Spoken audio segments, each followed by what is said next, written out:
Rein Hawk, an overworked corporate drone, unexpectedly crossed over to the world of pirates after dying suddenly, becoming a naval colonel in the 16th branch of the EC. He just wanted to rely on the Navy, enjoying a peaceful life with minimal effort. However, the absolute justice system suddenly awakened. Its cruelty far exceeded his imagination.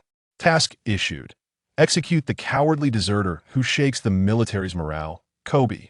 He faced two choices: refuse to execute and immediately be humanely eliminated by the system, or publicly execute Koby to earn God-level Observation Haki, max body techniques, and 100,000 points of justice.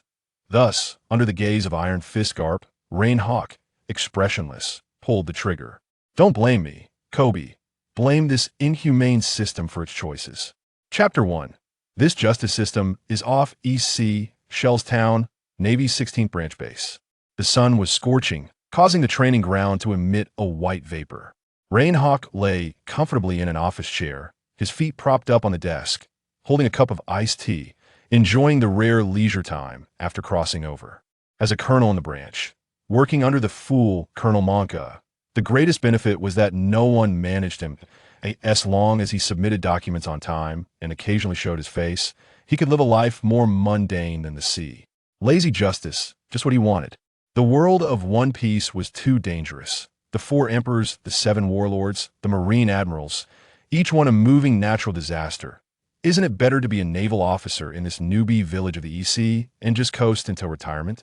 Just as he was comfortably closing his eyes to take a short nap, a cold, mechanical voice that did not belong to this world suddenly exploded in his mind. Detection of host's excessive idleness, meeting binding conditions. Absolute justice system activated. Rein jolted, nearly spilling his iced tea on himself. He straightened up suddenly, looking around. The office was empty, only the sound of seagulls outside the window. Auditory hallucination. Newbie task issued. Please check it. Host. Immediately after, a translucent blue screen appeared before him, visible only to him. The style of the screen was extremely minimalist, with sharp lines, filled with a sense of cold order. Task name. Maintain military discipline. Task objective. Publicly execute the cowardly deserter Koby. Task description. The Navy is the sword-maintaining world order, and does not allow any cowardice or wavering. The existence of deserter Koby tarnishes the honor of the Navy and desecrates absolute justice. Please proceed to the branch square to execute him, to set an example. Task reward. God-level reward package X1 task countdown. 09:59. Rein's pupils suddenly constricted, staring fixedly at the name Koby. Pink hair, round glasses, enslaved by Alvida, later following Luffy to Shellstown, the boy who joined the Navy for his dreams? Execute him? Is this system malfunctioning? System, are you sure the target is Koby? Not that tyrannical Colonel Monka? Rein tried to communicate in his mind. Target confirmed. Koby. The system's response was astonishingly quick and devoid of any emotion. Although Colonel Monka is guilty, his actions at this stage have consolidated the Navy's order in Shellstown, not deserving of death. Koby, with sympathy for pirates in his heart, embodies a cowardice that will become a source of ideological wavering within the Navy, classified as a high-value morale waiver, which must be eliminated in advance. Cold sweat broke out on Rein's back. This logic was even more extreme than Akainu's absolute justice. IT did not distinguish between good and evil. It only cared whether you posed a threat to its defined absolute order. I refuse. Rein made his choice without hesitation. What a joke, to kill an innocent boy for a nonsensical system, especially a popular character from the original story. This was against his basic principle of wanting to survive and do nothing. Moreover, after killing Koby, would that naval hero Garp let him go? Being hunted down by a naval vice admiral would ruin any chance of leisurely fishing. Host choice. Refuse to execute. A line of blood-red text slowly appeared on the system screen. System determination. Host behavior of defying absolute justice constitutes a threat to ordered. Justice execution procedure initiated. Option 1. Accept the task and execute. Option 2. Refuse the task, and the system will conduct a humane elimination of the host. Please make the final choice within 10 seconds. 1-0. An indescribable sense of terror instantly seized Rein's heart.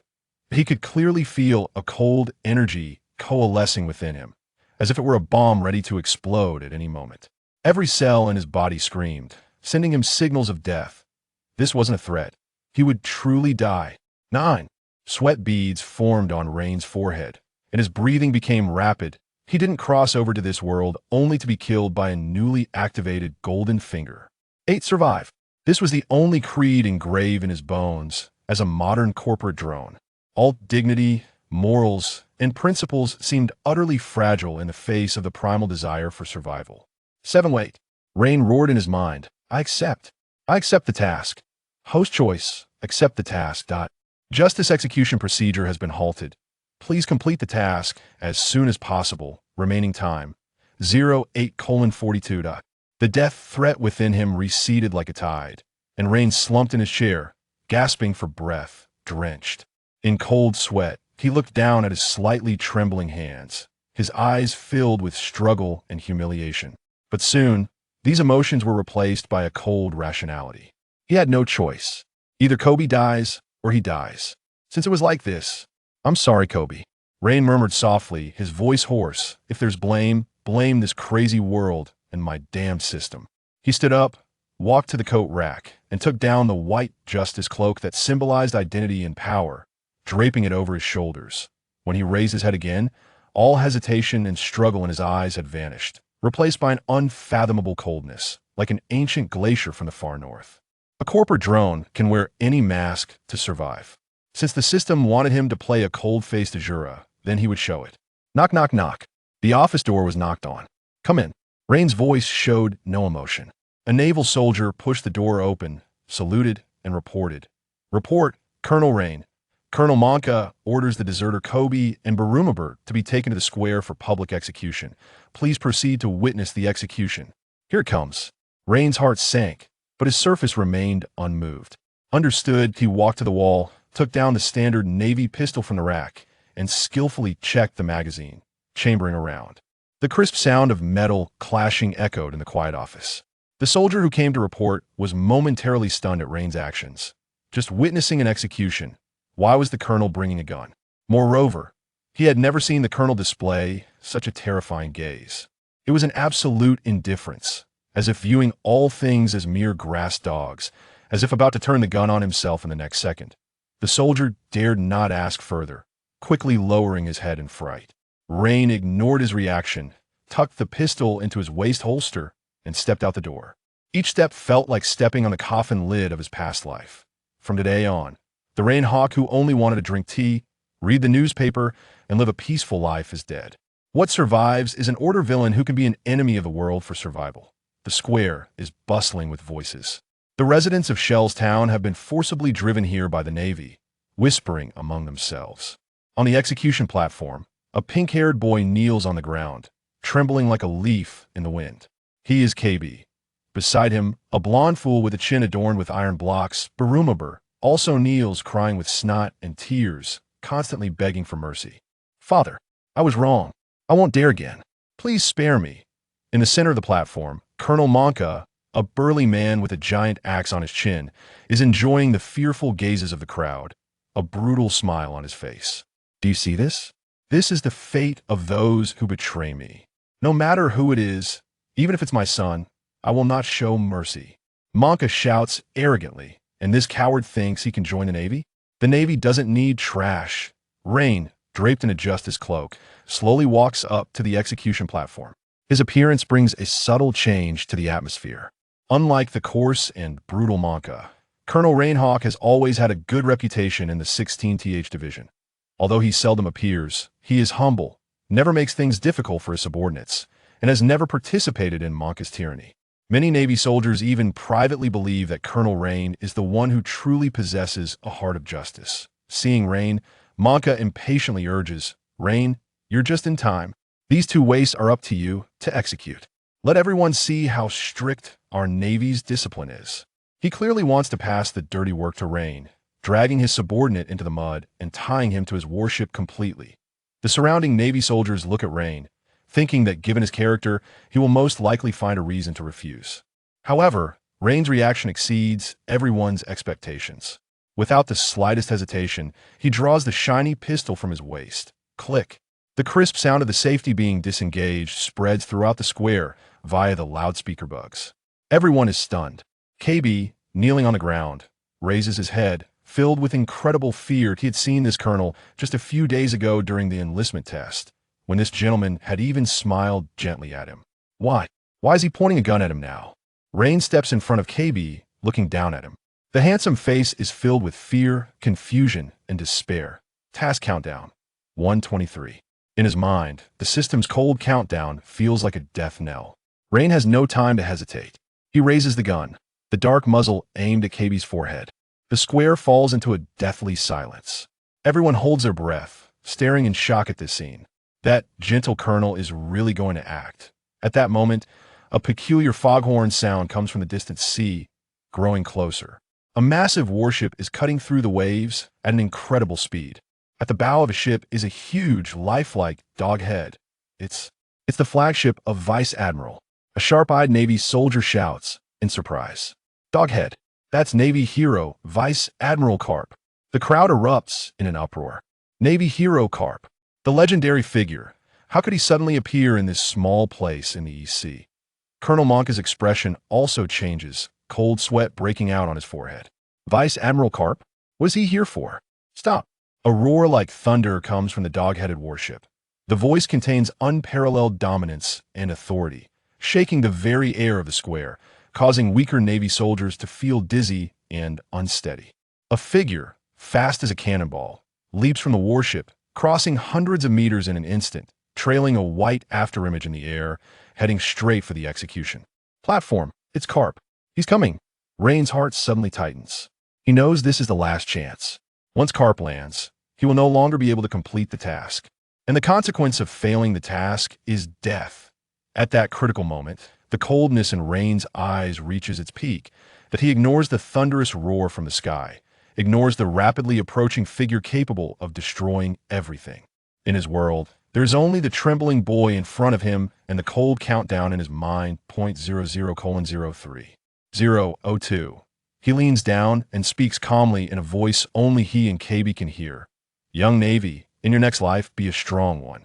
0:01 bang. The gunshot, crisp and decisive, echoes throughout Shellstown. Chapter 2. Execution in front of Karp. Time stretches infinitely the moment the gunshot rings out. The pupils of everyone in the square reflect the blood flower blooming on Koby's forehead.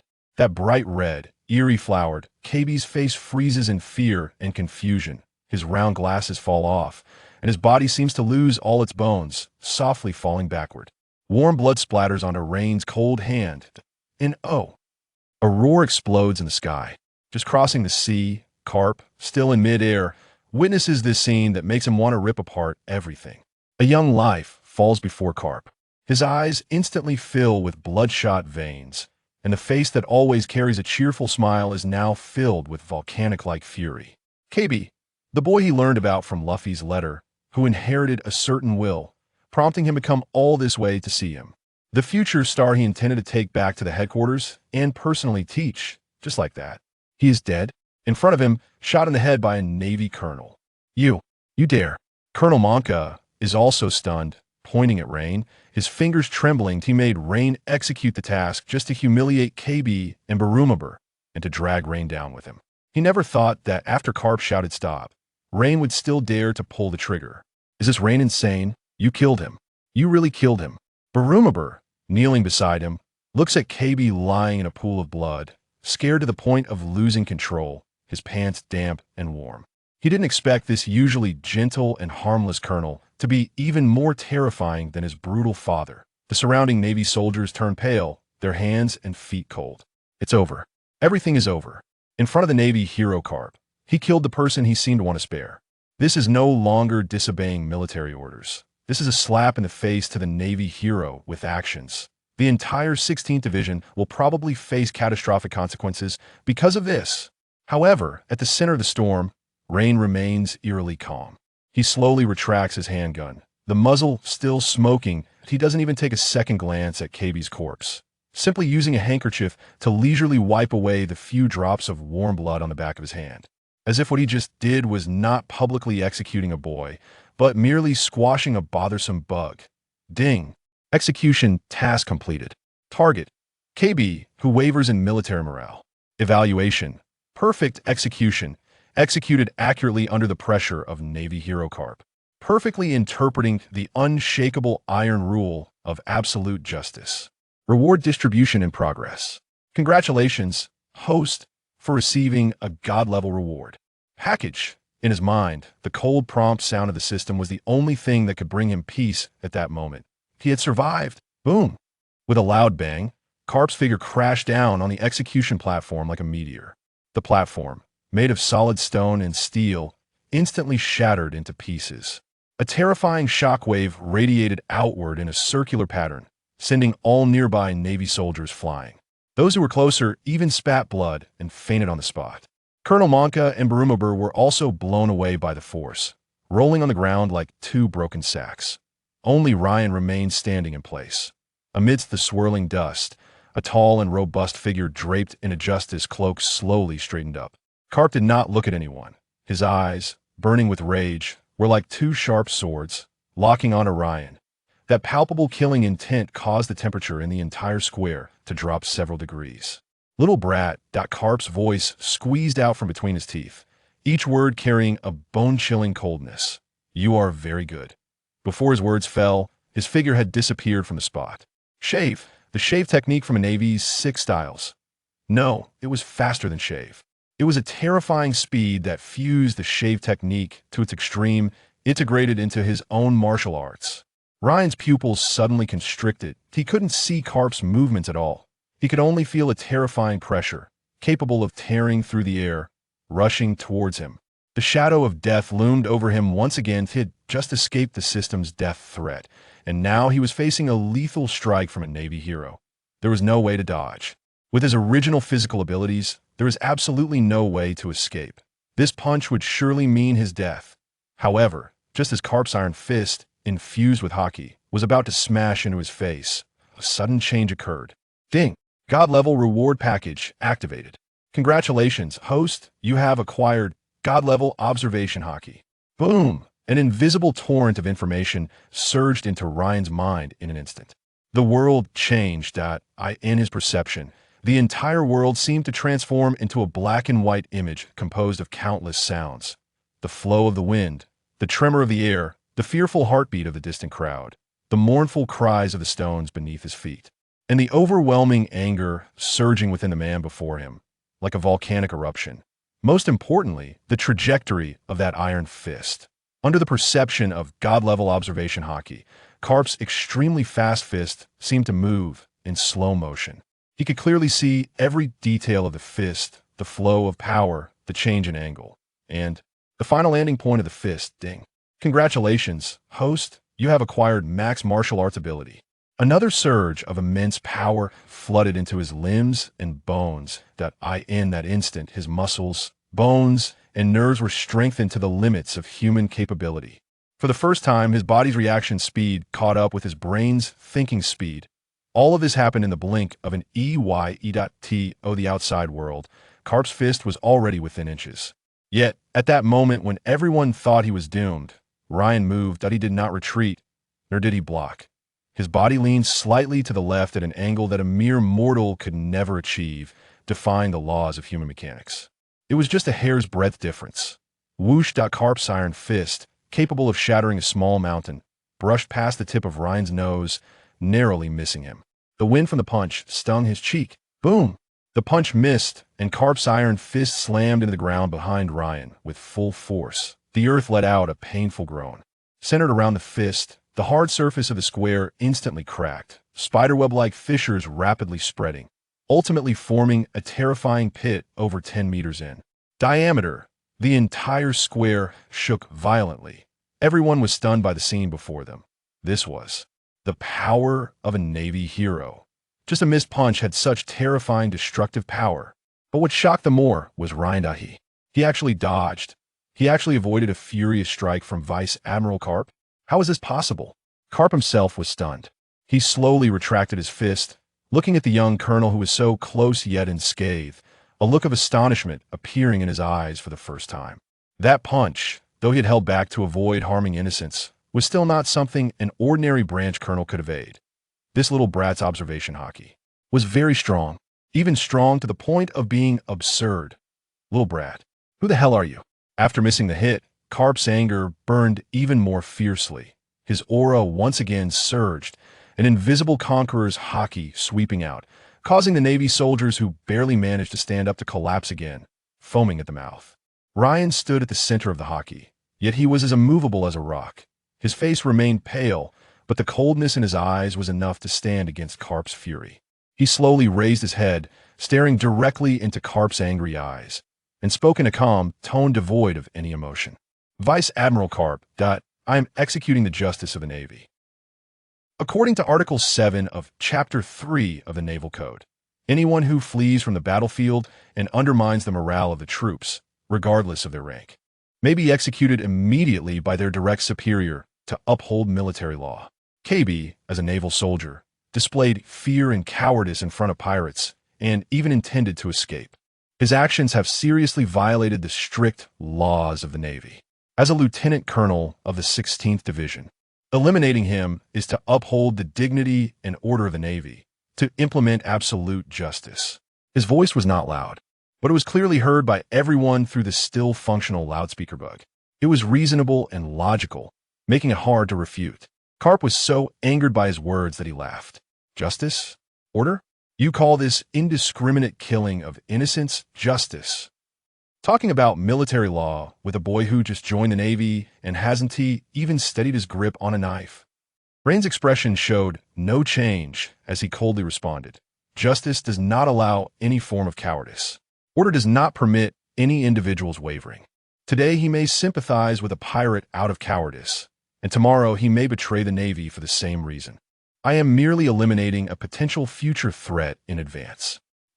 Karp was so furious that his hair stood on end and the bones in his body crackled. He had never seen such a cold-blooded, such twisted reasoning from a naval officer. This kid's logic was even more extreme and insane than that bastard Sakazuki. Just as the two were at an impasse, ready to clash, a sudden urgent ringing of the telephone bug echoed from a corner of the ruins of the execution platform. It was the division's emergency communication bug. A nearby naval officer scrambled over to answer the call. After listening for a few seconds, his face turned pale with shock and oddity. He trembled as he stood up, looked at the two confronting each other, and mustered all his courage to report loudly. Report. Report to Vice Admiral Karp, Lieutenant Colonel Rein. It's a direct line from the Navy headquarters Marineford. Marshal Sengoku orders Lieutenant Colonel Rein Hawk to immediately return to the division office to take the call. Chapter 3. God-level rewards. Hard hit from Iron Fist. Admiral Sengoku? As soon as this name was mentioned, the atmosphere in the entire square became even more bizarre. If Karp's arrival was like dropping a bomb, then Admiral Sengoku's phone call was akin to detonating a nuclear bomb. The highest commander of the Navy, the wise Sengoku, would personally call a mere lieutenant colonel from a small branch in the EC? This was simply absurd. Karp's Iron Fist, which was about to swing again, came to a sudden halt in midair. His anger had not subsided, but his eyes reflected a hint of seriousness and confusion. Sengoku? How did that old buddy know what was happening here? And why did he specifically name this little brat? Could it be? A thought that even startled Karp flashed through his mind. Could this little brat's actions be tacitly approved by Sengoku or even higher-ups? No, impossible. Although Sengoku valued discipline, he was certainly not the type to condone indiscriminate killing. There must be some misunderstanding here. Rein was also tumultuous inside, but he maintained his eternal iceberg face on the surface. Sengoku? The development of the situation seemed to be more interesting than he had anticipated. He knew very well that this phone call was his talisman. At least until the situation was clarified, Karp could no longer act against him. He glanced at the furious Karp and said in a calm tone, "Lieutenant General Karp, I'm sorry. Since it's an order from the Admiral, I must obey." After saying that, he didn't even look at Karp again, tidied up his slightly disheveled justice cloak from the shockwave earlier, and turned to walk down the ruins of the execution platform. His calm and businesslike demeanor was as if he was not the one who had just confronted the Navy hero in a life-or-death situation. "Stop," Karp's deep voice came from behind. Rein stopped in his tracks, but did not turn back. Little brat, don't think that with Sengoku's call, this matter is over. Karp's voice was cold as ice. I will make you pay for Koby's life. I don't care who is behind you or what your purpose is. The Navy does not need your twisted sense of justice. I'll be waiting. Rein only replied with 3 words before stepping away. His figure, under the afterglow of the setting sun, was elongated and appeared lofty and resolute. Watching him leave, Karp's fists clenched tightly, making cracking sounds. He wanted to throw a punch and completely shatter that cold back. But he couldn't, because that call from Sengoku represented the will of the Navy headquarters. To openly attack a Navy lieutenant colonel under the Admiral's orders was tantamount to treason. Karp could be unreasonable, but he could not disregard the bigger picture. Damn it! Karp punched the nearby broken wall, turning half of the ruined execution platform into powder. He turned around, his gaze sweeping over the silent Navy soldiers in the square and the paralyzed, dumbfounded monk on the ground. His eyes made everyone feel as if they had fallen into an ice cave.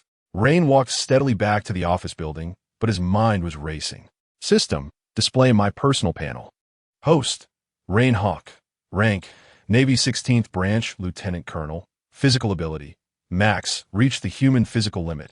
Haki, God-level observation haki, can predict a brief future. Listen to the voices of all things. Skills, none. Devil fruit, none. Justice value, 100,000. Comprehensive evaluation, emerging order enforcer. Looking at the information on the panel, Rein's heartbeat quickened a few beats. God-level observation haki, physical ability max, and a full 100,000 justice points.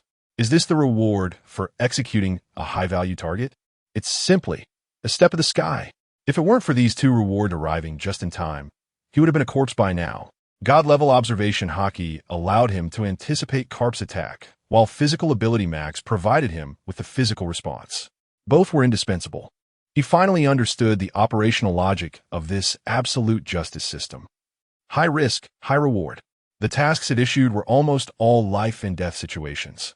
Dancing on the edge of a knife. For example, this time, executing Koby in front of Karp. Who would dare to do that under normal circumstances? But as long as you dare, as long as you succeed, the system will reward you with extraordinary rewards to deal with subsequent crises. It doesn't want you to die. It forces you to break the game and grow stronger in the most extreme and crazy ways. The forced workaholic. Rein chuckled self-deprecatingly. That label was indeed fitting. He pushed open the door to his office, and the dedicated phone bug was indeed ringing incessantly, mimicking a serious face with glasses. It was Sengoku. Rein took a deep breath, calmed his emotions, and reached for the receiver. Moshi Moshi, this is Rein Hawk. Lieutenant Colonel Rein Hawk.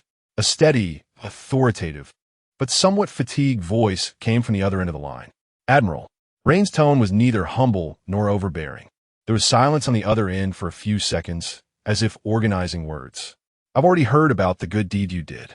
Sengoku's voice revealed no anger or joy. You executed a newcomer I valued in front of Karp. Lieutenant Colonel Rein Hawk, you are very bold. I was just enforcing the Navy's laws, Admiral. Rein calmly responded, reiterating the reasoning he had used against Karp earlier. Laws? Sengoku snorted coldly. I've seen your report. Koby had been in the Navy for less than 3 days. He wasn't even a full-fledged sailor. You used Navy law to execute him? Don't you think it's too far-fetched? In extraordinary times, extraordinary measures must be taken. Rein's response was impeccable. Piracy in the East Sea is increasingly rampant, and the atmosphere in the 16th branch must be rectified. I believe that using a typical case to warn the entire army is a necessary and efficient means. What a necessary and efficient. Sengoku's voice suddenly rose. Then tell me, where do you place Karp? Where do you place the Navy's face? Do you know that if your actions are not handled properly, it will cause great turmoil within the Navy? Rein listened quietly, not refuting. He knew it was the other party's pressure phase. Sure enough, after venting, Sengoku's tone softened again. However, your approach, while extreme, is not without reason. Here it comes. The classic PUA routine, slap, and then give a sweet date. Rein sneered inwardly but still respectfully said, Please, Admiral. Your theory of eliminating those who shake the military's morale is very interesting. Sengoku's voice deepened. I have already seen your detailed report through secure channels. Who provided you with this report? Rein's heart stirred. Detailed report? He had never written any detailed report. What he wrote were just some garbage documents to get by. The only possibility was the system. The system submitted a perfect, logically coherent report that aligned with higher-ups' interests in his name. This system not only issues tasks, but can also help him with after-sales.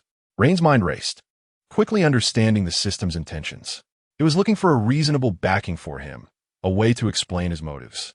I am sorry, Admirad, but I cannot disclose the source of the report, Rein said in a low voice. I can only say that everything I do is to maintain the absolute order of the world government and the Navy. This ambiguous statement was full of possibilities. On the other end of the phone, Sengoku fell into a long silence again. After a while, he slowly spoke. Rein Hawk, your thoughts are dangerous. However, this chaotic sea may just need a mad dog like you. I will go to appease Karp. As for you, Sengoku paused, seemingly making a significant decision. In light of your outstanding performance in Shell's Town and your profound understanding of justice, the headquarters has decided to immediately transfer you from the 16th branch. Your new appointment is effective immediately. From today, you will be promoted to Colonel of the Navy headquarters, directly under me, responsible for handling some special affairs. The appointment letter and transfer order will soon be delivered to you. Prepare yourself to report to me at Marineford. After saying this, Sengoku hung up the phone. Click. The transponder snail closed its eyes and fell into a deep sleep. The office returned to silence once more. Rein held the receiver, not putting it down for a long time. Colonel of the headquarters? Directly under the marshal? Responsible for handling special affairs? He knew that the so-called special affairs referred to dirty work. Those matters and people the Navy found difficult to deal with on the surface, but had to manage. Sengoku saw his reckless nature and wanted to mold him into a hidden blade, serving only the higher-ups. This aligned perfectly with the system's objectives. A higher position meant access to more valuable evils. For instance, the 7 warlords. For instance, the Revolutionary Army. Even a terrifying glint flashed in Rein's eyes. For instance, those who were entrenched in Mary Geos, eroding the very foundation of absolute order. The greatest cancer, the celestial dragons. He slowly put down the receiver, walked to the window, and looked out at the blood-red sea dyed by the evening glow. The sea breeze rustled his justice cloak on his shoulders. He knew that from the moment he pulled the trigger, the corporate worker who just wanted to slack off was completely dead. In its place was a rogue of order walking on the edge of a knife. His future would no longer have peace, only endless slaughter and eternal games. So be it. Since there's no turning back, he would walk all the way into darkness. He wanted to see what kind of world this version of himself, forced by the system to reach the peak, could stir up. Chapter 4, Akainu. This little brat, I'm covering him. Not even Jesus can stop me. The setting sun had completely sunk below the horizon, and the night fell like ink enveloping Shell's Town. In front of the ruins of the gallows, Garp knelt on one knee, cradling the already cold Koby in his arms. The boy's body was very light, and that face, which always carried a hint of timidity and longing, was now a lifeless gray with a gaping bullet hole on his forehead. Garp did not roar or shout. He simply held Koby quietly, his tall figure in the night wind resembling a silent stone statue. But the surrounding Navy soldiers dared not even breathe heavily. An invisible, suffocating aura emanated from this naval hero, colder than the deepest night, sharper than the keenest blade. It was the deathly silence before the storm. Everyone present understood that this matter could never just end like this. The name Rein Hawk would, from today onwards, be forever bound to the wrath of Vice Admiral Garp. At the Navy headquarters, Marineford, the lights in the marshal's office remained lit all night. An urgent report from the East Blue's 16th Division lay quietly on Sengoku's desk. The content of the report was simple, even rudimentary. It objectively and coldly stated the course of events. Navy Lieutenant Rein Hawk executed the wavering rookie Koby in public according to the Navy Code. However, the report's attachment contained another document. That document, written systematically, with perfect logic and meticulous wording, elevated the elimination of wavering soldiers to a dangerous ideological report on maintaining absolute order. Sengoku rubbed his throbbing temples, nearly pulling out his goat beard. In the office, besides him, stood three figures. The Navy's top combat power, the three admirals. Well, this is impressive. The tall man in a yellow-striped suit, Kizu, lazily spoke with his characteristic elongated tone. In front of Mr. Garp, this Rein fellow had the guts to take down someone he valued. His courage is bigger than a battleship. A vague smile hung on his face, making it hard to discern his true thoughts. Is it worth causing such a stir over a useless deserter? The leisurely Akiji, dressed in a blue shirt with his hands in his pockets, appeared half asleep. Mr. Garp must be very angry right now. What a hassle. He represented lazy justice and detested extreme actions that disrupted balance. Sengoku ignored them, turning his gaze to the last person. A burly man in a red suit, with a rose pinned to his chest, whose expression was as hard as volcanic rock. The Marine Admiral, Akainu, unlike the other two, displayed a barely perceptible approval on his face. Oomph. He let out a cold snort, his voice hoarse and filled with iron and blood. Cowardice is a crime. Showing sympathy for criminals is a crime.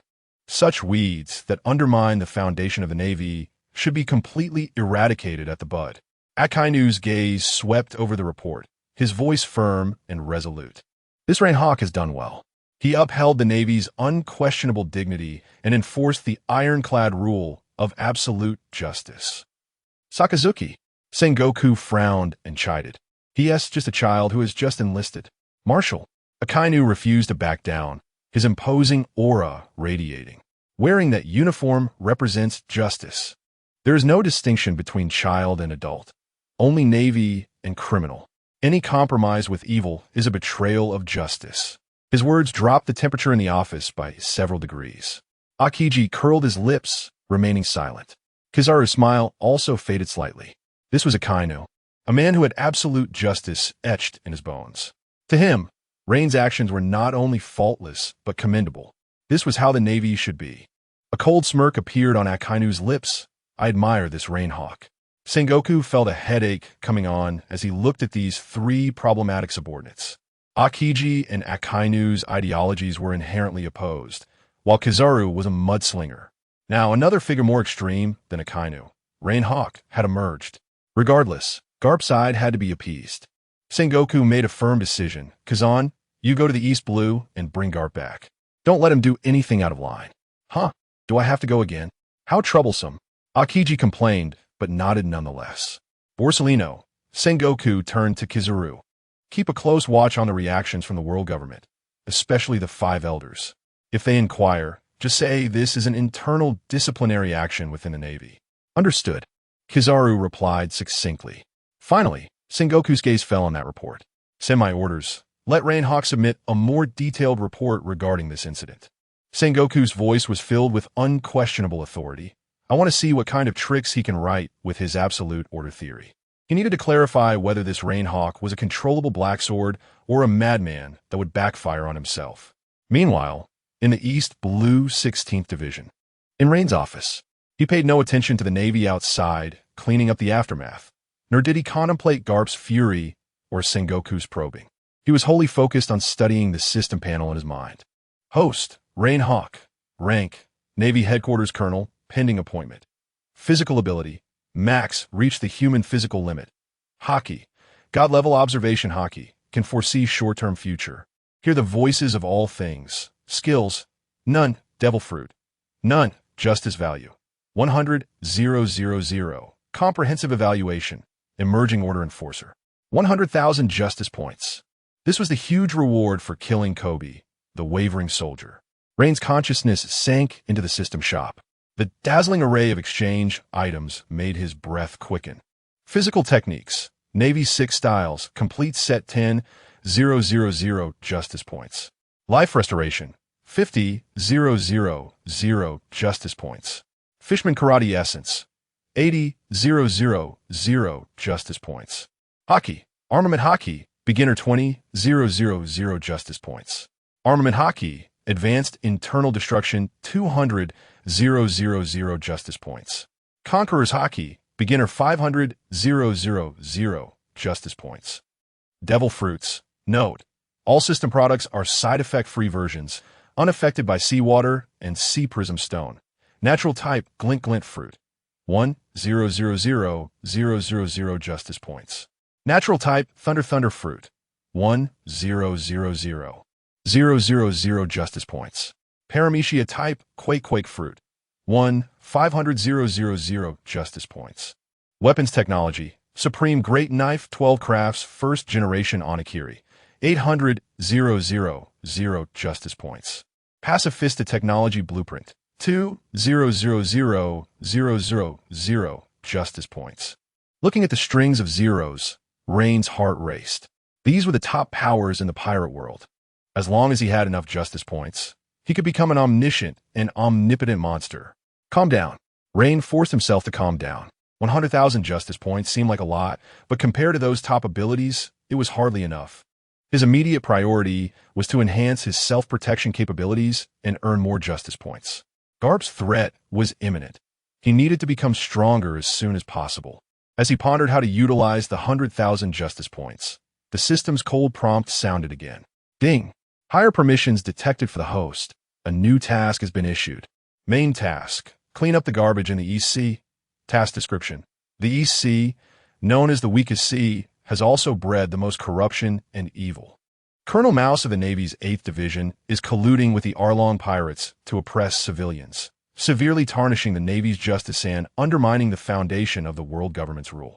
Such a tumor must be eliminated. Task Objective 1. Execute Colonel Mouse of the Navy. Task Objective 2. Eradicate all members of the Arlong pirates. Task Reward. Depending on task completion.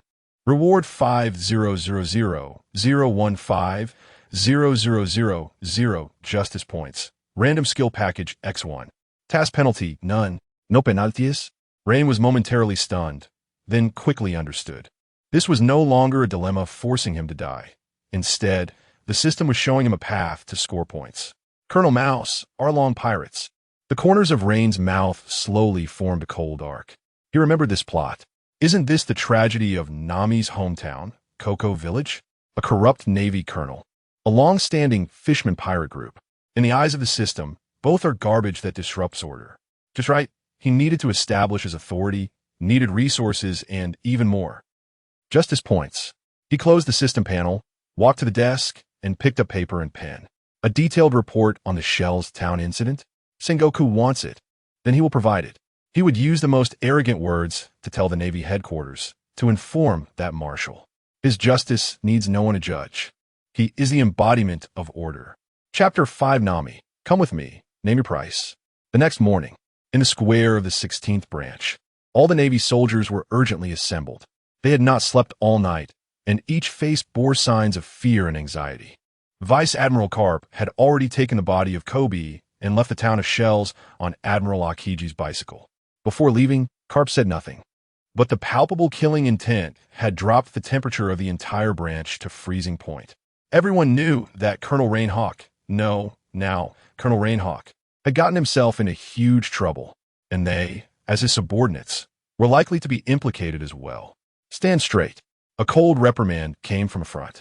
Zen, dressed in a brand new colonel's uniform, with his justice cape billowing in the morning breeze, slowly walked up to the temporary platform.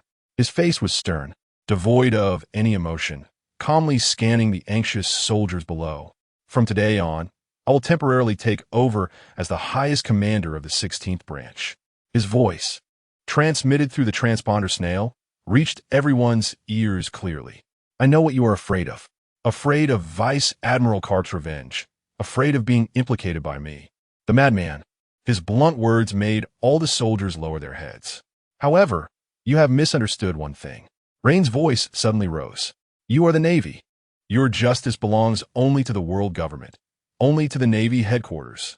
It does not belong to any hero, any general. Lift your heads, he shouted sharply. The soldiers instinctively straightened their backs. Look at yourselves. Disheveled military appearance, low morale. Is this the strongest branch of the East Blue? I see nothing but a bunch of worthless fools who are even worse than pirates. His words lashed like a whip on everyone's face. An older ensign, seemingly unconvinced, muttered softly, "We are just ordinary soldiers. How can we understand absolute justice?" The voice was small, but to Rein, who possessed godly observation haki. It was crystal clear. Rein paused for a moment. He said nothing, only raised his hand. Bang! A gunshot rang out.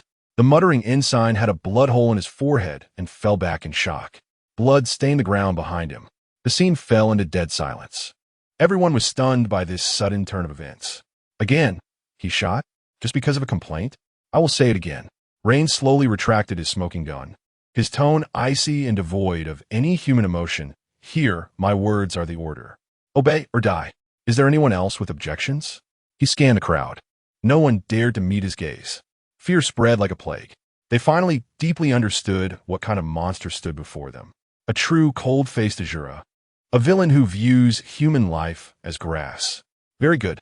Rein was satisfied with this effect. What he needed was an army that would obey absolutely. Not a bunch of disgruntled fools. Now, follow my orders.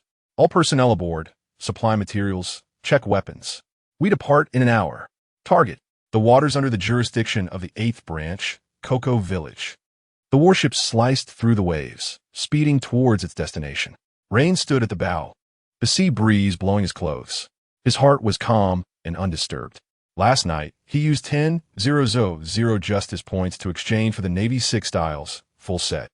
A massive influx of information and body memory surged in instantly. Shave, moonwalk, finger pistol, iron block, gale, paper drawing. These 6 martial arts that exceeded human limits.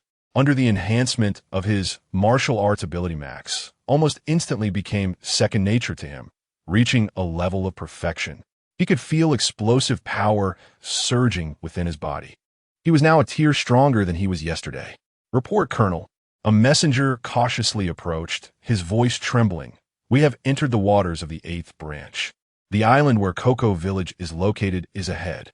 Seal off the entire island. Rein commanded without turning his head. Not a fly is allowed to leave without my permission. Yes. The messenger, as if granted amnesty, hurried away to relay the order. On the warship, other Navy soldiers looked at Rein's back with awe. This man, in just one day, transformed a disheveled branch into a war machine that obeys orders without question. His methods were cruel, but also terrifyingly efficient. Soon, 3 warships formed a triangular shape, completely sealing off the island where Cocoa Village was located. Rein's godly observation haki spread like an invisible tide, instantly covering the entire island. He heard it.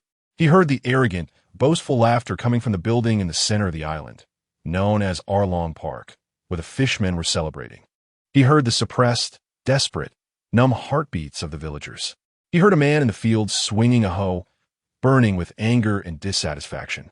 He also heard, in a room filled with nautical charts, a girl was crying silently. That cry was filled with pain, grievance, struggle, and a hint of hope that was almost extinguished. Found it. Rein did not order an attack, nor did he notify anyone. He walked down the warship alone, stepping onto the land of Cocoa Village. Dressed in a sharply tailored Navy colonel's uniform, he walked steadily towards the village. His appearance immediately caused panic among the villagers. Another Navy? Their expressions shifted from numbness to fear and hatred. Stop! A man wearing a windmill hat and smoking a cigarette blocked Rein's path. It was Aji. He held a knife, watching the cold-faced Navy colonel warily. What does the Navy want here? You are not welcome. Rein did not slow his pace. He didn't even glance at Aji. Simply walking past him, Aji felt an invisible wall of energy push him away, preventing him from getting close at all. He was horrified to discover that he didn't even have the courage to draw his knife. Rein ignored the terrified, angry, and wary reactions of all the villagers. His goal was clear. He passed through the crowd and finally stopped in front of a house. The door was open, and a girl with orange hair and strange tattoos on her arms was staring blankly at him. There were still traces of tears on her face. Rein looked at her, his calm face showing no expression. He confirmed that this was the person he was looking for. Not because she was a popular character from the original work, nor out of any pity, but because, in his godly observation haki perception, this girl was wrapped in a strong aura of freedom that contradicted order. Although weak, it was of the same origin as Luffy's pure freedom. She was a potential future threat, a reserve on the system list that had not yet been activated, but would eventually become a target. Rather than wait for her to become an enemy in the future, It was better to control this uncertain factor firmly in his hands now. Rein walked up to her, looking down at her. He spoke in a tone devoid of any emotion, calmly saying, "You are Nami? Come with me." Chapter 6. 8 years of blood and tears, no one asks. One finger pierces Arlong. Nami's body tensed up like a disturbed cat, her blue pupils filled with vigilance and anger. "Who are you? What do you want?" Her voice trembled uncontrollably, a mix of fear and the accumulated hatred for the Navy over the years. Rein ignored her overt hostility, his expression showing no ripples, as if he were looking at a lifeless object. "Colonel of the Navy Headquarters, Rein Hawk." He stated his identity and rank, each word clear and cold. Ordered to eliminate the Arlong pirates and arrest all related accomplices. Accomplices? These 2 words struck Nami's heart like a poisonous needle. She took a step back in disbelief, feeling a wave of dizziness. 8 years. She had sold her soul on this island, for this village, for those enslaved villagers, bearing the reputation of a thief and pirate accomplice, struggling in the darkness for a full 8 years. She thought she had endured the deepest malice of the world. But unexpectedly, the judgment from justice was more hurtful than the blade of a pirate. Just then, a loud and arrogant laugh echoed from deep within the village, the ground slightly shaking with heavy footsteps. "Fool, What did I hear? The Navy?" A tall, strong, sawtooth blue fishman swaggered out. He had a long, pointed nose, sharp teeth, and the symbol of the Sun Pirates stamped on his chin. It was the notorious pirate Arlong, with a bounty of 20 million berries. Behind him followed the octopus fishman Chop, the kissing fishman Shu, and the stingray fishman Koby.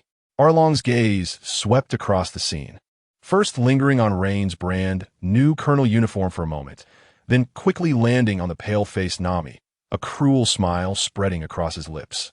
"Nami, what new fun have you found for me? Another Navy fool, not afraid of death?" He completely disregarded Rein, believing that the East Blue Navy, aside from that useless rat, consisted only of idiots like the one in front of him who came to court death. Rein didn't even turn to look at Nami again. From the moment Arlong appeared, the orange-haired girl had temporarily lost her value in his eyes. His attention was fully focused on the task at hand. Target locked. Arlong, captain of the Fishman Pirates, bounty, 20 million berries. Crime level high. Judgment, order disruptor, internal corruptor, colluding with Navy branch.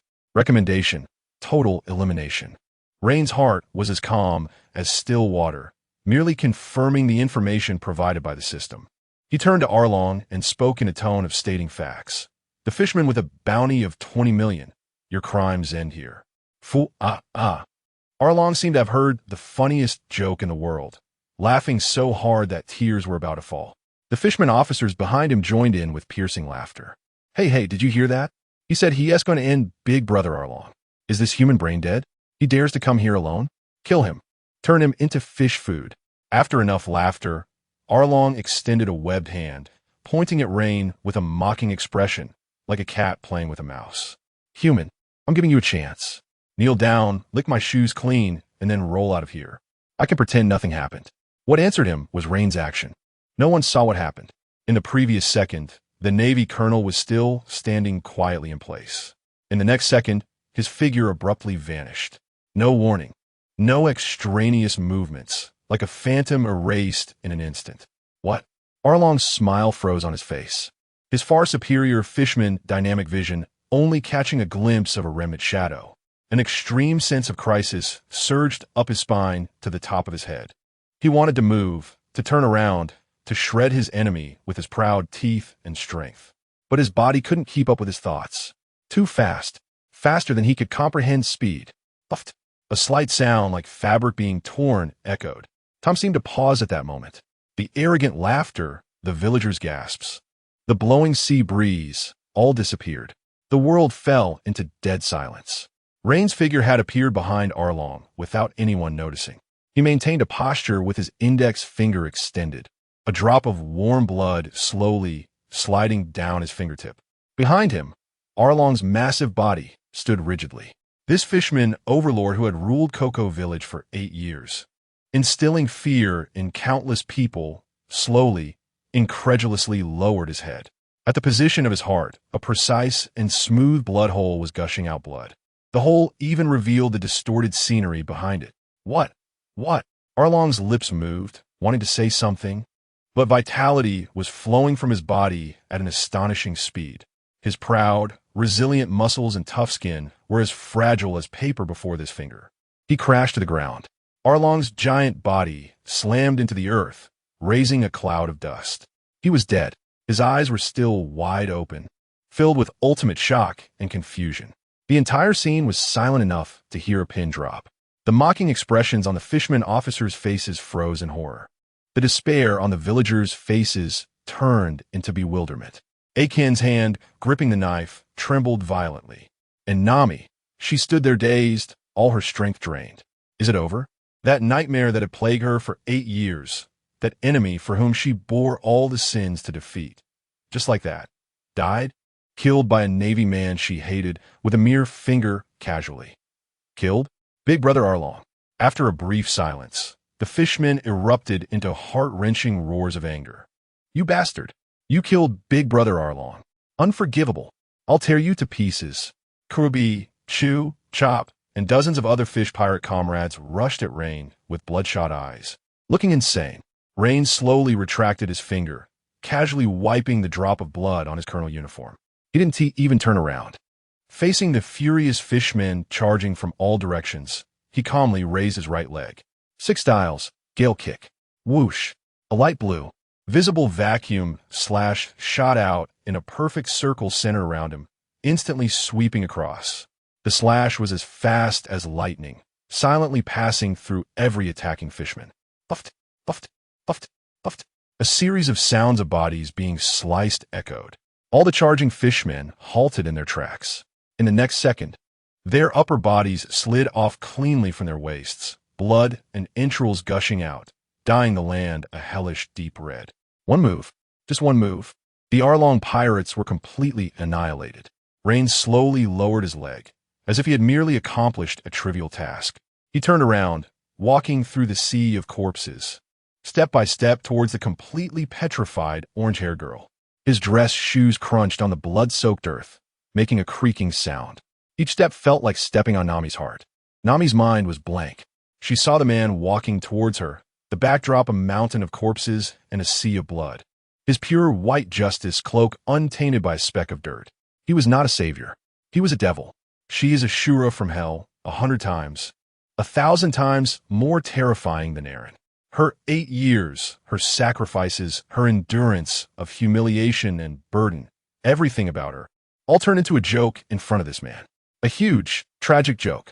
She felt no relief, no joy, only a cold despair that came from the depths of her soul. Ryan stopped in front of her, looking down at her bloodless face. He spoke calmly, his voice still devoid of any fluctuations. Now, we can continue the previous topic. About you as a cadre and partner of the Eren Pirate Group and your crimes. Chapter 7 Trial of Nami? No, this is the opening line of a top-tier PUA. Rein's words pierced through Nami's last psychological defense like a cold needle. Accomplice? Crime? These 2 words completely defined her 8 years of blood, tears, and humiliation as a dirty transaction.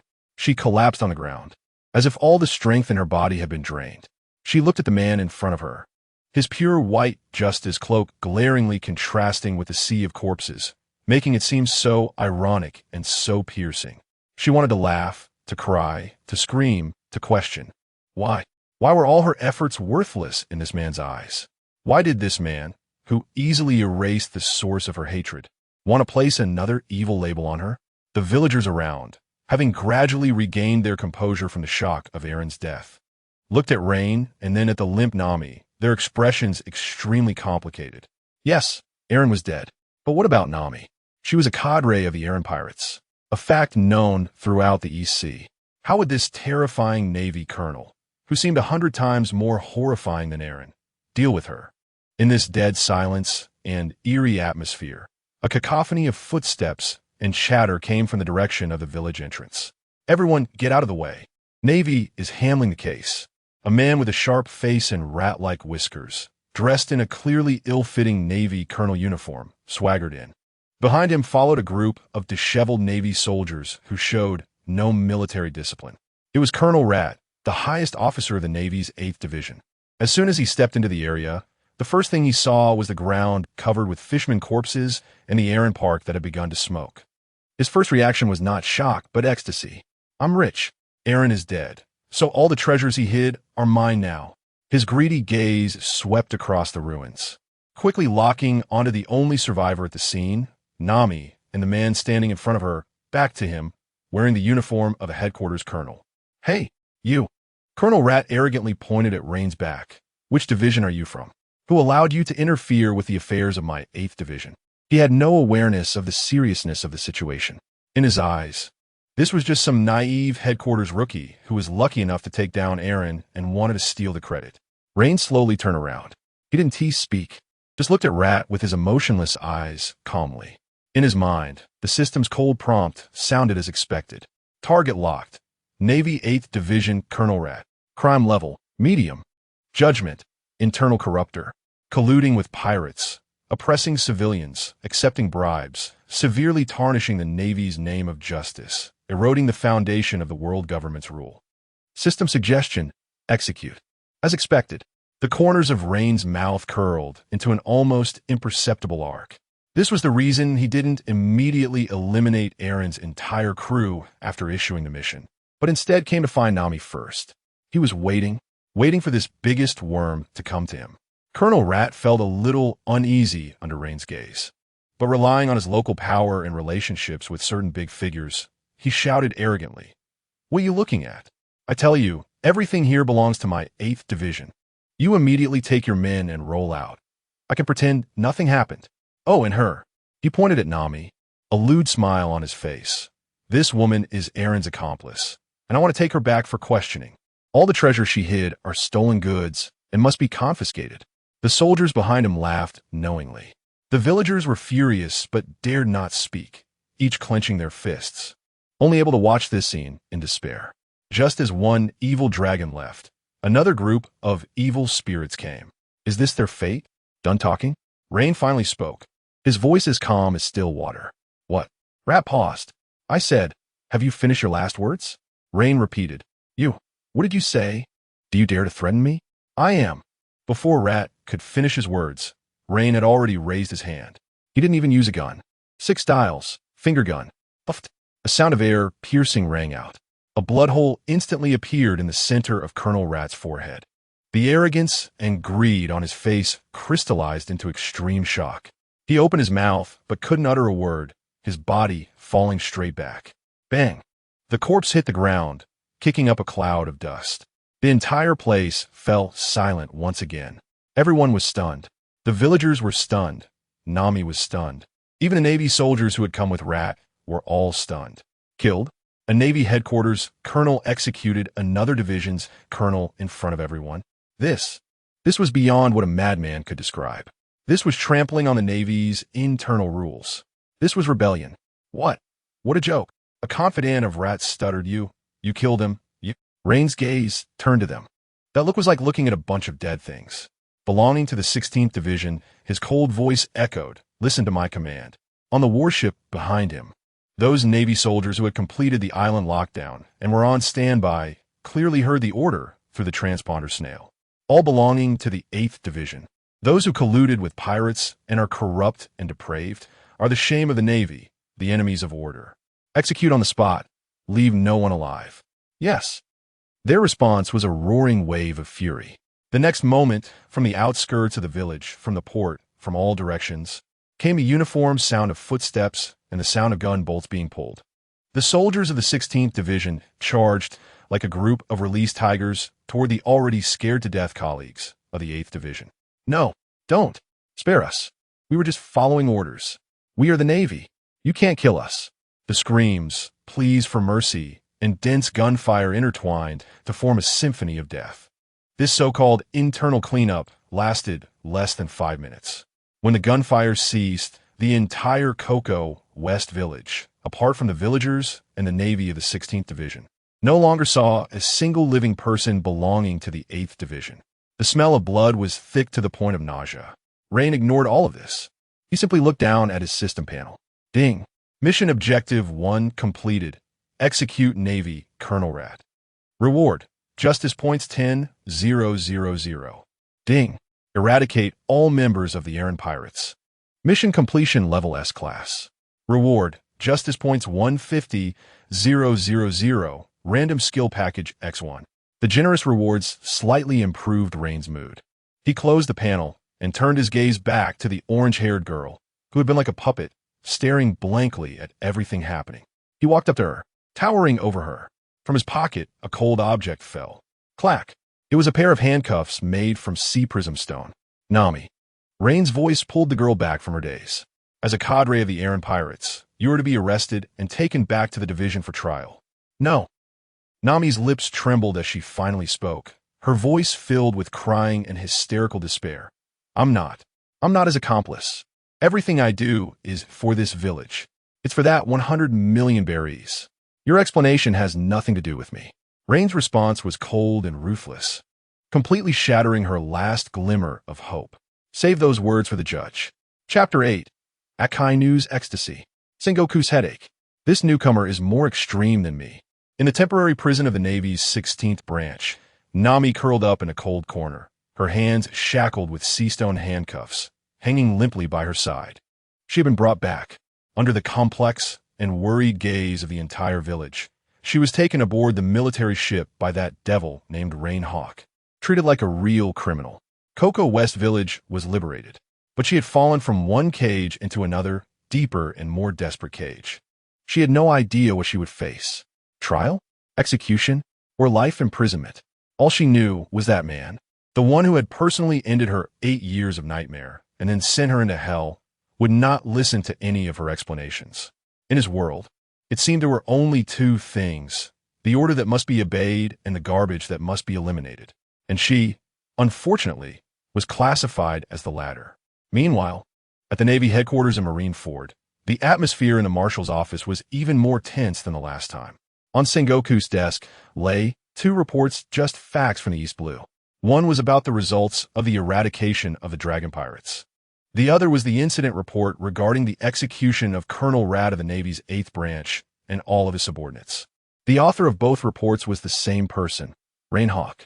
The writing style of the reports, like him, was cold, concise, and filled with undeniable arrogance.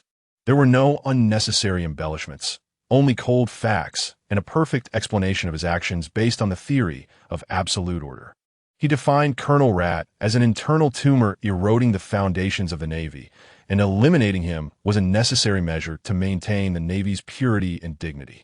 Sengoku rubbed his throbbing temples, feeling his blood pressure rising. This Rein Hawk was no longer a madman. He was a thorough tyrant, masquerading under the banner of justice. In the office, the 3 admirals of the Navy had varied expressions. Akiji Kuzan still appeared as if he had just woken up, but his furrowed brow revealed his inner unease. The private execution of a branch colonel had severely disrupted the internal balance of the Navy. Kizaru Borsellino wore a classic expression of how frightening, his fingers unconsciously tapping on the desk, seemingly calculating the potential fallout from this incident and how to distance himself from it. Only Akainu, Sakazuki's reaction, was completely opposite to the other two. Not only was he not angry, but his fists were clenched tightly, his burly body slightly trembling with excitement. On his face was unabashed, extreme admiration and fervor. Well done. Akainu slammed his fist on the table, producing a heavy thud. This is true justice. Uncompromising. Ruthless. Whether it is the evil of pirates or the corruption within, they should be uprooted with the most thorough means. His voice was like boiling lava, raising the temperature in the office a few degrees. Sakazuki, calm down. Sengoku growled. He killed a Navy colonel, one of our colleagues. Colleague? Akainu scoffed, retorting with imposing force. A scoundrel who colluded with pirates and victimized civilians is worthy of being called our colleague? Marshal, such a person causes more harm to the Navy than pirates do. They tarnish the very word justice behind our backs. Rein Hawk is not only without fault, but has rendered great service. He eliminated a tumor that had been entrenched in the East Blue for many years, and helped us uproot an internal cancer. Such merit deserves commendation, not questioning here. Akainu's gaze swept over Akiji and Kizaru, filled with disdain. Your justice is too weak, too vague. That's why it allows evil to breed.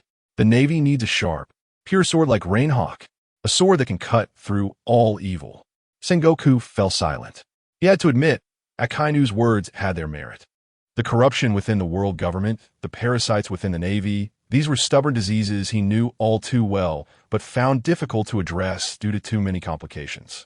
Rein Hawk had resolved a moderately troublesome issue for him in the most extreme and brutal way. Moreover, he did it cleanly and without leaving any traces. More importantly, after Akiji brought him back, although Garp had been furious, once he calmed down and learned of Colonel Rat's execution, he surprisingly did not pursue the matter further. It seemed even he tacitly approved of Rein's method of using evil to combat evil. What do you want to do? Sengoku asked in a low voice. Transfer him to my command, Akainu said without hesitation. The East Blue is too small to hold him. Bring him to the Grand Line, and I will personally guide him to become the strongest black blade in the Navy, to cut down those future threats that truly endanger the world government's rule. Sengoku looked at Akainu's resolute and fervent face and made a decision in his heart. Perhaps handing this mad dog over to another, stronger mad dog to manage was the best choice. All right, Sengoku finally nodded. Send my orders.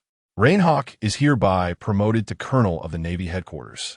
He is to be transferred to the G1 branch of the Grand Line, reporting directly to Admiral Sakazuki.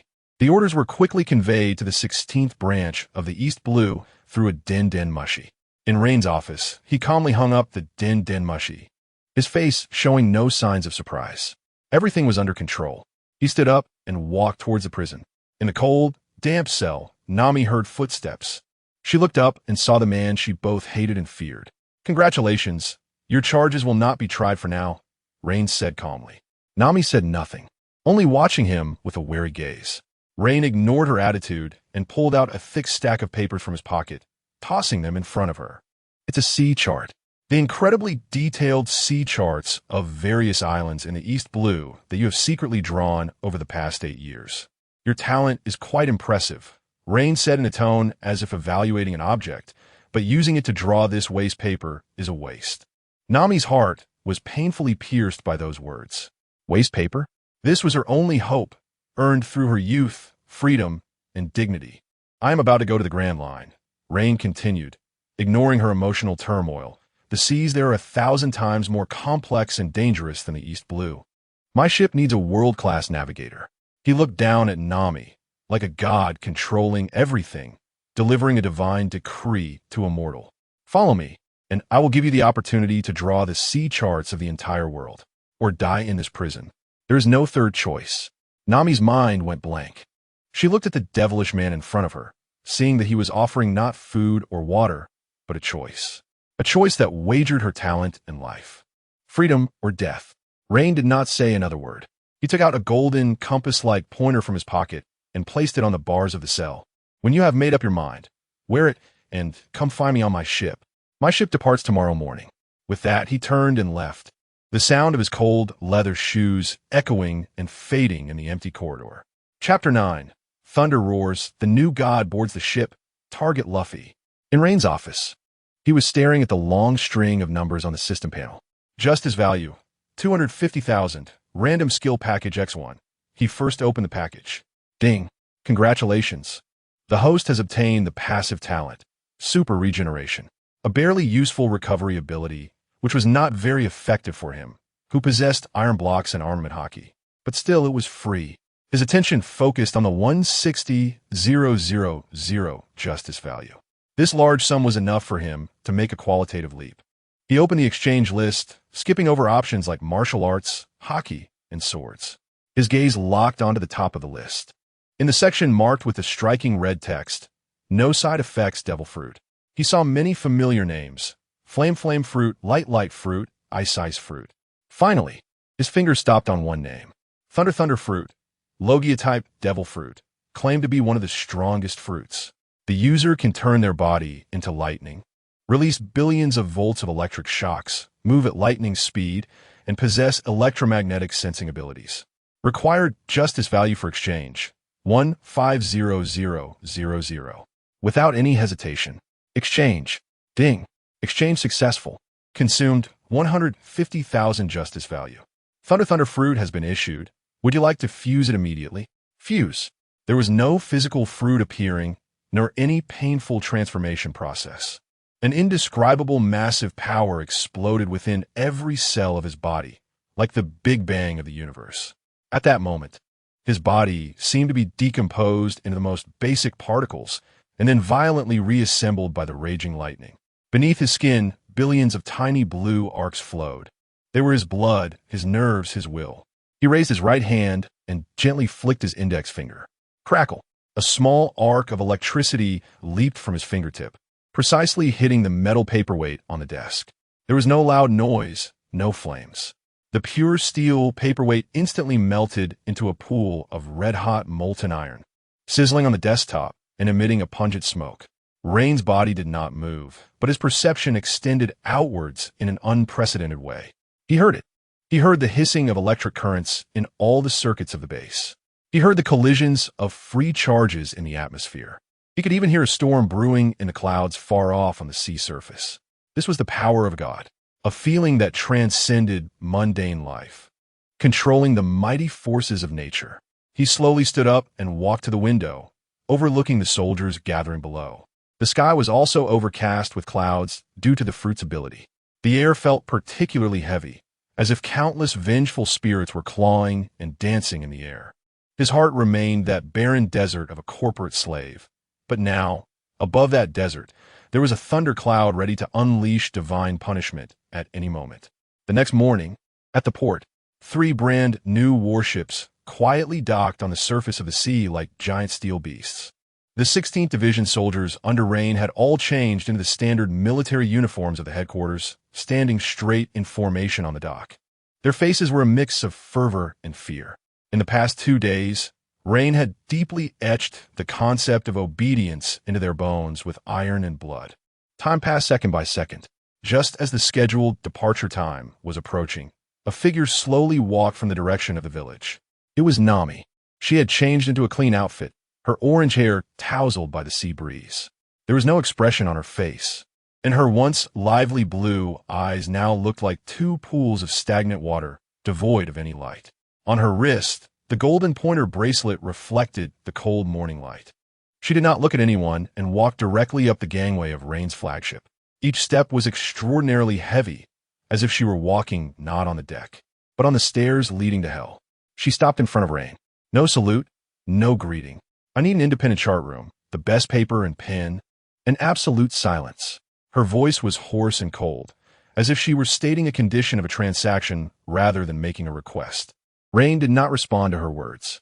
He simply turned around to face the neatly arranged army. Departure. The 2 words were like military orders. The soldiers immediately sprang into action, retracting the gangway and untying the ropes. The massive warships slowly sailed away from the island that had witnessed too much evil and death. Amidst the roar of engines, Nami stood on the deck, watching the increasingly distant Coco West Village, watching Aiken waving and calling from the shore, watching the villagers whose eyes were filled with worry. She slowly closed her eyes. Goodbye, my hometown. Goodbye, my past. From today on, I am just a soulless navigator, a tool belonging to the devil. The warship entered the Grand Line, where the surrounding seas became tumultuous and unpredictable. The weather changed rapidly, and enormous sea kings occasionally emerged from the depths, revealing their fearsome heads. But Nami displayed her remarkable talent. It was as if she could communicate with the wind and the ocean, predicting the most dangerous weather changes and planning the safest routes each time. She locked herself in the chart room, working frantically, using chart drawing to numb herself. Meanwhile, Rein spent most of his time in his captain's cabin. Just one day before the warship was about to reach the jurisdiction of the Grand Line G1 branch, a black transponder snail on his desk suddenly rang. Koby.Reward. This transponder snail had a fearsome appearance, with a magma-like pattern on its face, and was connected to Akainu's exclusive line. Rein answered the call. It's me. On the other end of the transponder snail, Akainu's voice came through, low and deep like volcanic magma. Rein Hawk, your mission has changed. Rein remained silent, listening quietly. No need to report to G1 branch. Your new target is Lowtown. Akainu's tone carried an undisguised killing intent. That town of beginnings and ends has recently gathered too much trash. Among them, there is one piece of trash that must be eliminated. The will of Pirate King Joel D. Roger has not yet been extinguished. Go find him and completely erase all traces of his existence. For absolute justice. Click. The call was disconnected. Almost at the same time, a system panel automatically popped up in front of Rein, flashing blinding red light. Emergency highest order triggered. Mission name, eradicate the roots. Mission description, in Lowtown, stop the continuation of the Pirate King's will. The era of great voyages represented by Gold. Roger is the root of the world government's shaken ruling order. The existence of his will itself is a provocation and threat to absolute order. It must be completely eradicated before it grows into a new threat. Mission target, Monkey D. Luffy. The location of Lowtown was marked on the system map, and at the center of the town, a bright red, constantly flashing dot stood out glaringly. Killing this target will reward you with an epic reward. Talent embodiment of order, basic form. Embodiment of order. Your existence embodies order itself. You will gain absolute suppression over targets with chaotic and free attributes. Rein closed the panel. He walked to the window of the captain's cabin, gazing at the distant horizon of the sea. In the direction of Roger Town, it seems I can already see that boy wearing a straw hat, flashing a bright smile with his white teeth, carefree and joyful. A faint blue electric spark leaps at his fingertips, producing a soft crackling sound. The will of the Pirate King. Huh, interesting.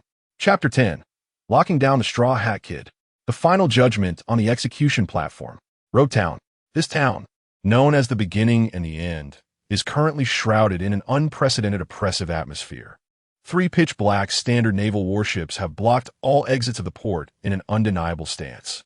Countless soldiers in white naval uniforms patrol the streets with expressionless faces, their cold gun barrels aimed at anyone attempting to approach the port. The entire city is under martial law.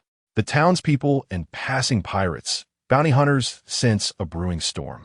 They hide behind windows or whisper in the corners of taverns, speculating about which big shot's arrival has caused such a commotion. The soldiers of the 16th Division of the Navy, no, they should now be referred to as the soldiers of Rear Admiral Rein Hawk's direct fleet, are already accustomed to all of this. Their commander, the man named Rein, always arrives with iron-fisted blockades and absolute control. This is his way of doing things, and it is an iron law they must obey unconditionally. Inside the naval base in Roadtown, the atmosphere is even more tense. The highest officer of the base, Colonel Smoker, known as the White Hunter, is staring intently at the much younger colonel from headquarters in front of him. He has 2 cigars clenched in his mouth, the thick smoke almost completely enveloping his resolute face. His upper body is transformed into smoke, reflecting his extreme inner turmoil. Colonel Rein Hawk, I need an explanation. Smoker's voice is deep and hoarse, filled with suppressed anger. Who gave you the authority to directly block my jurisdiction without any orders? Rein sits across from Smoker at his desk, as if this is his office. He isn't even wearing the iconic Justice cloak. Just simple black trousers and a white shirt, with his sleeves rolled up to his elbows, revealing his muscular forearms. He ignores Smoker's questioning and instead picks up a document from the desk and starts flipping through it. In Roadtown, there have been 127 recorded pirate landings in the past month, with 23 successful captures, resulting in a capture rate of less than 20%. Among them, the number of pirates with bounties exceeding 3 million berries captured is 0. Rein puts down the document and finally directs his eerily calm gaze at Smoker. Colonel Smoky, your justice is too inefficient. You. Smoker slams his hand on the table, his smoke body surging violently. I am capturing them, not slaughtering them. The Navy's duty is to arrest criminals and bring them to justice. Justice? Rein's lips curl into a mocking smile. What is the point of that time-consuming, resource-draining process? The moment they set sail, they have already sentenced themselves to death. Our job is merely to execute it. You are talking nonsense. Smoker shouts. You are not worthy of wearing that uniform. You stain justice. You are wrong. Rein stands up and walks to the huge floor-to-ceiling window, overlooking the town beneath his complete control. I am the ultimate form of absolute justice, And you, Smoker, your ambiguous, soft-hearted justice is just a breeding ground for evil. You capture one, and four escape. Those four will create more evil. Your weakness will cause more innocent people to suffer. He turns around and speaks each word clearly. From now on, all defenses of Road Town will be under my command. You and your subordinates will remain on standby. Without my orders, you're not allowed to step out of the base. This is a violation. Smoker's fists clench tightly. I will file a complaint to headquarters. A complaint? Rein seems to have heard a joke. My transfer order was personally signed by Admiral Sengoku. My mission was directly assigned by Admiral Akainu. You could try to see if your complaint can be more authoritative than the Navy's admiral. Smoker's body stiffens. Admiral Sengoku, Admiral Akainu. These two names weigh down on him like mountains, making it hard for him to breathe. He finally understands that the man before him is no ordinary colonel. He is a blade, a deadly weapon honed by the top brass of the Navy from the most hardline faction, designed to cut through everything. Rein no longer looks at him and walks straight out of the office. He does not need Smoker's cooperation and does not care about his thoughts. In his world, the weak have no voice. Back in his temporary command room, Rein closes his eyes. The electric wave sensing ability brought by the Thunder Fruit, combined with his own Observation Haki, forms a net that envelopes the entire town. Countless mixed voices, emotions, and bioelectric signals surge into his mind like a tide. The noise of ordinary people, vendors calling out, pirates conspiring. All of these are filtered out in an instant. His target is only one. The existence marked as a supreme threat by the system with glaring red light. System locking on. Filtering coordinates based on target's luck strength and free attribute traits. Coordinates confirmed. Found it. Rein's perception instantly penetrates countless buildings, accurately locking onto the square at the center of the town, where the execution platform of Pirate King Roger stands. He sees it. A boy wearing a straw hat is standing on that execution platform, which is covered in the dust of history and countless fervent dreams. He spreads his arms as if embracing the whole world. He grins widely, revealing a set of white teeth, and lets out an unrestrained laugh. I'm going to be the Pirate King. That laughter echoes clearly in Rein's mind through his perception. There is no fluctuation on Rein's face. His inner thoughts are only a cold evaluation. Indeed, a madman. A complete fool, intoxicated by so-called dreams and freedom. This existence itself is the greatest mockery of order. He does not rush to take action. There are too many people right now. The square is filled with numerous onlookers. Executing the target in public will cause unnecessary chaos, affecting the perfection of the mission. He waits, waiting for the best opportunity. Soon, a new development occurs in the square. The clown buggy appears with his pirate crew, attempting to execute Luffy. Rein watches this farce coldly. He sees that Straw Hat Kid still laughing in the face of death. Sorry, I'm about to die. What a ridiculous last word. Just as Buggy's long knife is about to fall, a thunderclap strikes from the sky without warning, precisely hitting the execution platform. Boom! The massive wooden platform is instantly shattered, igniting a raging fire. Everyone is stunned by this sudden divine wrath. Only Rein knows this is not a coincidence. This is luck. It is the world protecting its destined child.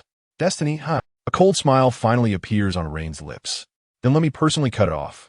In the square, chaos begins. Immediately after, a torrential rain falls from the sky, as if to wash away everything in this town. Smoker and his subordinates rush toward the fortunate survivor, Luffy. Amidst the chaos, the time has come. Rein gives the final order to his fleet through the phone bugs spread throughout the city.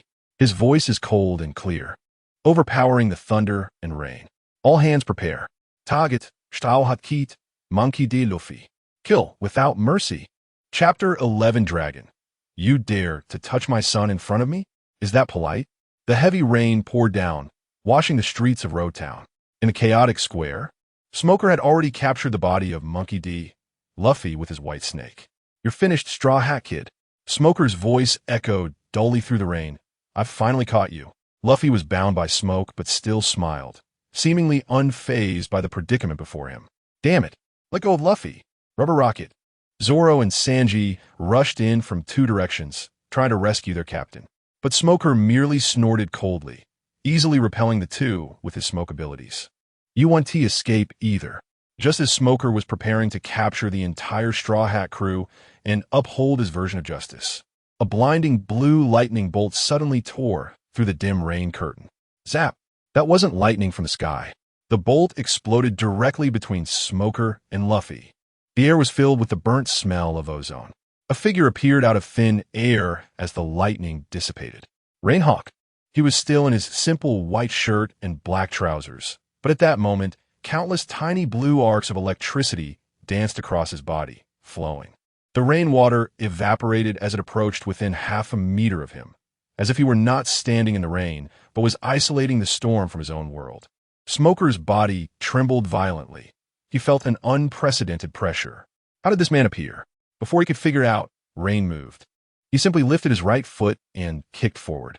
The movement was simple and direct, showing no signs of any martial arts technique. But the speed exceeded Smoker's reaction limits. Bang! A heavy muffled sound. Smoker's smoke-formed abdomen was firmly kicked. His proud natural element transformation seemed to lose effect before this kick. An overwhelmingly dominant force penetrated the smoke and directly struck his true body. Ugh! Smoker let out a painful grunt, his body flying back like it had been hit by a speeding train, crashing into a wall and collapsing it before finally stopping. As the smoke cleared, a trickle of blood spilled from his mouth, his face filled with disbelief. Armament Haki? No, that's not right. That feeling. It's more like pure power suppression. The entire scene fell into a dead silence. Whether it was Zoro, Sanji, or Smoker's subordinates, everyone was stunned by this sudden turn of events. Who is this man?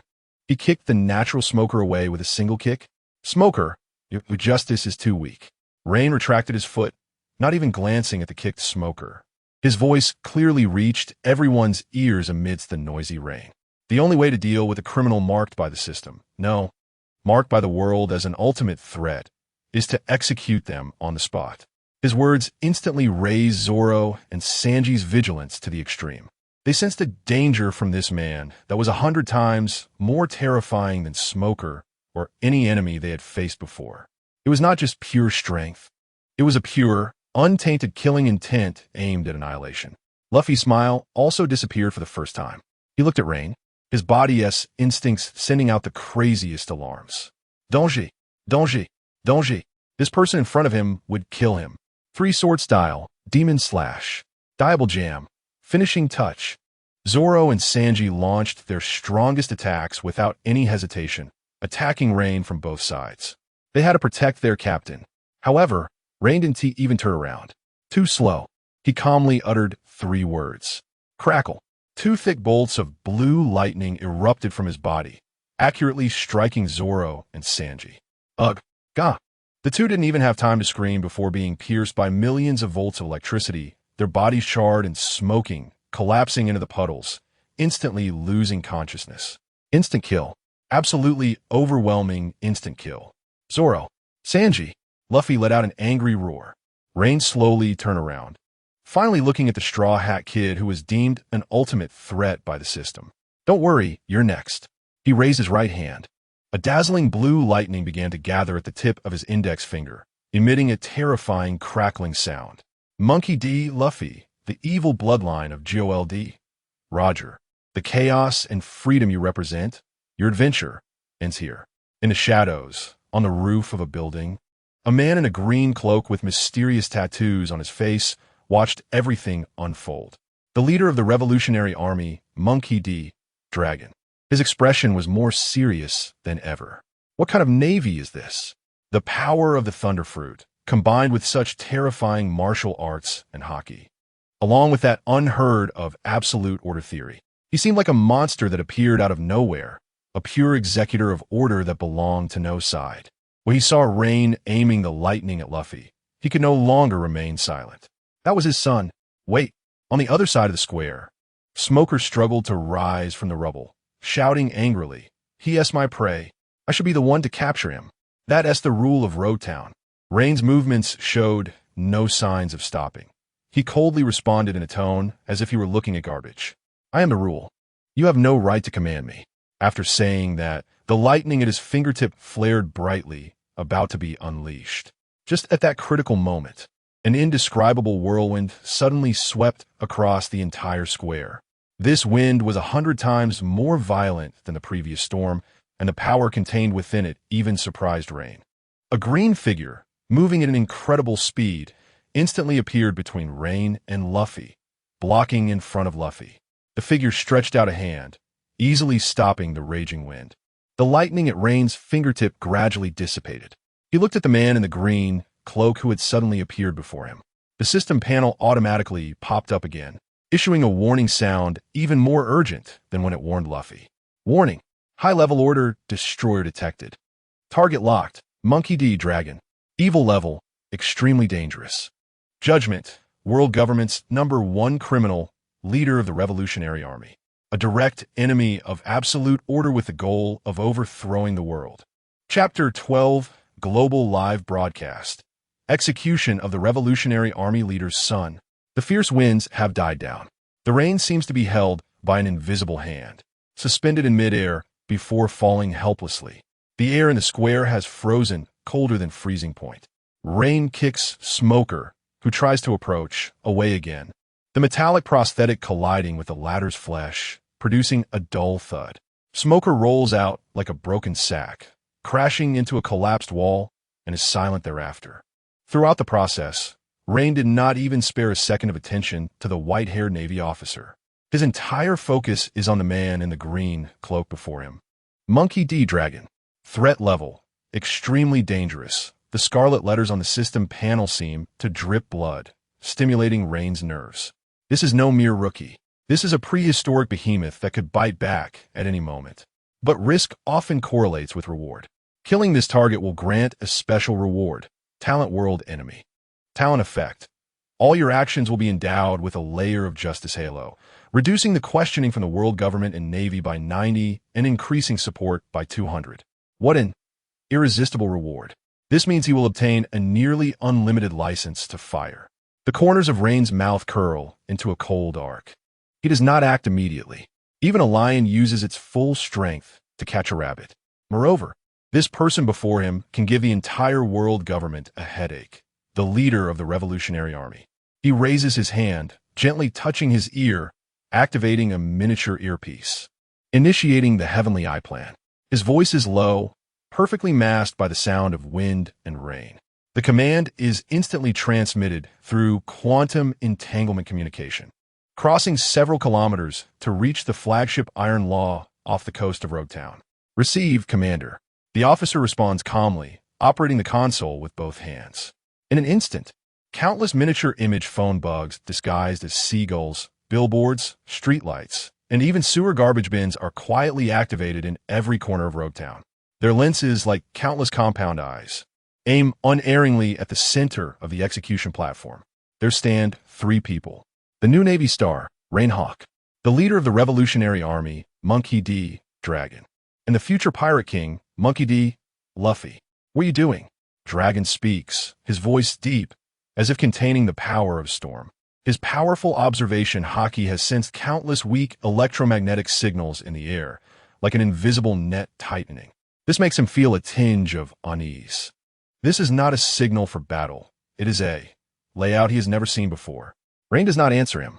He slowly raises his right hand, not to attack, but to extend his index finger toward a camera disguised as a seagull in the corner of the square, lightly beckoning. That motion carries a sense of theatrical ritual, as if a performance is about to begin. The show is now starting. It feels as if he is speaking to that camera and also proclaiming to the entire world. Luffy looks confused. He glances at his suddenly serious father and then at the terrifying Navy officer.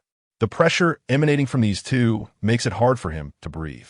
Luffy, Zoro, and Sanji struggle to rise from the water, their bodies charred, staggering but immediately blocking in front of Luffy, adopting a defensive posture.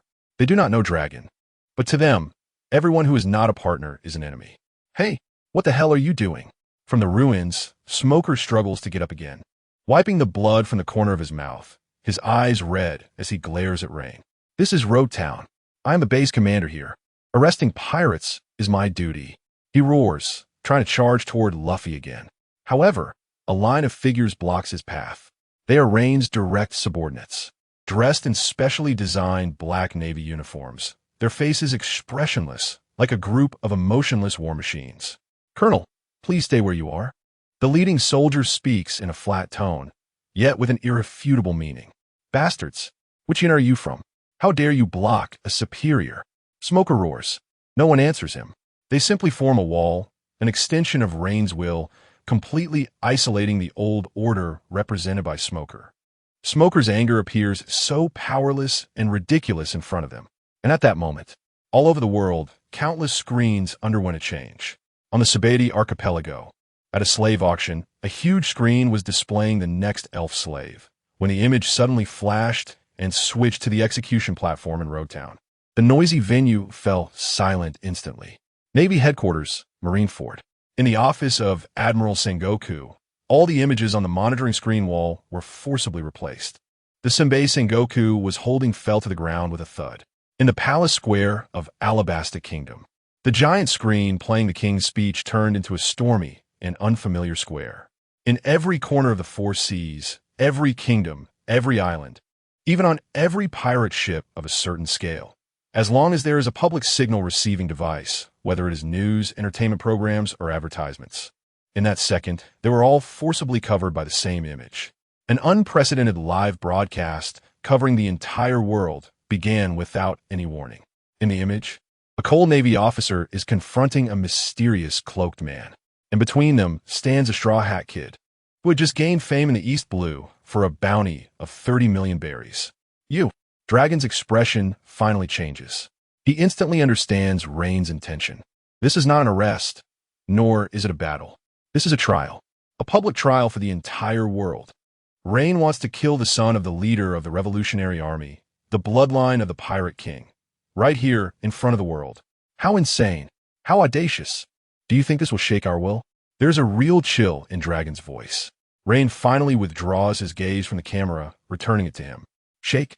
It seems he has heard a joke. No, I do not intend to shake you. I intend to eradicate you. Rein's heart is calm, even feeling a bit sleepy.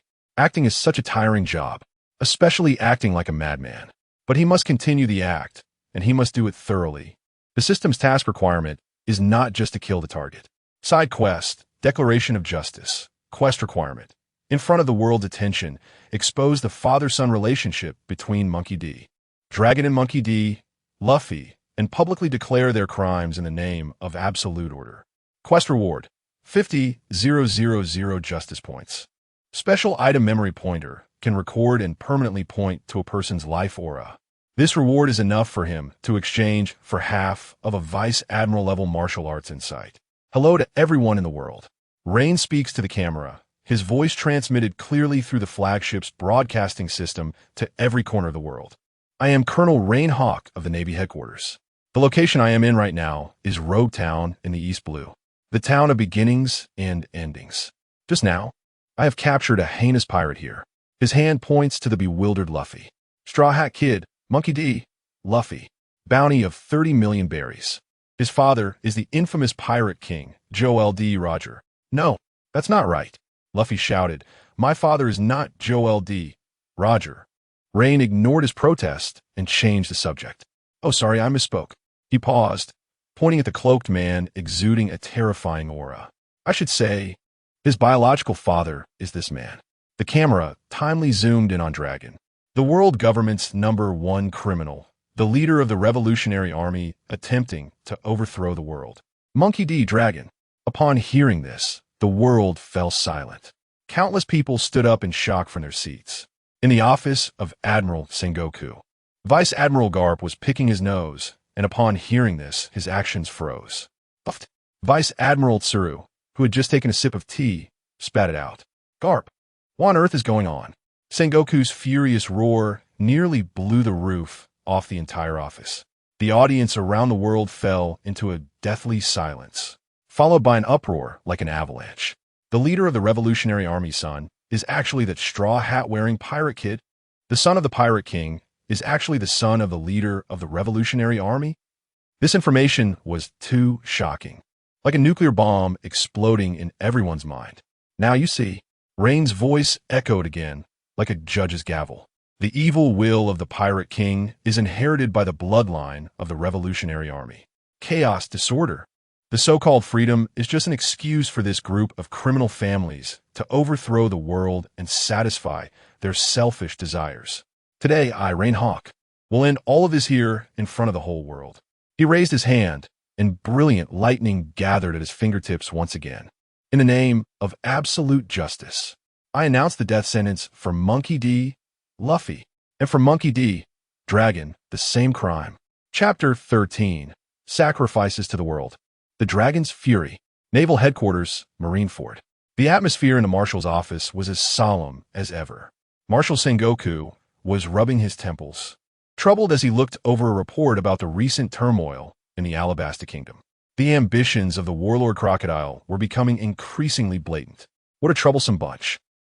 Sengoku muttered to himself. In the office, Admiral Aokiji was lounging on the sofa, wearing an eye mask, seemingly asleep. Meanwhile, Admiral Kazuru was casually filing his nails while speaking in his characteristic lazy tone. Oh dear, how terrifying. Should I go capture him? Sengoku shot him a glance, too annoyed to respond to this unkempt guy.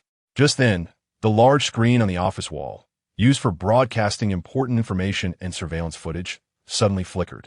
ZZZZ, the screen, which had been displaying the report, was instantly replaced by an unfamiliar image. It showed a square, pouring rain, water pooling everywhere. In the center of the image were three men.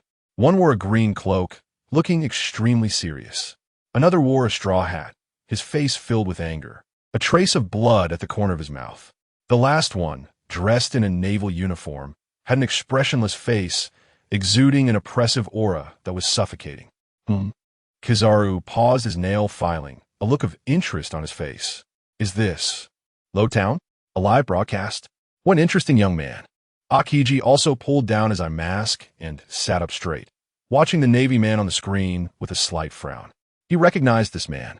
Rein Hawk, a rising star executing justice with the most brutal and efficient methods.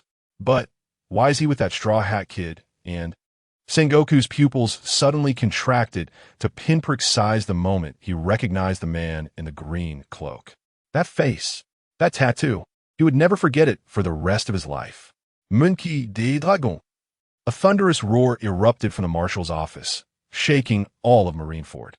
Sengoku abruptly stood up, veins bulging on his forehead, pointing at the screen, his eyes filled with uncontrollable shock and rage. How is this possible? Why is he in Lowtown? In the next moment, he grabbed the golden transponder snail on the desk, roaring with all his might. Intelligence Department. Technical Department. Listen to me. Immediately. Right now. Cut off this signal. No matter where it comes from, by any means, at any cost. Erase it from all channels. This is the Marshal's highest order. However, from the other end of the transponder snail came a trembling voice filled with tears and fear from the Technical Department's Vice Admiral. And Marshal, we can't do it. Sengoku's anger surged. What do you mean can't do it? You are the Navy's top technical department. The signal source. The signal source is locked by an encryption algorithm we have never encountered before. We cannot trace it, cannot override it, and we certainly cannot cut it off. It is like a virus, taking over all our public and encrypted channels. The whole world can see it. Boom. This news detonated like a bomb in Sengoku's mind. The whole world can see it? The face of the naval marshal turned pale in an instant. At the same time, this sudden image was spreading across the globe like a plague. The Grand Line, Alabasta Kingdom, inside the palace.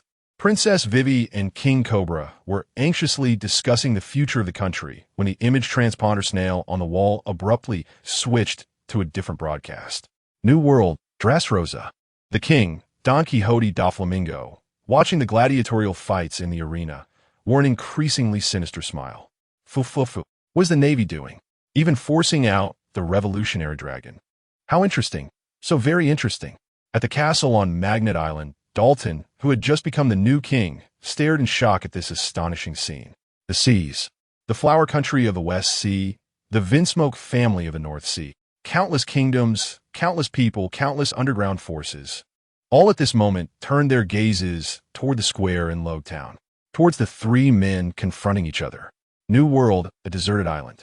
The giant ship Moby Dick of the Whitebeard pirates was docked here. On the deck, the captains and crew also witnessed this unbelievable live broadcast. Gurura, isn't that Dragon's foolish son? How'd he end up in the East Sea? Whitebeard Edward Newgate took a big swig of rum, laughing heartily. The focus isn't on that straw hat kid, old man. First Division Captain Marco, the Phoenix's expression, however, was unusually serious. He pointed at Dragon and Rein on the screen. That man is the leader of the Revolutionary Army, Dragon, the world government's #1 criminal, and the Navy beside him. Marco paused, seemingly searching for the right words. He gives me the feeling that he is more dangerous than an admiral. A tavern. Hee. Blackbeard Marshal de Titch, holding a cherry pie and drinking rum, let out his signature unsettling laugh as he saw the scene on the screen. Dragon, Straw Hat Kid, and an unknown Navy punk. This world is getting more and more interesting. This is real adventure. Hee. Lobetown, Execution Square. Monkey D. Dragon's expression had sunk to the lowest point. As the most cautious and skilled at hiding man in the world, he had never imagined he would one day be exposed to the entire world in this way. He could feel countless gazes from all directions, from all over the world. Some were shocked, some were fearful, some were curious, and some were greedy. He and his son Luffy, at this moment, seemed like fish on a chopping block, displayed on the world's dining table for all to comment on. And the chef, wielding the knife, was this madman of a navy before him. What does he want to do? Countless possibilities flashed through Dragon's mind, but they ultimately converged into the most terrifying conclusion. This man wants to use the lives of himself and Luffy as a sacrifice to his so-called absolute order. He wants to execute the world's worst criminal and the bloodline of the Pirate King in front of the entire world, declaring the arrival of a new era. An era of order ruled by iron blood, led by him. A madman, a complete, irredeemable madman. Dragon's fists quietly clenched beneath the cloak, his nails nearly digging into his flesh. The fierce wind, capable of toppling islands, grew even more violent under his rage. However, Rein completely ignored Dragon's murderous gaze. He even seemed to enjoy this feeling, the feeling of being the center of attention in the world. This was the most critical and thrilling part of his plan. Simply killing Luffy and Dragon, what was the point? That was merely completing a system task. But what if this hunt was transformed into a grand performance sweeping the globe? Let the whole world see how the embodiment of freedom and the leader of the revolution are utterly powerless in the face of absolute order. Let all those with ulterior motives, all potential evildoers, tremble in fear. This is maximizing the benefits. This is how to reap the richest justice points. This is what allows his order to become the sword of Damocles hanging over everyone's head. At the edge of the square, Smoker, Tashigi, and the surviving Navy personnel were completely stunned. They finally understood. Rein Hawk's purpose from the very beginning was not simply to capture a pirate. What he wanted was to trigger an unprecedented super event that would shock the world. He was not here to enforce the rules. He was here to set the rules. Under the gaze of the entire world, Rein slowly raised his head, his eyes seemingly penetrating the screen, making eye contact with everyone watching the live broadcast. He cleared his throat. The next moment, his cold, clear, emotionless voice echoed through the special transponder snail, reaching every corner of the world with crystal clarity. My name is Rein Hawk, a Navy officer. Today here, in the name of absolute justice, I will publicly execute 2 criminals. Chapter 14. The Voice of Pluto. The declaration of judgment, Rein's voice was cold and authoritative, resonating around the globe through countless image-transmitting bugs. To all the people of the world, and to the sinners hiding in the shadows, listen well. The Rein in the square seemed to pause at this moment. Rein slowly turned, not looking at Luffy or the poised dragon, but adopting a stance that overlooked all beings, extending his index finger towards the camera, disguised as a seagull. His finger precisely pointed at the man, cloaked in green. I am Colonel Rein Hawk of the Navy headquarters. Behind me stands the most notorious criminal recognized by the world government, the Supreme Commander of the Revolutionary Army, Monkey D. Dragon. The moment the words fell, it was as if the whole world had been muted. New world, Dressrosa. Doflamingo's charming smile froze. He took off his sunglasses and leaned closer to the screen, seemingly wanting to see more clearly. Monkey D. Dragon? The guy who's been lurking all his life actually looks like this? Navy Headquarters, Marineford. The report from the Vice Admiral of the Technical Department still echoed in Sengoku's ears while on the screen. Rein had smashed that forbidden name into the faces of the entire world in the most direct and brutal manner. Damn it! Sengoku slammed his fist on the desk.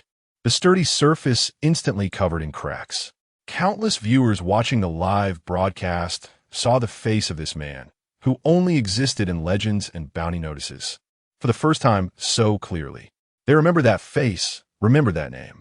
The mystery of the Revolutionary Army was torn away by this Navy man named Rein Hawk in the most ruthless manner.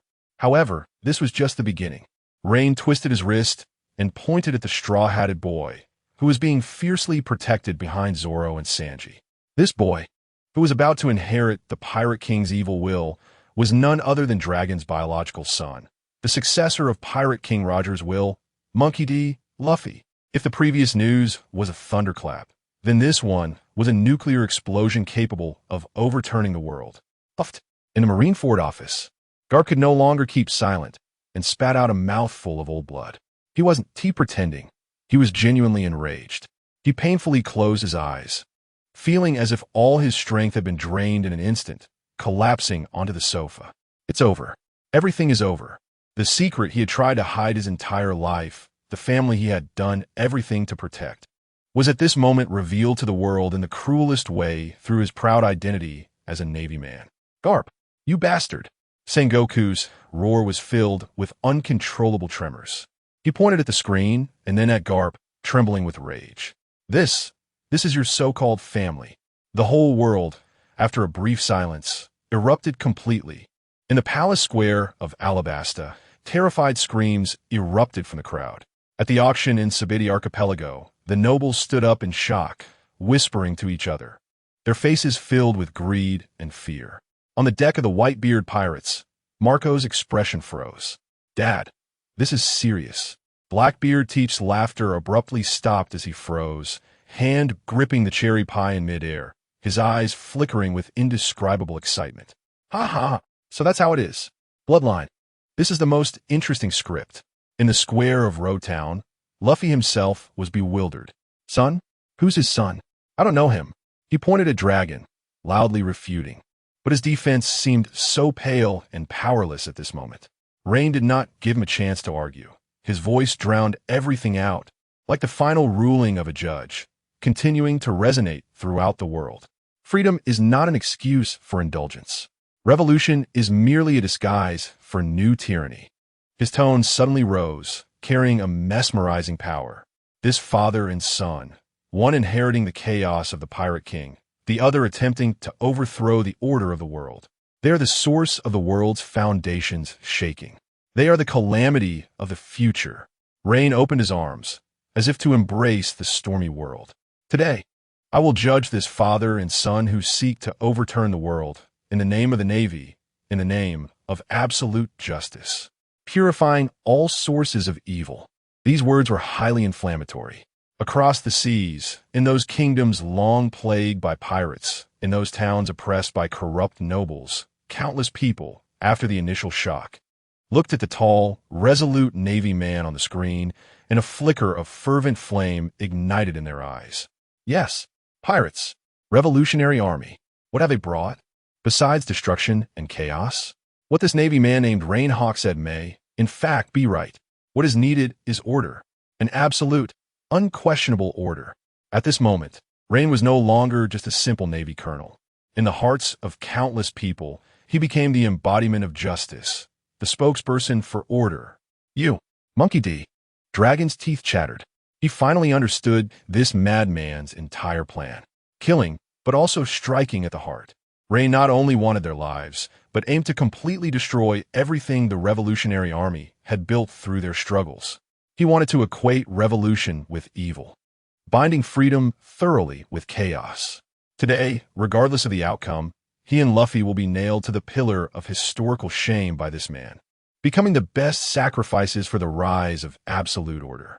He had been cautious all his life, navigating the complexities, never imagining he would fall into such a passive predicament. All his backup plans, all his strategies, lost meaning before this unpredictable madman. Because the opponent had directly flipped the table, Rein slowly lowered his arms, shifting his gaze away from the camera, landing one last time on Dragon. He looked at Dragon's face, so dark it seemed to drip water, and at the uncontrollable storm surrounding him, almost tearing the sky apart. Finally, a cruel smile appeared on Rein's face.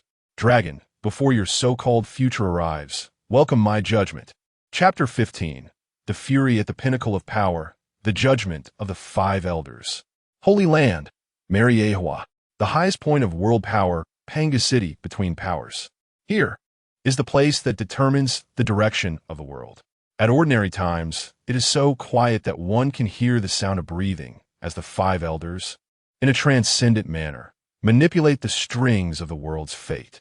But today, the tranquility that has been maintained for hundreds of years has been completely torn apart.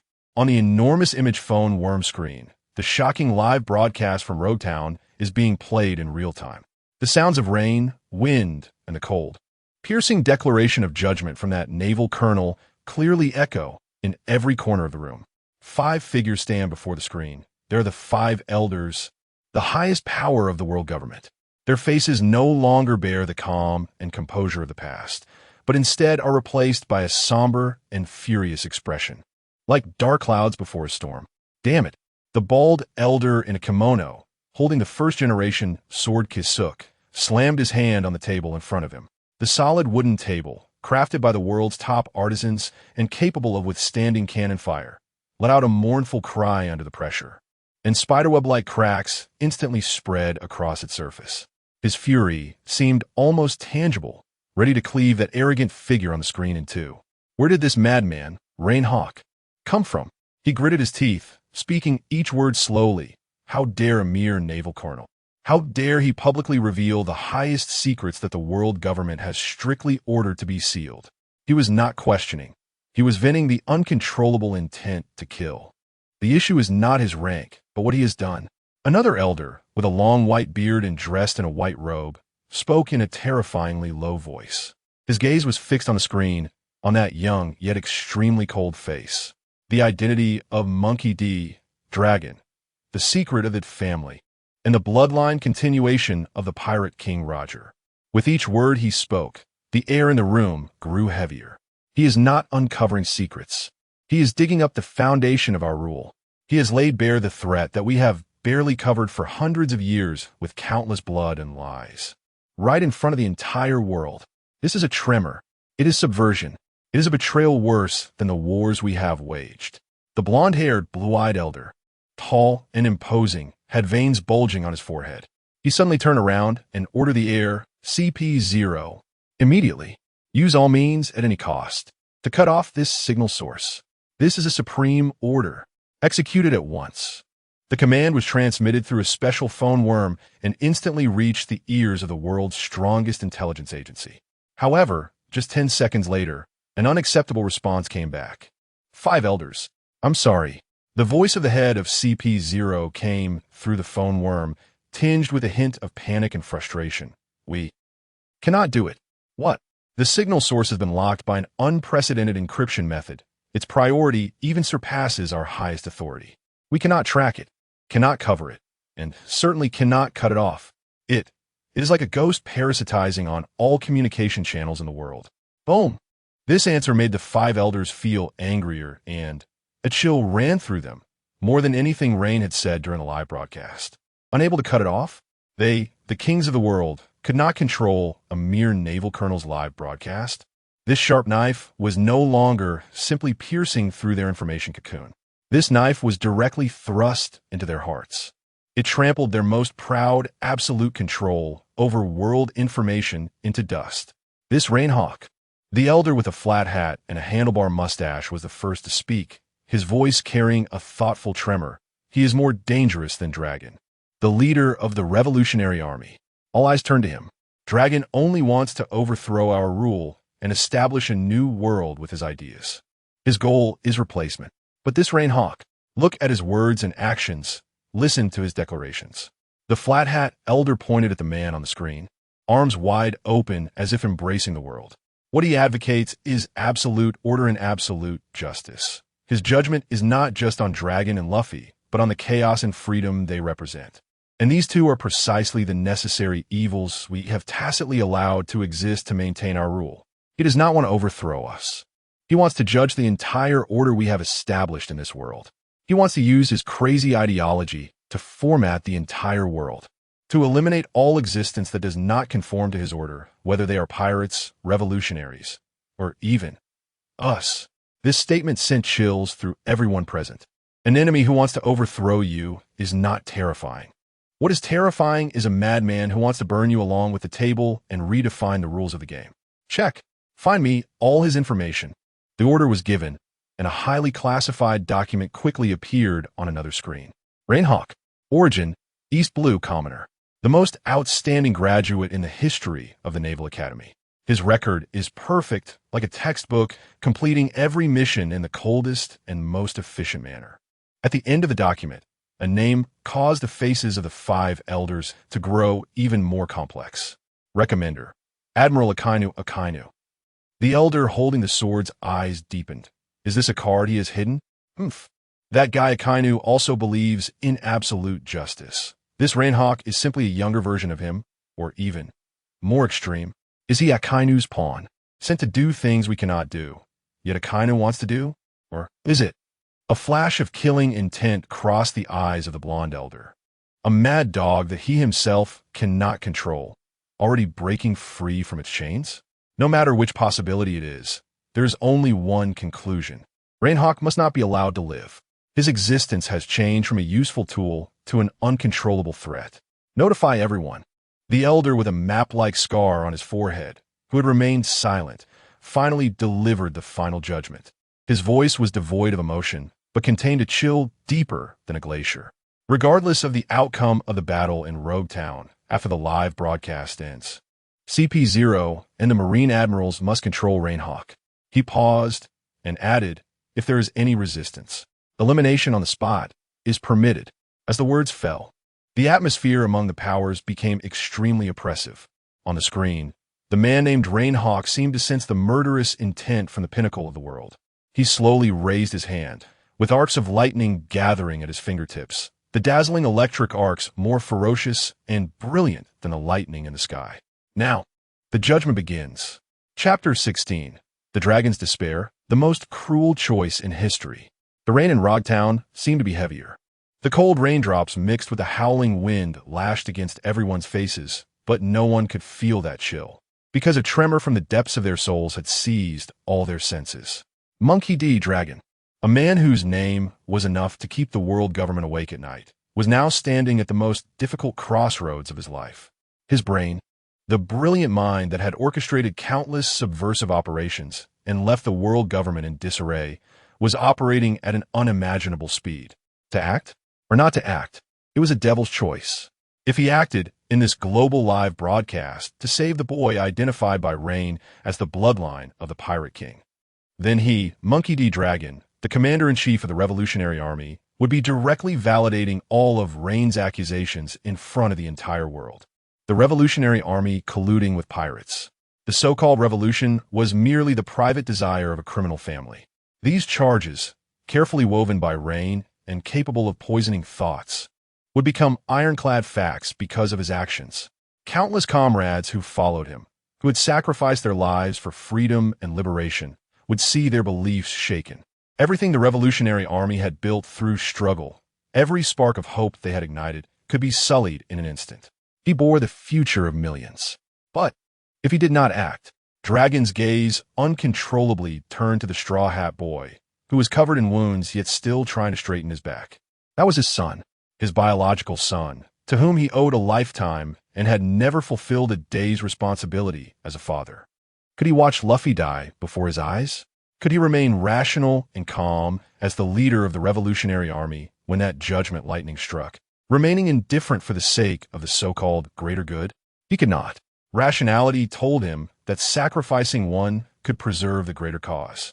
But emotions, that instinct of a father he had suppressed for countless years, were roaring wildly in his chest. He could bear the world's scorn, could stand against the world. But he could not become a cold-blooded coward who watched his son die. Luffy seemed to sense something too. He looked at the man in the green cloak, that face both familiar and strange. Although his mind was still a mess, he could feel the overwhelming anger and struggle emanating from him. More importantly, he saw a hint of something in that man's eyes. Something very much like his grandfather Garp. A profound, unspeakable pain. Just then, a voice, not loud but sharp like a poisoned knife, pierced Dragon's softest heart with precision. This voice did not come through the transponder snail, but rather entered his ears in a special way. It was Rein. He didn't even turn around, only speaking in a tone almost like a whisper, one that only the two of them could hear. Monkey D. Dragon. Every time you hesitate, you are killing more people who follow you. They are far away, watching their leader hesitate and waver for the sake of a pirate's son. Tell me, the freedom they pursue, the lives they sacrifice for it, is it really worth exchanging for your son's life? This silent speech was more lethal than any tangible attack. Dragon felt as if his heart were gripped tightly by an invisible hand, a wave of pain nearly suffocating him. He suddenly looked up, staring intently at Rein's back. This madman, this demon, he had completely seen through his heart. He knew where his weak spot was. Killing with heart. This was Rein Hawk's true purpose. He not only wanted to sacrifice Luffy's life, but also to completely shatter everything that the word revolution represented.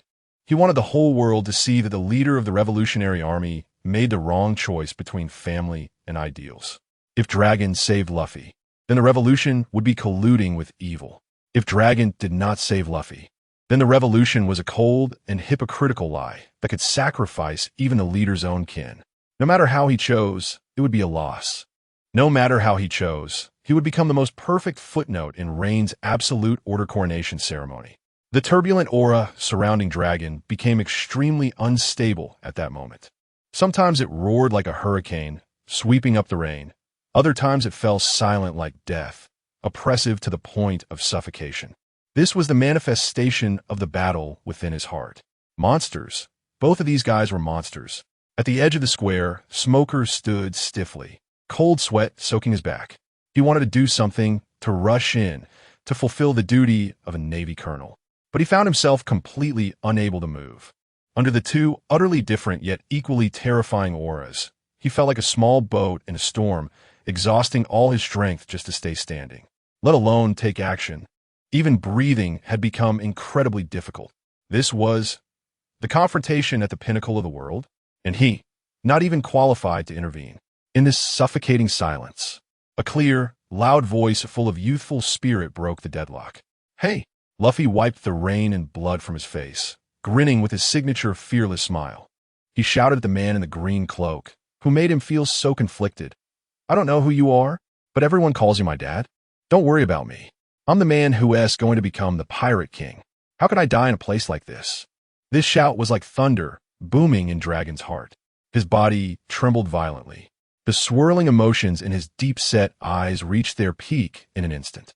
There was shock, pain, relief, but more than that, a determination to become the man who would be the Pirate King. Truly, just like that bastard old man. No, like that damn Roger, speaking the same foolish dream. But this was his son. This was Monkey D. Luffy. Dragon smiled. That smile held endless bitterness and relief. He no longer hesitated. Ideals? The greater good? The future of the revolution? To hell with it. Today, he was just a father wanting to protect his damn son. However, Rein had already lost all his patience. Luffy's shout to him was the most jarring provocation against order. The Pirate King? Rein slowly turned around. The cruel smile on his face finally vanished completely. In its place was absolute, untainted coldness. It seems you have made your choice. Then, the judgment continues. He raised his hand, and the lightning at his fingertips no longer gathered, but erupted. Chapter 17. Father and Son, Crime and Punishment. Rein's mad laughter. Zilla boom. Without warning, without any unnecessary movements. In a moment Rein's voice fell, a thunderbolt, thicker and more dazzling than any before, shot out from his fingertips. Its target was not the poised dragon, nor the watchful Zoro and Sanji nearby. Instead, it was the boy Monkey D. Luffy, who had just declared his ambition to become the Pirate King. This strike was as fast and ruthless as it could be. The lightning cut through the rain, and a sharp, acrid smell filled the air the terrifying energy even causing slight distortions in space. This was a lethal blow. Rein intended to end this farce in the most direct and indisputable way. Luffy, Zoro, and Sanji simultaneously roared in anger, without a second thought, throwing themselves in front of Luffy with all their might. However, it was useless. In the face of that lightning representing absolute order, their resistance was like a mantis trying to stop a chariot. It's over. This was the shared thought of all the Navy personnel in the square. It was also the thought of countless viewers in front of screens around the world. This boy named Luffy was doomed. Yet, just as the thunderbolt was about to pierce through everything in a split second, a green figure moved. He was not running or jumping. He was like a gust of wind. No, he was the wind itself. In an instant, he appeared in front of Luffy. Monkey D. Dragon. He ultimately made a choice. He didn't use any flashy moves. He simply extended his right hand, fingers splayed, to meet that devastating lightning. Boom! A deafening explosion erupted over the entire rogue town. It was not the collision of lightning and flesh. Instead, it was the most violent clash of two completely different energies, both standing at the pinnacle of the world's might. Centered on Dragon's palm, an invisible, visibly tangible shockwave spread out explosively. The stone ground beneath his feet cracked like it had been plowed, instantly turning to powder. A fierce wind, an unprecedented wind strong enough to tear steel, radiated from him in all directions. The rainwater on the square was instantly evaporated, creating a massive vacuum zone. Zoro and Sanji were like leaves caught in a giant's palm, grunting as they coughed up blood, flying away and crashing heavily into a distant building, their fates unknown. Smoker, Tashigi, and the remaining Navy were pressed hard against the ground by this wind, unable to even lift their heads. The entire road town trembled under this force. Countless windows shattered simultaneously. Marine headquarters, Marineford. The marshal's office fell into a deathly silence. Sengoku stared at the screen, showing the green figure that had blocked the thunderbolt with his palm, his face now not pale, but ashen. He made a move. He really made a move. Karp painfully closed his eyes, two streams of murky tears rolling down his wrinkled cheeks. It's over. His son, in front of the entire world, was standing against the Navy, representing justice to protect his grandson. The label of this criminal family would forever be branded on them, never to be washed away. New world, Dressrosa. Fu. Interesting. So interesting. Doflamingo excitedly licked his lips, his smile growing more deranged. The leader of the Revolutionary Army, sheltering the son of the Pirate King. Fu. This is a scene more thrilling than any drama. The Navy has created the most perfect enemy for themselves this time. Whitebeard pirates. Grrrra. Whitebeard took a swig of alcohol, but there was a hint of seriousness in his laughter. For his son, is he willing to oppose the whole world? Dragon, you are quite the father too. Marco's expression, however, had turned extremely grim. Old man, this is not a good thing. That Navy called Rein has succeeded. He has pushed Dragon to the brink, forcing him to prove that everything Rein said was right in this way. The whole world, everyone who saw this scene, understood. The Revolutionary Army is truly connected to the pirates. That Navy colonel was not lying. In the center of Road Town Square, at the eye of the storm, Rein looked at the man who had blocked everything for Luffy, and finally revealed a cold smile of triumph. He slowly raised his other hand, facing the camera disguised as a seagull, spreading his 5 fingers as if showcasing a perfect trophy. His emotionless voice echoed throughout the world once more. Look, citizens of the world, do you see? This is the truth of revolution. This is what they call freedom. When the bloodline of evil is put on trial, the so-called revolutionary leader will unhesitatingly stand against justice. What he protects is not an innocent boy. What he protects is the will of the Pirate King, the continuation of evil. Each word strikes to the heart. Dragon's face turned ashen. He could feel the violent lightning energy still surging in his palm, and what troubled him more than that energy was Rein's words. He had jumped into the deepest trap this madman had dug. Just then, a cold mechanical voice echoed in Rein's mind. Ding! Detected that the host successfully guided world-level public opinion, deeply binding the Revolutionary Army with the pirates, and exposing the hypocrisy of the revolution to the world. The concept of absolute order has taken root in the hearts of some citizens. Task completion significantly increased. Justice points, 50,000. Special reward, talent order pressure. Order pressure, passive talent. When a host faces targets deemed chaotic or evil by the system, they will exert a natural, rule-based suppression over them. The target's strength, speed, and will all be weakened. The more chaotic the target, the stronger the suppression effect. A warm current surged through Rein's entire body. He could feel a new power merging with his soul. His gaze towards Dragon changed. If before, Dragon was a powerful opponent that he needed to face with all his strength, now, in his eyes, Dragon was a flawed, perfect vessel of chaos. Dragon, your greatest mistake was appearing in front of me. Rein's voice became ethereal and authoritative. Now, you and your son will both face judgment, in the name of absolute justice. His momentum soared, that cold, unchallengeable aura of order even overshadowing the wild winds surrounding Dragon, the evil father and son. Let them together become the cornerstone of the new era. Chapter 18, the final trump card. Admiral Akainu Sakazuki arrives. At the Marine headquarters, Marineford, the atmosphere in the Marshal's office had dropped to freezing point. On the screen, Rein's momentum surged again. The pressure of order seemed to penetrate through the screen, freezing the entire office. In Monkey D, Dragon, under the gaze of the whole world, had become a man who sheltered criminals, an enemy of the Navy. Sengoku's fist was clenched tightly, the veins on the back of his hand bulging like a coiled, evil dragon. He did not look at the screen, but fixed his gaze on his old friend, who was slumped on the sofa, silently shedding tears. Garp. Sengoku squeezed out 2 words through clenched teeth. Thud. The Navy hero, Monkey D. Garp, the legendary figure who had forced Pirate King Roger into dire straits multiple times, now slipped off the sofa and knelt on the cold floor. He did not cry out loud, but his violently trembling shoulders and the face filled with endless regret and pain were more heartbreaking than any wailing. My son, my grandson. He unconsciously repeated these 2 words. He had dedicated his life to the Navy, to what he believed was justice. He could watch his old rival Roger be executed with a smile. He could personally send countless pirates to impel down. But he never imagined that one day, his son and grandson would be publicly judged by another Navy officer in front of the whole world in this way. I must go to Low Town. Garp suddenly raised his head, his eyes bloodshot, struggling to stand up. I must stop them. He wanted to stop that madman Rein. He also wanted to beat that bastard sun dragon up and bring him back. You stay right there. A thunderous roar erupted from Sengoku's mouth.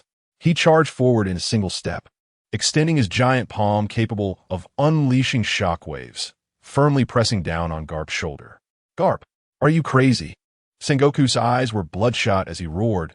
What do you think you're going to do in Logue Town now? Go save them. Do you know that dragon has already acted? He is now the world's #1 enemy of the world government. And Luffy is the will of the Pirate King. Dragon's son. The whole world knows it now. You, Navy hero Monkey D. Garp appearing there at this time. Do you know what that means? Every word from Sengoku fell like a heavy hammer on Garp's heart. It meant that our Navy's hero, the leader of the Revolutionary Army, and the son of the Pirate King were family. It meant that our Navy, our world government, would become the biggest joke. Do you want the entire monkey family to be nailed to the pillar of historical shame? Do you want the Gorosei to order the complete erasure of the surname Monkey from this world? Do you want the monkey family to be exterminated? Sengoku shouted the last sentence with almost all his strength. Garp's body froze completely. Extermination. These 2 words poured over him like the most piercing cold water, awakening a sliver of clarity in his mind clouded by anger and grief. He looked at Sengoku's face twisted with rage. His lips trembled, but he couldn't utter a word. Yes, he couldn't go. Once he went, there would be no turning back. Puffed. A mouthful of fresh blood sprayed from Garp's mouth, splattering on the pristine floor. He could no longer hold on. His whole body completely slumped down. The Navy hero fell at this moment. Holy land, Mariewa. Between powers. The expression of the Gorosei was as dark as the sky before a storm. Where's Sakazuki? The bald Gorosei with a knife asked coldly. Report. The voice of the head of CP0 came through the Den Mushi. Admiral Sakazuki's warship has broken through the storm surrounding Low Town and is about to arrive at the square.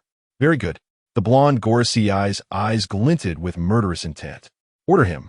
Do not care about any consequences. Monkey D, Dragon, Monkey D, Luffy, and that out-of-control Mad Dog, Rein Hawk. All of them. Eliminate on the spot. Not a single one left. Low Town, Execution Square. The battle had already erupted.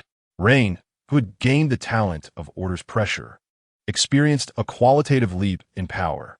Every move he made seemed to carry the laws of heaven and earth. Every lightning bolt precisely predicted Dragon's movements. Yet, Dragon felt extremely constrained. He not only had to fight against Rein's strange, continually weakening pressure, but also had to expend a lot of energy to protect his son behind him, who was completely helpless and occasionally wanted to rush in to die. His wind, originally free and unrestrained, was now filled with concerns and constraints. Boom!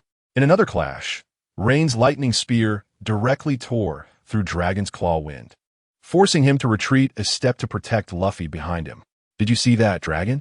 Rein strolled forward step by step, his Navy Justice cloak billowing in the storm and thunder. Your freedom is no match for my order, because your freedom is chaotic, disorderly, and garbage that needs to be eliminated. Dragon gritted his teeth, ready to counterattack once more. Just then, a terrifying aura, hot enough to melt the entire world, descended from the sky. The sky was dyed a sinister red. Countless massive magma bombs, burning with flames, rained down like a meteor shower, indiscriminately bombarding every corner of the square. This is the Admiral. Smoker looked up in horror. Dragon and Rein also stopped their movements simultaneously, looking towards the direction of the port. They saw a huge Navy warship crashing through all the waves and arrogantly docking at the shore. A tall man, draped in a justice cloak and holding a cigar in his mouth, slowly walked down from the deck. His face showed no expression, but his eyes burned with enough fury to incinerate everything. The highest combat power of the Navy, Admiral Akainu Sakazuki. His appearance instantly raised the already tense atmosphere to a new peak. However, Sakazuki did not look at Dragon, nor did he look at Luffy. His sharp eyes, like those of a hawk, passed over everyone and locked firmly onto Rein. The air seemed to freeze. Everyone thought Akainu had come to support Rein against Dragon. But what Akainu said next left the entire world in shock. He looked at Rein, the one he had personally promoted, the one most like himself, and spoke in a tone so cold it carried no personal feelings. Rein Hawk, your justice has crossed the line. The Gorosei have issued the highest order. Sakazuki's gaze was like that of a man looking at a dead person. Your judgment ends here. Now, it is our turn to judge you. Chapter 19, Akainu's Arrival. Judging his own, Rin Pue's admiral on the spot. Akainu's words were like a spark thrown into boiling oil, instantly igniting the entire world. Gyoding Rein Hawk, an admiral judging a colonel who had just made an unparalleled contribution to the Navy? What is going on? The brains of the global audience went into a state of crash. They could not comprehend this sudden, absurd twist. Holy Land Mariewa, the command of the Five Elders? Why? Did Colonel Ren not do everything to uphold the rule of the world government? The square in Rogertown fell into a strange silence. Magma dripped onto the ground, making a sizzling sound, steaming white vapor mixed with rainwater, making the entire space blurry. A look of astonishment appeared on Monkey D, Dragon's face. The Navy is in fighting? He looked at Run, then at the man exuding a destructive aura, Sakazuki. An opportunity. This is a once-in-a-lifetime chance. Rein Hawk. Sakazuki's voice was devoid of any human emotion, only as fierce as molten lava. You incited public opinion, acted beyond your authority, and unilaterally executed criminals, seriously undermining the order and rules of the Navy. Your very existence is a stain on the word justice. Here, I will eliminate you alongside the Revolutionary Army leader Monkey D, Dragon and the spawn of the Pirate King. Sakazuki's words clearly reached everyone's ears. He not only wanted to kill Ron, but he also aimed to eliminate Dragon and Luffy together. This was an indiscriminate, thorough cleansing. Rein smiled, faced with the death sentence from the Navy's highest combat power. Confronted with the annihilation order from the pinnacle of world power, he was not afraid. Instead, he laughed. In that smile, there was unabashed mockery and disdain. Admiral Sakazuki. Ren's voice was not loud, but it clearly covered the sounds of wind, rain, and erupting magma. Are you executing the command of the 5 elders or the command of justice? Sakazuki's brows furrowed slightly. Is there a difference? Of course there is. Ren spread his hands, as if embracing this chaos. While I am here, judging the evil bloodline and exposing the hypocrisy of the revolution, what are the 5 elders, the embodiment of the highest power in the world, thinking? They are afraid. They fear that I, this tool, have gained power that threatens their very existence. Therefore, they would rather let the leader of the revolutionary army escape, would rather let the son of the pirate king continue to live, than prioritize eliminating me, this out-of-control subordinate. Rin took a step forward, the lightning around him contrasting sharply with the falling magma in the sky. Tell me, Admiral Sakazuki, is this behavior, sacrificing the foundation of absolute order to maintain one's own privileges and status, is it justice? This statement struck Sakazuki's heart like a heavy hammer. Sakazuki believed in absolute justice. He despised all compromise and weakness. Ren's words accurately pierced the most core and contradictory part of his ideology. Obeying orders is the Navy's duty. But what if the order itself is a betrayal of justice? Just at the moment when Sakazuki's heart wavered, Dragon moved. This was the moment he had been waiting for. Boom! A violent whirlwind erupted from under Dragon's feet, instantly sweeping up the surrounding rainwater, dust, and even falling magma, forming a chaotic wind wall that obscured all lines of sight. Luffy. Dragon grabbed his stunned son, and with his other hand he summoned the wind, pulling over the severely injured Zoro and Sanji nearby. If you want to live, keep up. He roared at the 2 young men who were about to lose consciousness, his figure like a ghost, rushing towards the port with the cover of the wind wall. Don't let them escape. Sakazuki instantly reacted, roaring angrily as his right arm transformed into scorching magma, ready to attack. Hellhound. However, a figure faster than him blocked his way. It was Run. Admiral Sakazuki. Your opponent is me. Ren's face remained cold. You can't go anywhere until we determine the winner. You seek death.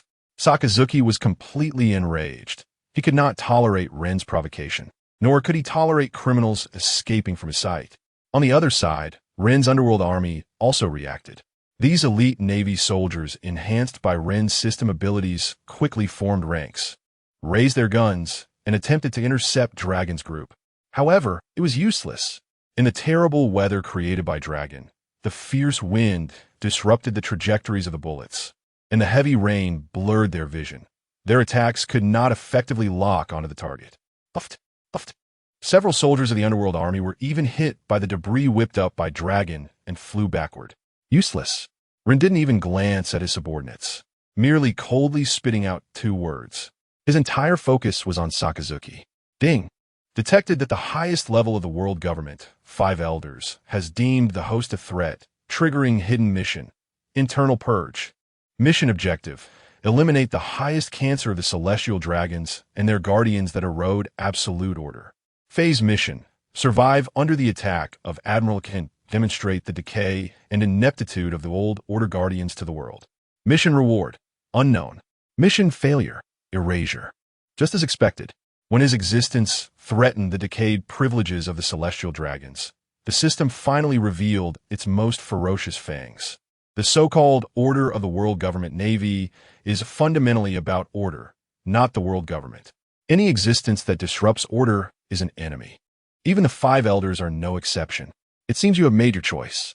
Sakazuki looked at Run, his killing intent reaching its peak. No, it was justice that made the choice for me. Rin slowly raised his hand, the lightning gathering at his fingertips once again. Just then, the violent air currents that had been shrouding the center of the square suddenly dissipated. Monkey D, Dragon, along with the Straw Hat crew, had vanished without a trace.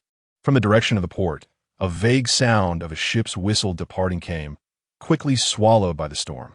He escaped. In front of the Admiral and Rein Hawk. He escaped. Damn! Sakazuki let out a thunderous roar. Magma erupted from his body, completely melting the surrounding ground. Smokers struggled to get up from the ground. Looking at the empty square and the ship disappearing into the vast sea, a wave of immense frustration and helplessness surged in his heart. He instinctively wanted to rush to the port. "Colonel Smoker." A cold voice called out to him. It was Run. He did not look at the furious Sakazuki or the direction Dragon had escaped. He simply calmly ordered Smoker, "Gather your subordinates, clean up the battlefield, and assess the losses." "This is an order." Smoker's body froze. He looked at Ren's emotionless face, then at the man in the distance who resembled a volcanic eruption. In the face of absolute power and status difference, all his reluctance seemed so laughable. He could only lower his head and clench his fists. Yes. In the midst of the storm, the silhouette of Luffy and his crew disappeared completely into the vast sea. Meanwhile, in the square of Rogue Town, the stage for this trial welcomed its final and most terrifying actor. Rein turned around, facing Sakazuki from a distance. "Now, the troublesome people have all left. Let's talk about true justice, Admiral Sakazuki." Chapter 20 Task failed? No, this time I'm in the atmosphere. The clamor of Rogue Town faded into an eerie silence as the ship that fled in haste disappeared into the depths of the storm.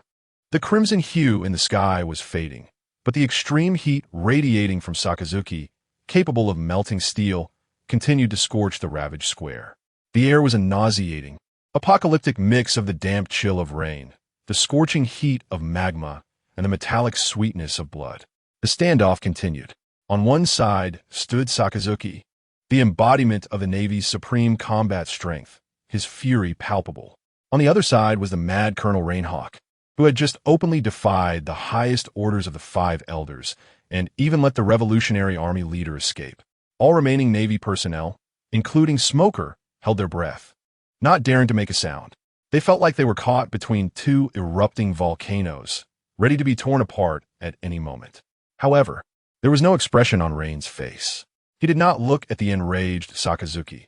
Instead, he slowly descended from the air, his feet gently landing on the ground that had been ravaged by his own lightning and Sakazuki's magma, now reduced to scorched earth and glass.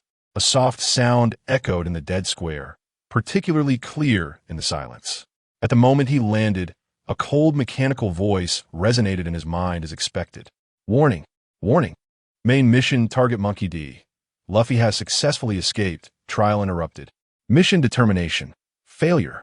A series of bright red text with huge exclamation marks flashed frantically in Rein's system interface, seemingly venting the system's dissatisfaction and anger. If it had been any other system host, they would have likely turned pale with despair, feeling their guts wrench. A failed mission meant annihilation. This was the most fundamental fear etched deep within the soul. However, Rein's face remained the same frozen expression as always.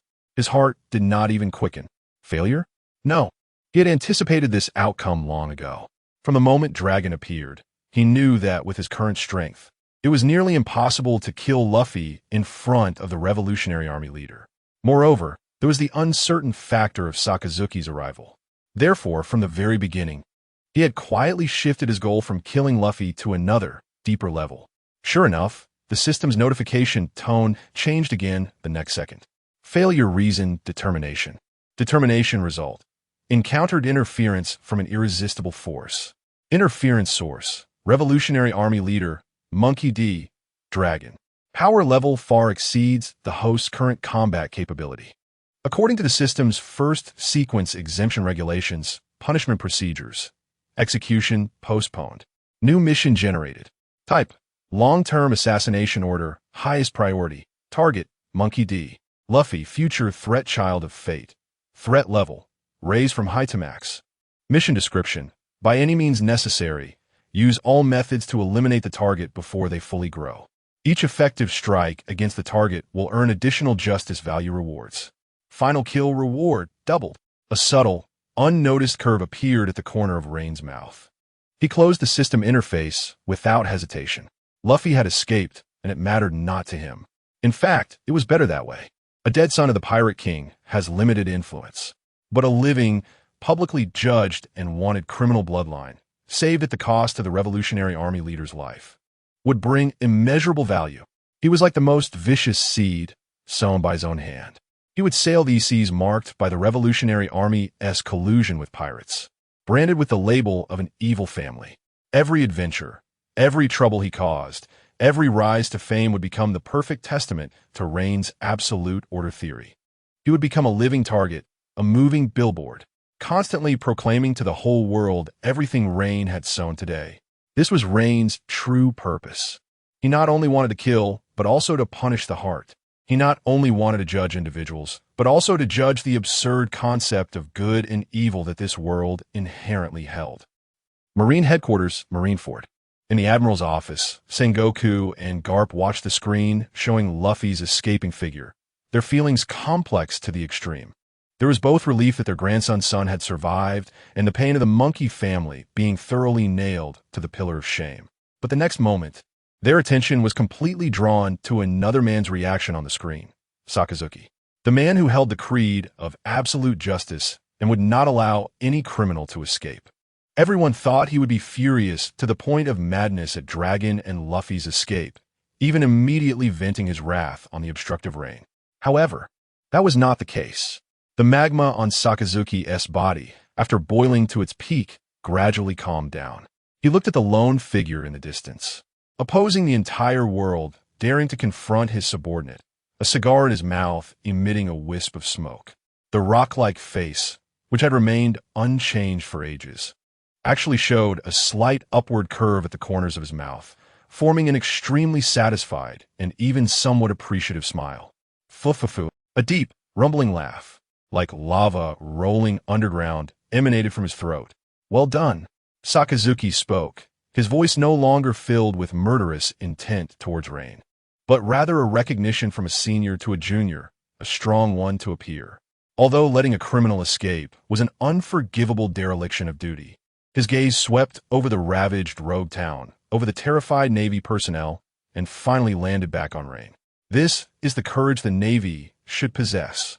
In the face of evil, the most extreme and thorough means should be used to expose it to the public, and then completely eliminate it, instead of clinging to naive fantasies like some people, talking about useless human feelings. This statement instantly darkened Sengoku's expression in the office to the point where it could drip water. He knew that the some people Sakazuki referred to were him, Garp, and Akiji. It's over. Sengoku's heart sank to the bottom. This madman Rein not only did not face punishment for this failure, but instead had completely won the recognition of Sakazuki, the strongest hawk of the Navy. He was no longer a potentially uncontrollable mad dog. He had become the sharpest and most favored knife under Sakazuki's absolute justice philosophy. From this day on, the previously relatively clear rift within the Navy would completely evolve into an insurmountable chasm due to Rein's presence. Road Town. The elites of Rein's underworld army quickly regrouped after a brief chaos. They looked at their commander. That man had just single-handedly faced the world's most notorious criminal, Revolutionary Army Commander Monkey D. Dragon. That man had just, in the face of the Navy's supreme combat strength, Admiral Sakazuki's questioning, remained unperturbed and even questioned the essence of justice in return.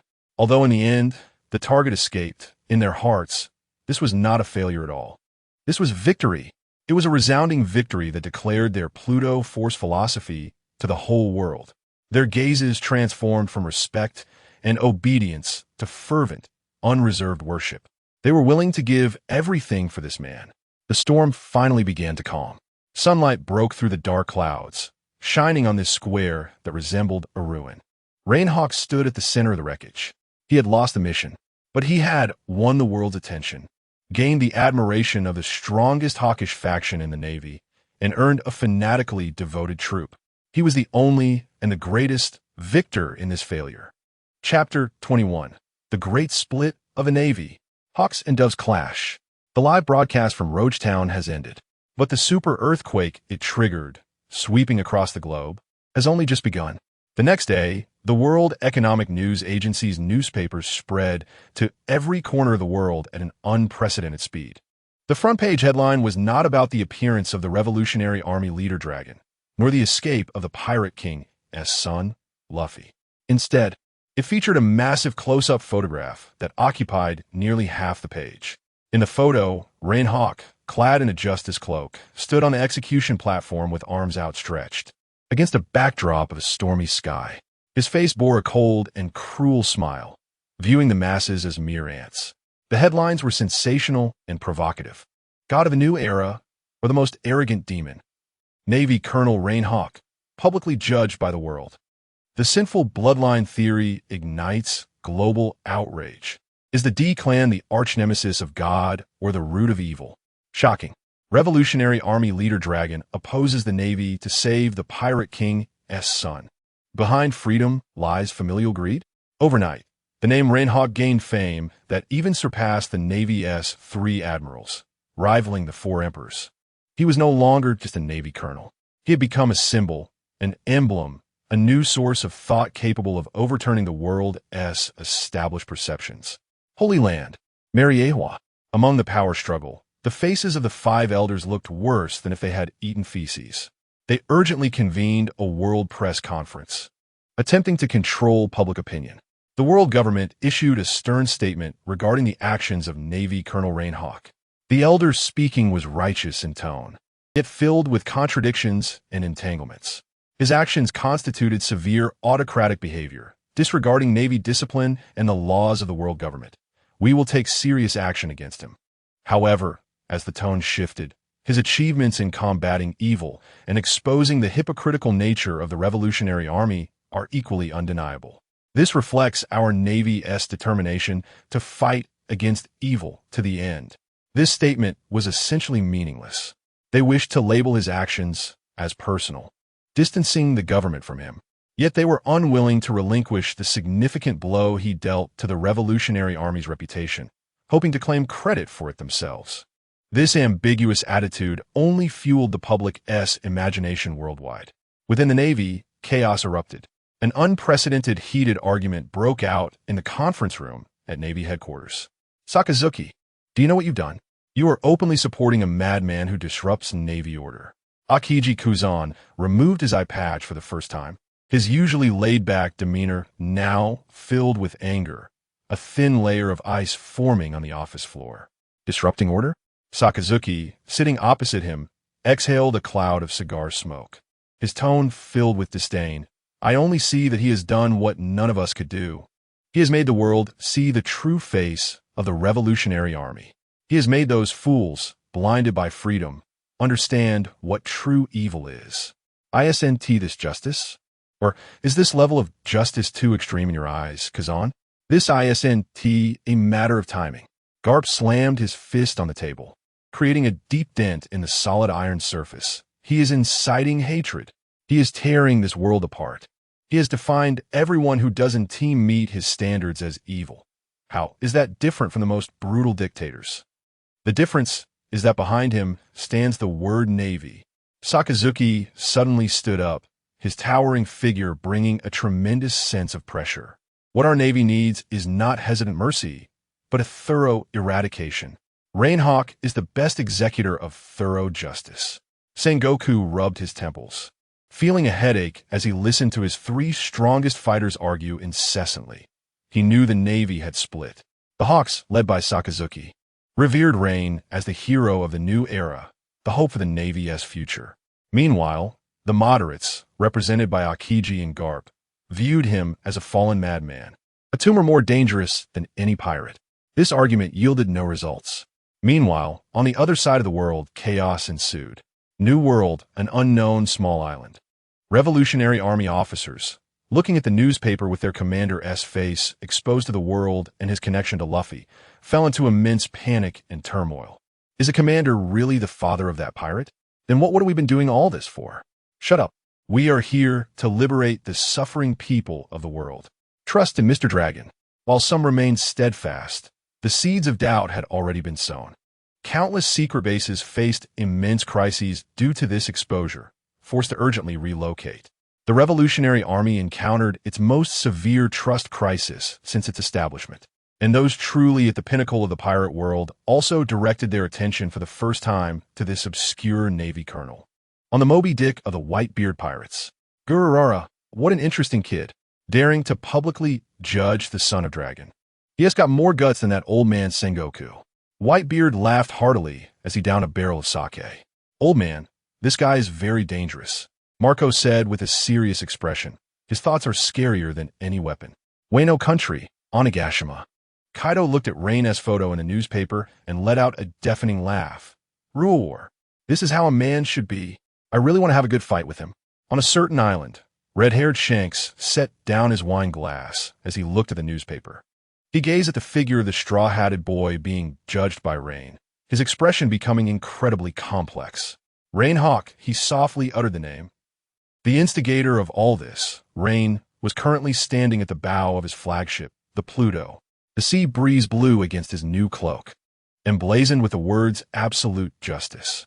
In his hand, he held a detailed report compiled by subordinates, outlining the global reactions, the hypocrisy of the world government, the divisions within the Navy, the chaos within the Revolutionary Army, the attention of the four emperors. Everything was within his expectations. He calmly analyzed all the chain reactions brought about by this move. He knew that his strength was still far from enough to confront Dragon, to face future monsters like Whitebeard and Kaido, and even to combat the 5 high-ranking elders that the system ultimately points to. Mere strength was insufficient. He needed a higher status, greater power, and more pieces he could use. His gaze pierced through the waves, directed towards the Grand Line. There lay his next targets, and his direct superior would shift from Smoker of the East Blue to Admiral Sakazuki at Navy headquarters. This was a perfect, powerful ally that he could utilize. Just then, a figure approached him carefully, holding a glass of water. It was Nami. Her hands were still trembling slightly. For the past 2 days, she felt as if she were living in a dream. She had witnessed how this man toyed with the entire world. Fear. This was her most primitive feeling towards Rein. But now, amidst this pure fear, it seemed that something else was mixed in. A kind of awe, even a morbid curiosity that she herself could not understand. She wanted to know what this man was thinking in his mind. What kind of soul was hidden beneath his cold face? She gathered her courage and handed over the cup of water. Lord Rein, please have some water. Rein did not turn around. He merely shifted his gaze from the report and took the cup. The moment his cold fingertips brushed against Nami's, her body trembled as if electric shock had surged through her. A new journey was about to begin. Chapter 22. Everyone's Frenzy. Nami's plot to escape. Rin, come to my room for a moment. In the ruins of Road Town, the view of the ship's stern of the Pluton gradually shrank into a blurred black. The storm had passed, but the mixed scent of char and blood seemed to linger at everyone's nostrils.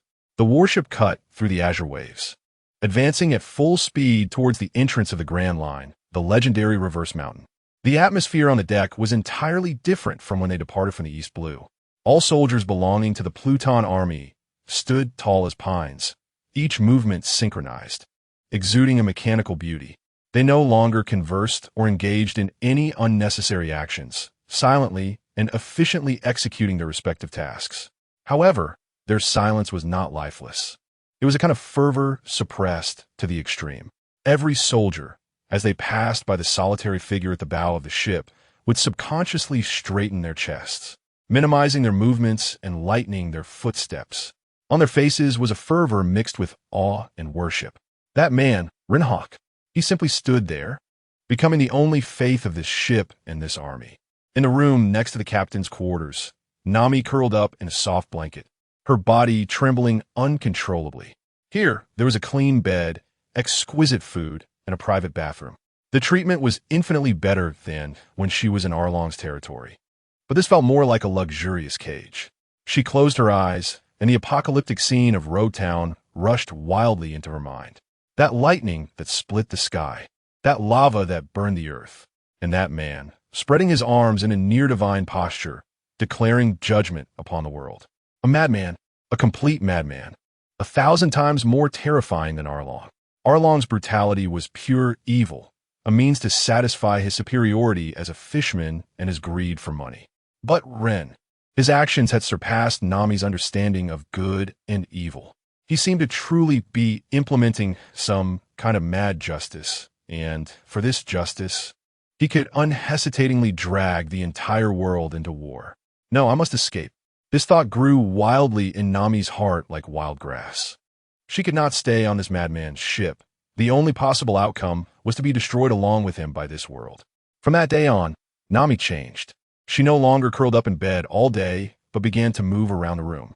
She would take advantage of the brief moments when she was allowed on deck to greedily memorize every structure of the warship, the height of the mast, the distribution of the ropes, the location of the lifeboats, and even the way each plank on the deck was joined. She listened carefully to the footsteps in the corridor outside her door. The heavy and regular steps were those of patrolling soldiers, who passed by twice every hour. The light and chaotic steps belonged to the ship's crew responsible for delivering meals and cleaning. She could even determine the precise timing of the soldiers' shift changes by the frequency of their footsteps. No one taught her this. It was entirely her instinctive insight as a genius navigator into her environment and its patterns. In just one day, a highly detailed internal structure map of the warship, drawn on the back of food packaging paper, quietly took shape under her bed. Not only did it include the structure of the warship, but it also marked the soldiers' patrol routes, the distribution of fire points, and the blind spots of the monitoring snail that she calculated. The plan was in place. At 3 in the morning, when the warship passed through a specific sea area with the strongest currents, she would take advantage of the 30 seconds of soldiers' shift change to slip out through the porthole of her room and slide to the lifeboat by the stern, using the shadows of the ropes. As long as she could successfully lower the lifeboat, she had a 50% chance of escaping the ship's tracking range with the current.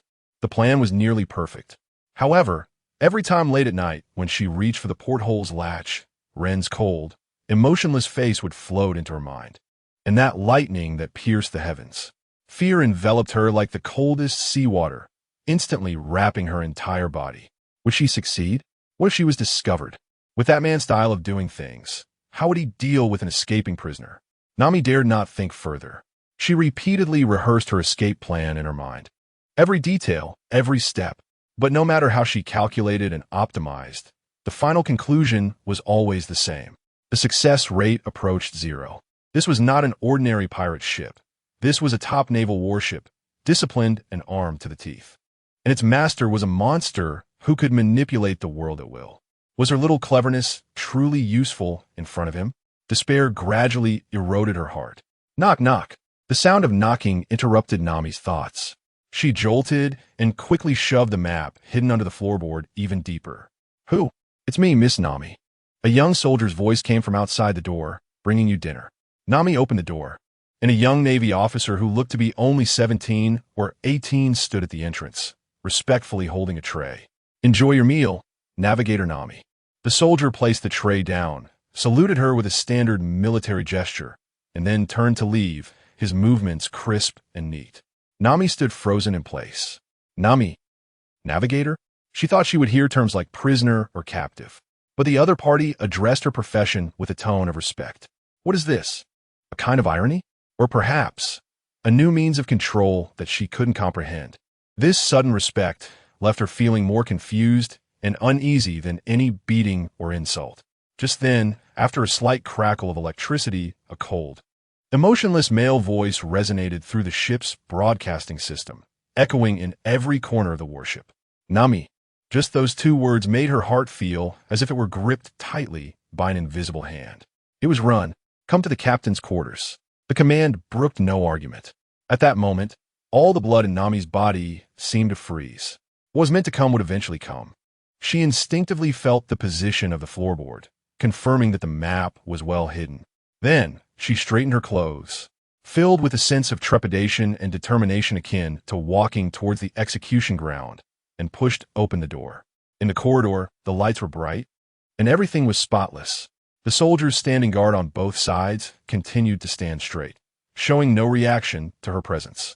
But Nami felt as if she were walking on a road to hell. Each step was incredibly heavy. Finally, she arrived in front of a dark door adorned with a grotesque sea beast relief. She stopped, her palm hovering in the air, yet she hesitated to knock. Chapter 23, The Showdown. I'm a traveler, Nami. Don't come any closer. The voice from the broadcast faded away, but those 2 words immediately echoed in Nami's ears like a spell. Her heart was pounding wildly in her chest, each beat pulling at every nerve in her body. Go or not go?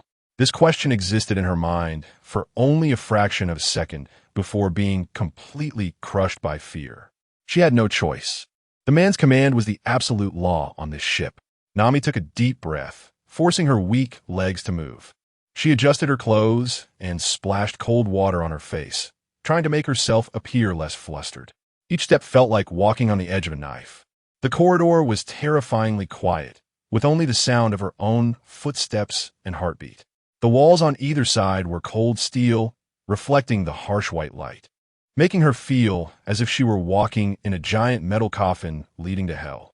The door to the captain's cabin was at the end of the corridor. That heavy door, engraved with a fierce Sea King relief, looked to Nami like the gaping mouth of a monstrous beast waiting to devour her. She tremblingly raised her hand, hesitated for a long time, and finally gently knocked on the door. "Come in." A calm voice came from inside. Nami pushed the door open and walked in. The captain's cabin was spacious, even larger than her home in Cocoa Village. The air was filled with a faint scent, a mix of old books and sea salt. There were no luxurious decorations. Everything was simple and practical, exuding a cold sense of order. Ryan stood at the far end of the room, with his back to her. In front of him was a huge wall map of the sea. It was unlike any map Nami had ever seen. It was incredibly detailed, marking all the known islands in the Four Seas and the first half of the Grand Line. Even in the legendary uninhabited seas, it meticulously indicated the anomalies in currents, climate, and magnetic fields with fine lines and symbols. The value of this map was enough to drive any navigator mad. But Ryan seemed uninterested in the map itself. He just stood quietly, his tall figure casting a long shadow under the light, completely enveloping Nami. Oppressive. A suffocating sense of oppression filled the entire room.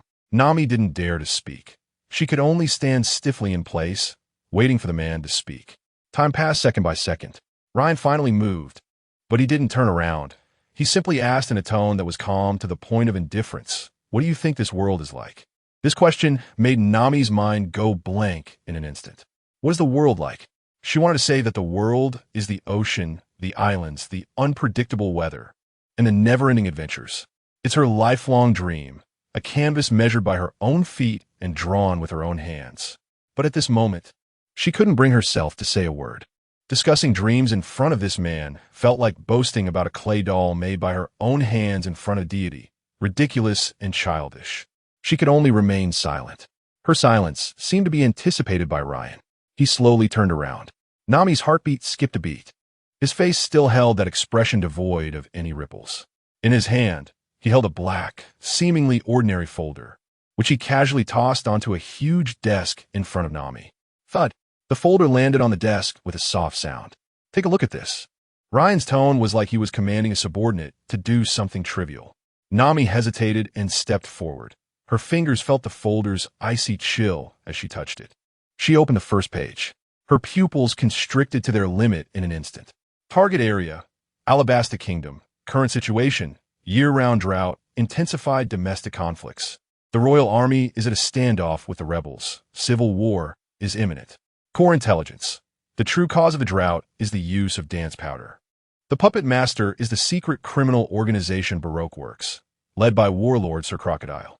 Organization's goal, to steal the nation and search for the ancient weapon Pluton. What is this? Nami's hands began to tremble violently. Alabasta. She had heard that name.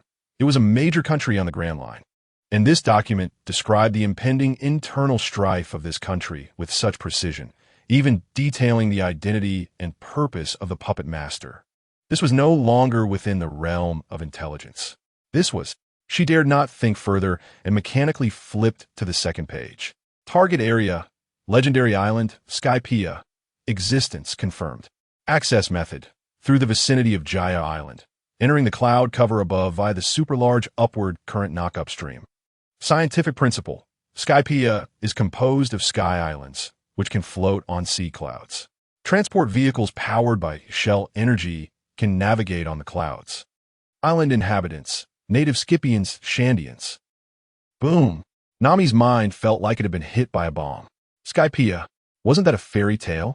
It was a legend that even a 3-year-old wouldn't believe. But this document described the existence of Skypiea with a calm, almost terrifying scientific report style, detailing its principles of existence, methods of entry, and even listing its inhabitants.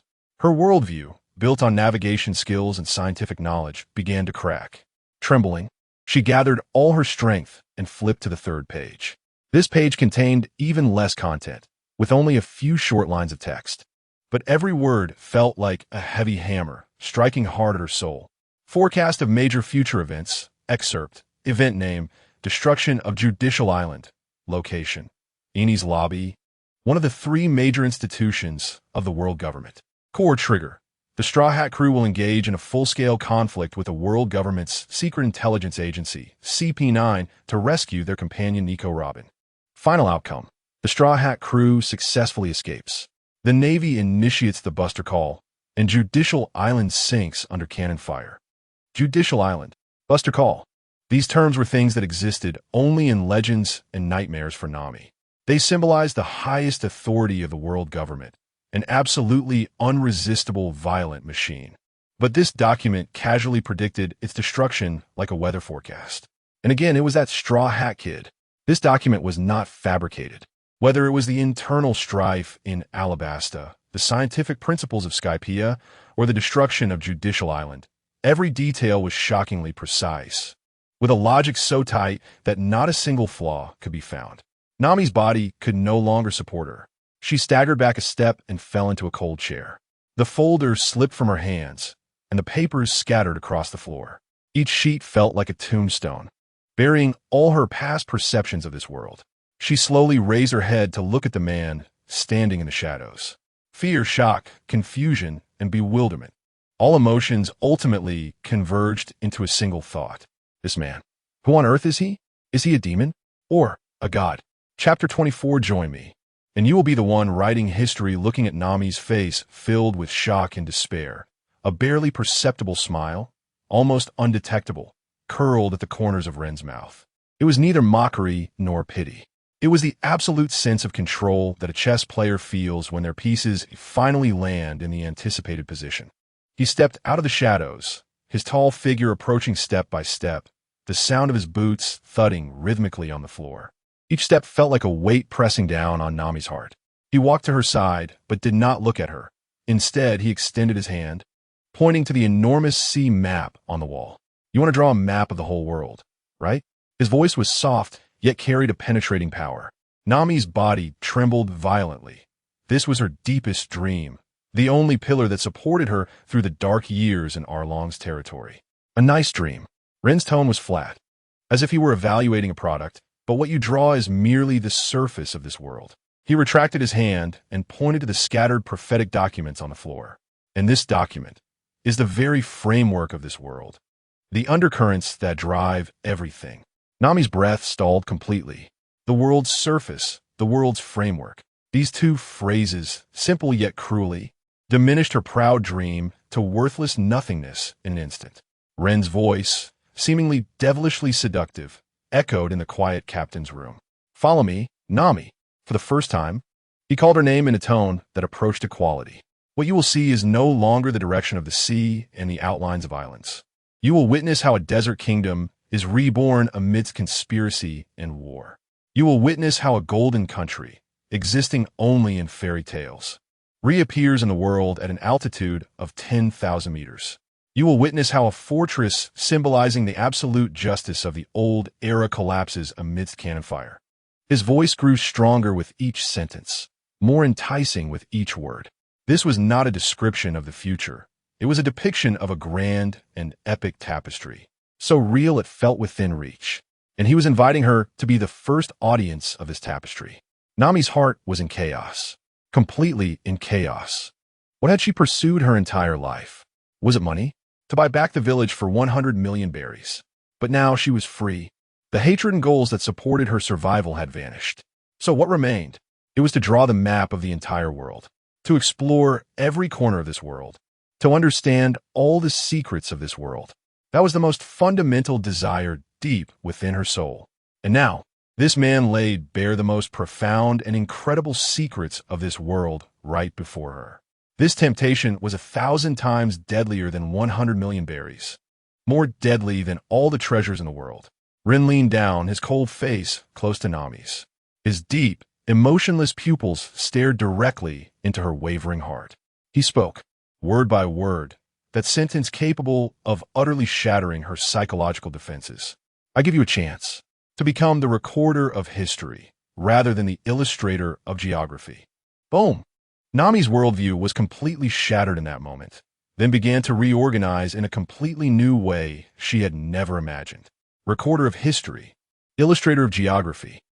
Her proud navigation skills, her understanding of the laws of the world, the escape map hidden under her bed, which contained all her efforts and wisdom, all seemed so small and ridiculous in the face of the grand and despairing term history. Everything she had done was merely struggling on the surface of the world. And this man had already stood atop the framework that drives the world's operation, coldly observing everything that happened. Rein slowly stood up straight, his tone returning to the previous coldness and indifference.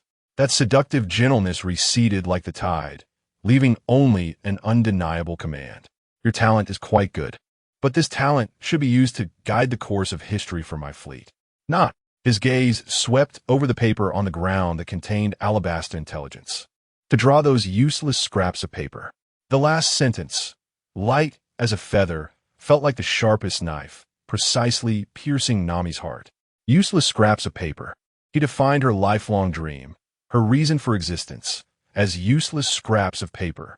This was an extreme humiliation. Yet, Nami could not muster even the slightest bit of resistance. Because he was right. If everything he showed was true, then what was the difference between the sea charts she drew and scraps of paper? Deep within her heart, that thought about escaping, that escape plan map she had high hopes for, wavered for the first time at that moment. Escape and then what? Continue to draw those useless scraps of paper? Or stay and follow this devilish man to witness the history that could overturn the world? Rein did not look at her again. He turned and walked back to his desk. He picked up a new document and began to review it, as if Nami no longer existed in this room. He gave her a choice, but he knew she had no choice left. Nami stared blankly at the documents on the floor, then looked at the cold profile of the man. Trembling, she reached out her hand and picked up the prophetic paper that recorded the destruction of Judicial Island. Chapter 25. The island behemoth appears at Reverse Mountain. Rein, is this what you call hope? The bow of the Hades sliced through the tumultuous and chaotic waves at the convergence of the four seas. Ahead, an endless expanse of red land loomed, like a scar left by the Creator God, dividing the world in two. The Red Earth continent. The entrance to the legendary Grand Line, Reverse Mountain, finally appeared before them. Even the Hades crew, reinforced by Rein's system abilities. And these soldiers with wills as strong as steel could not suppress their synchronized gasps upon witnessing this spectacle that defied all logic of the world. The sea water was flowing backwards, for massive water channels surged upwards, as if pulled by an invisible force, roaring towards the towering red peak, converging at the summit before transforming into an even more violent torrent, rushing into the area known as the Pirate Graveyard in the Grand Line. This is the Grand Line, a soldier murmured, gripping the hilt of his sword tightly, veins bulging on the back of his hand. This was not fear, but an instinctual shudder in the face of the unknown, confronting the great forces of nature.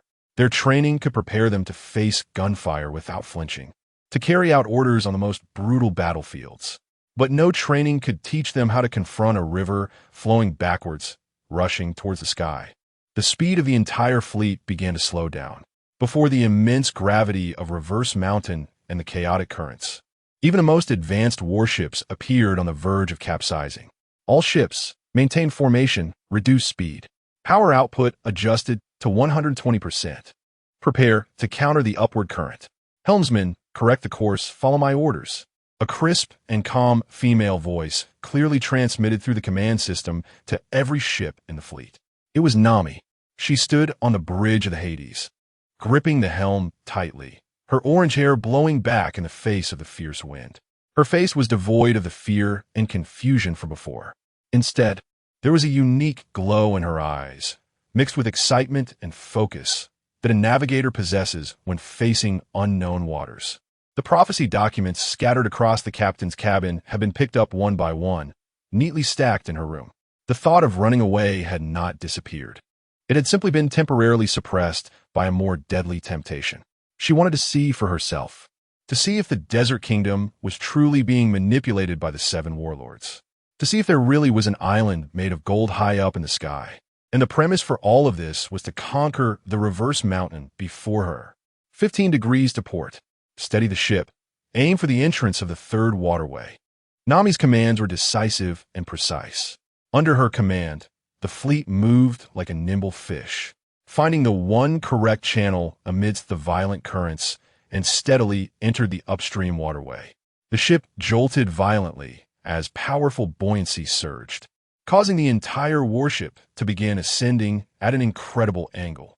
The soldiers on the deck watched as the woman they had seen as a captive just days ago now commanded the fleet with absolute authority, stirring complex emotions within them.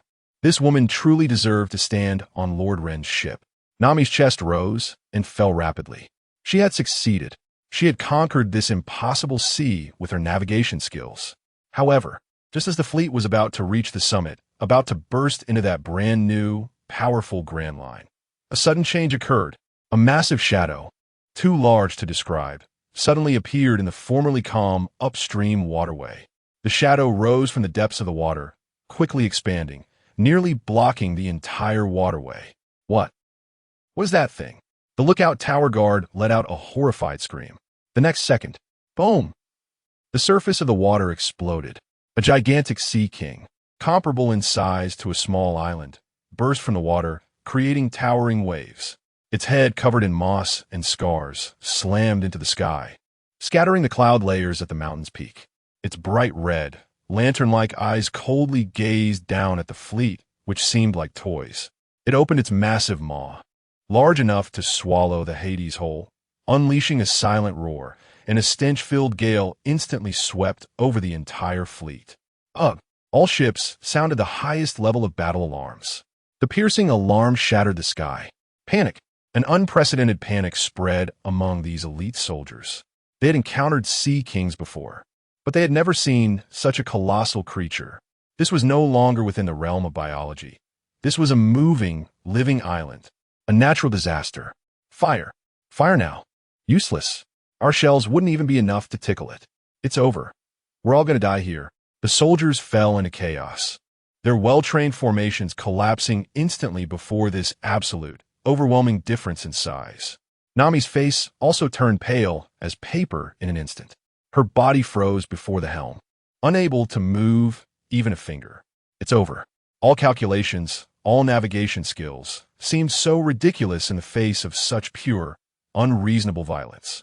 As long as that mouth closed, as long as that massive body moved at all, the entire fleet, along with her newly ignited curiosity and anticipation for the future, would vanish into thin air. The shadow of death enveloped her completely. However, in the depths of this extreme despair, a flash of mad thought struck her mind like lightning. An opportunity. This might be the only opportunity. This monster was blocking the fleet's path. That man, Rein, could not just sit by and watch. He would definitely take action. As long as he got entangled with this monster, even if only for a minute, no, 30 seconds. She could take the chance to drop the lifeboat and jump into the nearby waterway leading to the West Sea. This was the only and final chance. Nami's heart raced wildly, her survival instincts overpowering everything. She instinctively looked towards the captain's cabin. She had even started planning her escape route in her mind. However, what she saw was not a closed door. Creak the door to the captain's cabin opened. Rein Hawk slowly walked out. His face showed no signs of tension. No seriousness in the face of a natural disaster. Not even a hint of surprise. It was a contempt. A contempt as if watching a boring farce. Utterly disdainful. He first casually glanced at the enormous monster that blocked the sun.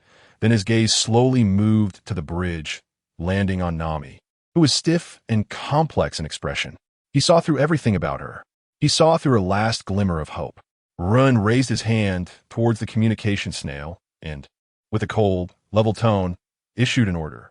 All personnel, cease all ineffective attacks. Just watch. He took a couple of steps forward, standing at the bow alone, facing the island-like behemoth. Then he looked at Nami and uttered a sentence that sent her into an ice-cold abyss. Is this your hope of escape? Chapter 26. Only the weak pray for calm. Sorry, I am the calamity. Rain's voice was not loud, but it pierced through the deafening alarm, the soldier screams, and the raging winds and waves stirred up by the giant beast, directly stabbing into the deepest part of Nami's heart. Is this your hope of escape? There was no anger in that statement, no questioning, not even any emotion. Just a pure, cold statement, as if a deity were looking down at ants struggling. In that moment, all the blood in Nami's body froze completely. The flicker of hope she had just ignited in despair was doused by this cold water, leaving not even a wisp of smoke. He knew everything. He knew it all. Her little cleverness, her seemingly flawless escape plan, was nothing more than a child's doodle in front of this man, laughably childish. Fear. A fear 1,000 times stronger than the one she felt facing that island giant beast surged up like a cold, deep-sea monster rising from the depths of her soul, opening its jaws wide to completely swallow her. At this moment, the entire fleet was paralyzed. The gunners futilely turned the cannons. But the violent shaking and the boundless fear brought by the giant beast made it impossible for them to even aim. Some soldiers clung desperately to the ropes on the ship's railing to avoid being thrown into the reverse waterfall. Others had given up resisting, sitting on the deck with ashen faces, waiting for death to come.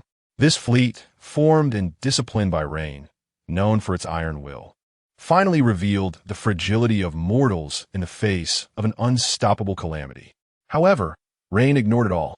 He ignored the panic and alarms on the ship, ignored the giant beast that had already aimed its bloody maw at the ship, the Hades. He didn't even wear any protective gear. Just walked in that black cloak emblazoned with absolute justice, step by step, from the captain's cabin to the bow of the ship. His footsteps were neither fast nor slow. Each step so steady it felt like he was walking on flat ground. The howling wind moved his cloak. The giant waves battered the ship. Yet they could not budge him in the slightest. He stood alone at the very front of the bow, right in front of the mouth of the giant beast that was about to swallow everything. Small, yet somehow appearing larger than the giant beast itself. He didn't look back, but his voice once again clearly reached the ears of everyone on the bridge. Especially, it reached Nami's ears. Watch closely, Nami. His voice carried a hint of disdain, an extreme contempt for all the rules of this world. The world is this simple. The moment his words fell, Rein moved. No, it wasn't team movement. It was disappearance. His figure, without warning, transformed into a blinding golden lightning bolt, vanishing from the bow. The next second, when everyone caught sight of him again, he had appeared in mid-air, right before the blood-red giant eye of the island beast. He hovered in the air, with a roaring reverse waterfall beneath him and the crimson earth behind him. Roar! The giant beast was clearly enraged by the suddenly appearing, tiny yet exuding a dangerous aura insect. It let out a roar that could shatter mountains, its massive head lunging forward, ready to swallow Rein whole. However, Rein simply looked at it coldly. He slowly raised his hands, as if embracing the entire sky. Boom! The sky responded to him. The originally clear sky was instantly filled with dark clouds. Countless golden lightning bolts, thick as barrels, surged madly from the clouds in all directions, tearing through the heavens, gathering towards Rein's raised hands in a posture of pilgrimage. That was not a summoning. That was an order. The sky was obeying his command. Golden lightning gathered, compressed, and shaped in his palms. In the blink of an eye, a gigantic lightning dragon, several times larger than the Hades warship, took form in his hands.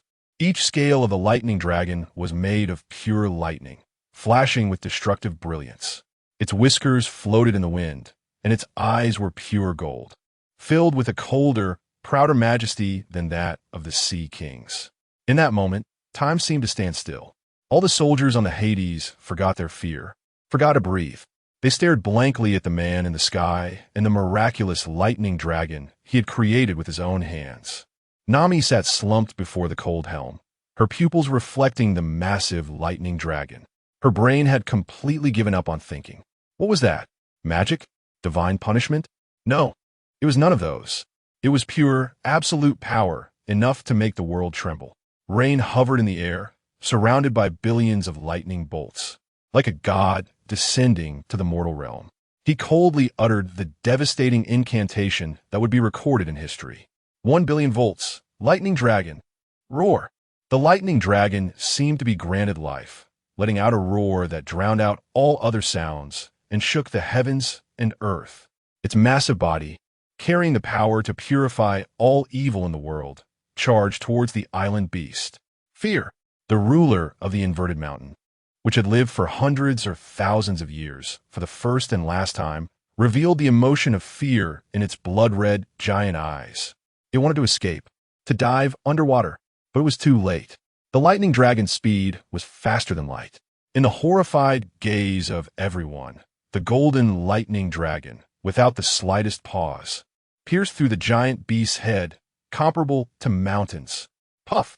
There was no earth-shattering explosion, just a soft sound, as if a hot knife had cut through butter.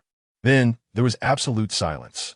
The next second, terrifying currents of 1 billion volts erupted within the giant beast.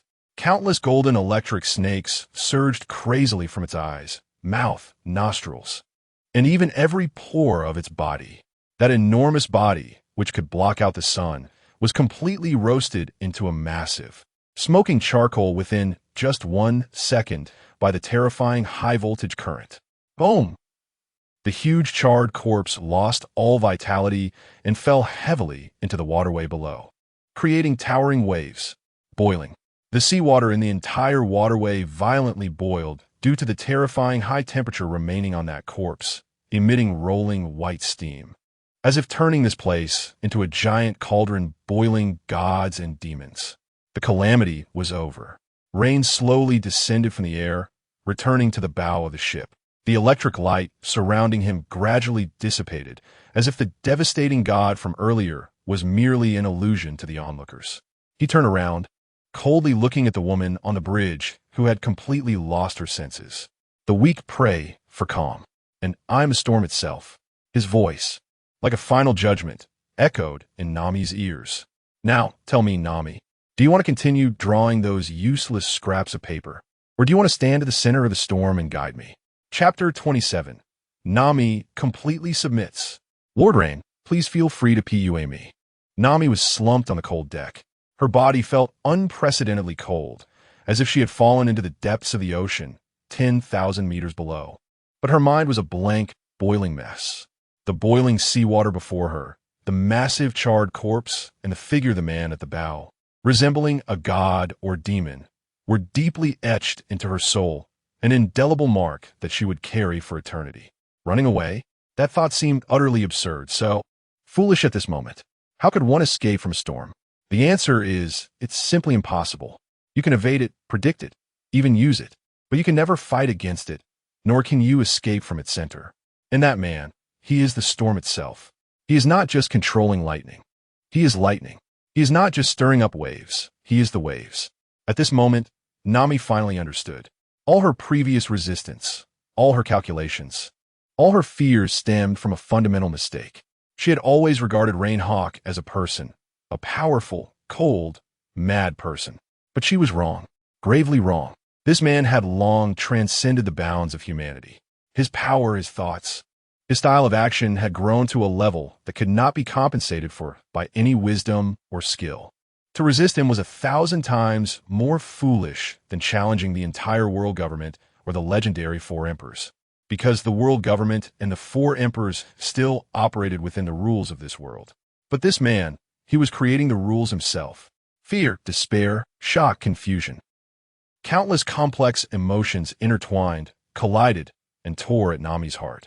Ultimately, all this chaos transformed into a strange, almost numbing acceptance. Yes, acceptance. When an ant witnesses how easily humans can crush its companions and burn its nest, what remains is not hatred, but a fundamental, incomprehensible, or rooted in the essence of life.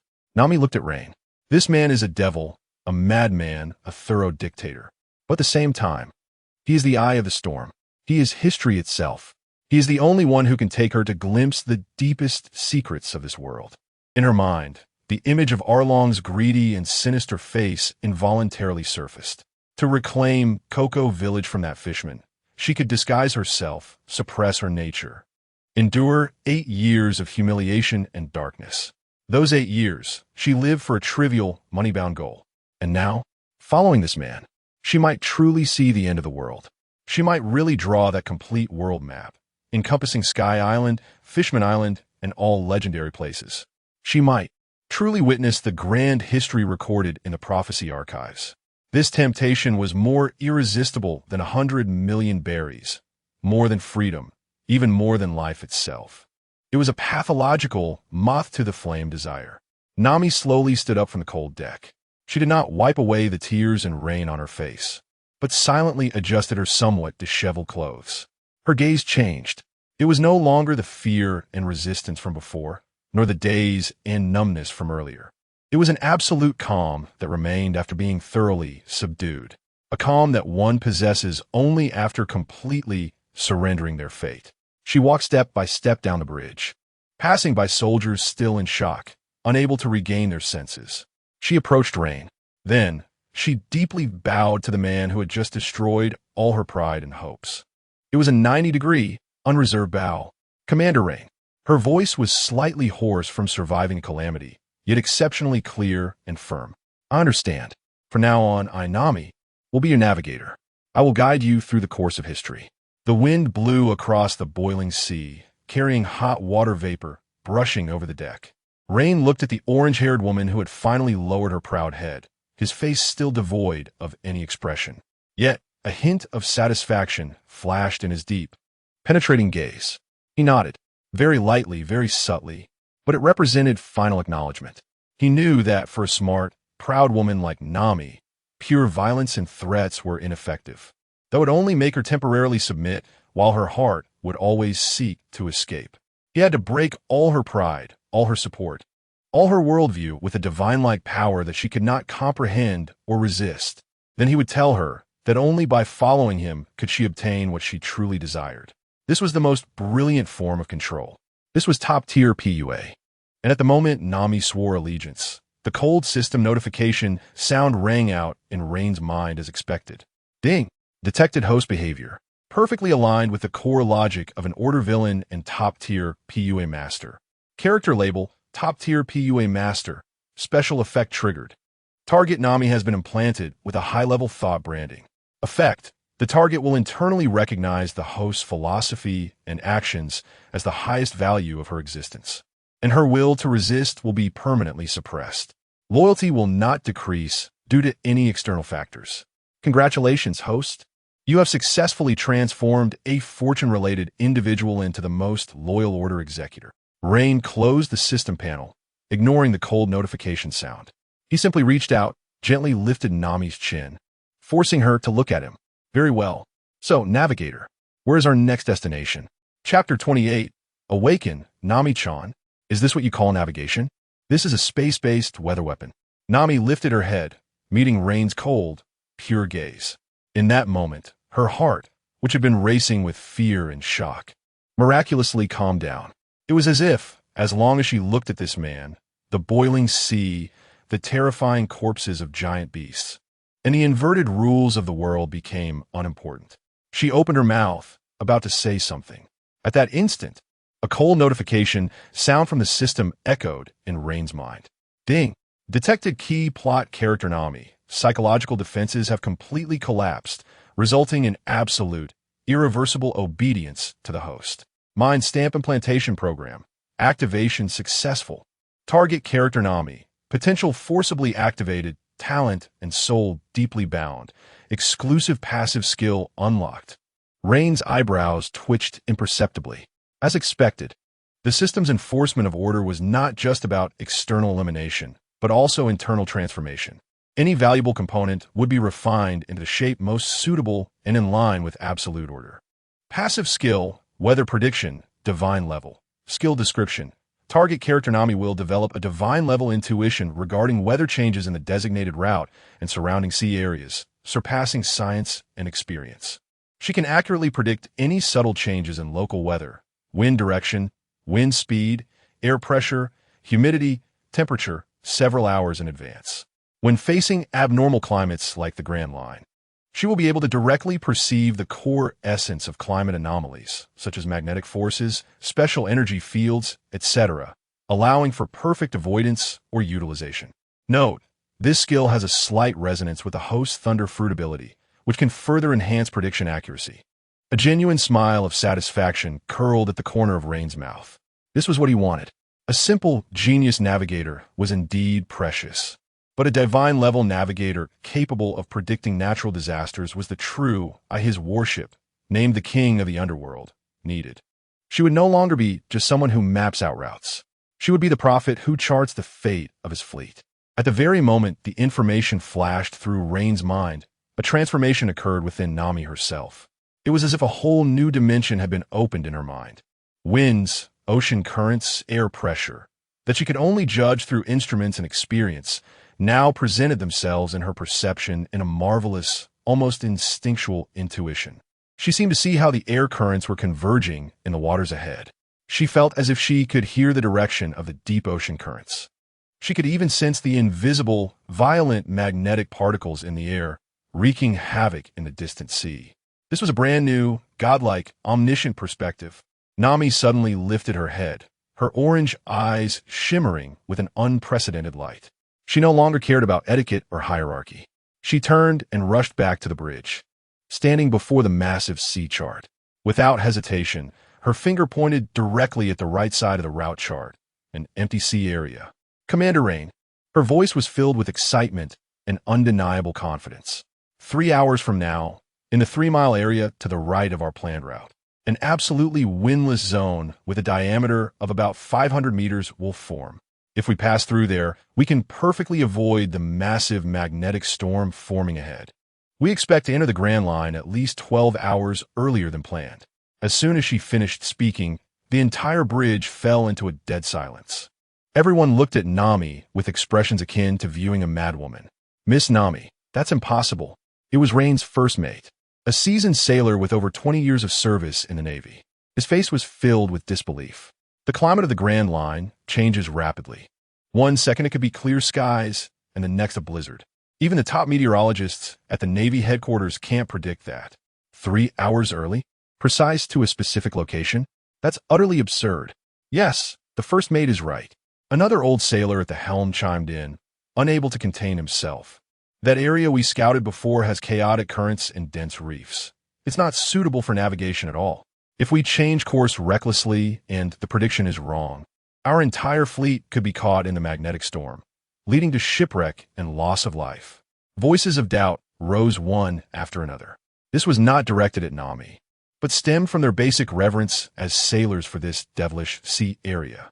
Nami was questioned, her face slightly pale, but she did not argue. She simply turned her head, looking at the one man who could decide everything. Rein. Rein walked slowly from the bow, not glancing at his arguing subordinates or the sea chart. His gaze remained fixed on Nami's face. He saw the confidence in her eyes, the unprecedented brilliance that had been ignited within her.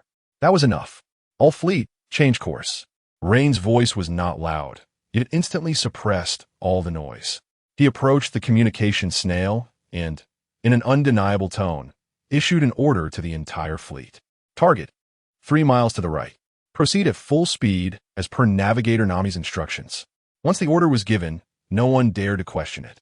Although the first mate and the old sailors were filled with doubt, they immediately executed the command. The terrifying execution power of the King of the Underworld's fleet was fully demonstrated at that moment. The massive fleet completed a difficult collective turn in the chaotic waters of the upside-down mountain, like a sharp sword piercing straight into the unknown sea area marked as extremely dangerous on the chart. The next 3 hours were excruciating. Every soldier in the fleet felt their hearts in their throats. They could sense the increasingly turbulent currents around them, the air filled with an unsettling atmosphere. Only Nami stood at the very front of the bridge, her expression one of unprecedented calm and focus. Meanwhile, Rein returned to his captain's cabin as if nothing had happened, seemingly unconcerned with everything outside. This unconditional trust was in itself a heavy pressure. 3 hours, not a minute less, just as everyone's hearts reached their peak, thinking the next moment they would crash into a reef or be swept into a storm. Boom! The ship suddenly felt lighter. The massive waves, which had been violent enough to tear steel apart just a moment ago, miraculously calmed down completely. The wind stopped. The waves stilled. The entire fleet seemed to have sailed from a noisy hell into a peaceful paradise in an instant. They had truly entered a windless zone as calm as a mirror. Oh my God, we did it. We really predicted it. How was this possible? The ecstatic joy of surviving erupted among all the soldiers. They rushed to the ship's side, looking back at the route they had just escaped from. In the distance, the sky had turned pitch black without them noticing. Countless purple, strange lightning bolts danced wildly like fierce giant snakes in the dark clouds. The sea was drawn by the immense magnetic force, forming terrifying water spouts that shot up into the sky. It was a doomsday-like magnetic storm powerful enough to shatter the fleets of the four emperors, and they narrowly escaped this natural disaster. All the soldiers, when they looked at the orange-haired woman on the bridge, had their expressions completely changed. It was no longer the gaze of a captor or an ordinary navigator. It was a look of a monster, mixed with awe and fear. Nami gripped the helm, her chest heaving violently. She looked at the calm sea before her and glanced back at the destructive storm in the distance. She had succeeded, with a power she couldn't even comprehend. She had saved the entire fleet. Her gaze pierced through the crowd, directed at the tightly closed door of the captain's room. This man, not only had he granted her this godlike power, but when everyone else doubted her, he had unhesitatingly chosen to believe in her. This feeling of being empowered and absolutely trusted, Nami found that she actually didn't dislike it at all. In fact, there was even a hint of morbid obsession. Chapter 29, The Craziest Man. He has arrived with his fanatical troops. Under the guidance of Nami's incredible weather prediction abilities, the voyage of the Hades fleet became unprecedentedly smooth and efficient. They moved like a group of ghosts, always managing to avoid the sudden storms, hail, and even towering fire columns that appeared on the Grand Line hours in advance. They could always find those fleeting, smooth ocean currents, traversing the pirate graveyard at high speed in a way that seemed almost like cheating. The soldiers of the Hades fleet had gradually become numb from their initial shock. In their eyes, the orange-haired woman standing on the bridge was almost as terrifying as the man in the captain's cabin. One who could control thunder and lightning was a natural disaster in itself. One who could foresee disasters and manipulate them at will was even more so. This ship was practically a nest of two monsters. With this understanding, the atmosphere of the entire fleet became even more eerie. It was a silence mixed with fervent worship and extreme fear. Every soldier operated silently and efficiently, like a precisely tightened screw, transforming the entire fleet into a cold and terrifying war machine. Finally, on the third day after passing through Upside Down Mountain, a massive island fortress filled with the smell of steel and gunpowder appeared at the horizon. Navy G1 Branch. This was the most crucial strategic point for the Navy headquarters in the first half of the Grand Line, and also the nightmare of countless pirates. The fortress's port was capable of simultaneously docking over 100 large warships. The towering city walls were densely packed with dark cannon muzzles, exuding a chilling, murderous intent. More than 10,000 elite Navy personnel were stationed here, commanded by a vice admiral from the headquarters. It could be said that the G1 branch was the embodiment of justice in the first half of the Grand Line. However, when the flagship of the Hades, with its unique prow engraved with a terrifying sea beast, appeared in the sight of the G1 branch lookout, the fortress did not ring with the expected melodious bells to welcome allies. Instead, a sharp, almost deafening alarm sounded. Woo woo woo. The alarm echoed throughout the G1 fortress. But it was not an alarm for enemy engagement. It was a welcoming salute, a salute of the highest specification, reserved for the arrival of important figures. Countless Navy soldiers who were training or resting were startled by the sudden alarm, rushing out of their barracks with confusion and bewilderment written on their faces. What is going on? Is it the four emperors attacking? Nonsense. How could the four emperor ship appear here without a sound? This is a salute of the highest order, only sounded for the arrival of the fleet admiral or a general. Look at the port. The commander is personally leading the welcome. All eyes turned to the port. There stood the highest commander of the G1 branch, the infamous Vice Admiral Spider Demon, known for his iron fist in the first half of the Grand Line, dressed in his most formal attire, lined up with all the officers above the rank of captain on the dock. Their expressions were extremely serious. It was not the joy of welcoming a colleague or superior, but rather an intense gravity, as if they were about to meet an unfathomable and terrifying presence. Even among the young majors at the back of the line, one could see a hint of unmasked fear. The vice admiral, with a cigar in his mouth, surrounded by smoke, could not hide his furrowed brows. His mind was still replaying the shocking global broadcast from a few days ago in Roadtown. That man, the one who, in front of the whole world, judged the bloodline of D and forced the leader of the Revolutionary Army to reveal himself. The one who dared to question the essence of justice in response to Admiral Akainu's inquiry. Rein Hawk, a mere colonel, yet the pressure he brought far exceeded that of Navy admirals, a madman. More importantly, everyone knew that this madman was currently the most favored figure in front of Admiral Sakazuki. He was the sharpest and bloodiest flag raised by the hardliners. For those of them struggling for survival in the Grand Line, who constantly needed to choose sides, the arrival of Rein Hawk was even more nerve-wracking than the fleet of the Four Emperors. Under the awed gazes of all the Navy personnel in the G1 branch, the Hades slowly docked. The heavy gangway was lowered with a dull thud, echoing in everyone's hearts. Rein Hawk stepped down the gangway. He was still wearing that black cloak with the word justice printed on the back, the sea breeze fluttering his attire. His face bore no expression, and his cold eyes casually swept over the officers lined up to welcome him, all of whom held ranks far above his own. In that moment, a powerful, almost tangible aura descended. The entire dock, thousands of Navy personnel, were rendered completely silent under his single presence. Even Vice Admiral Spider Demon, a battle-hardened veteran who had emerged from mountains of corpses, felt his heart skip a beat as he met Rein's gaze. He immediately discarded the cigar in his mouth and stepped forward, saluting Rein with a perfectly executed military salute. His posture was very low, even carrying a hint of respect. Colonel, welcome to the G1 branch. The Vice Admiral's voice was loud and powerful, resonating throughout the port. We have read all about your deeds in Roadtown. The Navy needs heroes like you who embody absolute justice. This statement was quite flattering. A vice admiral referring to a colonel as a hero was something unimaginable within the strictly hierarchical Navy. However, Rein merely nodded coldly. Just one word, and that was it. It was as if the other party's welcome and praise held no meaning for him.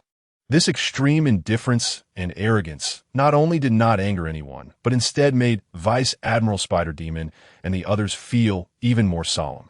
This was indeed the notorious order villain they had heard about. Following this, the Hades troops began to disembark. There were no slogans, no conversations, only the synchronized sound of footsteps, as if they were carved from the same mold. 1,000 soldiers, clad in pitch-black uniforms, all expressionless with hollow yet fanatical eyes. They silently descended the gangway, silently assembling into a perfect square formation on the dock. The cold, murderous aura, as if it came from the depths of hell, instantly enveloped the entire dock. The soldiers of the G1 branch felt a chill run down their spines as they looked at this robot-like unit. They were also elite. They had been on the battlefield, but they had never seen such soulless troops. This was not an army. This was a group of fanatical death warriors controlled by the same will. Rein Hawk's reputation no longer needed to be proven through any battle. His mere existence, along with the troops he brought, was enough to intimidate an entire region. He stepped forward, passing by Vice Admiral Spider Demon without even glancing at him. A bead of cold sweat trickled down Vice Admiral Spider Demon's forehead, and he maintained a salute, not daring to move until Rein's figure completely disappeared at the end of the port. Only then did he slowly lower his hand and let out a long, heavy breath. A young aide cautiously approached. "Commander, are we, too?" "Shut up," General Ghost Spider snapped, glancing back at his equally apprehensive subordinates. Then looking at the distant, menacing Pluto troops, he lowered his voice to a near whisper. "From today onwards, put away all your old rules. In front of this lord, in our G1 branch, there are no vice admirals, only the Navy." Chapter 30. The General's Operator? Akainu personally appoints him. The Navy is about to change. In the highest command room of the G1 branch, it was cold and oppressive. On the walls hung enormous nautical charts. marked with red arrows and symbols indicating the movements of the notorious pirate crews in the first half of the Grand Line. The air was filled with a mix of gunpowder and the scent of old documents. This was the front line where justice clashed with evil. Vice Admiral Ghost Spider personally pulled out a chair for Rein, his demeanor not that of a superior welcoming a subordinate, but rather as if he were serving a high-ranking official from headquarters. The other officers in the command room held their breath, bowing their heads, not daring to make a sound. They could feel the temperature in the room drop several degrees with Rein's entrance. "Colonel Rein, you've worked hard on your journey." Vice Admiral Ghost Spider poured a cup of hot tea for Rein, his face full of a formulaic smile. "Your feats in Lowtown have truly stirred the blood of us old-timers stationed on the Grand Line for years." He paused, seemingly organizing his thoughts, preparing to begin his report. "Regarding the recent pirates lurking in the waters near Alabasta." "Get to the point." Rein lifted the teacup, blowing away the steam, and uttered 3 words. Vice Admiral Ghost Spider's words were abruptly choked in his throat. His face turned red for a moment before returning to normal. This man before him was indeed as arrogant and unpredictable as the rumors had suggested. He suppressed his displeasure, adjusted his thoughts, and was about to change the topic. BR. A sudden, sharp ringing of the din mushy echoed through the quiet command room without warning. The source of the sound was a distinct, bright red din mushy on Vice Admiral Ghost Spider's desk. The din mushy was not sleeping. Its anxious eyes were wide open, calling out frantically. Upon seeing this din mushy, Vice Admiral Ghost Spider's body stiffened. All expressions faded from his face in an instant, replaced by a mix of extreme shock and reverence. The other officers in the command room also changed their expressions dramatically, their bodies instinctively standing straight. A red encrypted din mushy.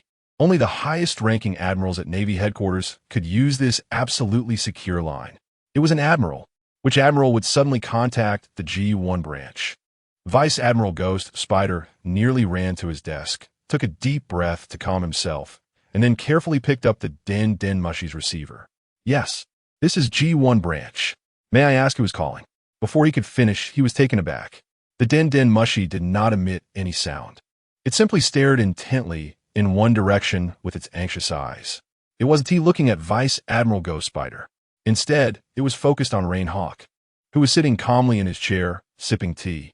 The entire command room fell into a deathly silence. Everyone's minds felt as if they had been struck by a heavy hammer, instantly blank. This call wasn't meant for the commander of the G1 branch. It was for Rein Hawk, a colonel. How could this be possible? Vice Admiral Ghost Spider held the receiver, his arm frozen in midair, feeling an intense dryness in his throat, unable to utter a word. For the first time, a look of absurd confusion appeared on his weathered face. Slowly, mechanically, he turned around. Then, in front of all his subordinates, he made a gesture that he would remember for the rest of his life. He cradled the red din mushy, which symbolized the highest power of the Navy, and walked stiffly to Rein, bending his body into a respectful arc rein. "Sir." He struggled to force these 2 words out through his teeth. "It's for you." Rein set down his teacup. He did not look at the extraordinary expression on Vice Admiral Ghost Spider's face, but calmly took the receiver. Click. The connection was made. A deep, molten-hot voice emanated from the din mushy's mouth. The voice was not loud, but carried an undeniable authority and pressure that made the air in the command room seem to heat up. "Is this Rein Hawk?" Just that one sentence made Vice Admiral Ghost Spider and all the officers present break out in cold sweat. This voice, it was Admiral Sakazuki, the most hardline representative in the Navy, known for his iron-fisted and absolute justice. Rein calmly responded into the receiver. "It's me, Admiral Sakazuki." His reply confirmed everyone's terrifying suspicion. There was a 2-second silence on the other end of the line. Then, an uncontrollable, appreciative laughter erupted. "Ha ha! Good. Very good."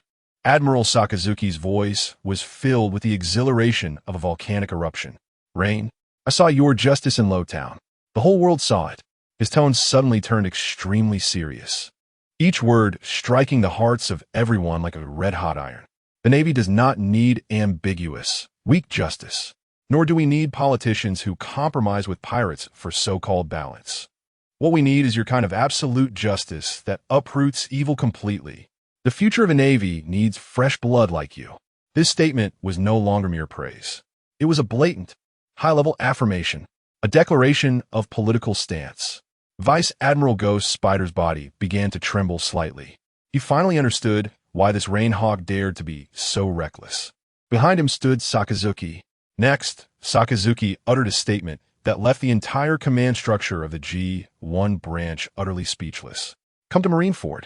Come to headquarters. I will personally guide you and give you a bigger stage to cleanse this dirty, decayed world. An invitation. It was an invitation personally extended by Admiral Sakazuki. This was not a transfer order. It was a promotion, a true leap to greatness. A glimmer of inscrutable brilliance flashed in Rein's eyes. Everything was going according to plan. To quickly access high-value targets in this world and gain the highest rewards, one must stand on the highest stage.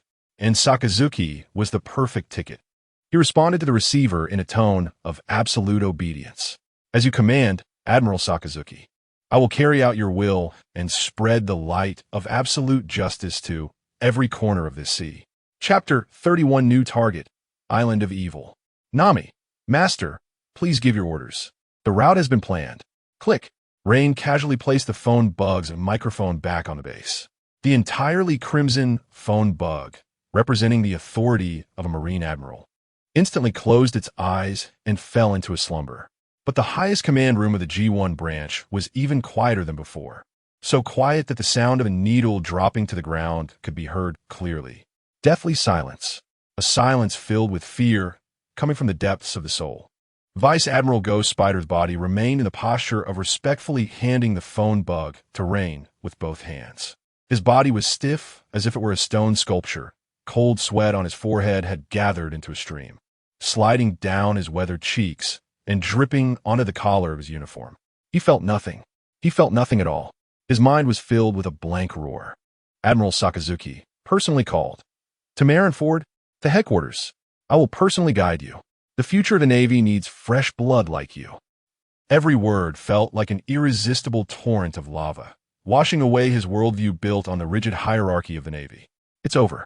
This was the only thought in Vice Admiral Ghost Spider's mind. He wasn't worried about himself. Rather, he felt an unprecedented shiver for the future of the entire Navy. This man named Rein Hawk was no longer a dark horse or a rising star. He was a bomb, ignited by Admiral Sakazuki, ready to explode the entire world. Behind him stood the strongest and most unquestionable hardline will within the Navy.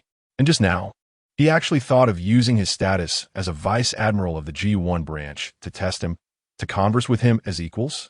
Ridiculous. It was absurd to the extreme.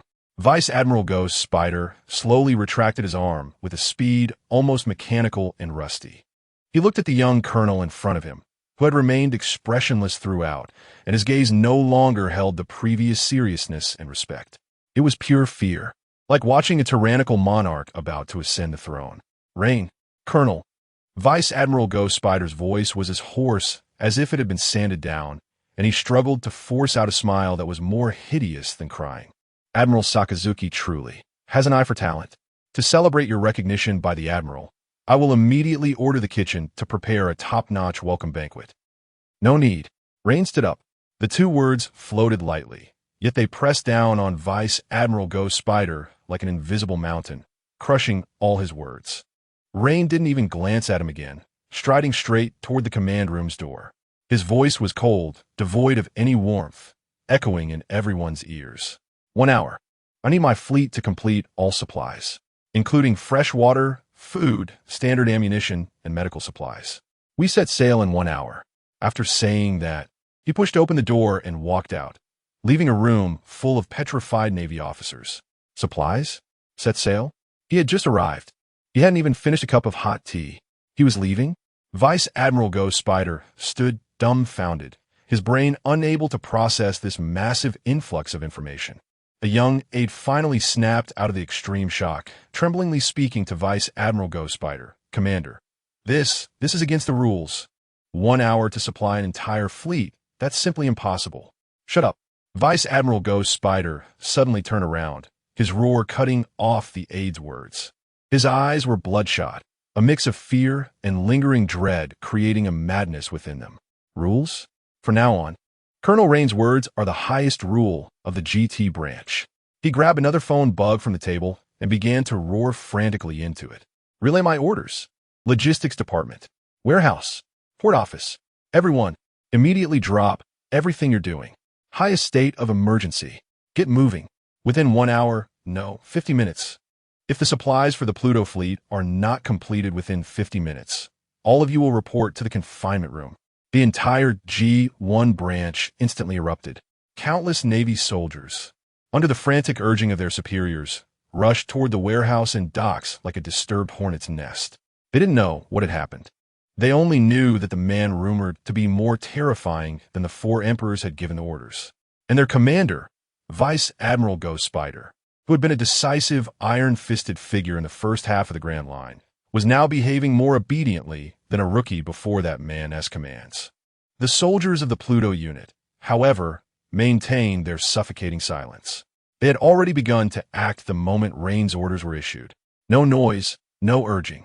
1,000 people moved like one, silently and efficiently coordinating with the G1 branch's logistics personnel, transporting supplies, and checking equipment. Every action they took was as precise as if measured with a ruler. Their eyes were hollow yet fervent, as if the supply mission was the only meaning of their existence. G1 soldiers looked at this ghostly unit, feeling a chill rising from the soles of their feet. They finally understood why this unit was called Pluto, because they were truly a group of soldiers who crawled out of hell. Rein ignored the chaotic scene at the port. He walked on the way back to the Pluto, and the surrounding Navy personnel, whether soldiers or officers, retreated to the sides as if avoiding a plague, lowering their heads and not daring to make eye contact with him. He returned to his cold and empty captain's cabin. Click! The door closed, isolating him from all external noise. Rein sat back at the large desk, closing his eyes. His consciousness sank into the system space. The cold system panel unfolded before his eyes. On the massive map representing the world's seas, the majority of the area was gray. Only the east blue he had sailed through and the first half of the Grand Line he had just entered were lit up. And on that newly lit route of the Grand Line, an island was marked by a thick, blood-red glow that seemed to be unrelenting. That glow was like a bleeding heart, exuding an aura of ominousness and evil. Rein's focus concentrated on that island. The system's prompt tone followed. High-value target area locked. Whiskey Peak, crime assessment. This island is one of the core strongholds of the secret criminal organization Baroque Works. Appearing as a welcoming town for pirates, it is, in fact, a large bounty hunter trap. There are more than 100 seasoned killers and pirate hunters on the island with bounties exceeding 100 million, managed by individuals codenamed Mr. 8, Miss Monday, etc. This organization disrupts the shipping order in the entrance area of the Grand Line by hunting pirates, stealing property, and selling intelligence, causing significant casualties and property losses, severely undermining the world government's ruling foundation in this area, and is considered a regional tumor that must be eradicated. Mission issued: completely cleanse Whiskey Peak. Task requirement: eliminate all members of the Baroque Works on the island, destroy their stronghold, and eradicate all their influence in these waters. Task reward: based on the number and value of eliminated targets, reward 20,000,500,000 justice points. There's a chance to receive special rewards. Rein slowly opened his eyes. A cold, humorless smile curled at the corners of his mouth. Baroque Works, the henchmen of Crocodile, a group of self-righteous bounty hunters hiding in the shadows. To him, these so-called assassins and hunters were merely an eyesore, the first batch of trash that needed to be cleared away on the Grand Line. He pressed the communication snail on the desk. Nami, come to the captain's room. In less than 30 seconds, there was a knock on the captain's room door. Nami walked in. She had changed into a sharp Navy uniform. Her orange hair pulled up high, her face devoid of any confusion or fear, replaced instead by absolute focus and calm. Captain Rein. She saluted him with a standard military gesture. Rein pushed a freshly acquired nautical chart from the G1 branch in front of her. His finger pointed to an island named Whiskey Peak. The next target here. Nami picked up the chart, glanced at it, and the moment after, Her godly weather prediction ability began to operate frantically in her mind. Wind direction, ocean currents, magnetic fields, air pressure. Countless data instantly combined in her brain to form the optimal route. "Report, Captain." Her voice was crisp and confident. "Whiskey Peak is located to the northeast of our current position. According to my perception, there is a stable southwest warm current 300 nautical miles ahead. We can use it to increase our speed by 15. We are expected to reach the target area in 42 hours. Additionally, I suggest landing at dawn, when there will be a layer of dense fog over the island lasting about an hour, providing the best cover for our actions." She had even calculated the landing time and weather precisely. This was no longer navigation. This was the art of war. Rein nodded in satisfaction. "Very good. Go prepare." "Yes, Captain." Nami saluted again and turned to leave the captain's room. Her back was straight and determined. She had fully accepted and begun to immerse herself in her new role as the prophet guiding the storm. 1 hour later, the Pluto fleet slowly sailed away from the port under the mixed gazes of fear and awe from all the Navy personnel at the G1 branch. Rein stood at the bow, facing the unpredictable, salty sea breeze of the Grand Line. His black cloak billowed in the wind. For him, this chaotic ocean, viewed as a nightmare by countless people, was not the end. Here, it was merely the first hunting ground for him to execute absolute justice. Chapter 32. The hypocritical welcome feast. The sea surface before dawn was shrouded in a thick, milky fog. Visibility was less than 10 meters. In such an environment, any navigation was tantamount to suicide. The reefs, whirlpools, and the bizarre currents of the Grand Line could tear even the sturdiest warships to pieces. However, a massive fleet silently traversed this fog of death, ghostly in its movement.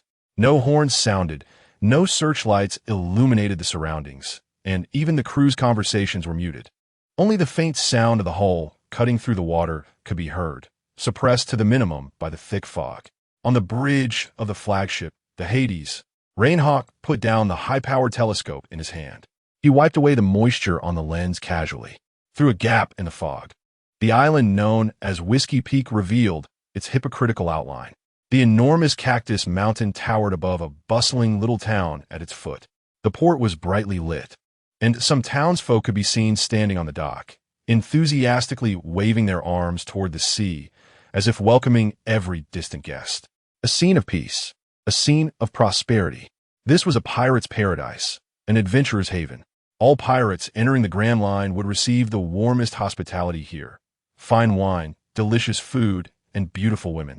Everything one could wish for. Then, while they were drunkenly oblivious, these hospitable townsfolk would swiftly reap their heads and treasures. Baroque Works, a vast criminal organization secretly established by the warlord of the sea, Sir Crocodile. And this island was a bloody slaughterhouse used to filter and recruit members while making their first pot of gold. Rein's deputy, a major temporarily dispatched from the G1 branch to assist with the fleet supply, stood behind Rein, his palms sweaty. He looked at the nautical chart and then out at the impenetrable fog, swallowing hard. This new commander's navigator was practically a monster.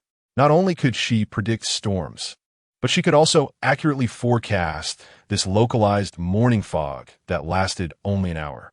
Under the cover of this morning fog, their massive fleet seemed to have appeared out of nowhere, directly bypassing all the lookout ships deployed by Baroque Works around the island, poised at the gates. "Commander Rein." The deputy suppressed his inner turmoil and, following standard procedure, made a suggestion. "Should we, according to normal protocol, send a reconnaissance team to secretly land on the island for an investigation, to ascertain the troop deployment and the location of the leader?" This was the Navy's most standard and safest operational procedure. However, Rein merely turned his head to glance at him. That look held no emotion, but made the battle-hardened major feel as if all the blood in his body had frozen. "Reconnaissance?" Rein's tone was as flat as stating a fact. Did it require such troublesome procedures for a group of garbage destined to be burned? Garbage. He used this term to define everyone on the island. The deputy's mouth opened, but he could not utter another word.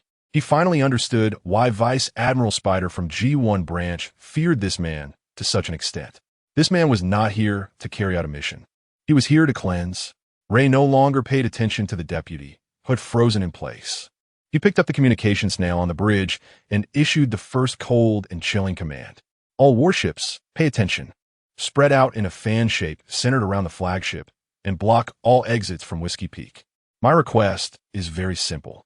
Not a single fly is to be let out. Yes. The communication snail echoed with the synchronized, unquestioning responses of all the ship captains. Although the sailors were puzzled by the command to block the entire island without reconnaissance, the terrifying discipline of the Hades unit had long since penetrated their bones. Questioning was not allowed. Execution was the only meaning of existence.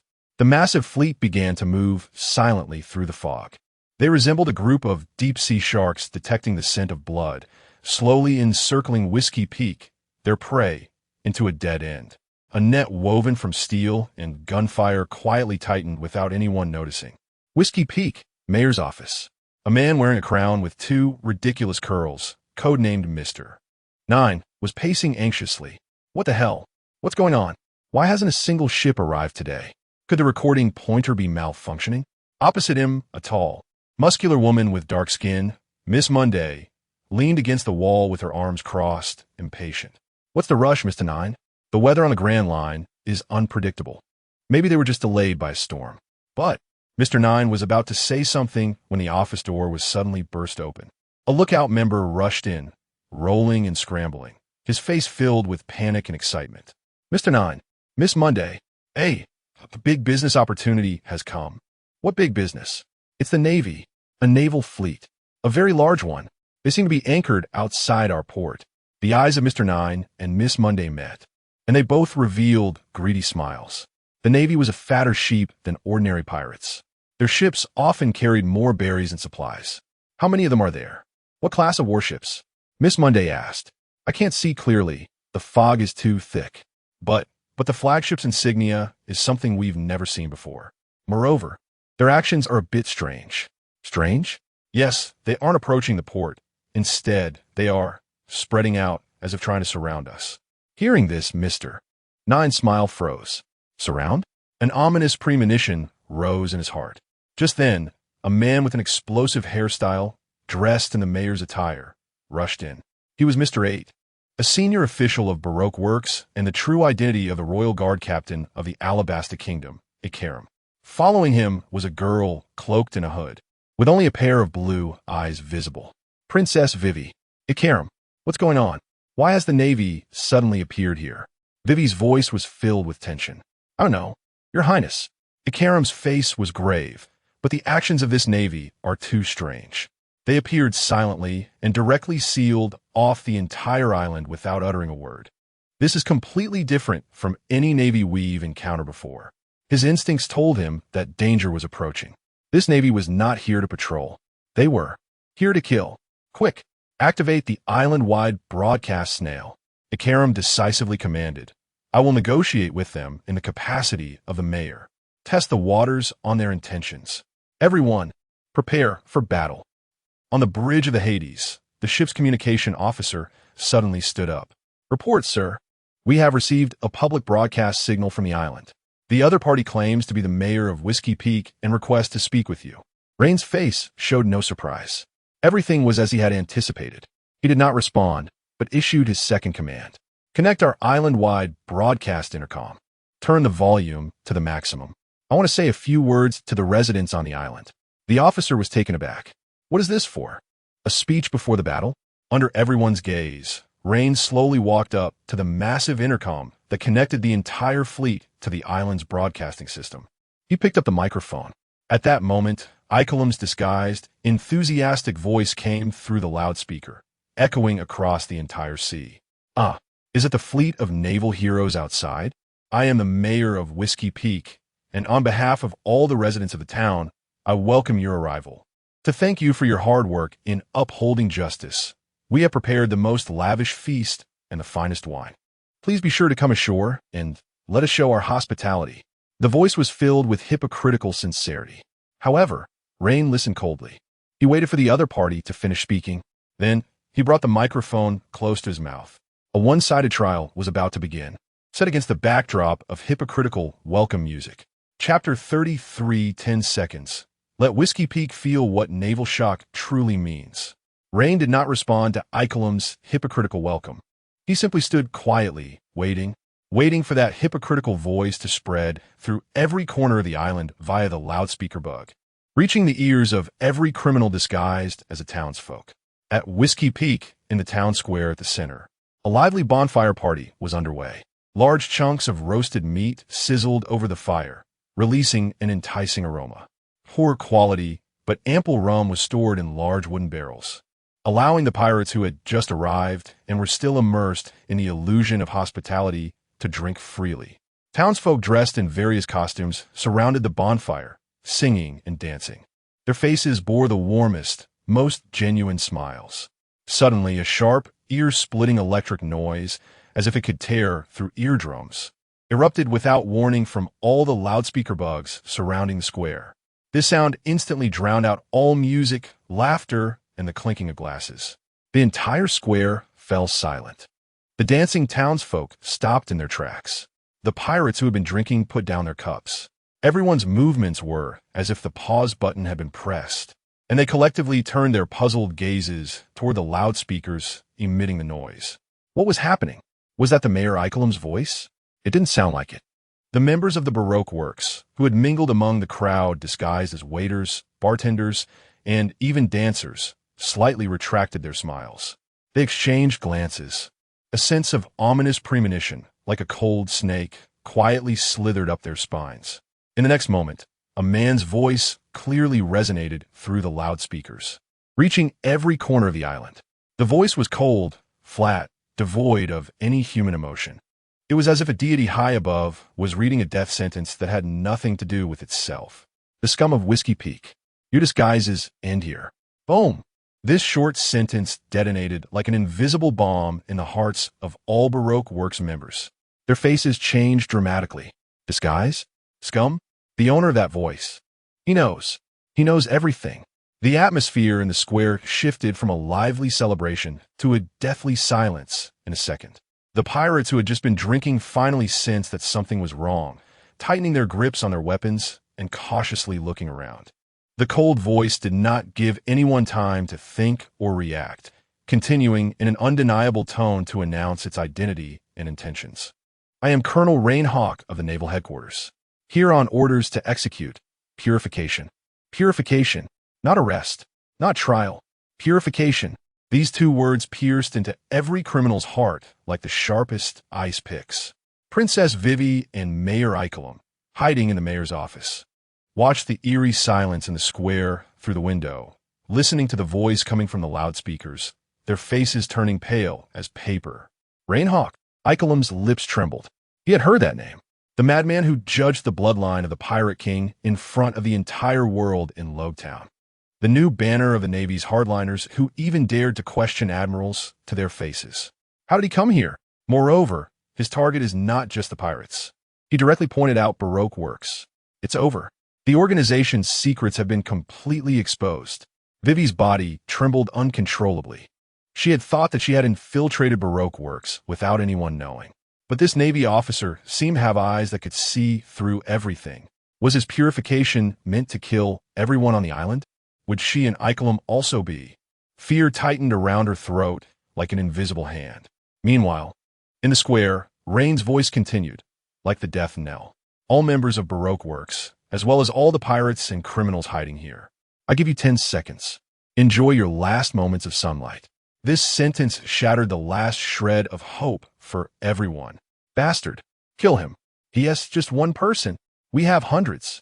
After a brief silence, there was a hysterical eruption. The townsfolk, who had been smiling just a moment ago, completely tore off their disguises. They pulled out sharp curved blades, poison daggers, and even old-fashioned firearms from beneath their skirts, aprons, and instrument cases. Their faces no longer bore even the slightest hint of innocence. Instead, they were filled with the ferocity and madness of demons. At that moment, Whiskey Peak finally revealed its bloody true face. This was not a hospitable town. This was a den of evil formed by hundreds of bounty hunters and seasoned killers. However, facing this suddenly violent group of desperados, the voice from the loudspeakers remained calm and contemptuous, as if in his eyes These hundreds of armed criminals were no different from a herd of pigs waiting to be slaughtered. The countdown of death began. 10. The cold number struck at everyone's heart. 9. Some pirates began to panic and flee towards the harbor. 8. Ikelem's face turned ashen. He knew negotiation was impossible. He immediately shouted at Vivi, "Princess, hurry, we must leave here immediately." 7. 3. 2. 1. When the last number was coldly spat out from the loudspeaker bug, boom! A blindingly bright light, as if it would dye the entire world golden, tore through the thick fog of dawn, like a spear of divine punishment descending from the heavens. It fell with no deviation, precisely landing in the center of the town square. Chapter 34. You have surrounded me. No, I am surrounded by you. Golden lightning left an eternal imprint on everyone's retinas. The terrifying roar shook the entire Whiskey Peak, as if this massive cactus mountain would collapse at any moment. In the center of the square, a huge blackened pit with a diameter of over 10 meters was forcibly blasted out by that bolt of lightning. The edges of the pit were made of glass-like rock that had melted and then quickly solidified, still emitting wisps of blue smoke. The few unfortunate souls who had just been standing there didn't even have time to scream before they were instantly vaporized in that billion-volt heat, leaving not a trace of ash. The lightning gradually dissipated. A figure quietly stood in the center of the blackened pit. He wore a black cloak with the word justice printed on the back, the sea breeze rustling his garment. Not a speck of dust clung to him. Rein Hawk. He glanced around, his cold, pure eyes sweeping over the distorted faces in the square twisted by extreme fear. His posture was not one of scrutinizing enemies, but that of a deity looking down upon a group of panicked ants. The entire square once again fell into a deathly silence. All the bounty hunters, all the pirates, were completely intimidated by this godlike appearance. The knives in their hands trembled. Their breath stalled. Their minds were left blank. What was that? A devil fruit ability? No. They had seen all kinds of devil fruit users, but had never encountered such terrifying, unreasonable power. That was not a technique. That was a natural disaster, a divine punishment. For a moment, over 100 ruthless outlaws did not dare to take a single step forward. Rein ignored the trash that had been scared out of their wits. He slowly closed his eyes. God-level Observation Haki activated in an instant. Buzz in his perception world. The entire Whiskey Peak instantly shed all physical forms and transformed into a soul energy field composed of countless light points. The vast majority of the light points were weak, nearly non-existent white ones. Those were the truly innocent civilians hidden throughout the town, treated as slaves or hostages by the Baroque works. Beyond that, the entire town was illuminated by over 100 glaring, blood-red light points radiating intense, killing intent and malice. These red points were gathered in the square, hiding on the second floor of taverns, concealed in hotel rooms, and even a few disguised as crying old, weak women and children hiding in remote residential basements. Under the perception of God-level Observation Haki, all their disguises and lurking became as clear as a campfire in the night, with nowhere to hide. 137 red points. Rein opened his eyes, calmly speaking to himself. Efficient. He raised his hand and pressed a button on a miniature communication snail hanging from his collar. It was a one-way command line connected to the flagship, the Hades. His voice, cold and clear, reached the ears of the temporary officer on the flagship's bridge. Hades troops, land on the island. I have shared all the targets that need to be purified in the form of red point coordinates to your combat terminal. Execute purification according to the coordinates. Leave no survivors. The order is given. Rein lowered his hand, as if he had just completed a trivial task. At this moment, the criminals in the square finally managed to recover from the extreme shock. The instinct to survive overcame their fear. Damn Navy, don't get too cocky. The man wearing a crown, codenamed Mr. Nine, raised the rocket launcher in his hand, pointing it at Rein, shouting frantically, "Do you think you can handle our entire town alone? Brothers, let us go together. If we kill him, we can survive."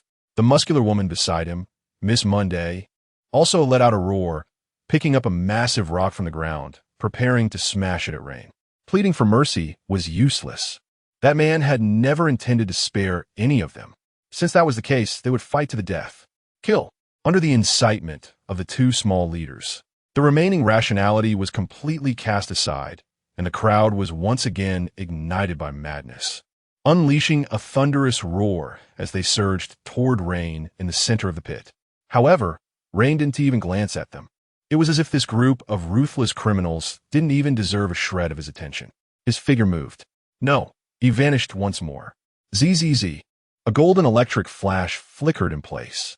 The next second, when his figure reappeared, he had crossed several dozen meters, directly in front of Mr. Nine and Miss Monday. Fast, surpassing the limits of vision and nerve response. What? The pupils of Mr. Nine and Miss Monday suddenly shrank to the size of pinpricks. The ferocity and madness on their faces instantly froze, replaced by an indescribable, extreme horror and fear. They didn't even have time to swing their weapons. They could only watch helplessly as that ghostly man appeared before them. Rein's face showed no expression. He simply nonchalantly extended his right index finger. A faint, golden electric arc coiled around his fingertip. Then, he gently traced the air with his finger. There was no earth-shattering sound, not even any noise. Only two arcs of electricity, so fine they were almost invisible, flashed by. Thud, thud. Mr. Nine and Miss Monday, the Baroque Works executives who had bullied others at the entrance to the Grand Line, fell straight back. There were no wounds on their bodies, but inside them, the high-voltage current that had surged in an instant had thoroughly destroyed them. Their pupils had lost all luster, and their skin was rapidly turning black at a visible speed, emitting a nauseating burnt smell. Two fresh charcoals were thus born.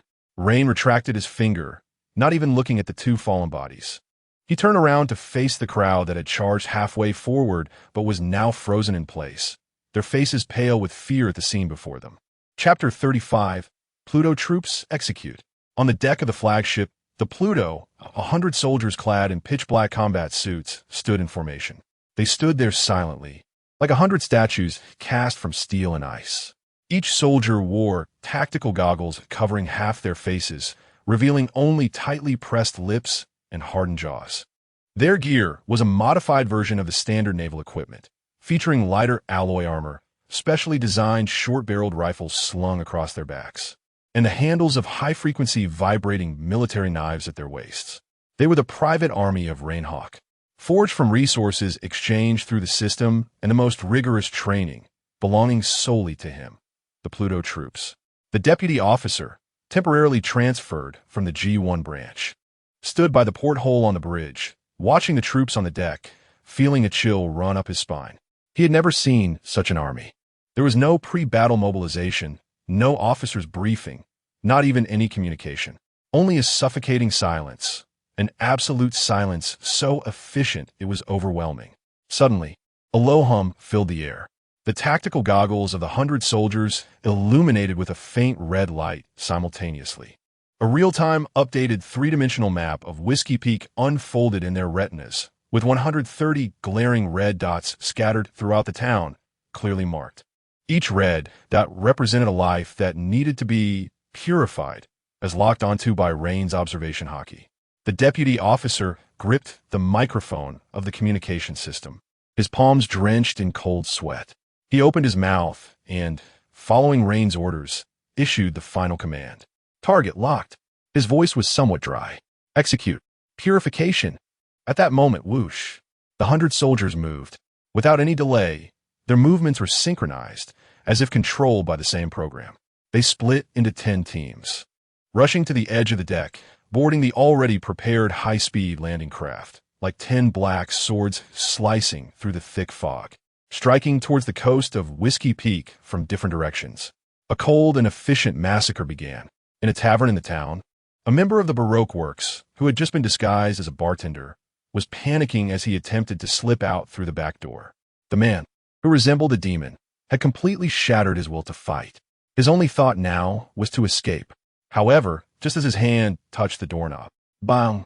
The wooden back door was kicked in from outside with immense force, splintering into pieces. Amidst the flying wood chips, 10 soldiers from the Pluto troops silently surged in. You. The bartender's face drained of color, instinctively raising the firearm in his hand. But he didn't even have time to pull the trigger. Thud, thud, thud. 3 muffled gunshots, suppressed to the lowest volume. 3 bullets accurately struck his forehead, heart, and throat. He fell backward, his eyes still filled with the last, incomprehensible fear. He did not understand how this group of Navy soldiers could find this place with such precision. The soldiers didn't even glance at his corpse. The leading captain merely raised his hand to the communicator, reporting in a flat tone, "Coordinates B7, target eliminated." After saying that, they turned and dashed towards the next marked coordinate. On another street, a notorious bounty hunter, seeing no hope for escape, decided to go all out. He grabbed a genuinely terrified townsperson nearby, pressing a poisoned dagger to her throat, and roared at the approaching soldiers of the Pluto troops. "Don't come any closer. Stay back. Take another step, and I'll kill her." However, what answered him was not negotiation or warning, but the sound of gunfire. Thud! The bounty hunter's head exploded like a smashed watermelon, splattering red and white all over the woman. Her body went limp, fainting from fear. The soldier who fired the shot lowered his rifle, with a wisp of smoke still rising from the muzzle. His movements showed no hesitation. It was as if, in his eyes, calculating the trajectory between the hostage and the target was just the simplest math problem. He paid no mind to the fainted woman, silently walking past her to continue executing his task. To them, non-red targets were mere voids, whether buildings or people. Gunshots, explosions, and the screams of the dying shattered the dawn's tranquility. The once villainous town, masked by fine wine and laughter, finally revealed its true nature. A hell on earth. At the clock tower in the town center, Princess Vivi and Ikelim hid in the shadows, peering through a narrow window at the bloody scene below, their bodies trembling uncontrollably. How could this happen? Vivi's teeth chattered, her face pale without a trace of color. She watched the Navy soldiers in black uniforms, like precision harvesting machines, moving through the streets and buildings of the town. They did not shout, did not interrogate. They simply stormed into one marked building after another, followed by brief gunfire and screams from within. Seconds later, they would emerge silently, rushing to the next target. Precise, cold, efficient to the point of chilling the bones. How? How do they know who was a member of Baroque Works? Ikelim's voice was filled with incomprehensible horror and fear. They didn't even need to distinguish. It was as if everyone's head had their names written on it. This Navy had completely exceeded his understanding. Their actions did not resemble capturing criminals. It felt more like purging virus files from computer. Precise location, then one-click delete. At that moment, a uniform sound of footsteps echoed from below. Vivi and Ikelim's hearts leapt to their throats. They were coming. They were heading to the clock tower. Vivi instinctively held her breath, pressing her body tightly against the cold wall, afraid to move. However, the squad of soldiers simply ran past below the clock tower, not even glancing up. Their target was a building across from the clock tower. Only then did Vivi and Ikelim exhale in relief, their backs soaked with cold sweat. They were not the targets. That Navy man named Rein Hawk. He truly can tell who is guilty and who is innocent. But Vivi looked at the flowing blood on the streets below. A deeper, soul-wrenching shudder gripped her. This kind of justice that executes everything directly without trial. Is it really justice? Rein Hawk strolled leisurely down the blood-soaked streets. He did not participate in any battles. To him, these so-called bounty hunters were merely weeds that needed to be cleared, and his Pluto troops were the best lawnmower for the job. He was just surveying his garden, watching those annoying weeds being uprooted one by one. His consciousness was immersed in the system space. Ding. Killed Baroque Works low-level agent. Justice value 30. Ding. Killed a bounty of 3 million belly pirate. Justice value 50. Ding. Killed a Baroque Works officer, Mr. 9. Justice points 500. Ding. Killed a Baroque Works officer, Miss Monday. Justice points 450. A series of system prompts kept flashing in his mind. The justice points were rapidly increasing at an encouraging rate. This was what he truly cared about. As for the wails and screams of those people, they were merely the pleasant background music that accompanied the completion of the task. He lifted his foot and expressionlessly stepped over the still warm corpse. Chapter 36: The Princess's Nightmare. Is this what you call Navy justice? Vivi's nails were deeply embedded in the cold stone wall of the clock tower, her knuckles turning white from the force. Her body pressed tightly against the wall, trying to shrink into the smallest possible shape, as if that could make her disappear from this bloody nightmare.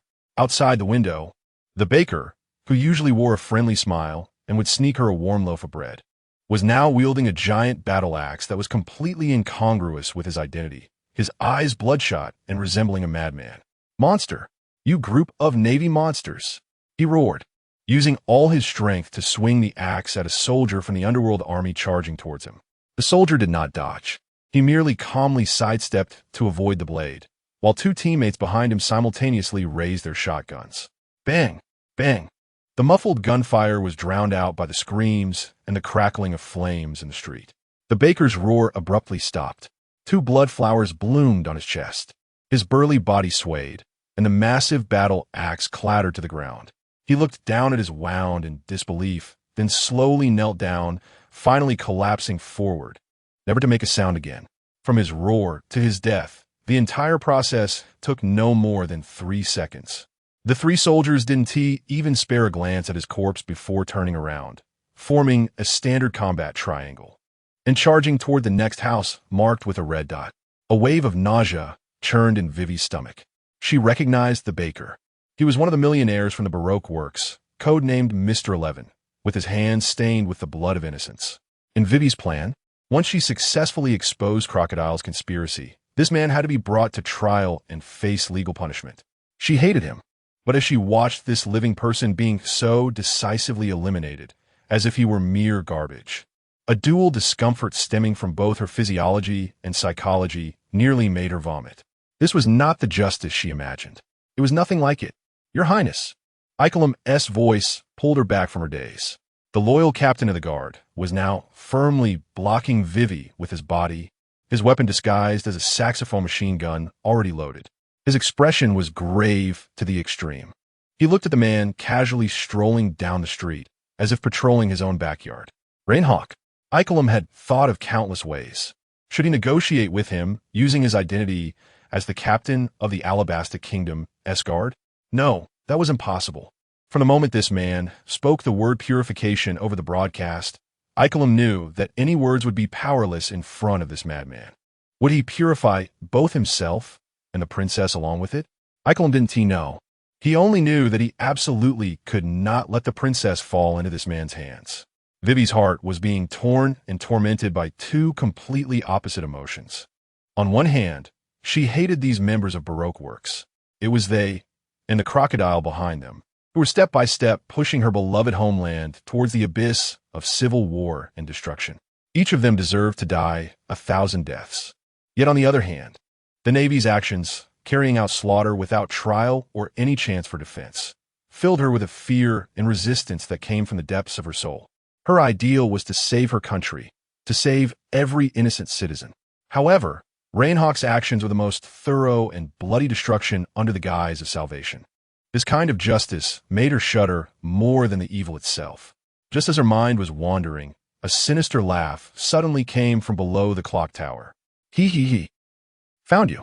I didn't expect the princess would hide in a place like this. Vivi and Ikelem's hearts sank.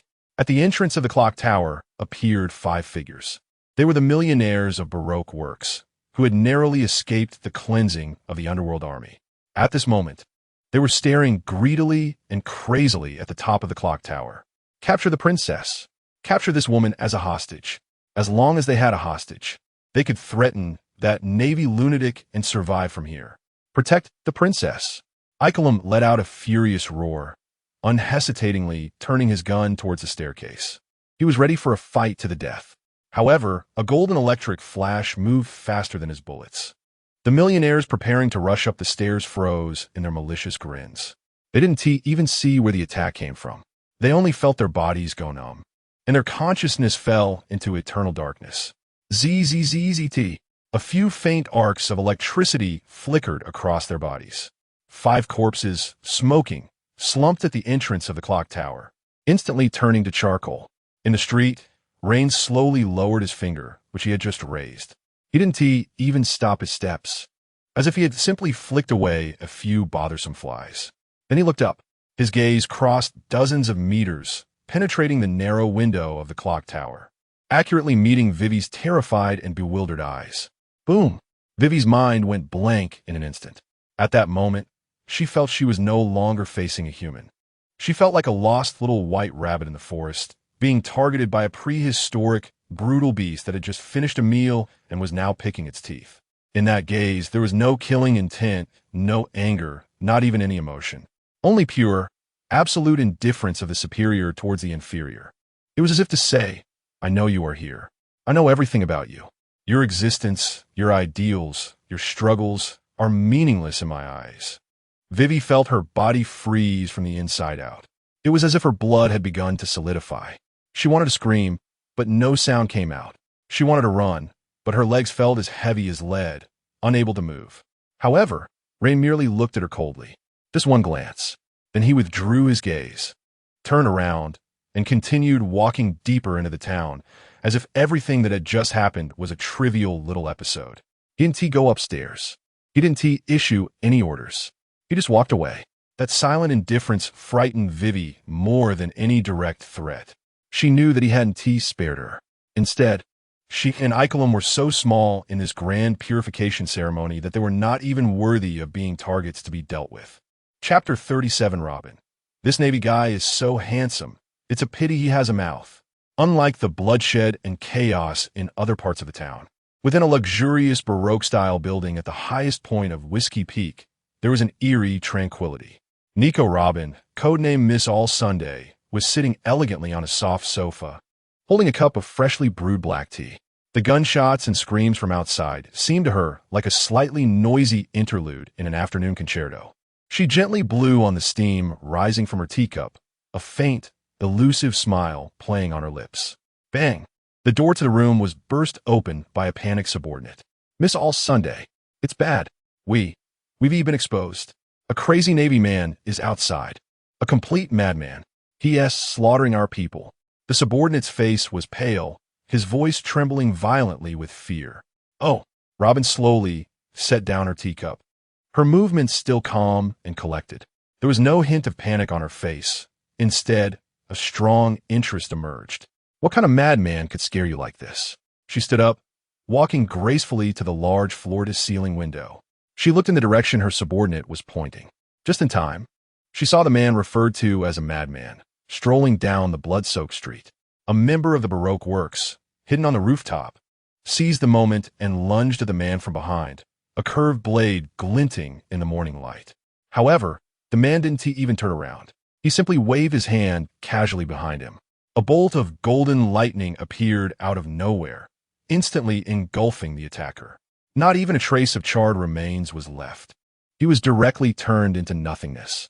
Robin's pupils constricted slightly at that moment.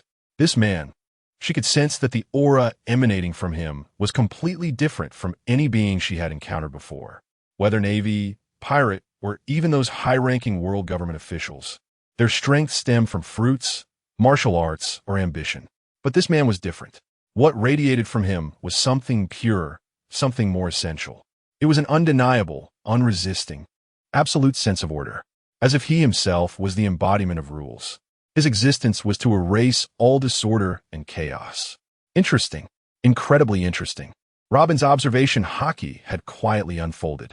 She could clearly see that the entire Whiskey Peak was enveloped by an invisible energy field.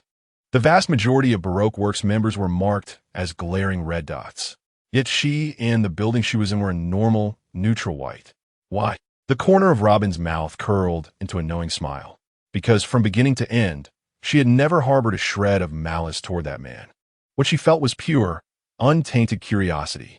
It seemed that this man's ability determined targets based on hostility. Bang, bang, bang. There came a series of heavy banging sound from downstairs. It was the soldiers of the Neptune Corps. They had cleared their way here. Robin's subordinates instantly felt a sense of imminent danger, drawing their weapons and nervously guarding the door. Miss All Sunday, quickly go out the back door. We'll cover you. However, the soldiers of the Neptune Corps only burst through the door but did not rush in. They stood at the entrance. The squad leader looking up at Robin on the upper floor, the tactical goggles on his face flashing red. A few seconds later, He reported into the communicator in his characteristic emotionless tone. Coordinate A1, no red, target detected. Repeat, no red, target detected. After finishing, he turned with his squad and left for the next battlefield. They truly ignored her. Robin's subordinates exchanged glances, their faces filled with a mix of relief and confusion. What? What is happening? Robin did not answer them. She adjusted her skirt and made a decision that left everyone stunned. She pushed open the door in front of her, ignoring all her subordinates' exclamations and protests, and actively walked toward the center of the street, toward the man who was spreading death and fear. She wanted to see up close. She wanted to confirm with her own eyes what kind of existence this man, who could turn the entire Whiskey Peak into a river of blood and was dubbed a madman, truly was. The street was filled with a nauseating smell of blood, and Char Ryan stopped in his tracks. He sensed it. A powerful life form, not marked as a red dot, was actively approaching him. He turned around and saw the woman dressed in a purple tight leather suit, with an alluring figure and a mysterious smile on her face. Nico Robin, the demon child of O'Hara. No prompts regarding high-value targets appeared on Ryan's system panel, because at this moment, Robin held no hostility toward him. Ryan's face remained cold and expressionless as always. Robin stopped 10 meters away from Ryan, standing amidst the blood and corpses, smiling as she observed the man before her, as if admiring a perfect piece of art. One was a villain of order, executing the most ruthless slaughter in the name of justice.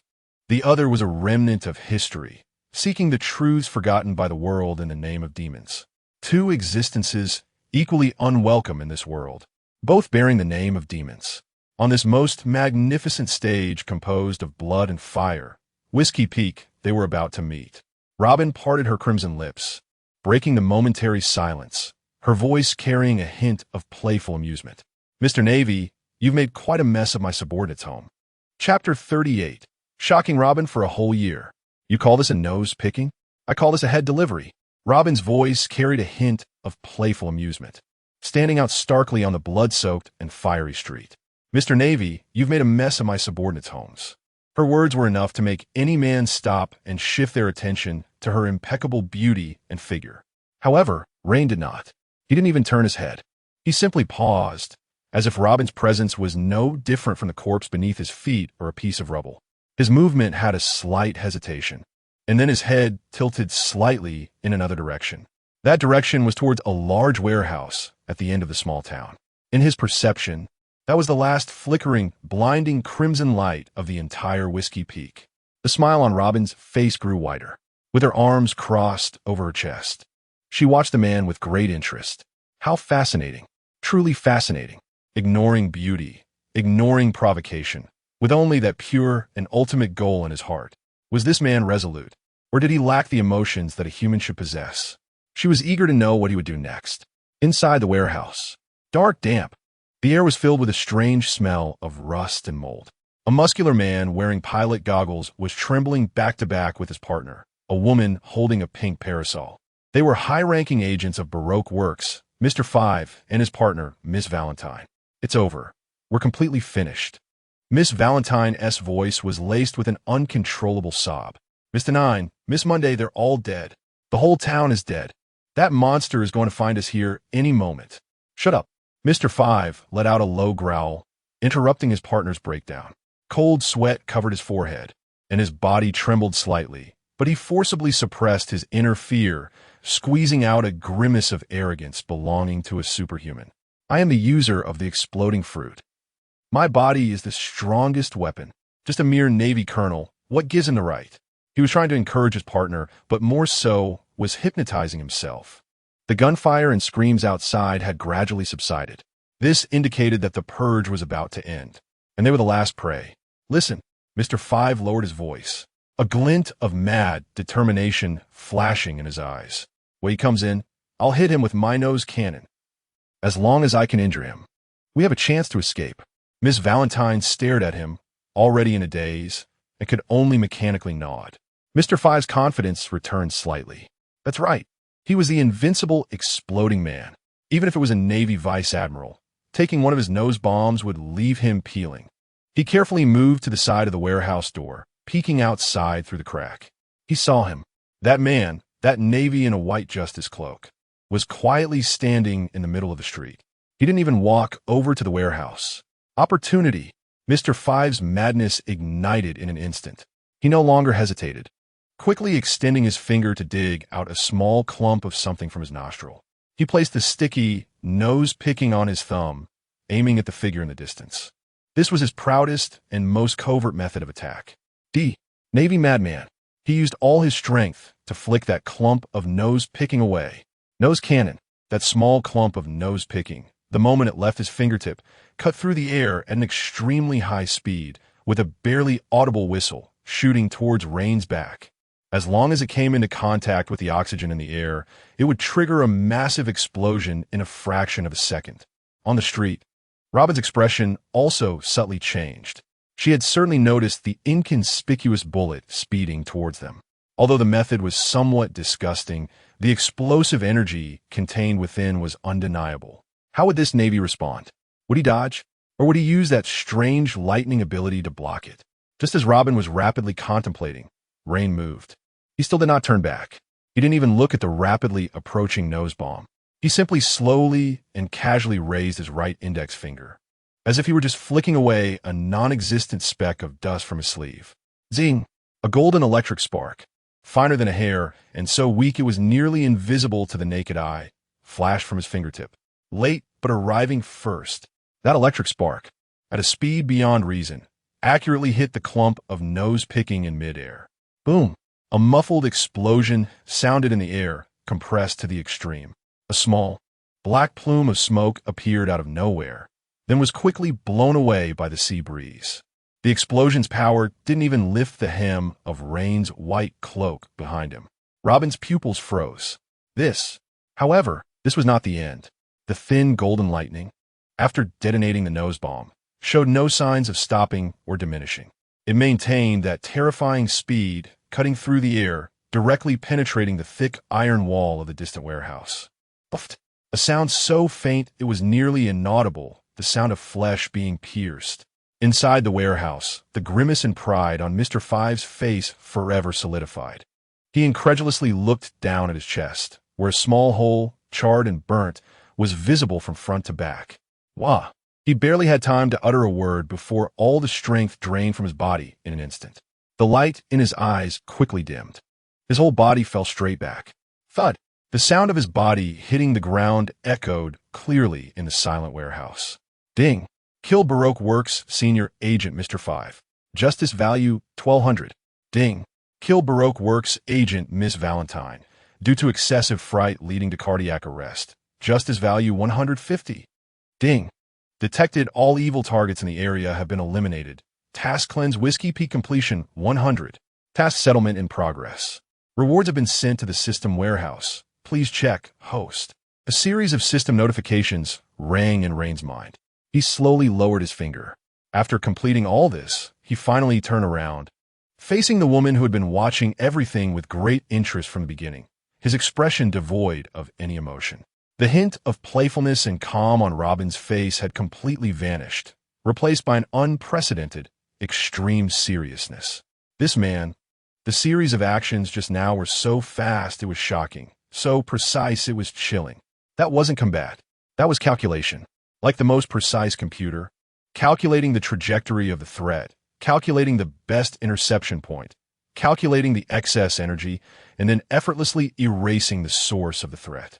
The entire process flowed seamlessly, without a single unnecessary movement, as if he had simply swatted a fly that had flown in front of him. Your subordinates? Rein's cold voice broke the silence. Is the Baroque Workshop your organization? Chapter 39. I give you two choices.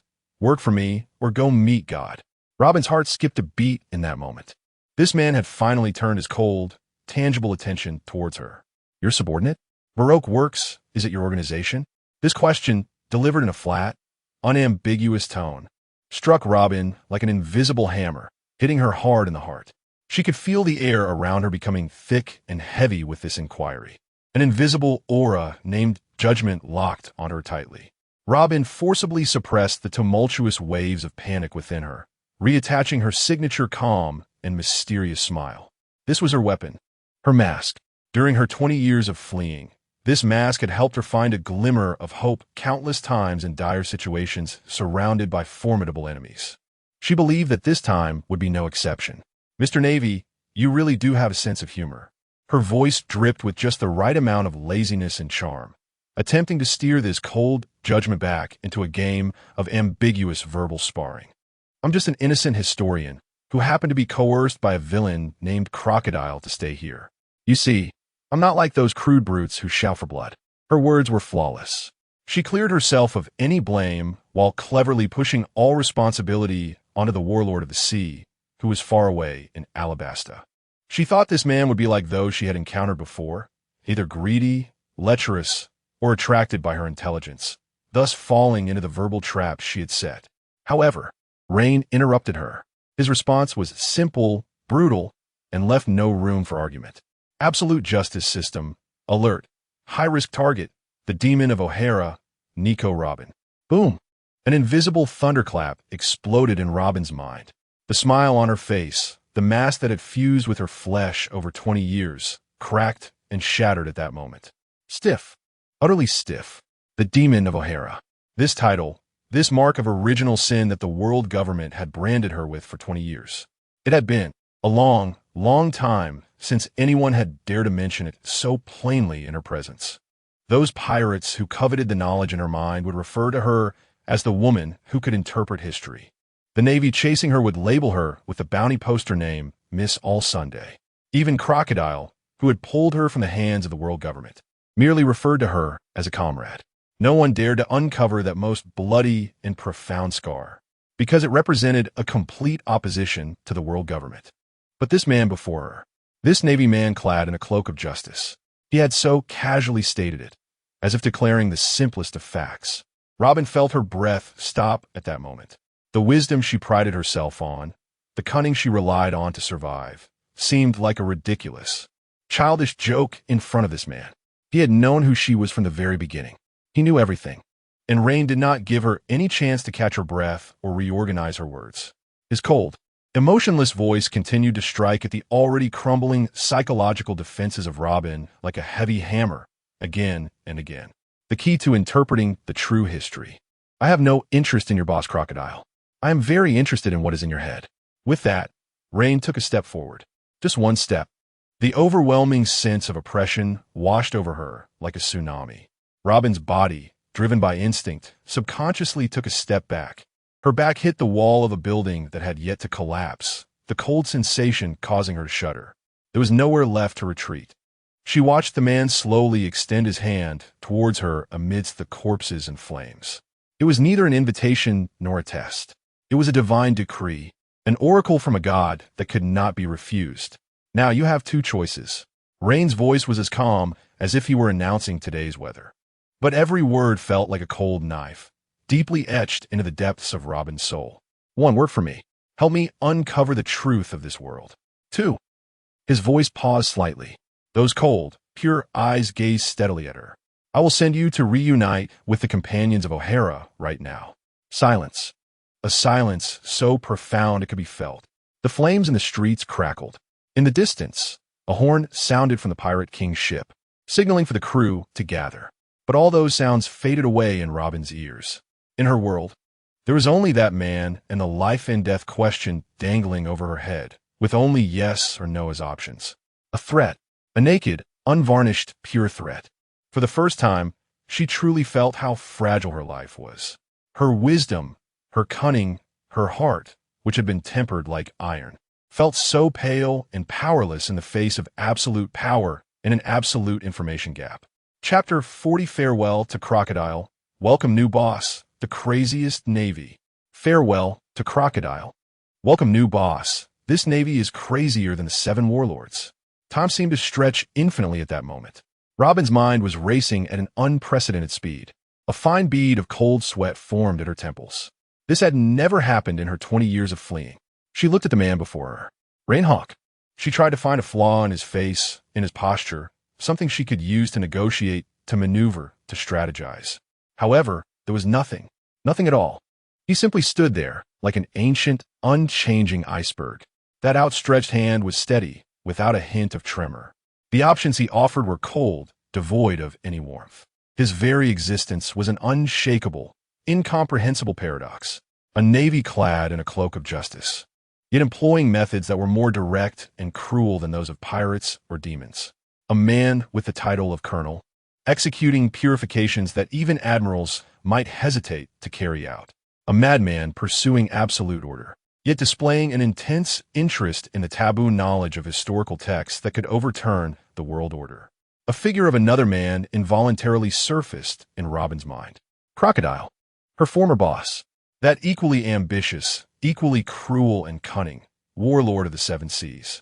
Crocodile was also strong, also terrifying, but his desires were clear. The ancient weapon Pluton. He sought that power capable of destroying nations to fulfill his ambition of becoming the pirate king. Because his desires were clear, he could be manipulated. Robin could exploit his ignorance of historical texts to buy herself time. She could use his arrogance and suspicion to find a way out for herself. Before Crocodile, although she was a pawn, she always retained a sliver of initiative to turn the tables. However, the man before her was different. Rein Hawk. He was different. His goals seemed grander, more ambiguous, and even more terrifying. Interpreting the truth of the world. He was not after treasure, nor power, not even to become a king. What he pursued was something more essential, more fundamental. A bone-chilling dread rose in Robin's heart. She suddenly realized a terrifying fact. Crocodile was merely a tyrant wanting to exploit the existing rules of the world for his own profit. But Rein Hawk was a monster wanting to completely shatter the existing rules and then establish a new set of rules that belonged entirely to him. Compared to the latter, Crocodile's so-called schemes and ambitions seemed like child's play. What choice did she have? Resistance? Robin had no doubt. The moment she uttered a syllable of rejection, that golden lightning that pierced Mr. Five's chest would unhesitatingly vaporize her heart as well. She wouldn't even feel pain. Escape? The thought had barely arisen before she extinguished it herself. In front of a man who could blanket the entire island with lightning and erase every target with precision. Escaping was just a foolish joke that would make her die faster. Despair, an unprecedented, bottomless despair gripped her heart. Since that year at the age of 8, when the Buster Call was issued against O'Hara, she had fled for 20 years. She had learned to betray, to deceive, to utilize everyone she could. She navigated between various powers like a lone boat adrift in a stormy sea, yet had never sunk. She thought she had seen, through the ugliness of human nature, that she could calmly face all the malice in the world. But today, for the first time, she was seen so clearly by someone. For the first time, she was forced into a true dead end with no way out. However, in that pitch-black abyss of despair, Robin saw a glimmer of something different, twisted hope. The historical texts. To find the true historical texts and make the century of blank history public. This was the wish of all scholars of O'Hara and the only obsession that had kept her alive until today. For this, she had been willing to associate with demons, willing to bear the world's scorn. And this man before her, this powerful, unreasonable, and unfathomable monster, he seemed to be pursuing the same truth, following him. Perhaps she would fall into a place deeper than hell, but perhaps she could truly touch the ultimate historical text that recorded all the answers she had longed for. This was a gamble, betting her life and her last soul on a fleeting possibility. The stiffness on Robin's face gradually faded. The muscles tense with fear slowly relaxed. What replaced it was a complex, resigned, and eerie calmness. She slowly raised her head to meet Rein's cold gaze. Then, she slightly bowed to the man, adopting a humble posture used by subordinates when facing superiors. Her voice carried a hint of bitterness, but more than that was a sense of relief after making a decision.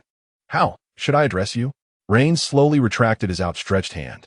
His face still bore no expression, as if Robin's submission was a matter of course, a predetermined outcome. "Colonel Rein." His voice was flat and indifferent. "Welcome to the team, Miss Robin." Chapter 41, Shocked Vivi. "You call this the Navy? This is even more free than pirates."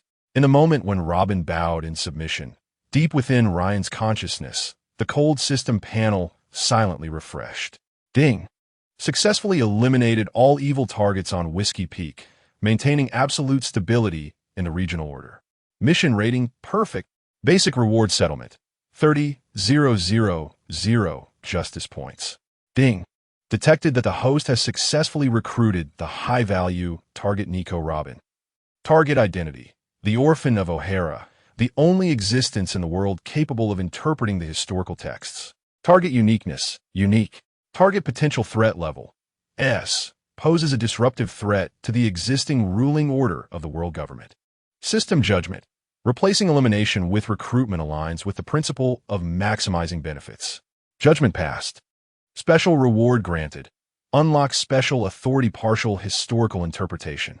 Authority description. The host can pose up to 3 questions directly related to historical texts or the blank 100 years to the target Nico Robin. The system will ensure the host receives absolutely truthful answers. This authority is a one-time consumable and will reset after use. A series of prompt sounds flowed through Ryan's mind. His face still showed no signs of emotion. The 30,000 justice points were an expected reward, but this so-called historical interpretation authority took him by surprise. Direct intelligence acquisition? No, the system was more sophisticated than he imagined. It didn't give him fish, but rather a fishing net that could absolutely catch fish for a limited time of 3 days. The value of this item far exceeded knowing 1 or 2 secrets directly. This was a testing tool, a loyalty filter. Moreover, it was an invisible sword of Damocles hanging over Robin's head. As long as this authority remained, he could verify the truth of any historical information this woman provided at any time. Good. He liked the feeling of having everything under his control. Captain. A cold voice interrupted Ryan's thoughts. The squad leader of the Underworld Brigade, along with his unscathed team, had completed all the cleanup work and regrouped behind Ryan. Their combat uniforms were stained with specks of blood, but their formation remained as orderly as a row of clone soldiers. Behind them, 2 soldiers escorted 2 people, the princess of the Alabasta Kingdom, Nefertari Vivi, and her captain of the guard, Ikaram. Vivi's face was as pale as paper. She looked at the man before her, at the woman who had just claimed to be the vice president of the Baroque Works, now quietly standing humbly at his side. Her worldview had been repeatedly, ruthlessly shattered, reassembled, and then shattered again within just an hour. Fear, anger, confusion, despair. All these emotions intertwined, finally coalescing into a faint, almost non-existent final courage. She could not just watch her country fall into the hands of another devil without understanding. What do you want? Vivi's voice trembled with fear, but she still asked. You killed everyone. How is this any different from Crocodile? Aren't you the Navy? Where's your justice? Ikaram's heart leaped to his throat. He wanted to stop the princess, but it was too late. He nervously watched Ryan, fearing that this unpredictable madman would explode at the princess's questioning. However, Ryan simply looked at her calmly. It was a pure indifference, as if watching a child make childish remarks. Difference? Ryan finally spoke. Crocodile destroys order for his personal ambition. I am eliminating the trash that disrupts order to consolidate it. As for your so-called justice, Ryan's lips seemed to curl into a barely perceptible mocking arc. My justice is order itself, and you and your country have no right to define it. Vivi's body swayed. She felt as if she had been doused with a bucket of ice water from head to toe. This man did not care about right or wrong, nor about life. In his mind, there was only that cold and twisted so-called order. You devil. No, Ryan interrupted her. I'm not a devil. I am here to solve problems. He took a step forward, the invisible pressure making Vivi instinctively shrink back. Princess of the Alabasta Kingdom, Nefertari Vivi. Ryan stated her identity.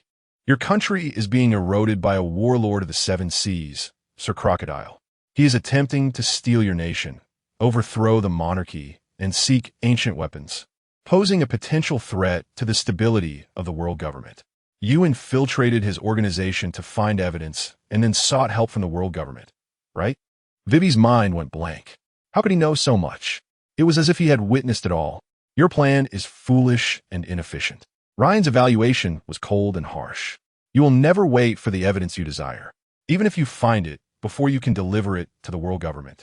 Your country will have already erupted into civil war, blood flowing like rivers. Therefore, I have decided to skip your unnecessary, childish steps.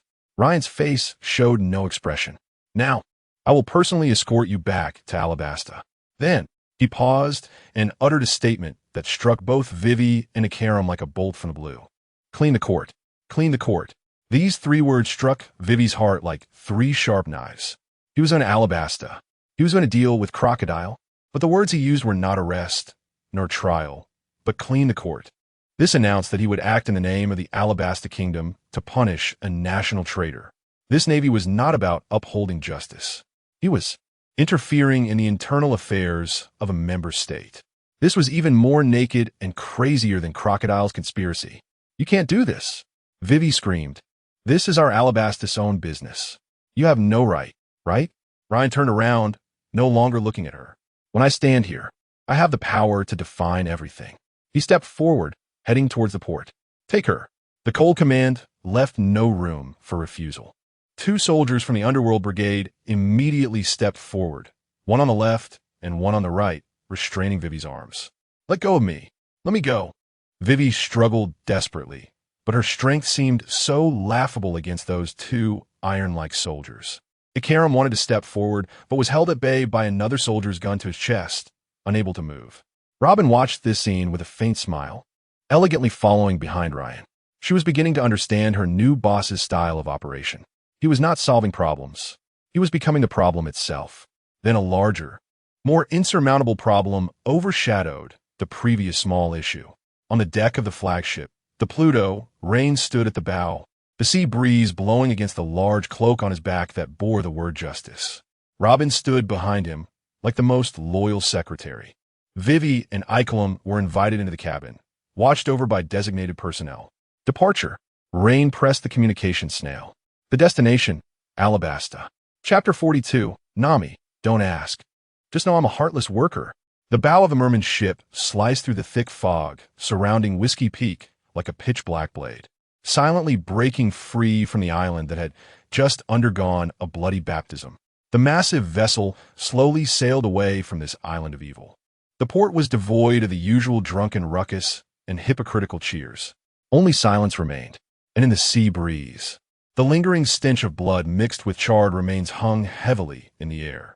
Inside the flagship's bridge, the atmosphere was oppressive to the point of stagnation. Nami stood before the enormous nautical chart, her finger tracing the route to the Alabasta Kingdom, her brow tightly furrowed. Occasionally, her gaze would drift to the man standing at the bow of the ship, Rein Hawk, and behind him, those 2 special guests. The newly added woman, named Nico Robin, exuded a mature and dangerous aura, like a beautiful poisonous flower. She looked at Rein's back, her lips curled into an elusive smile, making it impossible to guess what she was thinking. On the other side, Princess Vivi of Alabasta was guarded by 2 soldiers from the merman unit, her charming face marked with humiliation, anger, and deep unease. A recently defected enemy officer, a forcibly kidnapped royal princess, plus herself, a highly paid pirate navigator. Nami couldn't help but twitch the corner of her mouth. What kind of divine combination is this? This ship is definitely a Navy warship, not some fearsome pirate crew, right? The man named Rein had a style of conduct that completely surpassed Nami's understanding. Crazy, domineering, and devoid of any reason. But Nami glanced at her navigation log, where the last page clearly recorded a sum of money that would make her smile in her dreams. Forget it. She took a deep breath and cast all distractions aside. Whether this man was a madman or a devil, it had nothing to do with her. He was giving too much. Her only goal was to earn 100 million berries to buy back Kokoyashi Village. Before that, she was just a navigator, a professional worker responsible for charting the seas, guiding the course, and getting paid for it. The grievances and entanglements of these people on board, the world's justice and evil, had nothing to do with her. As long as it doesn't delay her making money, that's all that mattered.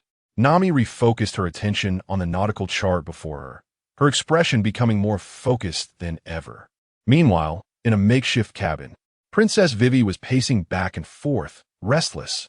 Ikaram stood at the door, his palms sweaty, nervously on guard against everything outside. Clear the traitors. Vivi kept chewing on those words. Each word felt like a needle, piercing deep in her heart. That man was going to Alabasta to deal with Crocodile. This should have been her dream come true. However, his methods, his so-called order, made Vivi feel a deeper fear than Crocodile's schemes. She couldn't imagine what it would be like when Rein Hawk and his harvesting machine-like merman unit descended upon her country. Would he save Alabasta? Or would he bring about an even greater, bloodier disaster to cleanse everything on that land? Vivi didn't know. This unknown fear clutched her heart like an invisible hand, making it nearly impossible to breathe. In stark contrast to Vivi's anxiety was Nico Robin's composure. At that moment, she stood on the other side of the deck, observing with interest the merman soldiers conducting their daily maintenance, wiping weapons, checking equipment, organizing supplies. The entire process was silent, with not even a single unnecessary glance exchanged. Just synchronized mechanical movements. Silent, efficient, cold. Over the past 20 years, Robin had seen countless organizations. The Navy, pirates, revolutionaries, and underground killer groups. But she had never seen a unit like this. They didn't seem like living beings. More like a group of slaughter machines programmed for absolute obedience. And the man who could create and perfectly control these machines. Robin's gaze shifted back to Rein at the bow of the ship. This man was even more unfathomable than she had imagined. To survive under him and achieve her own goals, she had to demonstrate enough value. Robin organized her thoughts and gracefully walked behind Rein. Commander Rein. Her voice was soft and respectful. Rein did not turn around, but emitted a low, deep sound indicating her to continue. Regarding Crocodile, I might be able to provide you with some valuable intelligence. Robin smiled as she spoke. She needed to test the waters, to gauge this new boss's bottom line and what truly interested him. That man's weakness was water. Any form of water could cause his sand-like body to solidify again, thus losing his elemental capability.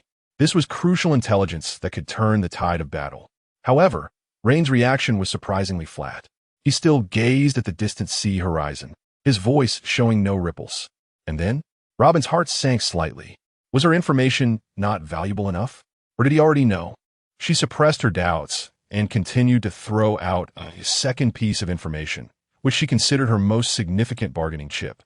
His true purpose for occupying Alabasta was to find the whereabouts of the ancient weapon Pluton. He believed that the historical text recording the location of Pluton was hidden somewhere in the Alabasta kingdom. Pluton. When these two words escaped Robin's lips, Rein's body finally showed a barely perceptible pause. And deep within his consciousness, that cold system panel reacted instantly. Ding! Detected keyword. Ancient weapon Pluton. Analyzing target relevance. Analysis complete. This weapon possesses the terrifying power to easily destroy islands. Its existence itself is the highest potential threat to the world government Navy's order of rule. System determination. Must be controlled or destroyed.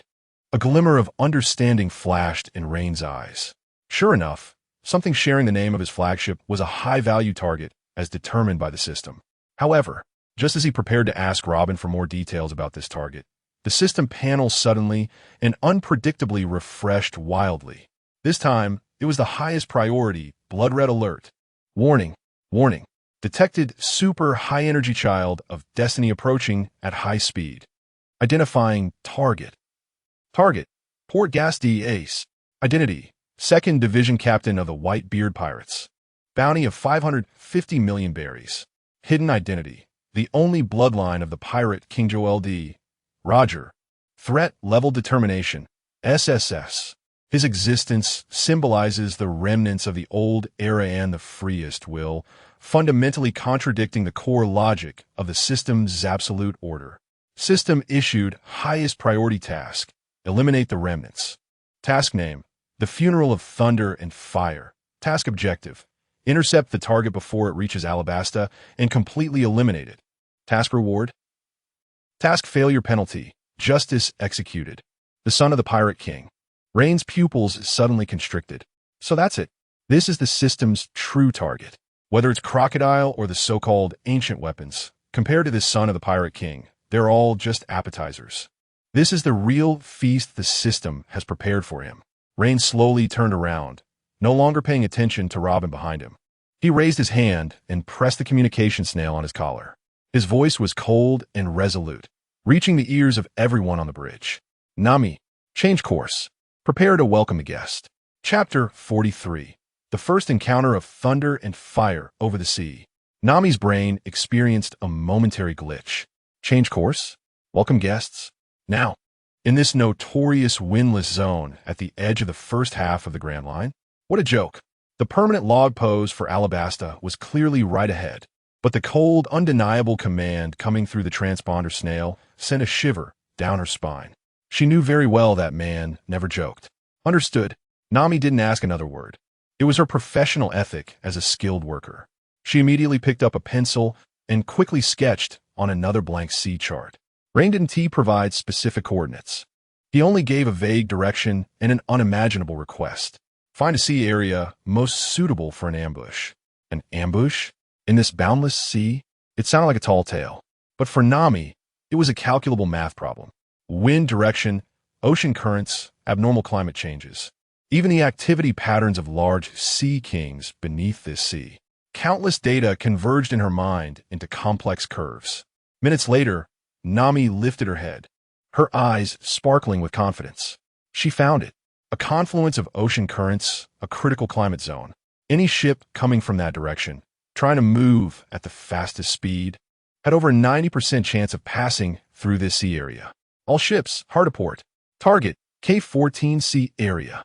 Nami's voice clearly transmitted through the transponder snail to every ship in the fleet. The massive marine fleet, like a waking steel giant, slowly turned its course towards that unknown sea area. An hour later, the fleet arrived at the sea area calculated by Nami. Then, all warships slowed down, furled their sails, and quietly floated on the sea surface, like a group of sharks lurking in the dark, waiting for prey. Time passed second by second. A heavy silence enveloped the entire fleet. Inside the cabin, Princess Vivi could no longer endure this eerie waiting. She rushed out of the cabin, disregarding Ikarim's obstruction, and ran directly to Rein. Colonel. Her voice sounded a bit sharp due to her anxiety. Why are we stopped here? The rebellion in Alabasta could erupt at any moment. Every minute we delay means countless innocent citizens could die in the flames of war. She tried to awaken a shred of compassion in the man before her by referencing the tragedy happening in her country. However, Rein didn't even glance at her. His gaze remained calm, fixed on the distant horizon where the sea met the sky, as if Vivi's questioning was merely the noise of a few squawking seagulls. This complete disregard made Vivi feel even more desperate and powerless than any cold reprimand. She wanted to say something more, but Robin, standing behind Rein, subtly shook her head at her. Robin still wore that mysterious smile, but inside, her heart surged with waves of anxiety. She could see the situation more clearly than Vivi. This new boss suddenly changed course and stopped in this desolate sea area. There was only one possibility. New prey was approaching.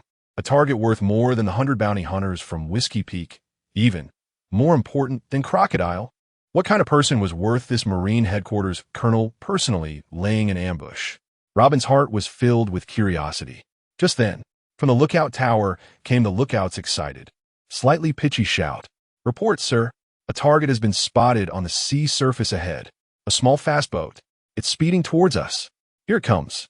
Vivi and Robin's hearts tightened simultaneously, and they unconsciously looked in that direction. In the distance on the sea surface, a tiny black dot was rapidly growing larger.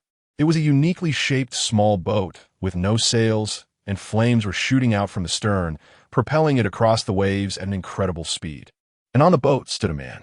He had a muscular bare torso, with a Whitebeard pirate's iconic massive skull tattoo on his back. He wore an orange cowboy hat, with two comical, smiley, and frowny face badges on the brim.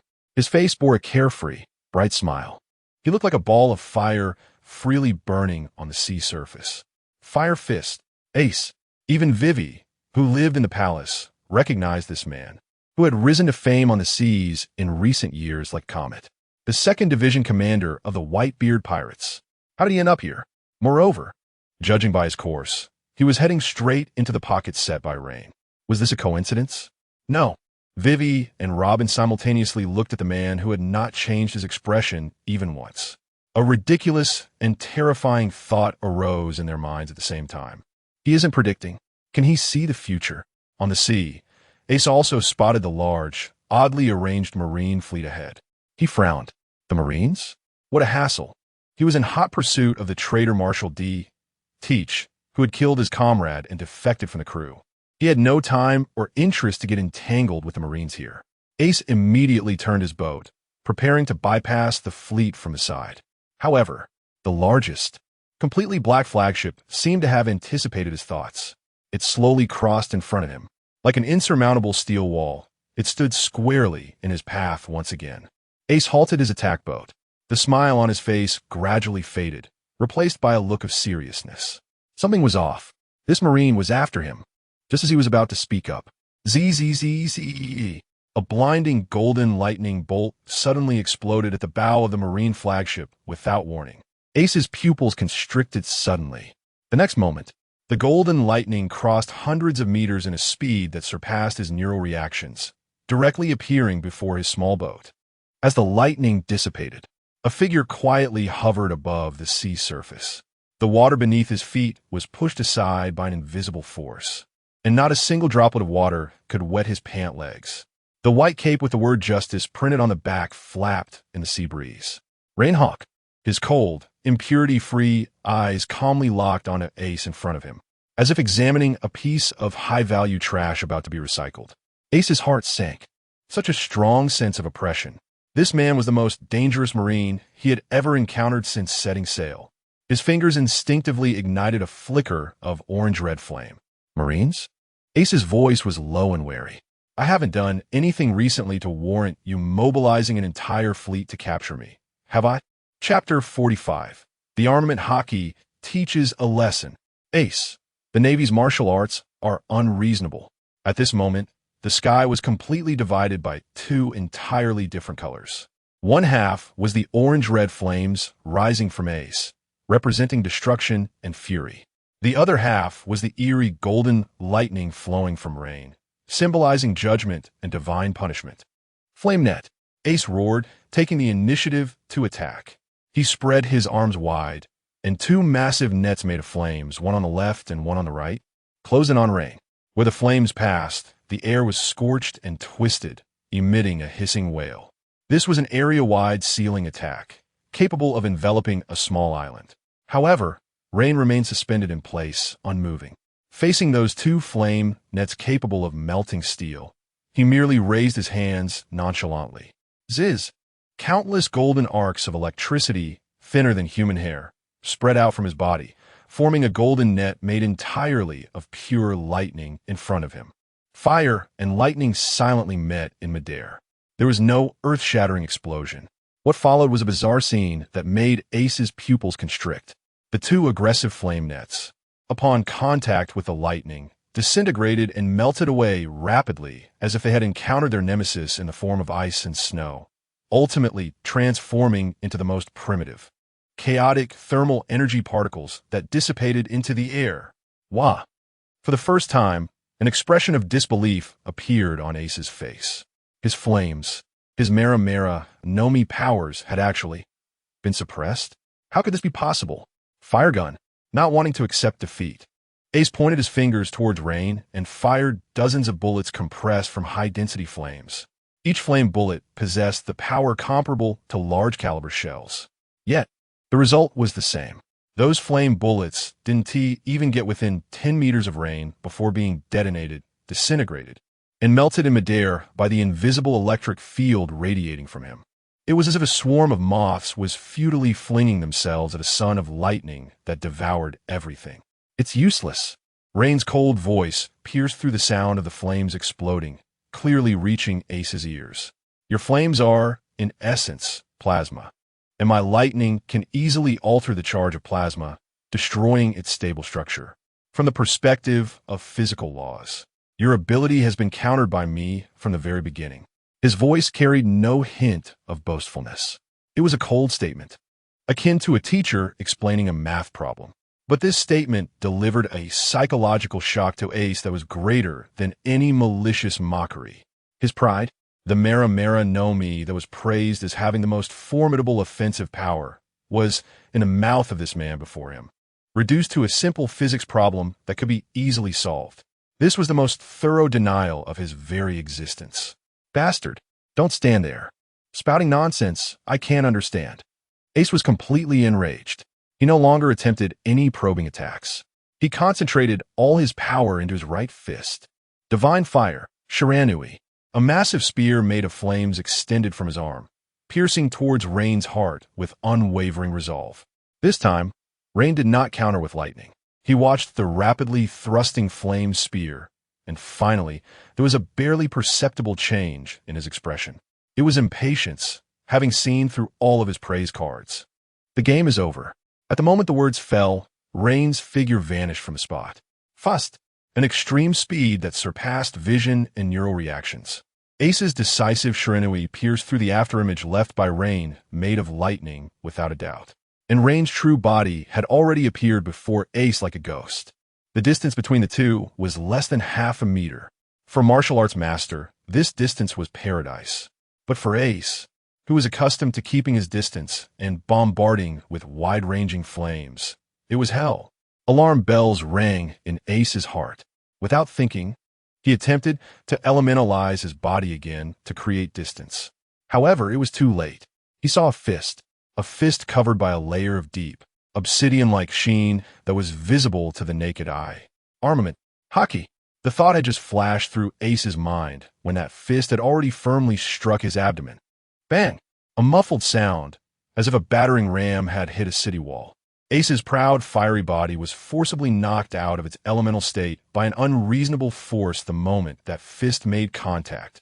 The flames extinguished instantly, revealing Ace's true flesh-and-blood body, muscles bulging. A mouthful of blood mixed with fragments of internal organs erupted from Ace's mouth. His body flew back like a baseball hit for a home run at an exaggerated angle, crashing hard into the distant sea and creating a towering splash. Armament Haki, what kind of monster are you? Struggling, Ace lifted his head from the water, his face marked by pain and incomprehensible horror. He knew about Armament Haki, of course, but to knock a Logia user back from their elemental state directly requires terrifying mastery of Haki. This Navy, he was not just a devil fruit user. He was a true monster with both martial arts and Haki that were disturbingly powerful. Rein did not answer him. What responded was an even more violent and ferocious pursuit. Whoosh! Rein's figure vanished from that spot once more, and the next second he appeared above Ace, who had just steadied himself. From a high vantage point, with a kick imbued with the power of 10,000 June, accompanied by golden lightning, he struck down hard towards Ace's head. Ace's pupils constricted, and with all his might, he crossed his arms, covering himself with his still unskilled Armament Haki, shielding his head. Boom! Another loud crash. Ace felt as if his arms had been struck head-on by a great mountain, and the pain of shattered bones instantly spread throughout his body. He was once again violently smashed into the depths of the sea. On the deck of the merman's ship, Vivi and Nami were completely stunned. They stared with mouths agape, their minds blank, unable to process the battle that transcended their cognitive limits before them. Is this the battle of those true monsters in the second half of the Grand Line? One punch boils the sea. One kick changes the color of the sky. This is no longer a battle at the human level. This is a war between gods. Robin's face had long lost its calm smile. Her gaze was grave to the extreme. She saw more clearly than Vivi and Nami. Every attack from Rein was calm, efficient, and deadly. His martial arts, his Haki, his devil fruit ability were combined in an almost perfect and seamless manner. There was not a single unnecessary movement. There was not a hint of emotional fluctuation. In his eyes, there were no opponents, only a target that must be eliminated. This was not a battle at all. It was the coldest, most efficient execution. At that moment, the sea erupted violently. The enraged Ace shot up from the depths, soaring into the sky. His eyes were bloodshot, his face filled with unprecedented madness and determination. He could not lose. He could not be defeated here. Behind him, he carried the honor of Whitebeard. Behind me stands Whitebeard. Ace ignited all the energy, all the anger, and all the pride in his life. Great Flame Ring, Flame Emperor, a colossal, orange-red fireball, radiating infinite light and heat, slowly rose above his head. It was like a small sun, artificially created. The terrifying high temperature caused the entire sea to begin boiling. However, in the face of Ace's all-or-nothing, strongest strike, Rein merely shook his head slowly. The icy expression on his face, unchanged for millennia, finally showed a hint of change. It was a feeling of pure disappointment from the heart. A flashy but impractical move, he said softly. Then he slowly raised his right hand. Strands of golden lightning, brighter than the sun, began to gather and compress wildly in his palm. A golden lightning sphere, more condensed, more dangerous, and more despair-inducing than the Flame Emperor, took shape in his hand. Rein looked at the giant sun opposite him and calmly uttered 2 syllables, like a grim reaper's decree. Thunder arrival. Chapter 44 Collision of thunder and fire on the surface of the sea. Ace warily watched the man suspended in the air. The justice cloak he wore seemed filled with unprecedented irony and oppression in Ace's eyes. Navy? Ace's voice was low. I haven't done anything recently that would warrant you sending an entire fleet to capture me, have I? He tried to negotiate. He didn't want to waste time here. However, Rein's response completely shattered all his hopes. 2nd Division Captain of the Whitebeard Pirates, Fire Fist Ace. Rein's voice was flat, as if reading a death notice. Every word clearly transmitted to Ace's ears through the vibrations in the air. Your very existence is a sin. What? The vigilance on Ace's face froze in an instant, replaced by an incredible sense of absurdity. Existence itself is a sin? How arrogant, how mad. Since he set sail, he had encountered countless Navy personnel, some despicable, some stubborn, even a few worthy opponents. But never had anyone dare to speak such arrogant words to him. Rein ignored Ace's astonishment, continuing his cold statement devoid of any human emotion. The bloodline of the Pirate King, Joel D. Roger. The remnants of the old era, born to be disruptors of order. Your genes, your will, everything you represent is the ultimate threat to the stability of this world. Therefore, you must be eliminated. Boom. If the previous words only made Ace feel absurd, then this pronouncement, revealing his greatest secret, was like a true thunderbolt striking his soul. Roger's son.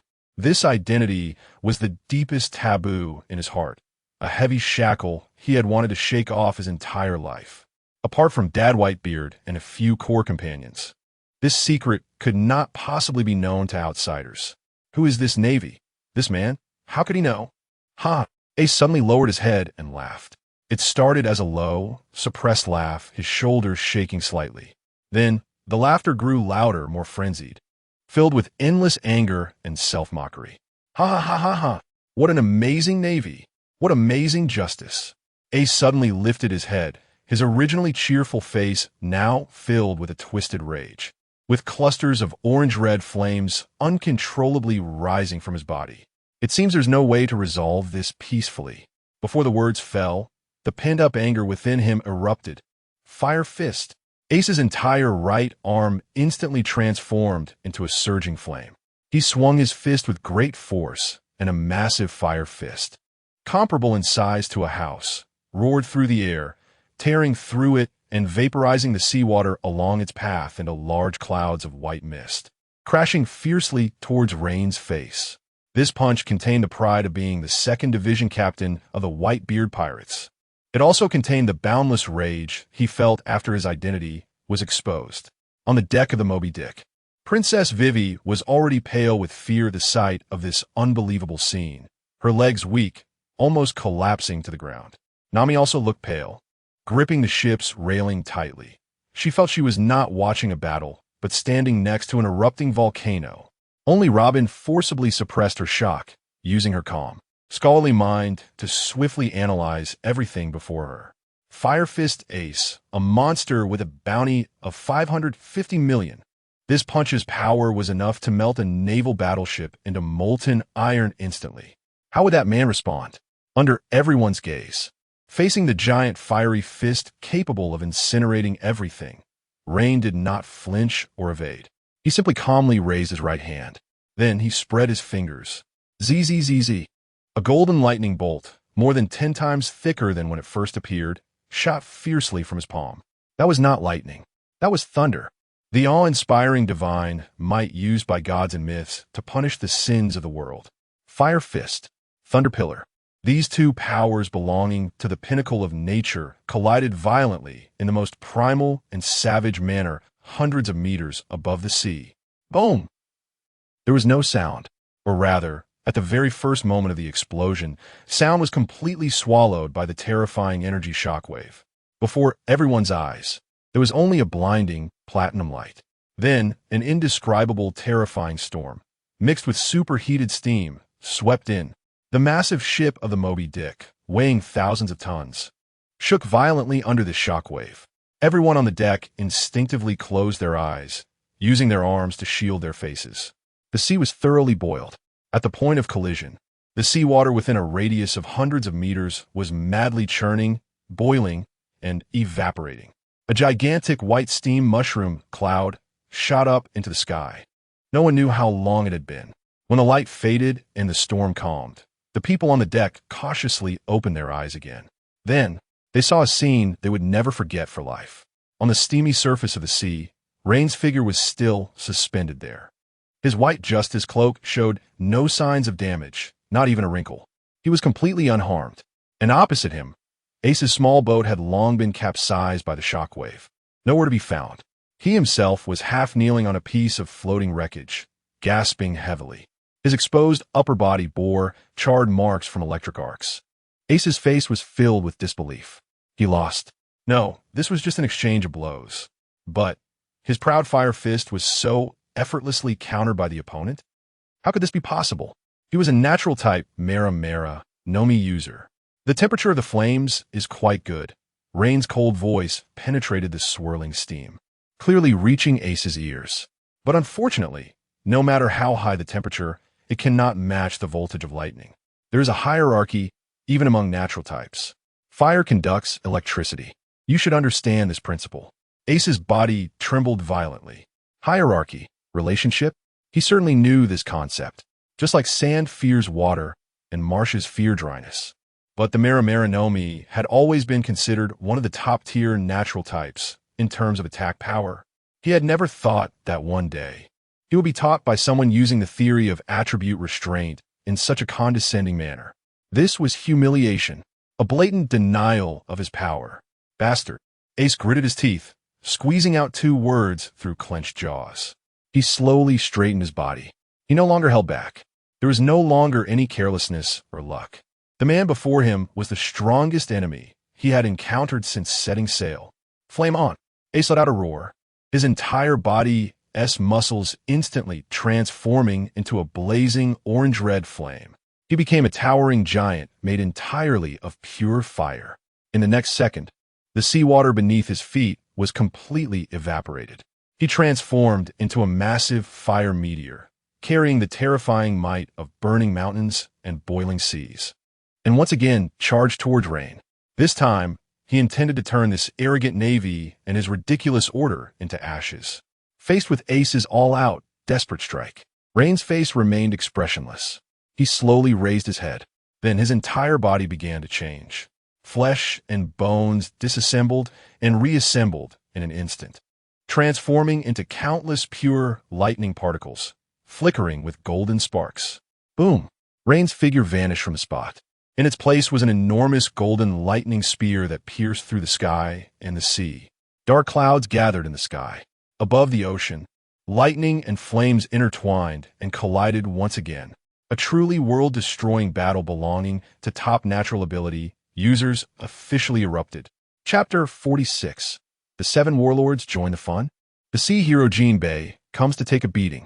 When the words, "Thunder's welcome," were uttered from Rein's mouth, Ace felt his heart gripped tightly by an invisible, cold hand. Death. For the first time, he clearly sensed the presence of death. The golden thunderball held aloft by the man before him, though far smaller than his own Flame Emperor, contained an energy of pure, concentrated destructive power that made every cell in Ace's body scream and tremble in madness. Run. Quickly run. It was his body's instinct, sending him the strongest warning. But he could not flee. Behind him was Whitebeard's flag. Beneath his feet was the pride of being the captain of the 2nd Division. Oh. Ace let out a beast-like roar, pouring all his remaining will into that orange-red sun and thrusting it fiercely towards Rein. This was his final and strongest blow. Rein looked at the roaring Flame Emperor with no change in his expression. The thunder's welcome in his hand was about to be unleashed, just as thunder and fire were about to determine the final outcome, threatening to turn this sea into nothingness. A sudden change occurred. Boom! The sea surface beneath Ryan's feet exploded without warning. A gigantic water column erupted like an awakened deep-sea dragon, roaring as it broke through the water. At the front of the water column, it coalesced into a massive, shark-shaped fist containing terrifying impact power. Fishman Karate, Shark Wave Punch. A steady and loud roar rolled in from the depths of the sea. This attack came too suddenly and too cunningly. Its target was not Ryan's body, but the empty sea between him and Ace. The powerful water shockwave exploded in midair, instantly raising towering waves. Water. Endless, cold seawater. The deadliest nemesis for devil fruit users. Ryan's thunder's welcome, about to be unleashed, lost its stability under the sudden shockwave infused with seawater energy. The thunderball in his palm let out a reluctant wail, then exploded, transforming into a sky full of golden arcs, dissipating into the air. Charging was interrupted. At the same time, a large, sturdy blue figure leaped out of the soaring water column like a cannonball. Bang! He landed heavily beside Ace, on the shattered remnants of the ship's hull, splashing a large amount of water. He wore a kimono adorned with flame patterns, his figure stout yet exuding a sense of stability. With a wide mouth, 2 upward fangs, and that iconic blue skin, he was Jinbei, the sea hero. Little brother Ace, are you all right? Jinbei landed beside Ace, not even glancing at Ryan in the distance, but solemnly asked Ace, his voice filled with concern. The moment Ace saw Jinbei, the tension that had been at its peak finally relaxed a bit. He gasped heavily, feeling the fiery pain from his wounds. Jinbei, how did you get here? I was just about to return to Fishman Island. I heard you came to this sea area, so I stopped by to check on you. Jinbei's face showed a serious expression, not expecting to encounter such a situation. He then slowly turned around, casting his steady, deep-sea-like gaze towards the hovering Navy officer. Ryan slowly walked out from the mist of water. His military uniform was soaked, clinging tightly to him, appearing somewhat disheveled. But his face was colder and more terrifying than before, like the dead silence before a storm. The 7 warlords of the sea, Sea Hero Jinbei?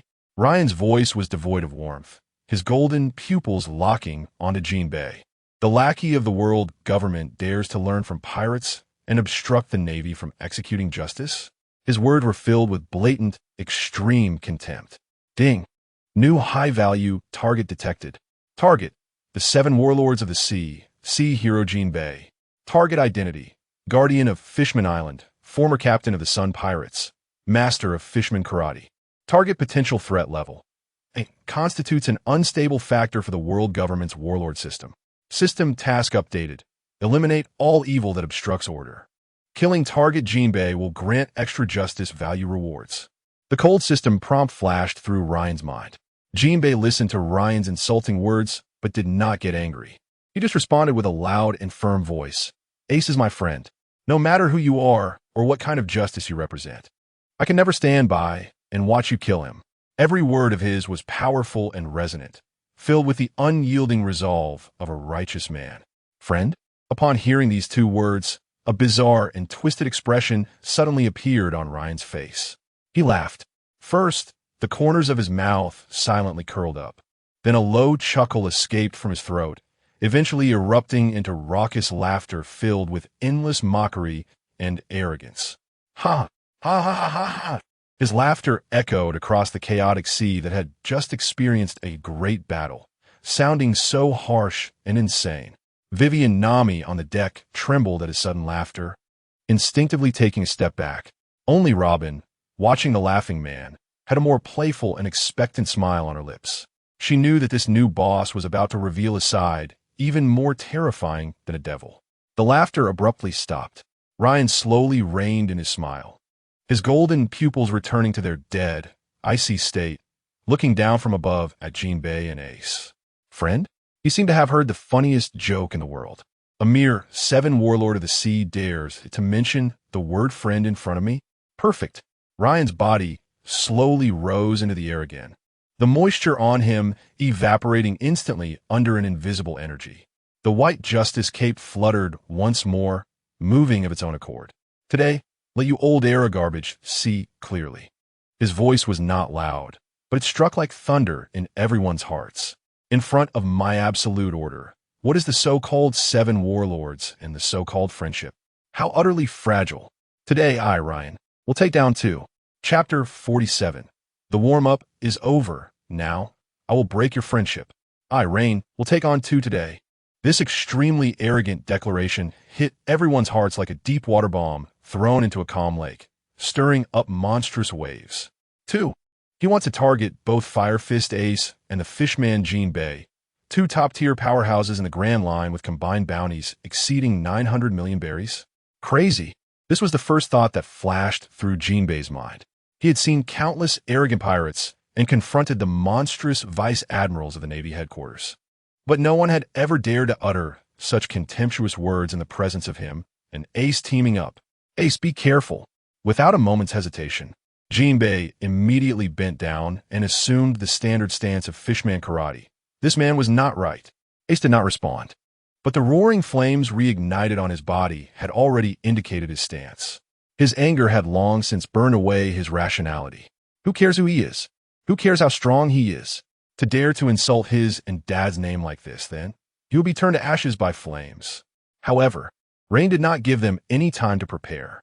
The moment his words fell, his body moved. No, it was not movement. It was disintegration. ZZZZ. Accompanied by a piercing electric explosion, Rein's flesh and blood body completely shattered in an instant, transforming into billions of wild, golden lightning bolts. In the next second, these lightning bolts formed a massive net of electricity covering a radius of 1,000 meters of sea, wildly shooting towards Ace and Jinbei at the center from every direction. From above and below, every corner. No blind spots, no gaps. This was a saturated, indiscriminate attack made up of lightning. So fast, Jinbei's heart suddenly contracted. He and Ace immediately stood back to back, entrusting their rear to their most trusted partner. Fishman Karate, Shark Wave, Jinbei roared, and his plump and solid body erupted with unimaginable strength, his palms striking the surface of the sea like 2 giant hammers. Boom, boom, boom. Countless massive pillars of water shot into the sky, quickly forming a dense, high-speed rotating curtain of water under his control, firmly protecting him and Ace in the center. Flame ring, firewall. Ace also acted simultaneously. He spread his hands outward, and surging flames erupted, closely aligning with the inner side of the water curtain, constructing a blazing barrier of fire. Water and fire. One is soft, the other is hard. At this moment, these 2 completely opposite forces were perfectly combined by the 2 in an impeccable tacit understanding. ZZZZ. The sky full of golden lightning finally struck the barrier woven of water and fire. The moment the golden lightning made contact with the water curtain, its power was reduced by more than half. Water conducts electricity, but it can also quickly disperse and dilute highly concentrated electric energy. The residual lightning that penetrated the water curtain then crashed into Ace's terrifyingly hot wall of flames. The essence of lightning is plasma arcs, and flames are also plasma. The moment they made contact, there was a violent mutual cancellation of energy at a fundamental level. For a moment, the seemingly apocalyptic lightning storm was perfectly and seamlessly blocked by the 2. On the deck of the Thousand Sunny, Nami's face was already pale without a trace of blood. She gripped the cold ship rail tightly, her knuckles turning white from the force. Can he win? Nami's voice trembled with a deep fear she didn't even notice. After all, there were two legendary figures. Vivi beside her was already too scared to speak. Her legs weak. If it weren't for a Karam supporting her from behind, she would have collapsed to the ground. Robin did not immediately answer Nami's question. She slowly shook her head. The face that always wore a calm smile was now filled with unprecedented seriousness. I don't know. Robin's voice was somewhat hoarse. But she looked at the battlefield where lightning and water fire intertwined, at the man who was reformed by lightning. He seemed even more excited, just as Robin had said, when the lightning dispersed and Rein's figure reappeared in midair. The expression on his eternally frozen face didn't show any heaviness from the thwarted attack, but rather revealed a hint of almost pathological enjoyment. Interesting. Rein's voice echoed calmly in everyone's ears. A concerto of water and fire? Good defense. His elevated posture resembled that of a chess player praising his opponent for making a move that brought him a slight sense of pleasure. This is what counts as warm up, warm up. These two words hit Ace and Jinbei's faces like the loudest slaps. The two of them had put in all their effort and coordinated perfectly to barely fend off an apocalyptic attack. And yet this man merely referred to it as a warm-up? Bastard. Ace was furious and was about to strike again. But Rein had already stopped the large-scale, indiscriminate attack. He slowly raised his right hand. This time, there was no sky full of lightning, no frenzied electric net. All the power began to gather intensely toward his palm. He looked down at Jinbei, speaking in a cold, factual tone. Your water will only allow my lightning to spread wider and become more powerful through medium conduction. Then, he turned to the furious Ace. And your flames don't even have the qualification to burn in front of me. Next, the golden light in Rein's palm grew brighter and brighter, becoming increasingly blinding, the energy contained within causing the surrounding space to emit a twisted wail of unbearable strain. Let me show you what true power is. Chapter 48. The Thunder Spear pierces the sun. Friendship? Worthless before absolute power. Let me show you what true power really is. Rein's voice sounded like the final judgment from the depths of the abyss, devoid of any emotion. The golden light in his palm had reached its peak brightness. It was no longer light. It was a miniature star of thunder, forcibly imprisoned in his palm. Immediately, around that star, a deep, obsidian-like luster rapidly spread and covered it. Armed Haki. Moreover, it was refined to the utmost, almost materialized, top-tier armed Haki. The violent energy of thunder and the indestructible nature of Haki, two completely different powers, were perfectly fused together in an unfathomable manner. Buzz. The golden lightning began to stretch and deform in his palm. Finally, in his right hand, it formed a spear about 2 meters long, composed entirely of golden thunder, with visible black Haki patterns coiling around its body. The thunder spear. The spear quietly hovered there. There was no earth-shattering momentum, no excess energy radiating from it. All the power was perfectly confined within that slender spear body. But this seemingly unremarkable thunder spear made Ace and Jinbei below feel an unprecedented, soul-deep, lethal threat. It was a sense of impending death, as if targeted by a natural enemy, absolute and irresistible. Ace, little brother. For the first time, beads of cold sweat appeared on Jinbei's forehead. His usually calm face was filled with unprecedented gravity and horror. He knew that ordinary defenses were meaningless now. They couldn't hold it back. Absolutely could not.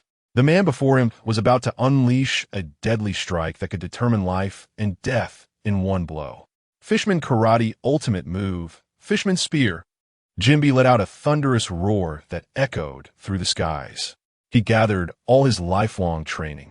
The terrifying power of Fishman Karate, capable of piercing through 10,000 meters of deep sea, and all his dignity as a Shichibukai, into his right fist. He chose not to defend, but to attack. He would use his strongest attack to create a glimmer of hope for Ace. Jinbei punched out into the air. The seawater in front of him was instantly forced apart by the terrifying power contained in this punch, creating a brief vacuum channel. A visibly condensed, water-blue shockwave, like an invisible armor-piercing bullet, ignored the resistance of air and seawater, and with a speed-surpassing sound, it charged towards Rein with ferocity. This was Jinbei's strongest single-target attack, a terrifying ultimate move capable of completely piercing through a steel fortress from the inside. Crossfire. At the same moment Jinbei struck, Ace also moved. He forcibly suppressed the fear that almost consumed him, gathering all the remaining flames within him at his fingertips. He crossed his index and middle fingers into a cross. A beam of platinum-colored flame, condensed to perfection, shot out from his fingertips. The flame beam and Jinbei's invisible shockwave, one after the other, one bright and one dark, perfectly complemented each other, jointly blasting towards the only enemy, suspended in mid-air. This was the joint ultimate move of two top-tier powerhouses, a testament to their friendship, their final and strongest counterattack. On the deck of the thriller bark, Robin's pupils had contracted to the size of pinpoints. Her breath almost stopped at that moment. As the former vice president of Baroque Works, she understood better than anyone how strong Crocodile was. And the Jinbe before her was a monster, just like Crocodile. Among the Shichibukai, Fire Fist Ace was the 2nd Division captain of the Whitebeard Pirates, a presence that even Crocodile found troublesome. The combined might of these two unleashing their strongest strike was likely beyond the level of a Marine Vice Admiral, enough to threaten a true admiral. However, facing this world-destroying blow, Rein remained unfazed. He calmly raised the golden thunder spear entwined with black lightning in his hand. Then, his body leaned slightly forward, making a throwing motion. "It's over." The cold words escaped his lips. In the next second, his figure, along with the thunder spear in his hand, transformed into a golden line piercing through heaven and earth.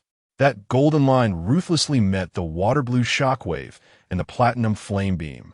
There was no earth-shattering explosion as imagined. Instead, there was an unforgettable, overwhelming display. A complete, unreasonable, crushing sizzle. A slight sound, like a hot knife cutting through butter. Jinbe's ultimate move, capable of piercing steel fortresses, was instantly torn apart as it made contact with the tip of the thunder spear, like a fragile soap bubble being instantly shredded. Immediately after, Ace's crossfire, capable of melting everything, also failed to impede the thunder spear in the slightest. The golden line charged forward like a hot knife through butter. It easily tore through the combined ultimate moves of the two, carving a trajectory of death in mid-air, directly aimed at Ace behind. Not good. Jinbe's face turned pale in an instant. Without a second thought, he stepped forward, placing his stout body in front of Ace. He crossed his arms, covering himself with the strongest haki he could muster, attempting to withstand the deadly thunder spear with his body. Thud! The golden thunder spear slammed violently against Jinbe's crossed arms. The incredibly hard armed haki felt as fragile as a layer of thin paper before the thunder spear. The black haki was instantly torn apart. Jinbe's tough fishman skin was pierced in an instant. Flesh was evaporated in an instant. A charred wound deep enough to see bone appeared on Jinbe's arms. Ugh! The intense pain caused Jinbe to emit a muffled groan, and his body was violently thrown back by the irresistible force. However, he had ultimately bought Ace a fraction of a second. It was this fraction of a second that allowed Ace to barely turn his body at the last moment. Finally, the thunder spear that tore through everything, under Ace's disbelieving and terrified gaze, fiercely pierced through his right shoulder. Ah! An indescribable, heart-wrenching scream erupted from Ace's mouth. It was not the pain of being pierced by a weapon.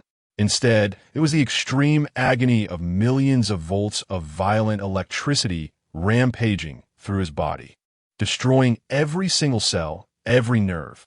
The right side of his body turned charred and numb in an instant. The flames he was proud of had no chance to rise in the face of the violent thunder power, completely suppressed and extinguished. Ace was gravely injured. His body slumped backward. His gaze began to fade.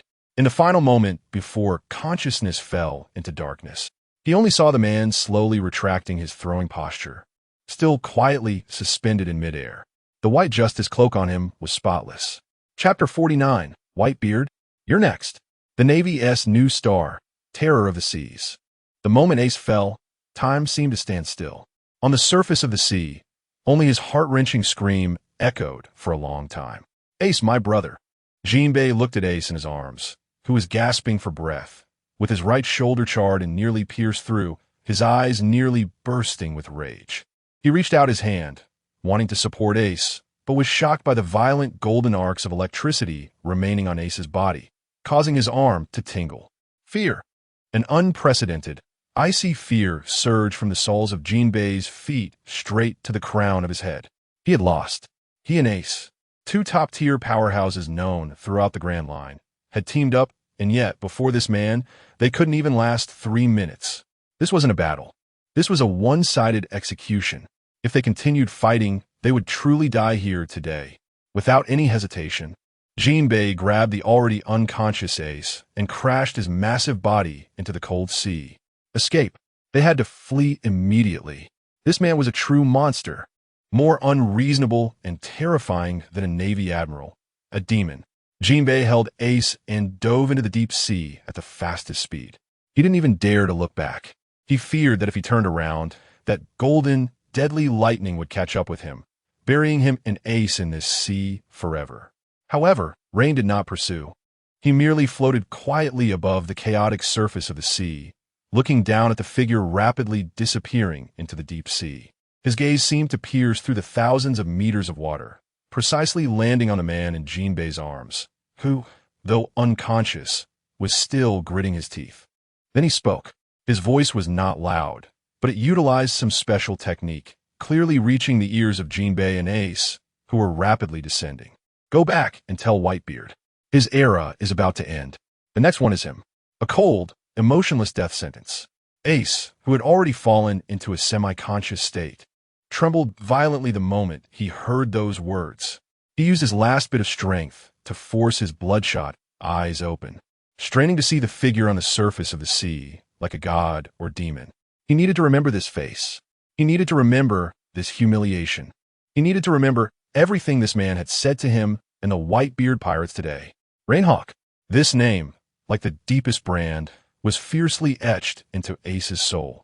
Watching the two completely disappear into the darkness of the deep sea, Rein slowly withdrew his gaze. His expression remained the same, cold and unchanging, as if he had just casually dealt with two annoying flies. Meanwhile, a cold system notification finally arrived in his consciousness. Ding! Detected that the host has successfully dealt a devastating blow to the SSS-level threat target Porgas D. Ace. System judgment. Successfully curbed the expansion of the remainders of the old era, effectively maintaining the authority of absolute order. Mission: The Funeral of Thunder and Fire. Completion: 30. Mission rewards issued: 1. Justice points, 200,000. 2. Haki talent enhancement. Armament Haki. Internal destruction proficiency increased. An indescribable, warm, and powerful force instantly flowed through Rein's limbs. He could clearly feel that his understanding and application of Armament Haki had risen to a whole new level. Before, his Armament Haki was an impenetrable armor covering his surface. Now, he could penetrate this power into the enemy's interior, destroying them from their weakest points. Very good. A barely noticeable, satisfied smile curved at the corner of Rein's mouth. He turned around, and with a flash, returned to the deck of the merman. The moment his feet landed, all the soldiers of the merman troops on the flagship and surrounding escort ships, after a brief, deathly silence, erupted into thunderous cheers like a mountain collapsing and a tsunami surging. Commander Rein! Commander Rein! Commander Rein! Their voices converged into a fervent wave, nearly dispersing the clouds in the sky. Their eyes looked at Rein, filled with the utmost, purest admiration and awe. 1 against 2. Facing off against the warlord of the Sea Jinbei and the 2nd Division Captain of the Whitebeard Pirates, Iron Fist Ace. And in just a few minutes, he had defeated these two renowned powerhouses, leaving one dead and one injured, causing them to flee in panic. What a terrifying achievement. What tremendous power. Their commander was not human. He was a god, the only god of order walking among men. Amidst this fervent cheering, Vivi and Nami stood like statues, as if their souls had been drained, dumbfounded and frozen in place. They opened their mouths, wanting to say something, but found themselves unable to utter a single word due to their dry throats. Their worldview, in just this short hour, had been shattered and reshaped by that man in the most violent and unreasonable manner, until it was completely reduced to dust. So this is the true face of this world? So personal power can really be strong enough to reach such a godlike level? Nami's mind went blank. She suddenly remembered her great goal of earning 100 million berries to save her village. After witnessing this divine battle today, that goal, that dream which had once supported her through countless darkness and despair, seemed so ridiculous, so pale, so insignificant at this moment. Robin stood at the back of the crowd, watching the man surrounded by all the soldiers with fervent eyes. The mysterious smile that always adorned her face was now replaced by an unshakable heaviness and a hint of deep apprehension. Even she herself had not realized. Rein paid no mind to the thunderous cheers behind him. He simply calmly pressed the communication snail on his collar. His cold voice once again echoed throughout the fleet. Course unchanged. Continue forward. Destination, Alabasta. Chapter 50. The Shock of the Four Emperors. Whitebeard. The Navy has produced an extraordinary monster. That earth-shattering battle felt like it was just yesterday. But for the Hades and its commander, the entire fleet had already returned to absolute order. Under Nami's command, the warships maintained a steady speed, cutting through the waves toward their predetermined destination, Alabasta. However, the atmosphere on the ship had changed. The Navy's soldiers, who used to joke and play on the deck, had now become silent. The ease on their faces had been replaced by a near fanatical, absolute obedience. Their glances toward the bridge were filled with a kind of devoutness, as if on a pilgrimage. Their commander, Rein Hawk, had shattered their understanding of the world's power structure with a crushing victory, planting a seed called God in their hearts. In contrast to the soldiers' fervor, the atmosphere in the cabin was stifling. Princess Vivi curled up in a corner, hugging her knees and burying her head deep within them. Her body trembled uncontrollably. That man, that monster who toyed with Fire Fist, Ace, and Jinbei at will. That demon who pierced the bonds of friendship between two legendary pirates with a lightning spear. The absolute power he displayed, devoid of any reason, had completely destroyed all her pride and hope as a princess of a nation. She once thought that as long as she found a kind-hearted and strong pirate like Luffy, she could save her country. But now, she desperately realized that in the face of true, world-shaking, godlike power, so-called kindness, so-called passion, and so-called friendship were utterly fragile. Nami sat at the navigation table, holding a pencil, but she couldn't bring herself to write. Her mind was a mess. That golden lightning spear, that tiny sun, that declaration of death. You're next. Scenes played out in her mind like a nightmare, repeating endlessly. She began to doubt whether it was right or wrong to board this pirate ship to save her life. Following a madman who treated the world as a chessboard and the four emperors as prey, could she really survive until she received her pension? Only Robin remained composed, seemingly unaffected. She sat elegantly by the window with a cup of red tea, watching the clouds retreating rapidly outside. She understood better than anyone that the storm unleashed by the funeral of thunder and fire on the sea had only just begun. New World. Gulalala. Cough cough. On the deck of the Moby Dick, the flagship of the Whitebeard pirates, Edward Newgate, the legendary man known as the strongest in the world, looked at a detailed report on Ace's injuries just handed to him by the ship's doctor, letting out a low, deep laugh mixed with violent coughing. Around him, Marco, Jozu, Vista, and other division commanders were gathered. Every face was filled with uncontrollable, overwhelming rage. Damn it, that Navy man named Rein Hawk. How dare he? The immortal bird Marco clenched his fist, which made a cracking sound, the blue flames on his arm rising uncontrollably and then extinguishing. Just a colonel from headquarters. How dare he lay such a vicious hand on Dad's son? I'm going to kill him. Count me in. I want to crush his ship and him into a pancake. The captains were filled with righteous indignation, their murderous intent nearly flipping the deck of the Moby Dick. They couldn't accept it. Their brother, the future hope of the Whitebeard pirates, Fire Fist Ace, had actually been beaten to the brink of death and forced to flee by an unknown Navy colonel. This was not only a humiliation to Ace, but also a direct provocation to their Whitebeard pirates, the strongest pirate crew reigning over the New World for decades. Everyone be quiet. Whitebeard's roar, like a thunderous bell, instantly silenced all the noise. He tossed the report aside on the deck. Then, he picked up another document. It contained only a photo and a few lines of basic information about Rein Hawk. This man was not simple. Whitebeard's eyes, which had seen the world's tempests, fixed intensely on the expressionless man in the photo. The report stated that he had acted against Ace to eliminate the remnants of the old era. He was not capturing. He was executing. When did the Navy headquarters produce such a rule-breaking monster? Whitebeard's voice was low and serious. He understood better than anyone what this represented. A navy that aimed not to capture, but to eliminate. A madman who dared to openly inflict heavy damage on the captain of the 4 emperors in front of the 7 warlords and declare that the next target was the madman Whitebeard himself. This was no ordinary conflict between navy and pirates. It was a declaration of war, the most naked kind, from a new, more extreme, and more ruthless justice to him. A remnant of the old era. Is the era really about to change? Whitebeard slowly raised his head and looked toward the distant sky. Meanwhile, in another sea area of the New World, on a pirate ship filled with a joyful atmosphere, Shanks was holding a huge barrel of wine, celebrating with his crew. "Captain, look at the newspaper. Something big has happened," Jesus Burgess shouted as he ran over, holding the latest newspaper.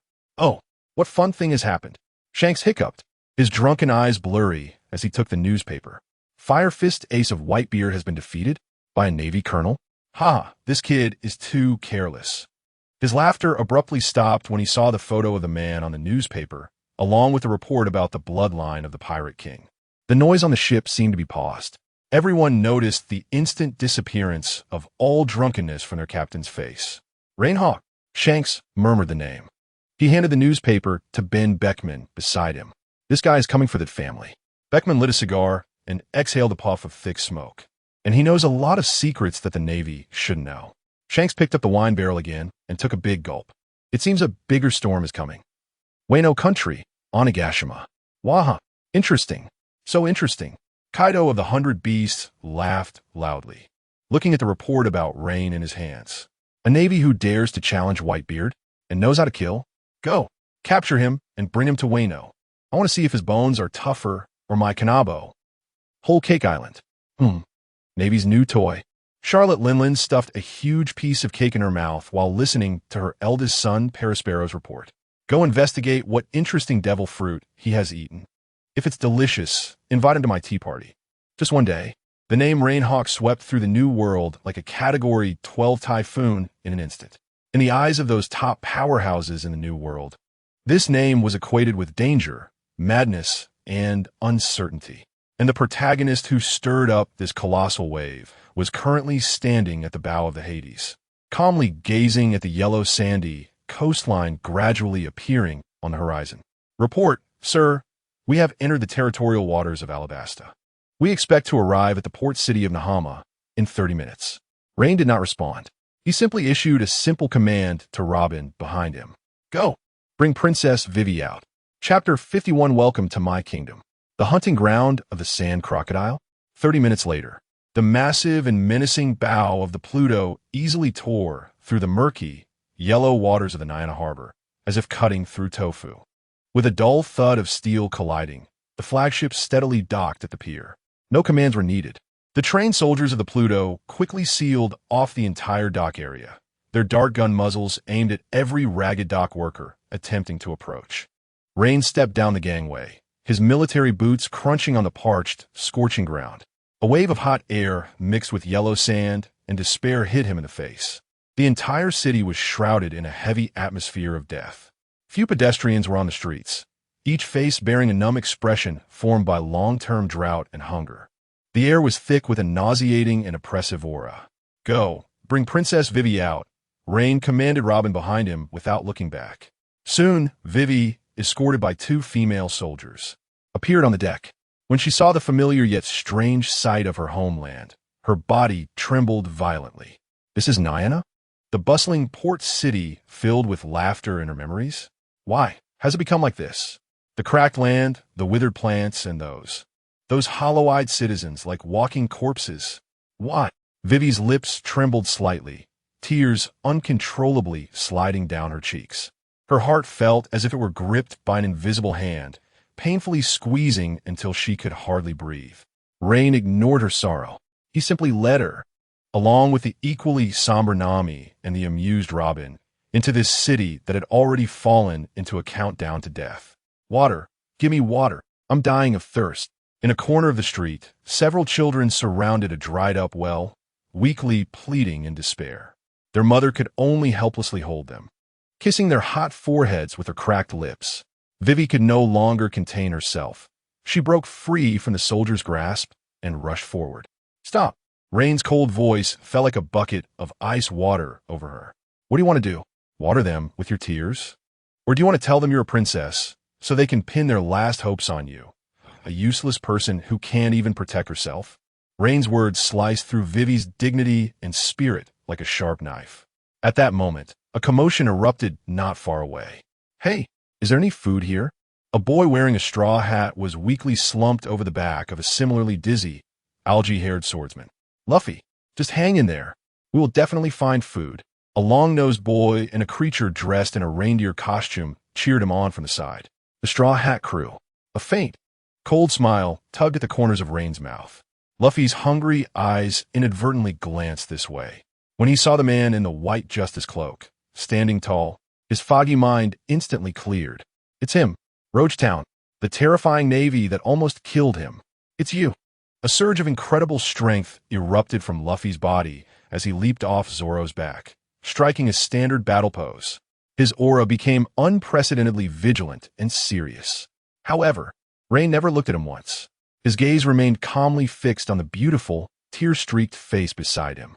Look, Rein's voice was soft yet clearly reached Vivi's ears. This is your expected savior? An idiot who can't even find water. Boom! This sentence struck Vivi's soul like a thunderbolt. It also ignited Luffy's fury. Bastard! Who are you calling an idiot? Luffy roared, stomping his feet and launching himself like a cannonball towards Rein. Rubber. Shut up. Rein couldn't even be bothered to raise a hand. He merely frowned impatiently. A thread-thin, almost invisible golden arc of electricity flickered from his fingertips. Bang! Mid-charge, Luffy's body suddenly stiffened. Then, a wisp of charred smoke rose from his iconic straw hat. His eyes rolled back, and he fell straight back, convulsing twice on the ground before completely passing out. One move? No, this couldn't even be considered a move. Just a casual dismissal. Zoro and Sanji's pupils dilated as they prepared to draw their swords and take a step forward. A terrifying sense of oppression that sent shivers down their spines descended from the man before them. They felt as if they were being crushed under an invisible mountain, unable to move even a finger. Just as the atmosphere reached its breaking point, a scratching, teeth-grinding sound abruptly erupted. Then a tall, cold-faced man with a giant golden hook for a left hand appeared at the end of the street like a ghost. He wore a luxurious black fur coat and had a cigar in his mouth, exhaling thick smoke rings. His presence made the surrounding air even drier and more oppressive. The warlord of the sea, Crocodile. His cold, snake-like eyes slowly scanned the scene, finally landing on Rein. A cruel and cold smile curled at the corners of his mouth. Welcome to my kingdom, Navy Colonel. His voice was hoarse yet magnetic, and his gaze lingered on Robin behind Rein for a brief moment before locking back on Rein's face. You killed quite a few of my subordinates, Pluto Rein. Chapter 52 Shock. The 7 warlords are NTR'd by a Navy colonel. The appearance of Crocodile was like a boulder thrown into a turbulent lake.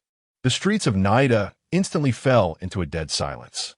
The previously numb onlookers, who dared to watch from a distance, revealed a profound and extreme fear on their faces upon seeing that man. They fled back to their dilapidated homes like they had seen a plague god, desperately shutting their doors and windows. It was as if just a moment of hesitation would result in that man draining the last drop of moisture from their bodies.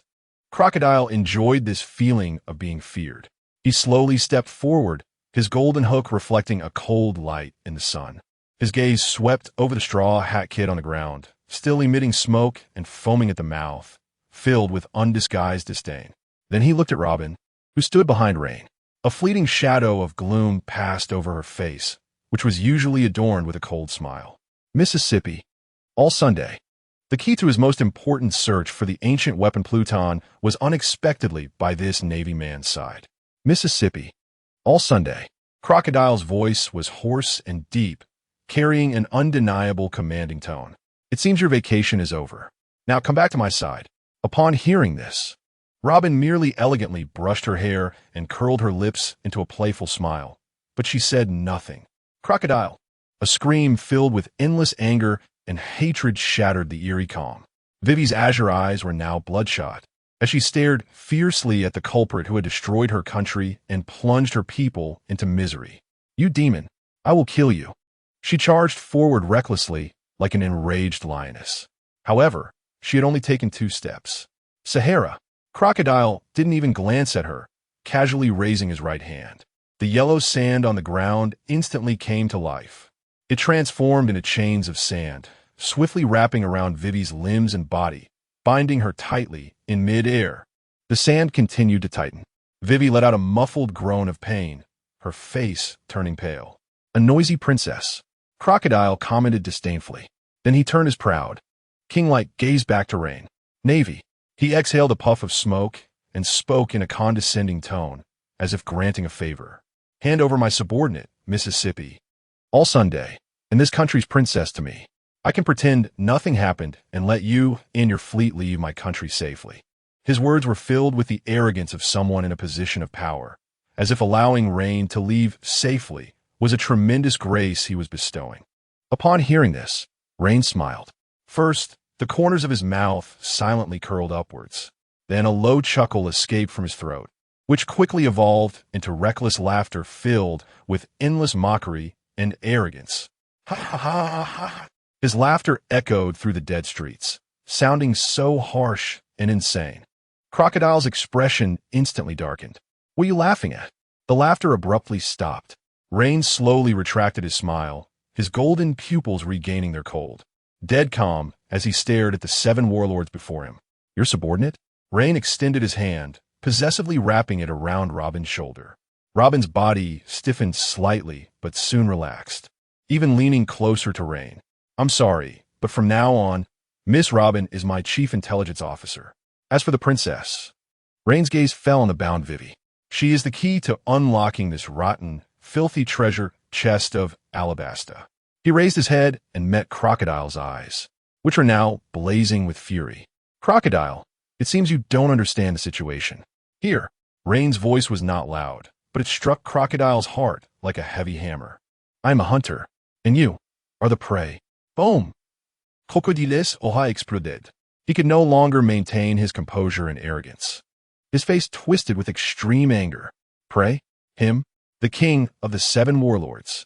The president of Baroque Works. The underground king of this country. How could he be treated as prey by a mere navy colonel? "You ignorant fool." Crocodile let out a beast-like roar. "Let you become a dry corpse to pay the price for your arrogance." Erosion cycle. He activated the powers of the sand fruit, slamming his right hand onto the ground. Boom! The entire street shook violently. Endless yellow sand gathered from all directions, forming a massive sandstorm that roared towards Rein and everyone behind him, ready to engulf them. The sandstorm contained enough terrifying power to turn steel into dust in an instant. However, in the face of this destructive sandstorm, Rein remained standing in place, unfazed. He simply raised his right hand calmly. Then he spread his fingers. ZZZ. A golden, hemispherical barrier made of pure lightning instantly unfolded, protecting him and everyone behind him securely within. The violent sandstorm crashed violently against the lightning barrier. There was no earth-shattering explosion. Instead, there was a strange scene that made Crocodile's pupils constrict. Those sands, capable of eroding everything, halted the moment they contacted the lightning barrier, as if they had encountered a natural enemy, then helplessly slid down. The lightning barrier was completely unharmed. How is this possible? Crocodile's face was filled with disbelief. Rein slowly lowered his hand. He looked at the 7 warlords, who had completely lost their composure, and spoke in a cold tone, as if teaching an ignorant student. Sand, when dry, is an insulator, but a cruel smile curved his lips. You forgot that there is moisture in the air, and I can make it conductive. I forgot to tell you. Rein's figure slowly stepped out from the golden barrier, walking step by step towards the now dazed sand crocodile. What I excel at is dealing with self-righteous fools like you. Chapter 53. Shocking. The Navy's new star steals his chief secretary right in front of the 7 warlords. What I excel at is dealing with idiots like you, who think too highly of themselves. When this sentence clearly entered Crocodile's ears, his heart, belonging to a ruthless hero, felt as if it had been violently crushed by an invisible hand. Anger? No, it had surpassed anger. It was a kind of ultimate humiliation where one's world, beliefs, and pride were completely shattered in front of everyone, then trampled underfoot, repeatedly crushed. The sandstorm he prided himself on, capable of swallowing a city, was easily dismissed by the other party with a mere statement about the moisture in the air.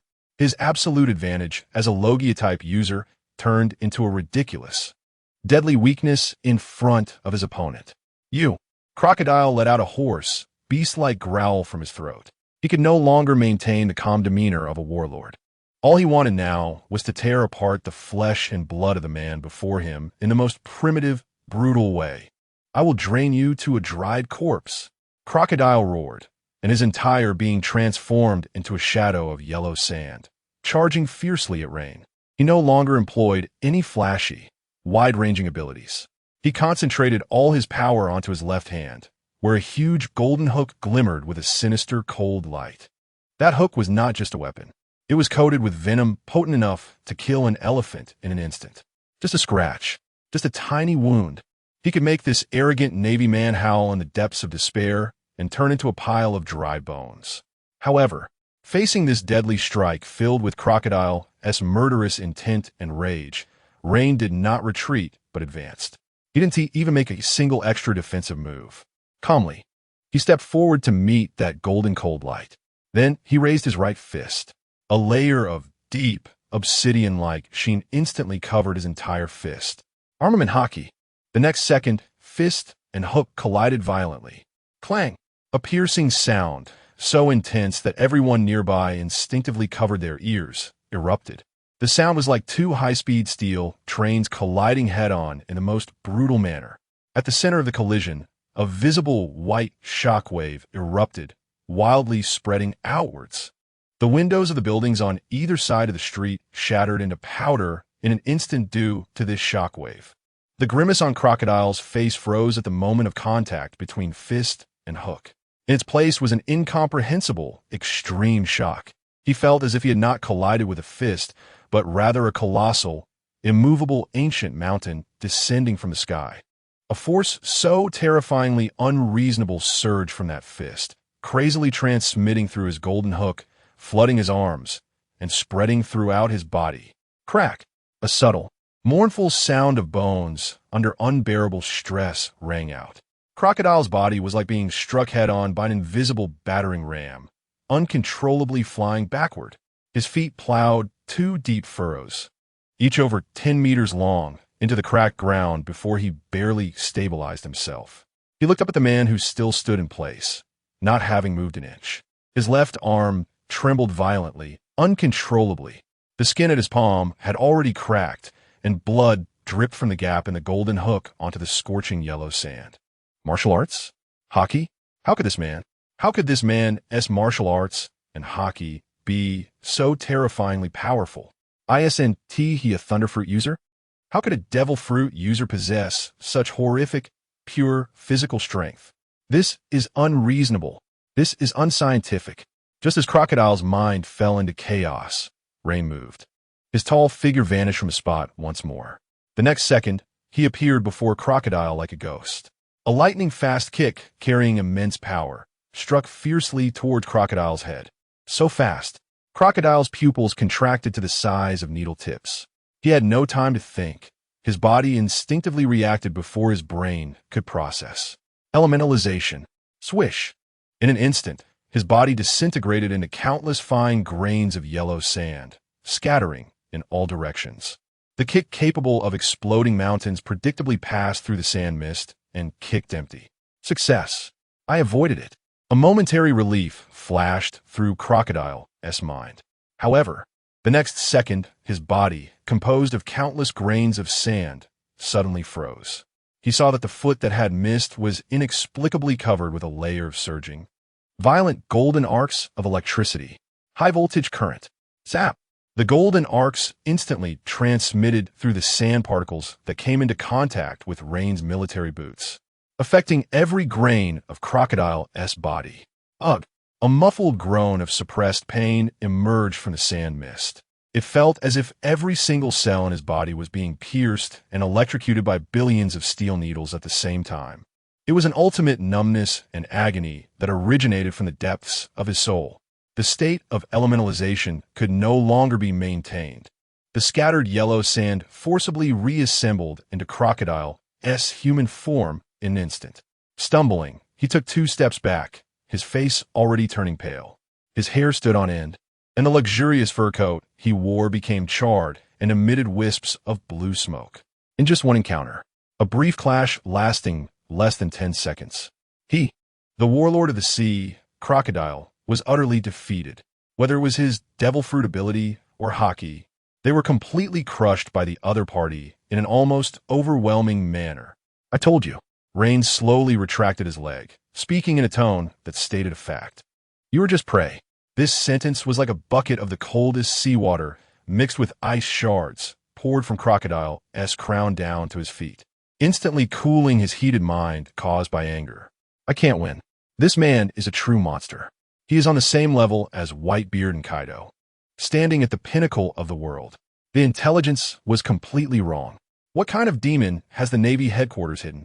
Continuing this fight would truly result in his death here. For a mere alabasta, for that elusive ancient weapon, die here? No, not worth it. His ambitions had just begun.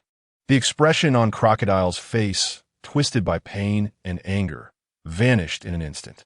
In its place was a cold, rational demeanor belonging to a ruthless hero. He took a deep look at the man who had brought him unprecedented humiliation. He took another look at Nico Robin, who stood behind the man, looking at him with a playful expression. We will wait for you in Alabasta. He left a line that sounded like a threat, but more like words to ease his own situation. Immediately after, his body transformed into a gust of yellow sand once again. This time he did not pause at all, swirling away in a whirlwind, disappearing at the end of the street. The chains of sand that bound Vivi, also powerless, disintegrated. Vivi fell from midair and was clumsily caught by Nami behind her. The entire street once again returned to a dead silence. Rin did not pursue. He simply turned around and calmly walked to the Straw Hat Kid, who was still on the ground, foaming at the mouth and convulsing. Then he slowly crouched down. Chapter 54. One bite at a time, Luffy. Let him roam for a while. Crocodile escaped in disarray, and the entire street returned to a dead silence. The dryness and oppression that had solidified the air dissipated with his departure, replaced by a purer, more suffocating vacuum of absolute power. Everyone's movements froze. Zoro's hand remained on the hilt of Enma, cold sweat soaking his green bandana. Sanji's leg, poised to kick, hung stiffly in the air, the cigarette in his mouth having extinguished at some point, ash falling onto his crisp suit. They couldn't move. It wasn't their bodies that were restrained, but their spirits, pinned in place by the invisible sense of oppression radiating from that man. Rein ignored them. To him, they were just a bunch of roadside fish. He calmly crouched in front of the Straw Hat Kid, who was still convulsing on the ground, frothing at the mouth.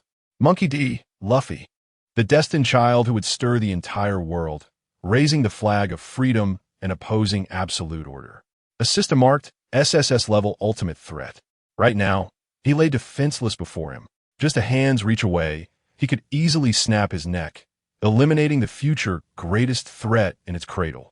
An uncontrollable urge to eliminate, stemming from the absolute justice system, surged wildly in Rein's mind. His right hand slowly lifted. It wasn't covered in haki, nor was it wrapped in lightning. Just a normal human hand, reaching slowly toward Luffy's weak, unprotected neck. Don't touch him, Zoro roared, forcibly breaking free from the mental suppression. He unsheathed his sword recklessly, ready to charge in. However, as soon as he took a step forward, Rein's movement halted. His hand hovered less than a centimeter from Luffy's neck. Not because of Zoro's threat, but because a series of cold, data-driven system prompts flashed rapidly through his mind. Detected that the host is about to eliminate the SSS-level threat. Target Monkey D. Luffy. Conducting benefit assessment. Assessment complete. Target Monkey D. Luffy. Currently in plot inertia protection period. World luck enhancement level 98. Immediate kill benefit 5,000 justice points. Predicted negative chain reactions. 1. 100 probability of triggering marine hero Monkey D. Garp's Bloodkin Revenge Mode. Host current survival rate assessment 0.001. 2. 95 probability of triggering an unknown reaction from Revolutionary Army Leader Monkey D. Dragon, resulting in uncontrollable turmoil in the world pattern. Subsequent mission difficulty coefficient increased by over 1,000. 3. 80 probability of Yonko Shanks intervening in the world main storyline ahead of time, causing a large-scale conflict at Marineford level. System comprehensive assessment. This is an extremely foolish, losing trade. Strongly advise the host to abandon the current action. Optimal plan suggestion. Let the target roam. Wait until he fully matures into a cancer of order capable of shaking the foundations of the world government, then execute publicly. At that time, the host will receive immeasurable rewards, enough to catapult to the top. 5,000 points? Rein's hand, which had been suspended in the air, withdrew. He stood up, looking down at the idiot on the ground who was still rolling his eyes. For a mere 5,000 justice points, to face the wrath of a marine hero who would dare to attack the celestial dragons? One must eat rice bite by bite. One must fatten the leeks before cutting them. He understood this better than anyone. Wake him up. Rein commanded Zoro and Sanji in a tone that brooked no argument. Then he turned away, no longer casting a glance at Luffy on the ground, as if the man who had almost crushed the future Pirate King's throat was not him at all. Zoro and Sanji were stunned. They couldn't comprehend the behavioral logic of the man before them. 1 second he was brimming with killing intent, the next he wanted them to save someone. Yet they hurriedly rushed to Luffy's side, pinching and shaking him. Rein paid no attention to the chaos over there. He calmly walked up to Vivi and Nami. Report, officer. The 2 female soldiers of the Underworld Army stepped forward and saluted with perfect precision. Escort Princess Vivi back to the ship. Rein's gaze fell on Vivi's face, filled with grief and confusion. Before the curtain fell on this grand play in Alabasta, she was the most important audience member. Yes, the soldiers emotionlessly grabbed Vivi's arms. One on each side. What are you doing? Let go of me. Vivi struggled violently, her blue eyes fixed on Rein. You demon. You and Crocodile are 2 sides of the same coin. Rein did not get angry. He simply looked at her calmly. Your Highness, anger is the weakest form of self-comfort for the powerless. If you truly wish to save this country, then shut your mouth, open your eyes, and watch closely. Watch how I will trample that sand crocodile you detest, along with his so-called ideal country, into dust piece by piece. After saying that, he ignored Vivi and turned his gaze to the black-haired woman who had maintained an eerie calmness throughout. Nico Robin. Robin sensed his gaze, elegantly brushing a strand of hair away from her forehead, a playful smile gracing her lips. This man was indeed becoming more and more interesting. He wasn't like Luffy, who recklessly challenged strong enemies based on passion and the protagonist's halo. He resembled a masterful chess player.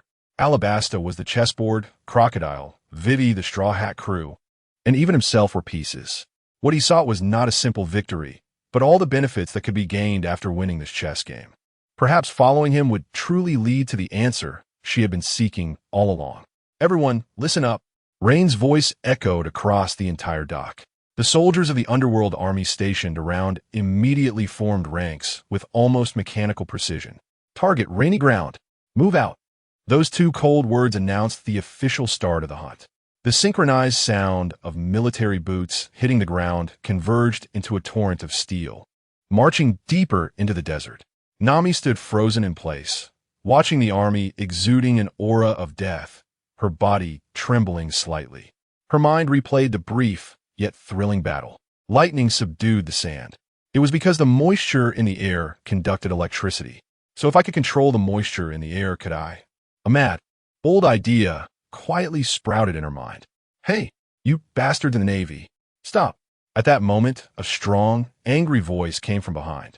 Luffy, just awakened, rubbed his groggy head and unsteadily stood up. He looked at Ryan's back and shouted loudly, You can't take Vivi away. She is our companion. Ryan's steps did not pause at all. He simply raised his right hand without turning back and casually waved it behind him. Chapter 55, Purification in the Rain Land. The course of the ship, the Pluto, had deviated. On Nami's navigation chart, the red dot representing the flagship was resolutely veering away from the fastest route to the capital, Alabasta. It cut through the sea like a decisive scalpel. pointing towards another ominous name in the heart of the desert, Rainland. Wait! Nami could no longer keep silent. She rushed in front of Rein, pencil in hand, pointing at the clearly incorrect course on the chart. This direction is wrong. We should go to Alabasta. Vivi's father, the king of Alabasta, is still there. We should go protect him. Her face was filled with anxiety and confusion. Rein didn't even lower his head to look at the chart. He simply gazed into the distance at the yellow desert, merging into the horizon between sea and sky. Protect him? From what? A drought that has lasted 3 years? Or a rebellion that Crocodile is about to unleash across the nation? Nami was taken aback by the question. Of course from Crocodile. As long as the king's safety is ensured, the rebellion will. The weakness of a snake does not lie in its venomous fangs. Rein interrupted her, explaining in a tone devoid of emotion, as if teaching a lesson, but in its lair, which connects its entire body and supplies everything. Rainland is Crocodile's lair. His wealth, his power, and his criminal organization, Baroque Works, all have their roots there. Destroying the lair means that the so-called sand crocodile will only be a headless, pitiful worm writhing helplessly in the sand. This was his aesthetic of order, not to entangle with appearances, but to strike at the core of the problem, uprooting any source that could shake the order in the most efficient and thorough manner, completely purifying it. Nami opened her mouth, but found herself unable to rebut a single word. Just then, Robin walked over gracefully, holding an ancient parchment in her hand. Commander Rein, perhaps this could be of use. She slowly unfurled the parchment on the navigation table. It was an extraordinarily detailed architectural plan. This is the complete internal structure of Rainland's largest entertainment facility, the Rainland Casino, Robin said, her finger gliding over the blueprint. It included secret facilities 3 floors underground, a sea prism stone prison for holding special guests, and the location of Crocodile's own office. She raised her head, a playful smile on her face as always. As your chief intelligence officer, this is my small token of sincerity. Rein's gaze lingered on the blueprint for a moment. Nico Robin. This woman was more useful than he had imagined. She was not just a key capable of unlocking the history's text. She herself was a universal key that could open countless doors to secrets. All hands, listen up. Rein's voice transmitted through the transponder snail to every ship in the fleet. Mission plan change. New target, Rainland. Initiate purification operation. The objective is to eliminate all Baroque Works members in the casino, leaving not a single one alive. Yes, the entire fleet responded with a mechanical precision to this deathly command. Immediately, Rein turned and looked at the orange-haired navigator, whose face had turned pale. Miss Nami. Nami instinctively straightened her posture. I need a localized weather change. Rein extended his finger, drawing a circle on the map over the desert west of Rainland. A sandstorm, not too large, but fierce enough to conceal our troops' movements. Can you do it? Nami's mind went blank. To create a sandstorm for military action using her weather stick and navigation skills? This was the first time she felt so clearly that her knowledge and abilities were being transformed into a cold, lethal weapon of war. Fear spread from the depths of her heart, but she knew she had no power to refuse. Looking at the man before her, with his emotionless golden eyes, she could only nod vigorously. Half an hour later, on the outskirts of Rainland, a sudden, violent sandstorm obscured the sky. Yellow sand, whipped by the wind, formed a massive, moving wall, completely isolating the city from the outside world. Under the cover of this chaos, the soldiers of the Pluto fleet silently completed the outer blockade of the entire Rainland casino. Rein stood alone atop a sand dune, ignoring the deploying soldiers. In the next moment, his figure transformed into a golden flash, tearing through the yellow sand curtain and disappearing from sight. When he reappeared, he stood silently atop the grand and luxurious crystal chandelier of the Rainland Casino. His godlike Observation Haki enveloped the entire building like an invisible tide. Inside the casino, the clamor of the first-floor hall, the debauchery of the second-floor VIP room, and the desperate wails from the underground prison. Every person's position, heartbeat, and identity were clearly marked in his mind. He saw it. A revelry belonging to the high-ranking agents of Baroque Works was underway in the casino hall. Mr. 2, Bon Clay, was dancing on a gambling table, performing his iconic drag queen martial arts, eliciting cheers from the surrounding executives. Mama, once the Utopia project succeeds, we will be the heroes of this country. Cheers to Mr. Zero. Cheers to our great president. They raised their glasses, their faces beaming with endless anticipation and enthusiasm for the future. They were completely unaware that the Grim Reaper was standing above them. A faint, almost imperceptible golden arc of electricity flickered at Rein's fingertips, then merged into the metal support of the chandelier. Zzz. In an instant, all the lights in the casino went out. The raucous music came to an abrupt halt. The massive building was plunged into absolute darkness and silence, where one could not see their own hand in front of their face. Panic erupted like a plague in the darkness. What's going on? The power is out? Go check what happened. Amidst the chaos and screams, a calm, amplified declaration devoid of any emotion slowly descended from above everyone's heads. The revelry of Baroque works ends here. The judgment begins. Meanwhile, in the endless desert behind Rainland, a boy wearing a straw hat lay helplessly on the scorching sand, panting. I'm starving. I'm going to die. Luffy, get a grip. Sanji kicked him in the butt. We have to find that bastard sand crocodile quickly and rescue Vivi-chan. They were still completely unaware of everything happening inside the Rainland Casino. Chapter 56, Judgment Day. The end of the Baroque works. The judgment begins. When these 4 words, like a divine decree, descended from the darkness of the ceiling, the entire Rain Casino erupted. Enemy attack. It's the Navy. Turn on the lights. Quickly, activate the backup power. Protect the executives.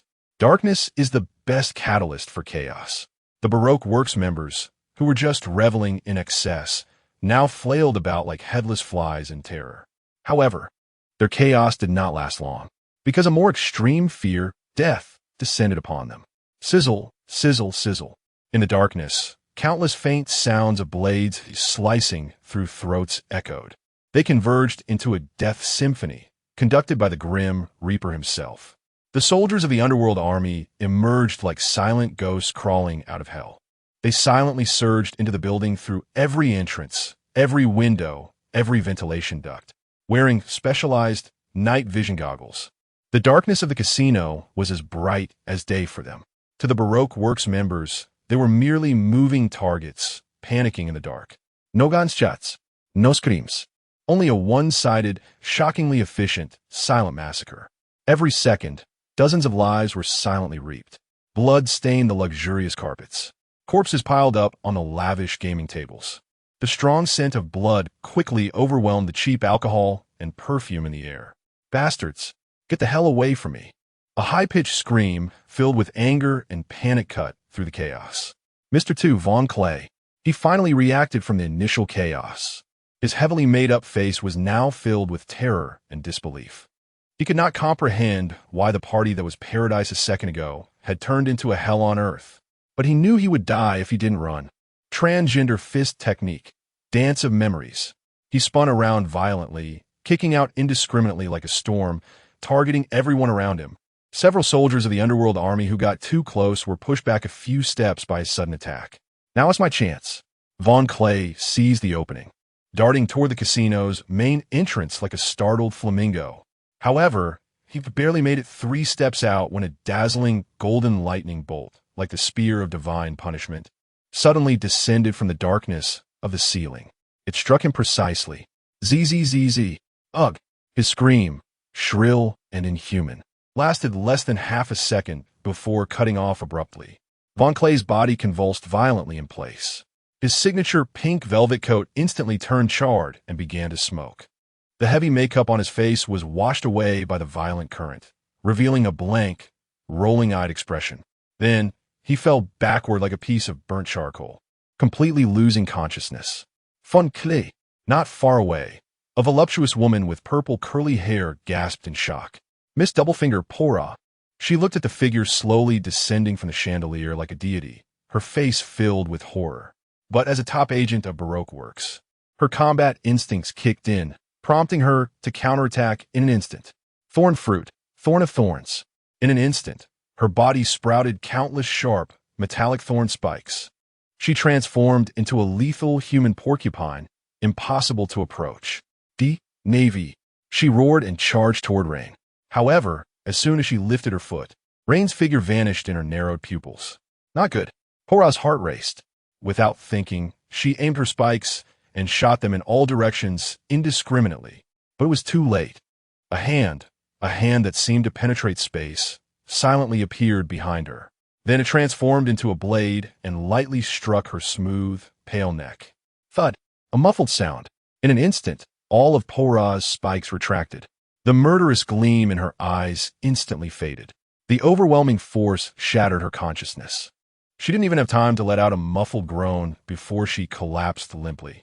Thus, all the top executives of Baroque Works, except for that man, lost their fighting ability.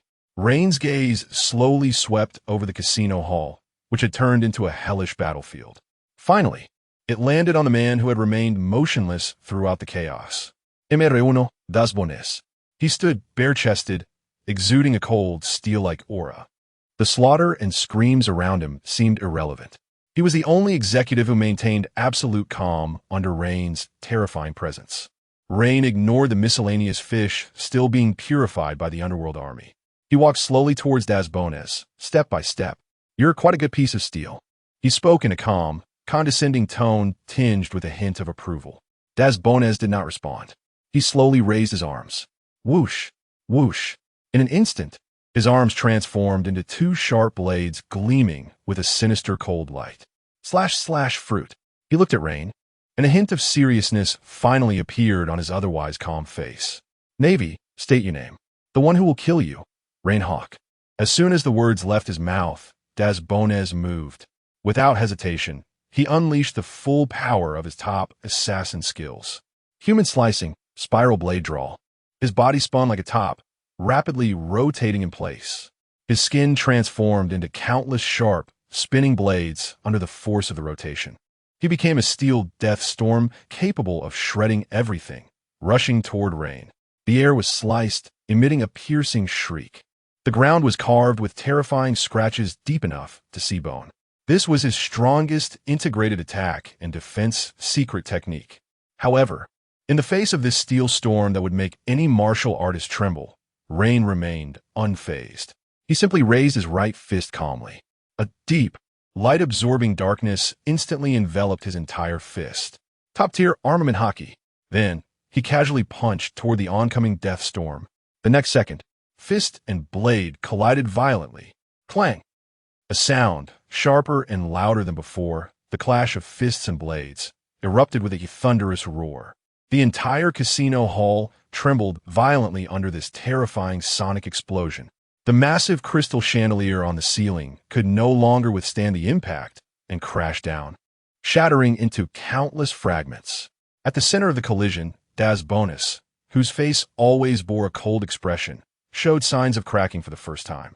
In its place was an uncontrollable, extreme shock. His eyes, a storm of countless spinning blades, fixated tightly on the dark fist that was clashing head-on with his blade. He saw it. He saw the terrifying scene that would haunt him for a lifetime, the one that shattered his beliefs. Crack, crack, crack. His prideful, indestructible steel blades were, before that dark fist, as fragile as glass.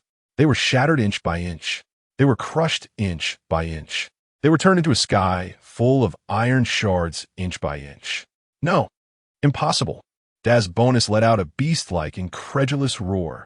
Yet, what responded to him was that cold iron fist that shattered all his pride. Bang! Rein's fist surged like a breaking bamboo. After shattering all the blades, it slammed hard into Das Bones's steel-like abdomen. The powerful impact erupted violently. Das Bones's body was hit back, as if by a cannonball. He crashed through 3 thick walls in succession, finally embedding himself deeply into the casino's load-bearing pillar. Poof! A mouthful of blood mixed with internal fragments spurted wildly from his mouth. He lowered his head to look at the gigantic fist imprint on his abdomen that was transparent from front to back, his gaze beginning to fade. But he did not die. Rein had precisely controlled his strength. What he wanted was all the executives of the Baroque Works alive. To lock them all up with prism stone handcuffs. Rein withdrew his fist and issued orders to the soldiers of the underworld army behind him, who had already completed the purification. Then he turned and looked at the black-haired woman who had been standing in the corner, watching everything with a playful expression. Now, take me to see Crocodile's collection. Chapter 57. The house has been searched. Crocodile's treasure trove is now in the hands of the Reins. A mysterious and playful smile still lingered on Nico Robin's face. It was as if the recent bloody and brutal one-sided massacre was merely an insignificant appetizer. She heard Captain Rain's command and elegantly gestured for him to follow. This way, Captain Rain. She stepped forward, her high heels clicking crisply on the blood-stained carpet. Showing no sign of discomfort, she led Rein through the chaotic hall, bypassing the officials of the Baroque works who were being roughly shackled by the soldiers of the Underworld Brigade with sea-stone handcuffs. Eventually, they arrived at a hidden door behind the bar. Robin skillfully knocked on the wall a few times, accompanied by a dull sound of machinery turning. A dark staircase leading underground appeared before them. Crocodile was a very suspicious person, Robin explained in a casual tone as she led the way. His collection was kept in the deepest VIP prison cells beneath the casino. Rein said nothing, simply following her step by step into the darkness filled with despair and decay. The further they descended, the more damp and murky the air became, mixed with a nauseating stench of blood and excrement. Soon, they reached the third underground level. Rows of dark prison cells made of sturdy steel came into view. Each cell held ragged and emaciated prisoners. When they saw Robin walking ahead, their eyes instantly revealed extreme fear and hatred. But when they saw the man in a white justice cloak following her, their expressions shifted to utter confusion and bewilderment. Who were they? Rein's gaze swept over these seemingly once noble prisoners. Some were disobedient, wealthy merchants and nobles from Alabasta. Robin replied lightly. Crocodile tried to control their businesses or absorb their wealth, but they resisted. So, they became guests here. Rein nodded, his face still wearing the same cold expression. He issued commands to the 2 soldiers of the Underworld Brigade who had followed him. Release them all. Then, document each of their accusations against Sir Crocodile. Yes, sir. The soldiers immediately began their actions. The long-imprisoned merchants and nobles, after a brief moment of disbelief, erupted into a loud wail of joy for surviving. They knelt on the ground, repeatedly bowing to Rein, thanking the savior who had descended from the heavens. Rein ignored them. His gaze was drawn to a massive cage deep within the prison. The cage was made of a strange, sea-scented greenish-blue mineral. Sea stone. To craft a cage of such size and purity from sea stone was indeed a considerable effort by Crocodile. However, at this moment, the cage was completely empty. This cage was originally prepared for Princess Vivi, Robin explained at the right moment. According to Crocodile's original plan, after the rebellion succeeded and the king died, he would capture Princess Vivi and imprison her here as the final bargaining chip against the world government. Rein looked at the empty cage, a cold, mocking smile curled at the corners of his mouth. Foolish plan. He turned away, no longer looking at the freed prisoners. Take everything of value away. And his voice paused, delivering the final command in a cold, unemotional tone. Set this place on fire and clean it out. Yes. Half an hour later, a towering inferno blazed in the center of Rainy Town. The casino, which once symbolized luxury and crime, along with all its underground secrets and filth, was turned to ashes in this purifying flame. The Underworld Brigade came quickly and left just as swiftly. They were like a group of efficient and ruthless cleaners. After completing the thorough cleansing of Rainy Town, they quickly vanished into the swirling yellow sand, leaving behind a burning ruin and a city filled with shock and fear. Rainy Town was bloodily washed by a mysterious naval force. The Baroque work stronghold in Rainy Town was uprooted. This news spread throughout Alabasta with unprecedented speed, like a magnitude 12 earthquake through various underground channels. Everyone who heard this news felt a soul-deep tremor. Who was this navy? What was their purpose? Are they friends or foes? Countless questions loomed over this desert kingdom, which was already on the eve of a storm. Capital, Alyabarna. Inside the royal palace, the king of Alabasta, Nefertari Cobra, was looking gravely at the encrypted intelligence he had just received. Beside him stood the kingdom's most loyal guard captain. Ikaram, your majesty, the intelligence has been confirmed. Ikaram's voice was filled with shock and confusion. The Baroque work stronghold in Rainy Town was indeed completely destroyed this afternoon by an unidentified naval fleet. According to survivors, the fleet's commander was a naval colonel named Rein Hawk. King Cobra set down the intelligence and let out a deep sigh. His face was marked with fatigue and worry. 3 years of drought had brought his country to the brink of collapse. Crocodile's conspiracy was like an invisible net that tightly enveloped the entire kingdom. And now, suddenly, a navy that acted so tyrannically and unreasonably had emerged. This only added to his already chaotic thoughts. Ikaram, what do you think? Cobra looked at his most trusted minister. Ikaram pondered for a moment before voicing a bold speculation. Your Majesty, do you remember? Princess Vivi infiltrated that organization together with Miss Wednesday from Baroque Works. And now, a navy has suddenly and accurately struck the core stronghold of Baroque Works. I suspect this incident may very well be related to Princess Vivi. Cobra's eyes suddenly brightened. Yes, Vivi. Could this navy be the reinforcements Vivi called for? But would the navy truly help a princess who associates with pirates? Moreover, the navy's methods are far too severe. This doesn't seem like the navy's usual style. We can't wait any longer. Ikaram's gaze became incredibly firm. Your Majesty, regardless of whether the purpose of this navy is good or bad, we must take the initiative to contact them. We must clarify their intentions. King Cobra paced back and forth on the throne, his mind engaged in a fierce internal struggle. Finally, he stopped. The decisiveness belonging to a monarch overcame all hesitation. Good. Ikaram, you will go in person. Bring my handwritten letter and formally invite Colonel Rein Hawk, in the name of the King of Alabasta, to the capital, Albana. Yes, Your Majesty. On the ruins in the rain, Rein stood atop a broken wall, calmly gazing at the blood-red desert horizon dyed by the sunset. Deep within his consciousness, the cold system prompt slowly rang out. Ding! Detected that the host has successfully destroyed the core, stronghold rainy ground of the Baroque Works, effectively striking at the underground forces of the 7 warlords and maintaining the stability of absolute order. Phase task nest of the Desert Snake. Completion, 100.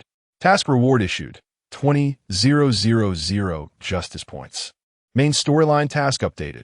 Task name, the stage of the royal capital. Task objective, go to the capital of Alabasta, Albana, and under the gaze of the public. Thoroughly expose all the schemes of Sir Crocodile and carry out a public execution. There was no ripple on Rein's face. It was as if those 20,000 justice points and the new main storyline task were merely expected developments. He turned around and looked at the 2 women behind him, each with different expressions. Nami still wore a face of lingering fear, while Robin had a playful smile, clearly intrigued. The stage for the good show was about to move to the royal capital.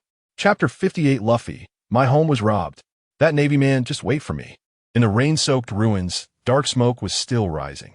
A torrent of steel slowly emerged from this land of death, heading deeper into the desert, towards the royal capital known as Alabasta. At the forefront of the group was Rein, standing tall like a spear. Behind him were the soldiers of the underworld army, roughly dragging a group of once mighty figures with sea stone chains. Mr. Wondaz Bonez, covered in blood, was being dragged through the sand like a dead dog, with 2 thick chains piercing his shoulder. Mr. Tu Bon Clay, charred and unconscious, was being supported by 2 soldiers, leaving weak trails in the ground with his feet. Then there were Miss Doublefinger, Pola, and other executives of the Baroque Works. Each of them had lost their former brilliance, becoming the most wretched prisoners. Princess Vivi was escorted, walking in the middle of the group. She looked at those enemies who had once filled her with despair and fear, now in such a miserable state. A surge of extremely complex emotions welled up inside her. There was fear of the methods of the Navy man walking at the front. But at the same time, there was a hint of twisted satisfaction that she was reluctant to admit. These people deserved it, and that man was making them pay in the most direct and brutal way. The group marched through the silent desert. Soon, they saw a scene they did not want to see, yet inevitably would. In the distance, a rebel army and a royal army were engaged in a brutal battle between the sand dunes.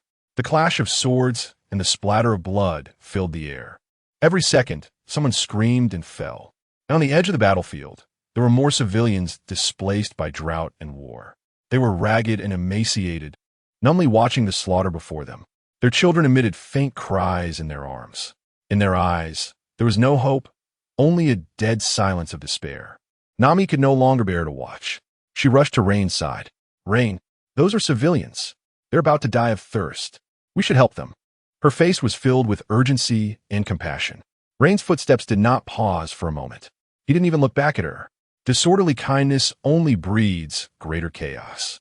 His voice, though not loud, clearly reached the ears of everyone present. "My justice is only responsible for eliminating the root cause." Nami was struck dumb by this statement. She opened her mouth, but found she couldn't refute a single word. Indeed, what would it matter to give them a little water, a little food?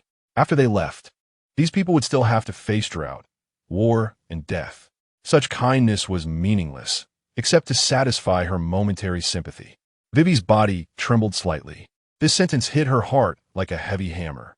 She had always believed that as long as she exposed Crocodile's plot and made the royal army and the rebel army stop fighting, everything could return to normal. But could it really? This country was already riddled with holes. The hatred of the people, the decay of the nobility, the despair brought about by drought. These were all tumors deeply embedded in the body of the nation. Would overthrowing just one crocodile really solve everything? For the first time, she wavered in her long-held beliefs. Just then, in the distance, a horseman was galloping towards them. The person on the horse was dressed in the attire of an envoy from the Alabasta Kingdom, his face filled with panic and exhaustion. He saw the Navy troops exuding the aura of death and the menacing skull flag waving in the wind. He reined in his horse, trembling, and almost rolled off as he rushed to Rein's front. "C'est Colonel Rein Hawk." The envoy gasped for breath, his hands trembling as he presented a letter sealed with royal wax. "I come on the orders of His Majesty King Nefertari Cobra to invite you to the capital Alabasta to discuss the state of the nation." Rein finally stopped. He turned around and took the letter. Then, under the envoy's expectant gaze, without even glancing at it, he casually threw the invitation letter, representing a nation's ruler, into the sand beside him. The envoy's expression froze instantly. "Go back and tell your king." Rein looked down at the envoy, who was now terrified beyond belief. "It is not he who invites me. It is I who shall judge him." Boom! This statement rang in the envoy's mind like a thunderclap. Judgment? Judging the king. This Navy man has gone mad. He is a complete lunatic. The envoy could no longer bear the terrifying pressure and let out a terrified scream. Scrambling back to his horse and fleeing frantically towards Alabasta without looking back, as if a demon from hell were chasing him. Robin stood not far away, watching Rein's back, a playful smile curving her lips. With the most arrogant demeanor, he was instilling the utmost fear. Before stepping into the royal capital, he was already asserting his will over the kingdom's authority. This man was paving the way for himself to take over Alabasta in the most efficient and direct way. Meanwhile, in the rain-soaked ruins, a boy wearing a straw hat and his companions finally arrived here. They looked at the huge ruins still burning before them, smelling the thick scent of blood that had not yet dissipated in the air, and everyone was stunned. Luffy found a half-burned Navy flag among the ruins. "Damn!" He let out a roar filled with endless anger that echoed across the silent desert. "That bastard Navy! I will definitely find you and beat you up." Chapter 59. Are you crazy? Is this what you call escorting a princess? In the capital of Alabastan, Albana, this miraculous city, standing in the heart of the desert, is currently shrouded in an unprecedented, heavy atmosphere. On the city walls, fully armed soldiers of the king are densely packed. The spears in their hands reflect the scorching midday sun, casting a cold light. Each person's face is filled with tension and unease.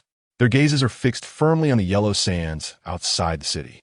There, an army is slowly approaching. This is not a rebel army. It is a navy that exudes a more terrifying and suffocating aura of death than the rebels. Clad in dark military uniforms, with menacing skull flags, and their synchronized footsteps sounding heavy as if they were treading on hearts. This army carries no siege equipment. Yet, the sense of oppression they bring is heavier than 1,000 troops. Gulp. A young soldier nervously swallows. His hands tremble slightly and uncontrollably. Suddenly, a loud eagle cry shatters the dead silence of the standoff. A massive figure rises from the direction of the palace, circles in the air, and then like a falling meteor, crashes down before the gates of Albana. Boom! Dust flies. As the dust settles, a tall man, wearing a white turban and carrying 2 massive machine guns on his back, stand in the path of the naval force. Bell, the deputy of the Alabastan Royal Guard, one of the kingdom's strongest warriors. He watches the steel torrent that is slowly advancing, looking at the figure in the white cloak at the front, his face filled with unprecedented seriousness. Stop! Bell's voice is deep and powerful, resonating throughout the city gates. This is the capital of Alabastan. No armed forces may enter without the king's permission. State your identity and purpose. However, the only response is the cold and heavy sound of footsteps. Rein's steps do not pause for a moment.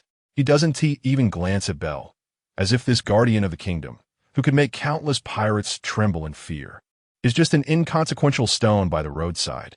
Bell's expression instantly becomes extremely ugly. His muscles tense up, his animal-type bird fruit, falcon form ability, begins to stir restlessly. As long as the opponent dares to take another step forward, he will let these arrogant fools witness the wrath of the Alabastan Guardian. Just then, Rein finally makes a move. He casually waves his hand behind him. 2 soldiers from the underworld army immediately push a figure roughly out from the ranks. It is Vivi. When Bell sees the familiar figure pushed out, her face filled with humiliation and indignation, he freezes. The terrifying momentum that was about to erupt from him dissipates in an instant. Vivi, princess. A gasp of disbelief erupts from the soldiers on the city wall. Rein finally stops. He stands less than 10 meters away from Bell and speaks in a flat, emotionless tone. By the order of the naval headquarters, escorting Princess Nefertari Vivi back to her homeland. Is this reason sufficient? Bell's mouth opens, but he cannot utter a word. Escorting the princess back? Using a method akin to escorting a prisoner. What kind of escort is this? But he does not dare to take action, because Princess Vivi is in the hands of the opposing side. Under the watchful, humiliated, and furious gazes of Bell and all the royal soldiers, Rein steps forward. He, along with his army radiating a sense of death, brazenly passes through the city gates, stepping onto the sacred path leading to the palace. In the palace, the atmosphere is oppressive to the extreme. The king of Alabastan, Nefertari Cobra, sits atop his high throne. His face is filled with fatigue and deep worry. Below him stand all the kingdom's civil and military officials. Each person's face carries a complex expression of curiosity, vigilance, or disdain. They are all waiting for that rumored, arrogant naval colonel who stirred up a bloody storm in the rain. Footsteps come from outside the hall. Rein's figure appears at the entrance of the grand hall. He ignores the scrutinizing gazes from the ministers on both sides. He walks straight to the center of the hall, to beneath the throne, and then stops. He does not bow. He does not greet. He calmly raises his head and locks eyes with the ruler above.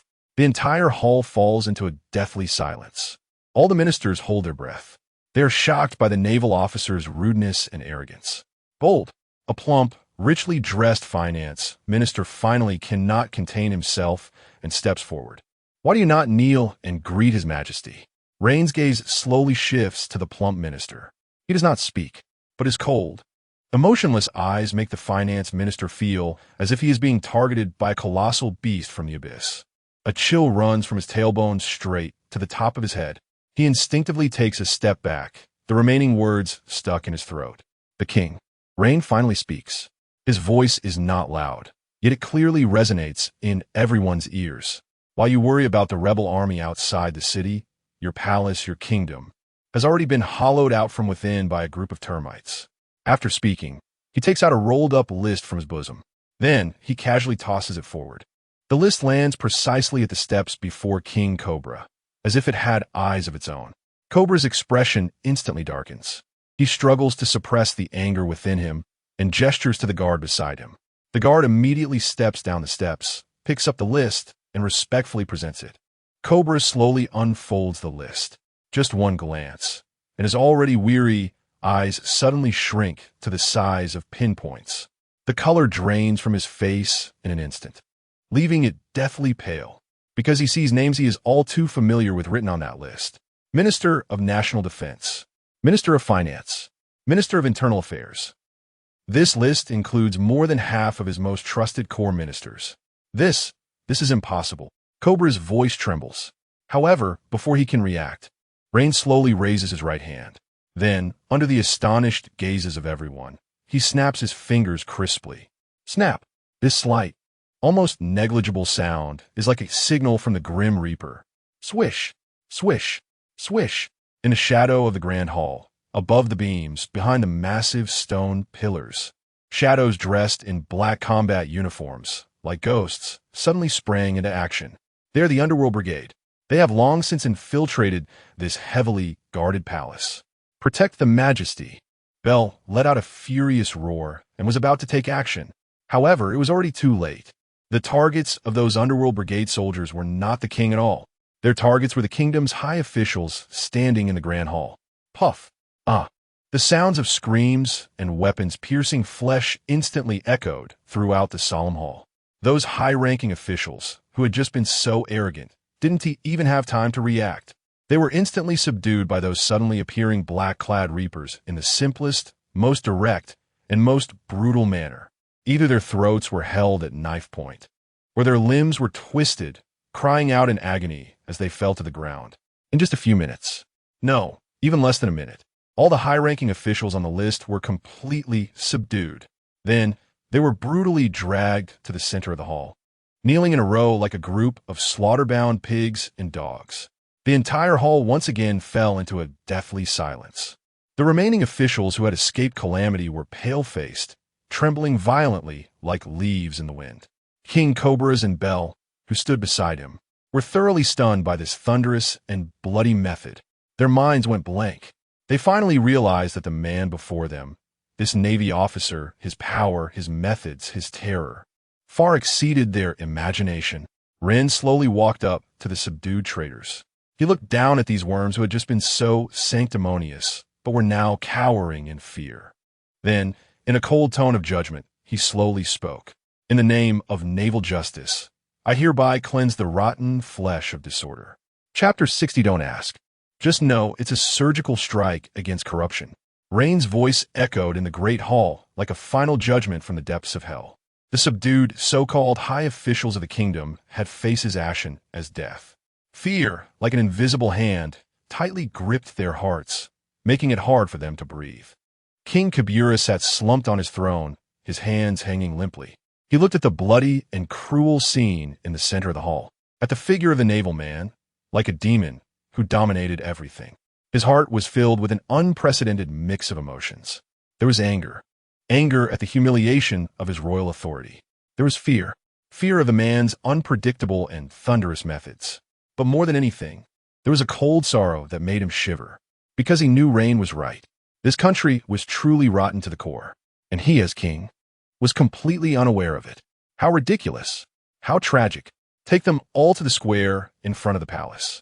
Rein ignored the dazed princes and ministers. He simply issued a new, cold command to his subordinates. Yes, Commander. The soldiers of the Underworld Corps immediately dragged the limp traitors out of the hall like dead dogs. The wailing pleas, curses, and cries echoed throughout the palace. But no one dared to stop it. Nor can anyone stop it. What? What do you want to do? Vivi finally snapped back to reality from her extreme shock. She rushed to Rein's side, her blue eyes filled with confusion and fear. Rein turned around and calmly looked at her. Your Highness, haven't you always wanted to save this country? Now, I will teach you the first lesson. To save a country that is rotten to the bone, what you need is not tears and prayers, but a surgical strike that can purify everything. After speaking, he no longer paid attention to Vivi and walked straight out of the Great Hall. Half an hour later, the largest central square of the capital of Alabasta was already crowded with people.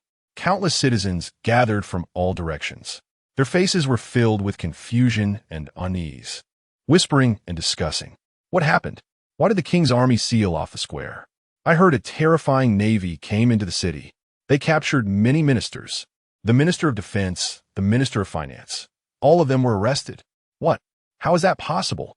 Those are the most respected figures in our country. Amidst the noise and unrest, the gates of the palace slowly opened. A squad of Navy soldiers in pitch-black uniforms marched out in orderly steps. They had expressionless faces, exuding a cold, murderous aura. Under their escort, a group of disheveled and miserable prisoners were pushed onto a makeshift platform in the center of the square. The crowd recognized the faces of those prisoners. Then the entire square erupted. My God, it really is the Minister of Defense and the Minister of Finance. He was inspecting our Chamber of Commerce just yesterday. Why? Why did the Navy arrest them? What crime did they commit? The uproar among the crowd rose and fell. They could not believe, nor could they understand, the absurd scene unfolding before them. At that moment, Rein's figure appeared on the palace balcony. Behind him stood the pale-faced King Koby.Reward and the furious Princess Vivi. As soon as he appeared, all the noise in the square seemed to be instantly muted by an invisible hand. Everyone's gaze focused on the man, exuding an overwhelming sense of oppression. Rein said nothing. He merely lifted his chin slightly towards the platform. An officer from the Underworld Corps immediately understood. He stepped forward, took out a thick document, and began to read it aloud with a voice amplified by a phone bug. Minister of Defense of Alabasta, Ramsey. Upon investigation, his true identity is a senior agent of the criminal organization Baroque Works, codename Mr. 99. Crime 1. Over the past 3 years, he has abused his power to secretly divert military rations and sell them on the black market for huge profits, leading to a shortage of supplies for frontline soldiers and rising public discontent. Crime 2. Secretly contacted the leader of the rebel army, Kusha, and intentionally conveyed false military intelligence, resulting in several disastrous defeats for the king's army on the front lines. Crime 3. Accepted huge bribes from Shad Clockter to place his confidence in the military, intending to undermine the kingdom's army from within. The officer's voice clearly reached every corner of the square. Each charge was like a bomb, exploding in the hearts of the people. The entire square fell into a dead silence. Then, an uncontrollable uproar erupted. What? The Minister of Defense is a traitor? Impossible. This must be the Navy's conspiracy. But he speaks with reason and evidence. No wonder we keep losing on the front lines. The faces of the crowd were filled with shock, doubt, and anger. And on the platform, those accused ministers, upon hearing their crimes publicly revealed one by one, saw their psychological defenses completely collapse. No, it wasn't me. It was Clockter. That bastard forced me to do this. The Minister of Defense was the first to break down. He kneeled on the ground, weeping and banging his head on the floor. It was him. It's all his conspiracy. He said if I helped him, once he became king, I would be made a general. I was deceived by him. His confession acted like a fuse. The other ministers also began to collapse. They cried out and cursed, pushing all the blame onto the one they had once idolized, the hero, Shad Clockter. At that moment, the glorious image of Clockter as a national hero in the hearts of the Alabasta people began to show significant cracks for the first time. The crowd in the square was thrown into chaos. They looked at the once high-ranking figures on the platform, now weeping, and recalled the hardships of drought and war they had endured over the past 3 years. Anger brewed and erupted within them like a volcano. Traitors! Kill them. They were the ones harming us. Kill these parasites of the country. The crowd was furious. King Koby.Reward stood on the balcony, watching the tide of public opinion surge below him, his body trembling slightly. He looked at Rein's profile, filled with deep gratitude for this man, and even deeper fear. In less than an hour, this man had accomplished what he had failed to do in 3 years. He used the bloodiest and most direct method to dig out the country's biggest tumor, exposing it to the sunlight. Wei Wei covered her mouth to prevent herself from crying out loud. Her body trembled violently. She looked down at her angry, roaring people. She finally understood the meaning of Ryan's words. Surgery. Yes, this was a bloody, cruel, yet indispensable operation. At that moment on the balcony, Ryan slowly raised his right hand. Then, he coldly swung it down. Execution. The 2 words were like the final judgment of the Grim Reaper. On the high platform, the soldiers of the Underworld Army simultaneously raised their specially made firearms. Bang, bang, bang, bang, bang. The dense gunfire rang out. Blood flowers blossomed in the air, staining the square and every person's eyes. Those dozen or so noble heads, which once determined the fate of the country, rolled to the ground. The entire square fell silent. Wei Wei witnessed this bloody purification with her own eyes. She covered her mouth, her body trembling, but in her blue eyes, which were always filled with confusion and tears, there was an unprecedented hint of cold resolution. Meanwhile, in Rein's mind, the cold system prompt slowly sounded. Ding! Detected that the host has successfully eliminated the order corruptor, shaken the foundation of Crocodile's rule, and reshaped the power core of Alabasta, greatly maintaining the majesty of absolute order. Phase task stage of the capital. Completion. 50. Task reward issued. 30,000 points of justice. Obtained special title. Purifier of the Kingdom. Your prestige in Alabasta has risen to a level. Warning. The plan of Sand Crocodile has been severely disrupted. The target has entered final frenzy mode. Chapter 61. The Fury of the Sand Crocodile and the Assassin's Attack. In the rain, deep underground, in a secret base hidden beneath the ruins, the atmosphere was oppressive to the point of being suffocating. Sand Crocodile Daz, was sitting in his lavish chair made from the bones of giant sea kings. In front of him, a transponder snail was faithfully broadcasting the last gunfire from the square of the capital, Alabasta, along with the thunderous, furious roars of the populace. Crack! The crystal goblet in his hand, filled with expensive red wine, was crushed into powder by his grip. The scarlet liquid, mixed with shards of glass, slowly dripped down his golden hook. Rein Hawk. He squeezed out these names one by one through clenched teeth. The disdain and composure that usually adorned his face were now completely twisted by extreme anger. Humiliation. An unprecedented humiliation. The chess game he had been orchestrating for years. His prideful, flawless plan, the entire Alabasta kingdom that was about to be in his grasp. Just like that, it was overturned by that damn navy that had suddenly appeared. In most brutal, savage, and unreasonable way, they flipped the chessboard.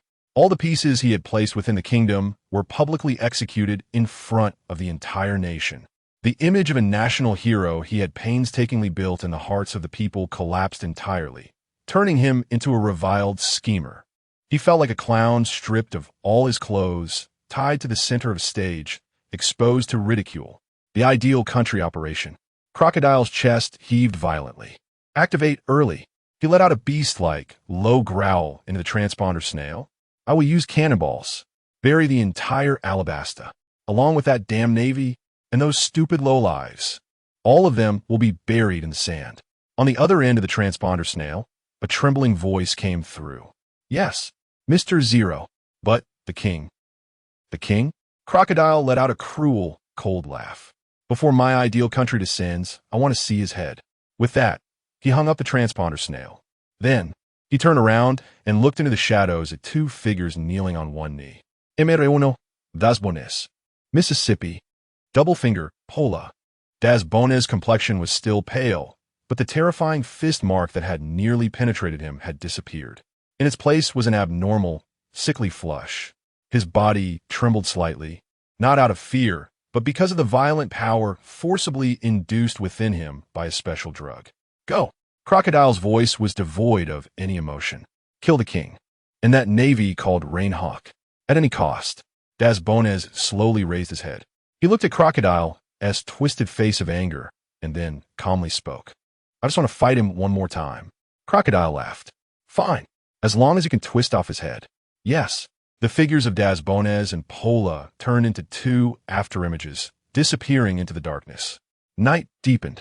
The Alabasta Palace, after experiencing a day of bloodshed and turmoil, fell into an eerie silence. In the palace study, the lights were bright. Rein sat at a large desk, casually flipping through a thick tome about the ancient history of Alabasta. Nico Robin stood beside him, gently grinding coffee for him. The rich aroma wafted through the air. Commander Rein, are you interested in history as well? Robin placed a cup of freshly ground coffee next to Rein. I just want to see what this country hides that can make a Shichibukai spend years trying to obtain it. Rein turned a page without looking up from a book. His response was direct and utilitarian. Robin wore a teasing smile. Perhaps that thing can help you achieve true absolute order. Her words were suggestive. Rein set down the book. He picked up the coffee and took a sip. I'm not interested in elusive legends. I only believe in the power that I can hold in my hands. Just then, the motion of bringing the coffee cup to his lips suddenly paused. He slowly raised his head and looked out the window at the deep night sky. His observation haki, at a godlike level, had already enveloped the entire palace like a tide. Just moments ago, he sensed two familiar, murderous auras approaching the palace at an alarming speed, stealthily. Moreover, their target was very clear. The king's sleeping quarters. Rein set down the coffee cup, a cold, mocking expression appearing on his face. He smiled at Robin. It seems our unwilling former president has sent someone to deliver ahead. Outside the king's quarters, two black figures, like ghosts, silently appeared in the shadows of the corridor. It was Mr. One, Das Bones, and Miss Doublefinger, Pola. They avoided all patrolling guards, like two top predators, precisely locating their prey. The king is inside. Pola whispered. I'll deal with the guards outside. You go take his head. Okay. Das Bones nodded. His arms began to glimmer with a cold, metallic sheen. However, just as they were about to strike, a golden lightning bolt suddenly erupted in the corridor before them without warning. Zap! The dazzling electric light illuminated the shock on their faces. When the light faded, Rein's figure was already blocking the path between them and the king's quarters. He was still wearing that white justice cloak, with his hand in his pockets. He looked at Das Bones, whose injuries were visibly unhealed, merely suppressed by drugs, and gently shook his head. It seems the lesson I gave you last time wasn't deep enough. Chapter 62. Stepping on the face to tell you what despair is. Das Bones' face, sickly flushed from drugs, twisted violently the moment he saw Rein. It's this man, with a punch so simple it felt humiliating, shattered his proud, steel body. It also shattered all the dignity he had as the strongest assassin. Rein Hawk, hatred, mixed with the violently forced power, erupted like a volcano from Das Bones' chest. He didn't hesitate for a moment, nor did he test the waters. Human slashing, spiral drawl once again. He unleashed his strongest ultimate move. His body transformed into a steel death storm capable of shredding everything. This storm was more violent and ferocious than the one at the rain-soaked casino. The life force drained by drugs gave his slash greater speed and power. The air was sliced, emitting a sharper, more piercing wail than before. The floor, walls, and ceiling of the corridor were torn and shattered the moment they came into contact with this storm of power. The entire corridor trembled and wailed violently under this terrifying force. I will kill you. Das Bones let out a beast-like, frenzied roar. However, facing this even more terrifying steel storm, Rein remained standing in place, unmoving. He didn't even bother to use his observation haki. It was as if the deadly tornado that could make any strongman change color was merely a boring, ridiculous circus act. He simply raised his right hand slowly, his index finger extended. A strand of golden, dazzling lightning began to gather and compress madly at his fingertip. Zzz. Zap! The lightning grew brighter and more blinding. Finally, it transformed into a destructive thunderball that seemed capable of swallowing all light. Finger gun, the most penetrating killing technique in the Navy's 6 styles. At this moment, it was modified by Rein using the power of the Thunderfruit. He condensed the high-voltage current, capable of instantly destroying a warship, into a beam of thunder more lethal than a laser. Then, he gently pointed at the approaching steel storm. Finger gun, thunderlight. Boom! A golden beam shot out from his fingertip. It made no sound. It simply tore through space in an instant, surpassing both vision and reaction speed. Then, it accurately struck at the core of the steel storm. Time seemed to be paused at that moment. Das Bones' crazily spinning body suddenly froze. His face, filled with hatred and madness, was also completely frozen. He lowered his head. He saw it. At the spot on his chest, where Rein had once punched him, a small, unnoticeable, charred hole appeared. Golden arcs of electricity, like countless tiny, deadly snakes, crazily burrowed into his body through that hole. Zzz. The violent, destructive current erupted within him. His proud steel body felt as fragile as a piece of tofu in the face of this terrifying force from within. All the muscles, nerves, organs, and bones in his body were completely destroyed by the violent current in that instant. Paralysis. Ugh. He opened his mouth, but couldn't even let out a complete scream. That steel storm capable of shredding everything, dissipated in an instant. The ability of the chop fruit he had was forcibly nullified. He stood there like a ruined statue that had lost all its power, completely immobilized. Now is the time. From the shadows, Miss Doublefinger, Bora, seized this once-in-a-lifetime opportunity. A glint of ruthless determination flashed in her eyes. Thorn fruit, thorn-killing array. In an instant, her body shot out hundreds of sharp spikes shimmering with metallic cold light. These spikes filled the air like a downpour, sealing off all of Rein's escape routes. Especially his back. That was the focus of her attack. However, Rein still didn't look back. He didn't even glance at the deadly spikes that were about to pierce him. He simply turned his hand casually and slapped backward. Just such a light slap, yet it carried a visibly violent golden lightning. Slap! A crisp sound echoed throughout the palace. The countless spikes shot by Bora evaporated in an instant upon contact with the lightning-infused wind of the slap, as if ice and snow were melting. Then, that merciless iron hand, wrapped in lightning, ruthlessly slapped her still-shocked face. Bora's body flew back like a baseball hit by a home run, faster than when it came. Boom!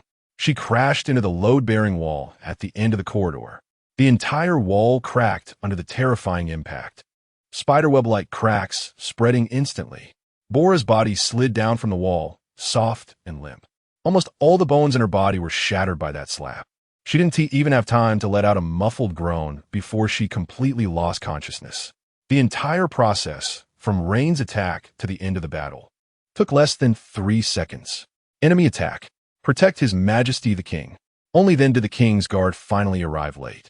When they rushed into the corridor and saw the scene before them, everyone stood frozen, as if plunged into an ice cave.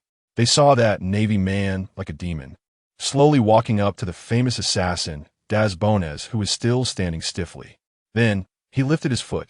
He stepped on the twisted face of Das Bones, contorted from extreme pain and disbelief. He pressed down hard. Useless. Rein looked down at the so-called strongest assassin beneath his feet, who didn't even have the qualification to make him exert a bit more effort. He should have the awareness of a waste. Crack, crack, crack, crack. He exerted a little force under his foot. The crisp sound of bones shattering echoed continuously. Das Bones' limbs were completely disabled by the most direct and cruel method. After doing all this, Rein then issued an order to the already dumbfounded guards. Hang these two wastes up on the palace flagpole. Let everyone see what happens to those who challenge order. As soon as he finished speaking, King Cobra and Princess Vivi, under the protection of Belle, hurriedly arrived. What they saw was Rein's bloodied military boot stepping on Das Bones' face, and his side profile, colder than the demons of hell. Fear, an uncontrollable, deep-rooted fear. In an instant, it seized the hearts of both the father and daughter. Chapter 63. Luffy enters the city. The final piece is in place. Assassination failed. The two top assassins under the 7 warlords were left with their limbs severed, hanging like 2 dead dogs high above the most conspicuous flagpole of the Albana Palace. This news, along with the 2 bodies swaying helplessly in the wind, struck like the loudest slap across the face of Sir Crocodile. It completely shattered the last shred of his authority in Alabasta, a hero who cannot even protect his subordinates, a schemer whose assassins were publicly displayed like garbage by the enemy. No one would believe him anymore. No one would follow him anymore. Crocodile had completely become a joke in Alabasta, a failure on the verge of being reckoned with. Meanwhile, the name Rein Hawk weighed heavily on everyone's hearts like an insurmountable mountain of terror. He declared to the entire nation in the most bloody and tyrannical manner who the new ruler here truly was. From this moment on, the whole city of Albana was under martial law. All defenses were fully taken over by the Navy. Anyone wandering the streets without permission would be killed on sight. Rein's orders rapidly spread throughout the royal capital in the name of King Cobra. No one dared to dissent. King Cobra, after witnessing the one-sided massacre as if a demon had descended, had completely given up all resistance. Like a puppet, he handed over the command of the entire kingdom and the fate of this nation to the man who filled him with endless fear. His only request now was that this man could indeed save this already war-torn country, as he claimed. The underworld troops moved swiftly like the most efficient, precise machine. They set up checkpoints at every street corner. The best snipers were stationed at the highest points of every building. A net woven from steel and death completely enveloped the massive royal capital within just a few hours. Any slight movement or abnormal presence could not escape Rein's godlike perception of Observation Haki. The chaotic royal capital quickly calmed down at an incredible speed under this absolute iron-blooded order. Inside the palace study, Rein sat at the king's desk, with a pile of ancient historical documents in front of him. These were all the information he had requested from Cobra regarding the oldest history of the Alabasta Kingdom and everything related to the historical texts. Cobra dared not refuse. He nearly emptied the kingdom's entire secret archives.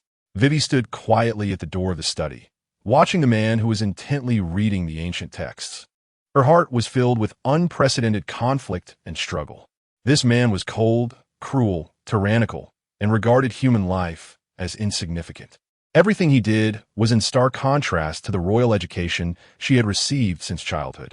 However, she had to admit, it was this devil-like man, using his most unreasonable and bloody means, who was gradually pulling this crumbling country back from the edge of the abyss. Chaos began to subside under his control. Panic started to dissipate under his authority. A distorted yet real peace was descending. For the first time, she took the initiative to walk into the study. She approached the man. "What do you undo?" Her voice trembled slightly, a quiver she wasn't even aware of. Rein lifted his head from the pile of old papers. He looked at the princess before him, whose face still bore confusion and fear, but was now tinged with a hint of resilience. He replied calmly, "I'm establishing the order I want." Vivi was left speechless by this statement. She wanted to ask more, but Rein had already lowered his head again, ignoring her. Meanwhile, outside the city gates of Albana, a weary little team finally crossed the deadly desert and arrived here. "Wow, what a big city. We finally made it." A boy wearing a straw hat shouted excitedly at the sight of the magnificent desert city. It was Luffy and his crew. However, they quickly noticed that the atmosphere was somewhat off. The entire city was on high alert to a shocking degree. The city walls were filled with Navy soldiers dressed in pitch-black uniforms, whom they had never seen before. These soldiers had expressionless faces and radiated a cold, murderous aura. The gates were tightly shut. Any civilians attempting to approach would be met with merciless warning shots. "What's going on? It feels like there's a battle here." Sanji exhaled a puff of smoke, his brow furrowed tightly. "Vivi-chan, could she be in trouble?" Just then, a Navy officer on the city wall seemed to receive some orders. He glanced down at Luffy and the others. Then, he issued commands to the soldiers beside him. "Open the gates. Let them in." The heavy city gates slowly opened. Luffy, without any hesitation, was the first to charge in. "Great. Let's find Vivi, and then we'll knock that bastard crocodile away." He laughed heartily as he ran into the city. At the top of the palace, Rein put down the historical documents in his hands. He slowly stood up and walked to the balcony, overlooking the city that he had firmly taken control of.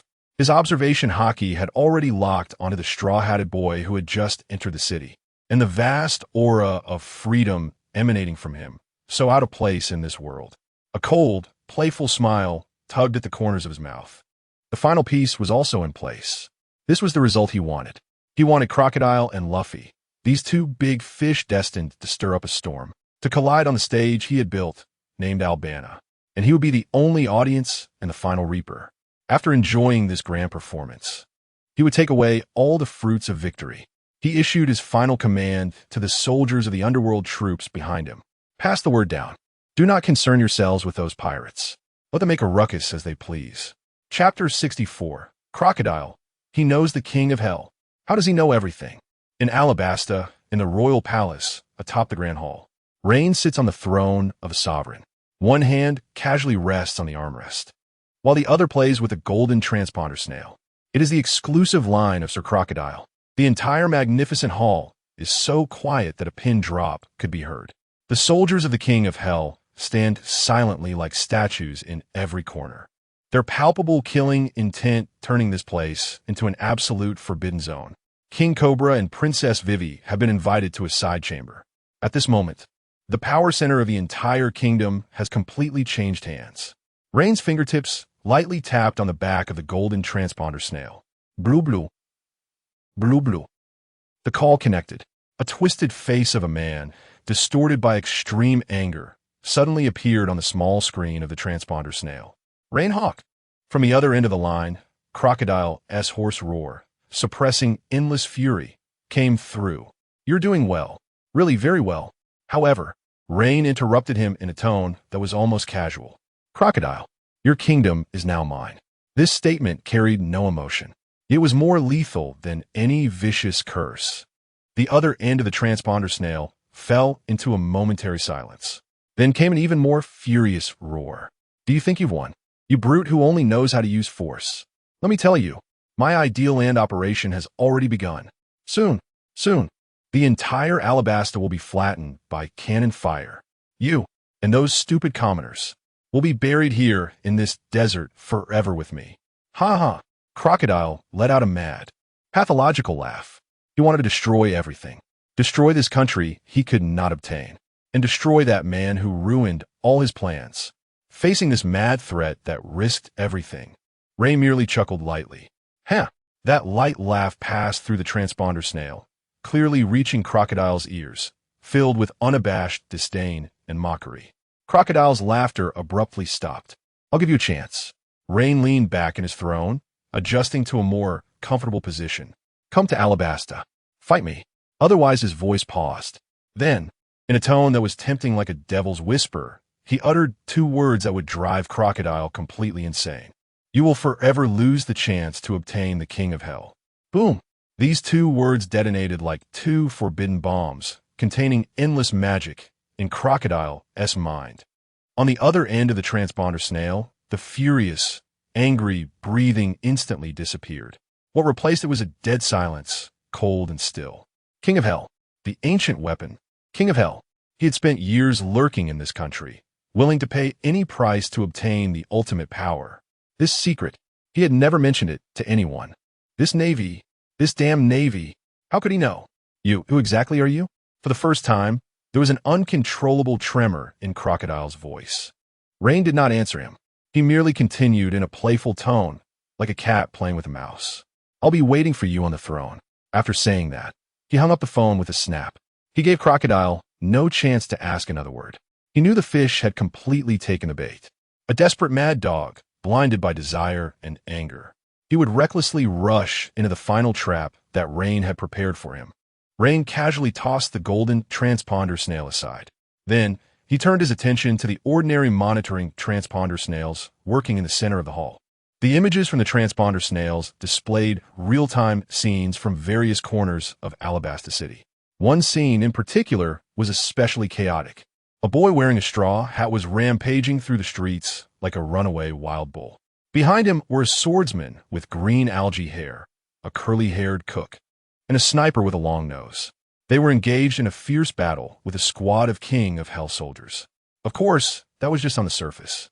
The order given to the King of Hell soldiers was to only drive and harass, never to strike with lethal force.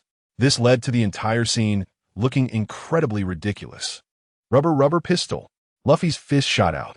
A soldier of the King of Hell stood there, not dodging, letting the fist hit his chest. Then, he merely took two symbolic steps back and expressionlessly charged forward again. Damn it, why can't I take these Navy guys down? Luffy yelled in frustration. Rain watched the lively straw hat kid on the monitoring screen. He observed the overwhelming aura of freedom that seemed ready to burst out of the screen. He spoke to the enchanting figure standing quietly in the shadows of the hall. Go ahead. Nico Robin stepped out from the shadows.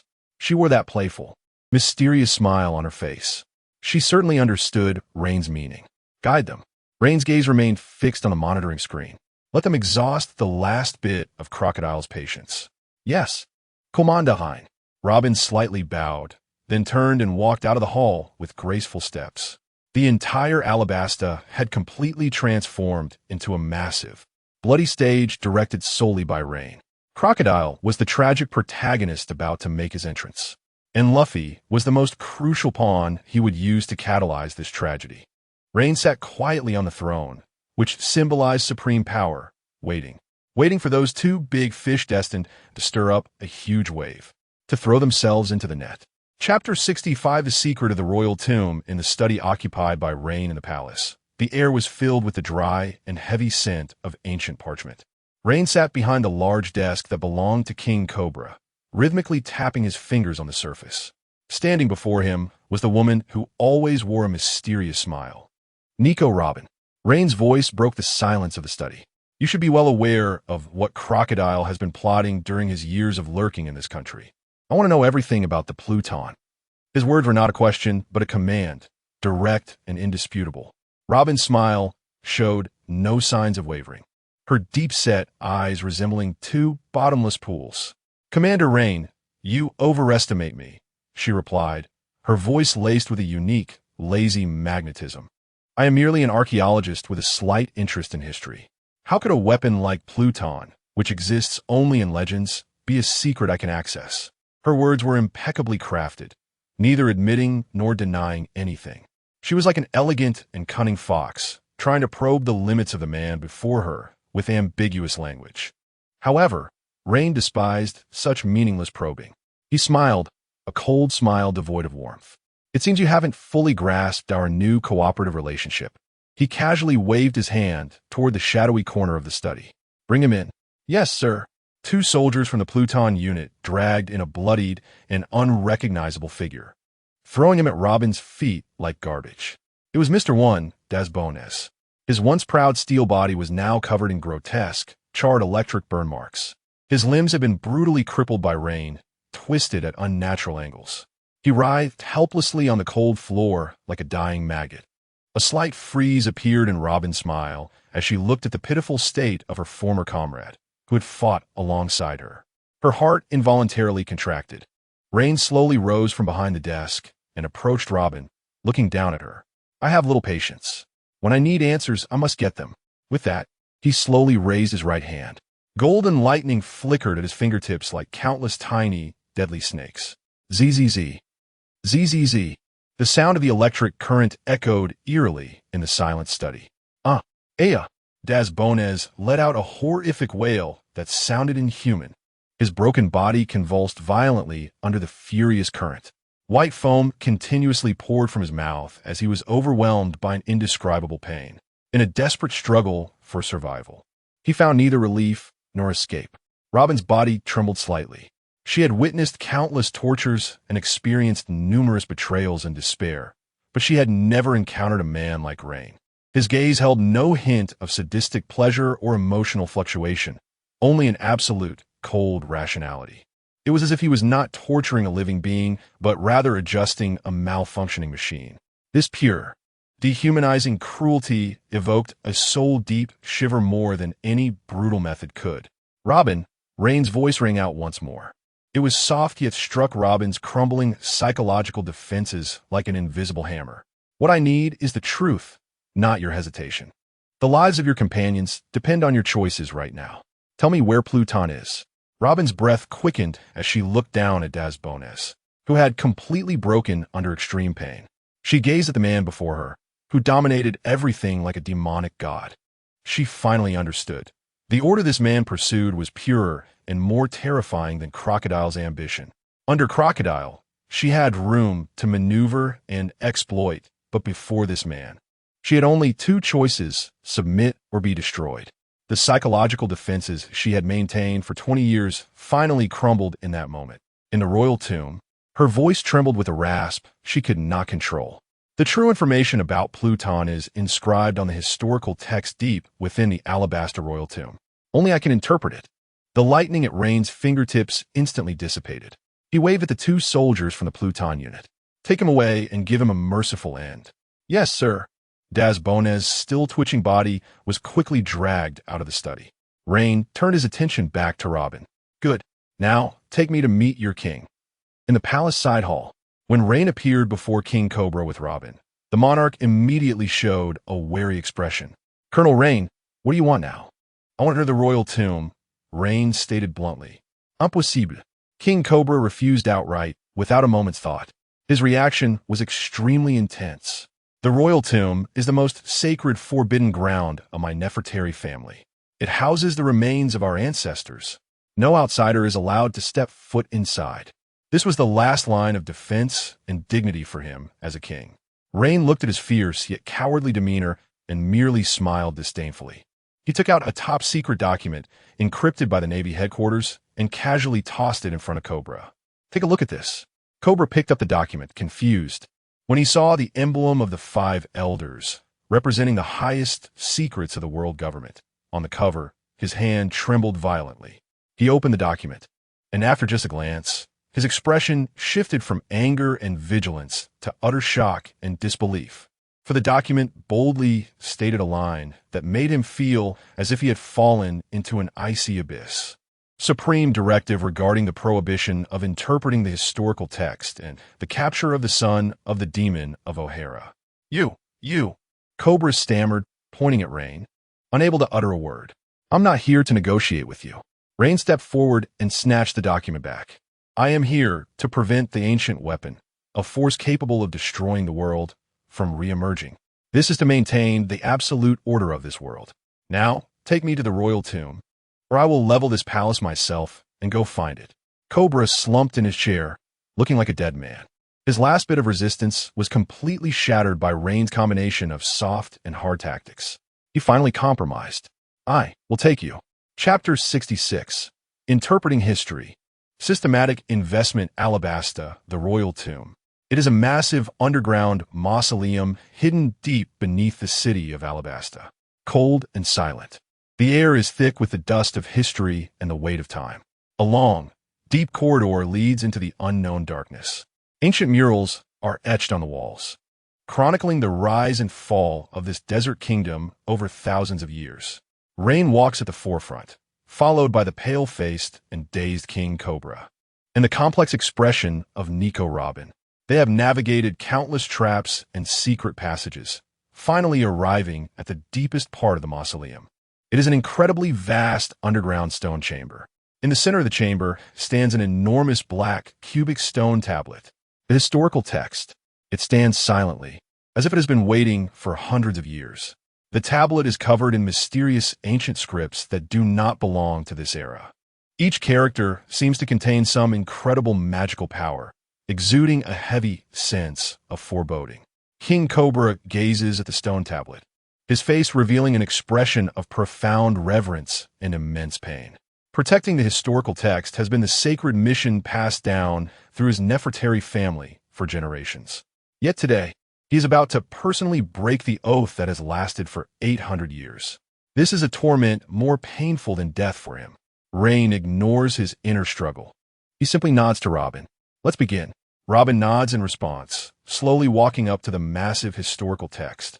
She extends her delicate, pale fingers to gently touch the cold, ancient characters on the tablet. Her usually playful and mysterious deep eyes become focused and grave at this moment. She begins to interpret. Time passes second by second. The entire stone chamber is silent except for the faint crackling of the burning torches. Robin's expression undergoes subtle changes as she delves deeper into the interpretation. From initial calmness to seriousness, then to shock, and finally to an undeniable deep horror. It is as if she has glimpsed a terrifying truth from those ancient texts that could make the entire world tremble. Finally, she completes the last interpretation, turning to Rein, whose face is always calm. Her voice carries an uncontrollable dryness. "I found it. The underworld King Pluto. It is neither a god nor a demon. It is a ship crafted with the utmost effort by the 7 greatest shipwrights of the ancient kingdom, the most fearsome ancient warship in history. Its main cannon, Judgment of God, can erase an island from the map with a single shot. At that moment, King Cobra trembles violently. The color drains from his face. One shot can destroy an island. What a terrifying power of annihilation." But Robin continues. The tablet details the design blueprints of the Underworld King and its construction site. It is located. At this moment, an icy mechanical system notification sound echoed unexpectedly in the depths of Rein's consciousness. Ding! Detected that the host is about to acquire core information on the ancient weapon, Underworld King, triggering a hidden mission. Mission name: The Truth of History. Mission objective: successfully interpret the historical text and obtain the accurate location information of the ancient weapon Underworld King. Mission reward: 50,000 justice points. Permanent naming rights for the future Marine Admiral, codename Underworld King. Ancient weapon technology, tree analysis permission, beginner. Boom. Seeing the new task issued by the system and the amazing rewards. Rein's calm mind stirred for the first time. Justice points are secondary. The key is the latter two rewards. The naming rights for the future Admiral, codename Underworld King. The analysis permission for the ancient weapon technology tree. In this moment, Rein finally realized a shocking fact that even he found alarming. The so-called absolute justice system has a purpose far beyond merely maintaining the governing order of the world government's navy. It seems to have an intense interest in the ancient weapon, a power capable of overturning the world itself. It is guiding him. It is investing in him. It seems to hope that he can personally control these taboo powers of annihilation, and then use this power to establish a true order belonging to him. Rein. This system does not want a maintainer of order, but a creator of order. It is in The Water 7. Robin finally reveals the ultimate answer. The design blueprints of the Underworld King have been passed down through generations by the legendary shipwright Tom of Water 7, preserved until today. Upon hearing this place name, King Cobra collapses in despair. He looks at Rein with a pleading tone. Colonel Hong, I implore you, absolutely must not let such a terrifying power fall into the hands of evildoers. Otherwise, the whole world will be destroyed. Rein slowly turns around. Looking at this kind king who cares for the people, he replies in a cold, emotionless tone. Power itself has no good or evil. The difference lies only in the users, and I will ensure it is used in the right way. After saying this, he no longer pays attention to the already desperate king. He must set off immediately to Water 7 to firmly grasp the design blueprints capable of destroying the world in his hands. However, just at that moment, boom! A loud noise erupted unexpectedly from the ground above them. The entire underground mausoleum began to shake violently. Countless sands and stones fell from the ceiling. What is happening? Bell exclaimed in shock, immediately shielding Cobra. Rein slowly raises his head. His advanced observation Haki instantly perceives a familiar, powerful force filled with dust and the aura of death raging above them. It is Crocodile, that mad dog, driven completely mad by desire and anger. He finally couldn't hold back. He has come in person. Chapter 67. Crocodile. Where's the god I was promised? Why is the script flipped? Boom! The violent tremors made the entire ancient tomb groan in pain. The rocky layers above cracked open like a spider's web, and a torrent of sand and rubble cascaded down, crashing onto the cold ground and kicking up clouds of dust. Bell, protect the king, Vivi cried out in alarm, and Bell immediately spread his wings to shield Cobra and Vivi beneath him. A hint of panic appeared on Nico Robin's face as she instinctively moved a few steps closer to Rein. Only Rein remained still, standing in place without moving. He slowly raised his head to look towards the entrance of the crumbling tomb. There, a tall, brooding figure clad in a black fur coat was slowly emerging from the swirling sand and dust. In his left hand was the iconic massive golden hook. A twisted, cruel smile hung on his face. Sir Crocodile, he's here. It seems I haven't arrived too late. Crocodile's gaze swept over everyone and landed directly on the massive historical text. Then he turned his attention to Rein and Robin, who stood before the stone tablet. His smile grew even more sinister. Nico Robin, you traitorous woman. And you, Navy, he pointed his golden hook at Rein. Do you think you can take everything from me just because you ruined my plans and stole my country? To Navi, his momentum was rapidly escalating. In this underground tomb made of yellow sand, I am the invincible god. Before his words finished sandstorm, he slammed his right hand onto the ground. Boom! The sandy floor of the underground stone chamber came alive in an instant. Endless yellow sand transformed into a terrifying sandstorm that blotted out the sky. The tornado roared violently, tearing everything within the stone chamber apart, eager to completely devour and shred all living beings. Cobra and Vivi watched the apocalyptic scene, their faces drained of color. This is the power of the Shichibukai. This is the terrifying, world-destroying might of the Logia Devil Fruit. However, in the face of this sandstorm capable of driving any strong man to despair, Rein merely looked calmly at Crocodile. Then, In a detached tone, as if stating a fact, he spoke. Sand is conductive. Crocodile paused for a moment. Then he burst into even more maniacal laughter, as if he had heard the greatest joke. Ha ha ha. Conductive? Are you telling me these ridiculous child's tricks? In the face of absolute power, your so-called common sense is worthless. Navy. He swung his hand violently. The sky-reaching sandstorm, with its terrifying might of destruction, surged towards Rein. Rein did not move. He simply raised his right hand and gently snapped his fingers. Snap! It was this subtle sound, almost negligible. Zzz. A dazzling golden lightning bolt, brighter than the sun, erupted from Rein's body. The lightning transformed into an immense and boundless net of electricity. In an instant, it completely enveloped the terrifying sandstorm. Then, the unforgettable scene that would haunt Crocodile and everyone forever unfolded. The furious, swirling sand particles comprising the tornado began to melt at a visibly rapid pace the moment they came into contact with the electricity.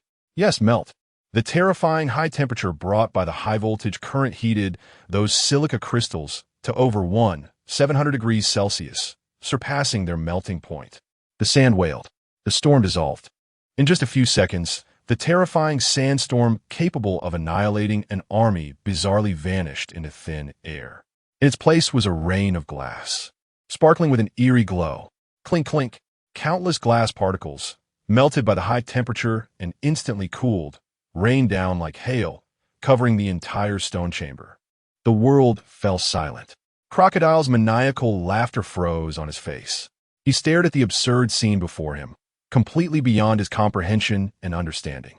His mind went blank. You know nothing of power. Rein's voice echoed once more. In the next moment, his figure transformed into a streak of golden lightning and vanished from his spot. Crocodile's heart raced with alarm. He wanted to elementalize his body without a second thought. However, it was already too late. Rein's speed surpassed his reaction time. By the time Crocodile saw clearly again, Rein's figure had appeared right in front of him, mere inches away. Then, he extended a hand enveloped in destructive golden lightning and gently pressed it against Crocodile's chest. Thunder metallurgy. Boom! An indescribable, terrifying, and violent current surged into Crocodile's body in an instant.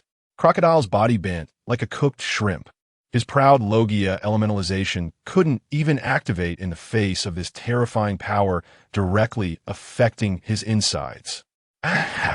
He let out the most piercing and agonizing scream of his life. He could clearly feel his flesh, his organs, his bones, all being forcibly melted, liquefied, and finally solidified under that violent, terrifying high temperature. Half of his body was being forcibly transformed into a humanoid piece of glass in the most brutal manner.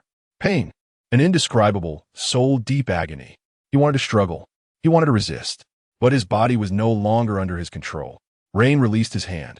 Crocodile's body fell backward like a poorly made statue that had been burned, crashing to the ground. Bang! The half of his body that had turned to glass hit the ground hard, making a crisp, shattering sound. He lay on the ground, gasping for breath.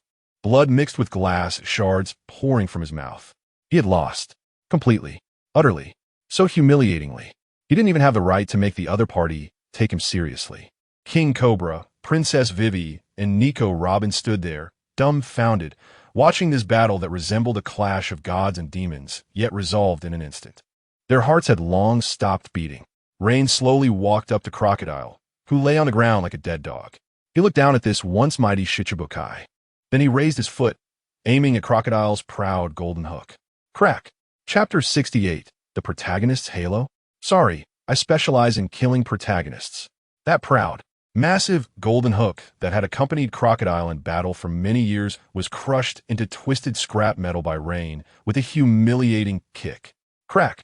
The crisp sound of metal breaking rang like the death knell in Crocodile's heart. It was over for him. This thought seized all of his mind like the most vicious curse. Rein slowly withdrew his foot. He looked at the former Shichibukai, who had completely lost all power of resistance, his gaze beginning to dull. There was no joy of victory on his face, only a pure indifference, as if he were disposing of a troublesome piece of garbage. He was ready to execute the final judgment. However, at that moment, boom, A sound even more terrifying and intense than before erupted without warning from the crumbling entrance of the tomb above them. The entire underground space shook violently once again. This time, it was not just sand and rubble, but large, heavy rocks mixed with twisted metal debris raining down like a meteor shower. The entrance to the tomb was smashed open by a massive, pitch-black fist. Crocodile! A roar filled with endless rage erupted from the swirling dust. Immediately after, a battered and panting figure leaped down from the forcibly blasted opening. He wore a tattered straw hat and a red, ragged vest. His young face, usually adorned with a carefree smile, was now filled with anxiety and overwhelming anger. It was none other than the Straw Hat Kid, Monkey D. Luffy. After overcoming countless hardships, he had finally broken through the impregnable defenses of the underworld army to reach this place. Then he saw it. He saw the sand crocodile, the one he loathed to the bone, lying on the ground like a dead dog, bloodied and barely alive. He also saw the Navy man in a white justice cloak standing imposingly before Crocodile. Luffy's mind was simple. In his black and white worldview, the chain of logic was equally terrifyingly simple. Vivi's enemy was Crocodile. Therefore, Crocodile was the bad guy. This Navy man was standing with Crocodile, blocking his way. So, this Navy must be Crocodile's accomplice. Or, he wanted to steal his prey. He wanted to stop him from saving Alabasta. Boom. Endless anger instantly overwhelmed Luffy's already scarce rationality. You bastard. Get out of my way. He let out an angry roar without any hesitation or testing. His body shot forward like a cannonball. Gum pistol. The fist that contained all his fury, with a whistling sound, did not strike the already fallen Crocodile. Instead, it shot straight towards Rein's face. Faced with this sudden yet anticipated attack, Rein didn't even bother to turn his head. He simply raised his leg with the impatience of someone swatting a bothersome fly and kicked out. This seemingly casual kick, without the accompaniment of lightning or the use of haki, was purely physical power. But the speed of this kick was too fast. Fast enough to exceed Luffy's dynamic vision. So fast that before his fist could even touch Rein's clothing, that shiny army boot had already landed mercilessly on his chest. Boom! A dull sound that made one's teeth ache. Luffy's forward momentum suddenly stiffened. His angry face froze instantly. Then it twisted into an expression of extreme pain. He felt as if he had not been kicked, but had been slammed in the chest by a prehistoric sea king charging at full speed. The indescribable, terrifying force instantly crushed all his momentum. Then it surged uncontrollably into his body. Poof! Luffy's body flew backward like a deflated sack, at a terrifying speed several times faster than when he came. Boom! He crashed hard into the solid wall of the tomb made of massive rocks. The entire wall cracked loudly under the impact. Terrifying spiderweb-like cracks spread out from him in all directions. Luffy's body slid down from the wall, and he opened his mouth to spit out a mouthful of blood mixed with bits of his internal organs. Then his eyes rolled back, and he simply fainted completely. One hit. Instant kill. The entire stone chamber fell into a deathly silence once again. Cobra, Vivi, and Belle stared blankly at the Straw Hat Kid, who had just descended like a savior, now effortlessly dealt with by that Navy man with a kick lighter than crushing an ant. Their minds completely froze.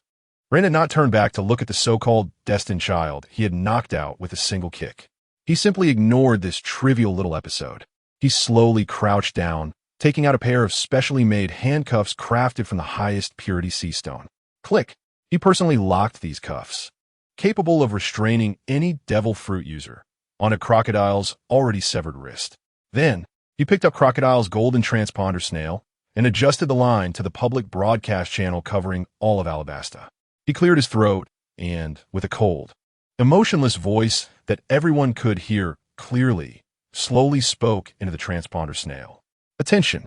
The former Shichibukai, Sir Crocodile, has conspired to overthrow the Alabasta Kingdom and attempted to steal ancient weapons, a heinous crime. He has now been arrested on the spot by Navy Captain Rein Hawk. This sudden, earth-shattering news spread throughout the chaotic and panicked royal capital in just a few seconds via the Navy's broadcast transponder snails, reaching every corner of Alabasta. On the streets, in the alleys, in the squares, in the homes, all the people of Alabasta who were trapped in despair due to the war with the ideal country. All the soldiers of the royal army fighting bloodily against the rebel army, and all the navy of the underworld army maintaining order heard this oracle-like announcement. In the royal tomb, the Straw Hat Kid, who had just struggled to rise from his faint, also heard this voice that struck him like a thunderbolt. He looked at Crocodile, firmly locked by Seastone, and then at the Navy man holding the transponder snail, announcing victory to the world. An unprecedented sense of powerlessness. A massive feeling of defeat, even stronger than being defeated by a punch, instantly overwhelmed him. He had given his all, bet everything, and paid every price to finally reach this point. But the nemesis he hated to the core was effortlessly reaping all the credit by this damn Navy man, whose name he didn't even know, in a way he could not comprehend. This hurt him more than death. Damn it, Luffy struggled to get up once more. But Rein had already walked in front of him. He looked down at the future Pirate King, whose face was filled with unwillingness and anger. In a cold voice, as if declaring a sentence, he slowly said, "Your game as a pirate is over. The Order of Alabasta will be established by me." Chapter 69. Congratulations to Brigadier General Rein on receiving the title of Pluto. As Rein slowly emerged from the dark and deep royal tomb, dragging the completely subdued SHK-LKDR, who was firmly shackled with sea prism stone, it felt as though the entire world had fallen silent. The blinding sunlight shone down on him, illuminating the various expressions of those behind him. King K-Ubel, with a pale face and a dazed spirit, appeared to have aged 10 years in an instant. Princess Wiwi, her eyes filled with complex emotions and trembling body, was unsure if she felt fear or relief. And there was the woman with a playful, mysterious smile returning to her face, Nico Robin.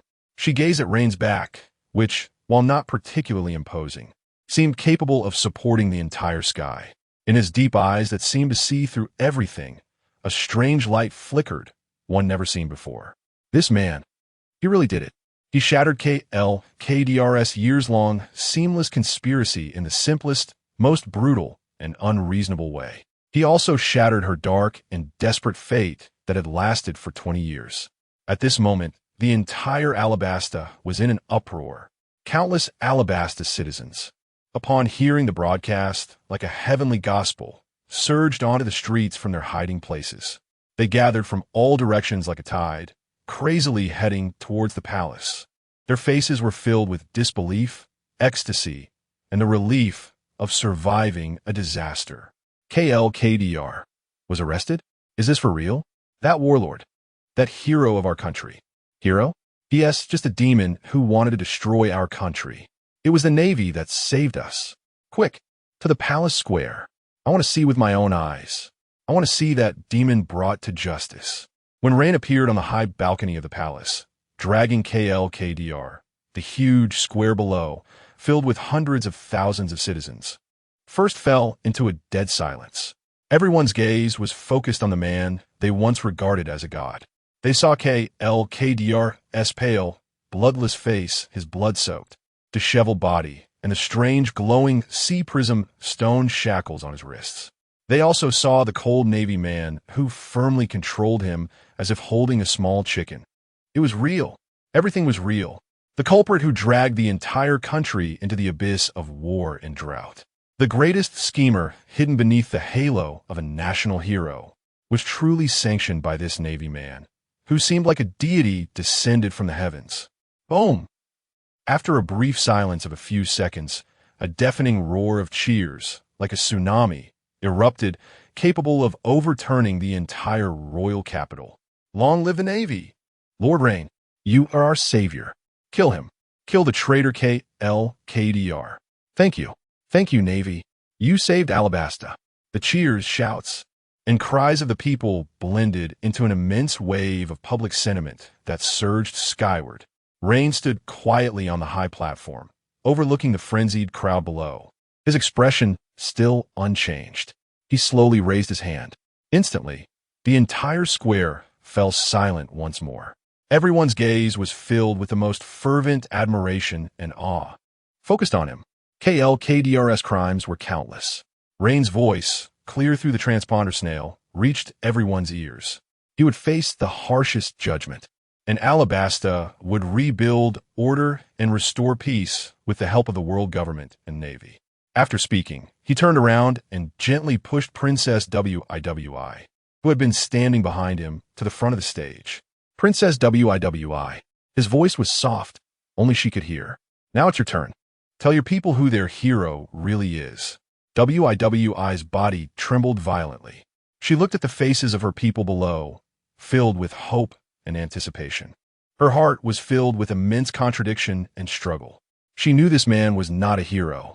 He was a demon even colder and more tyrannical than KLKDR. But, she had to admit, it was this demon who saved this crumbling country. For the nation. For the people.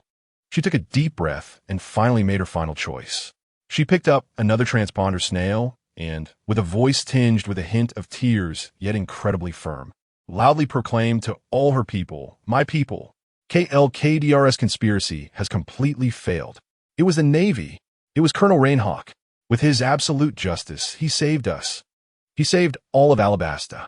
Just as Wiwi delivered her passionate speech, a high-speed liaison ship flying the Navy flag finally arrived at the port of Alabasta. A Navy headquarters officer rushed to the palace square with a commendation order personally issued by Admiral Sengoku. He knelt on one knee and held the commendation, representing the highest honor, high above his head. Navy Headquarters Commendation. Hereby, Navy Headquarters Colonel Rein Hawk, for his outstanding achievements in quelling the rebellion in Alabasta and arresting Warlord SHKLKDR, turning the tide. After joint deliberation by the Navy Headquarters and the world government, it has been decided to promote Rein Hawk to Brigadier General. The officer paused and, in a voice filled with awe, shouted the name that would echo throughout the Grand Line in the future. Pluto. Boom!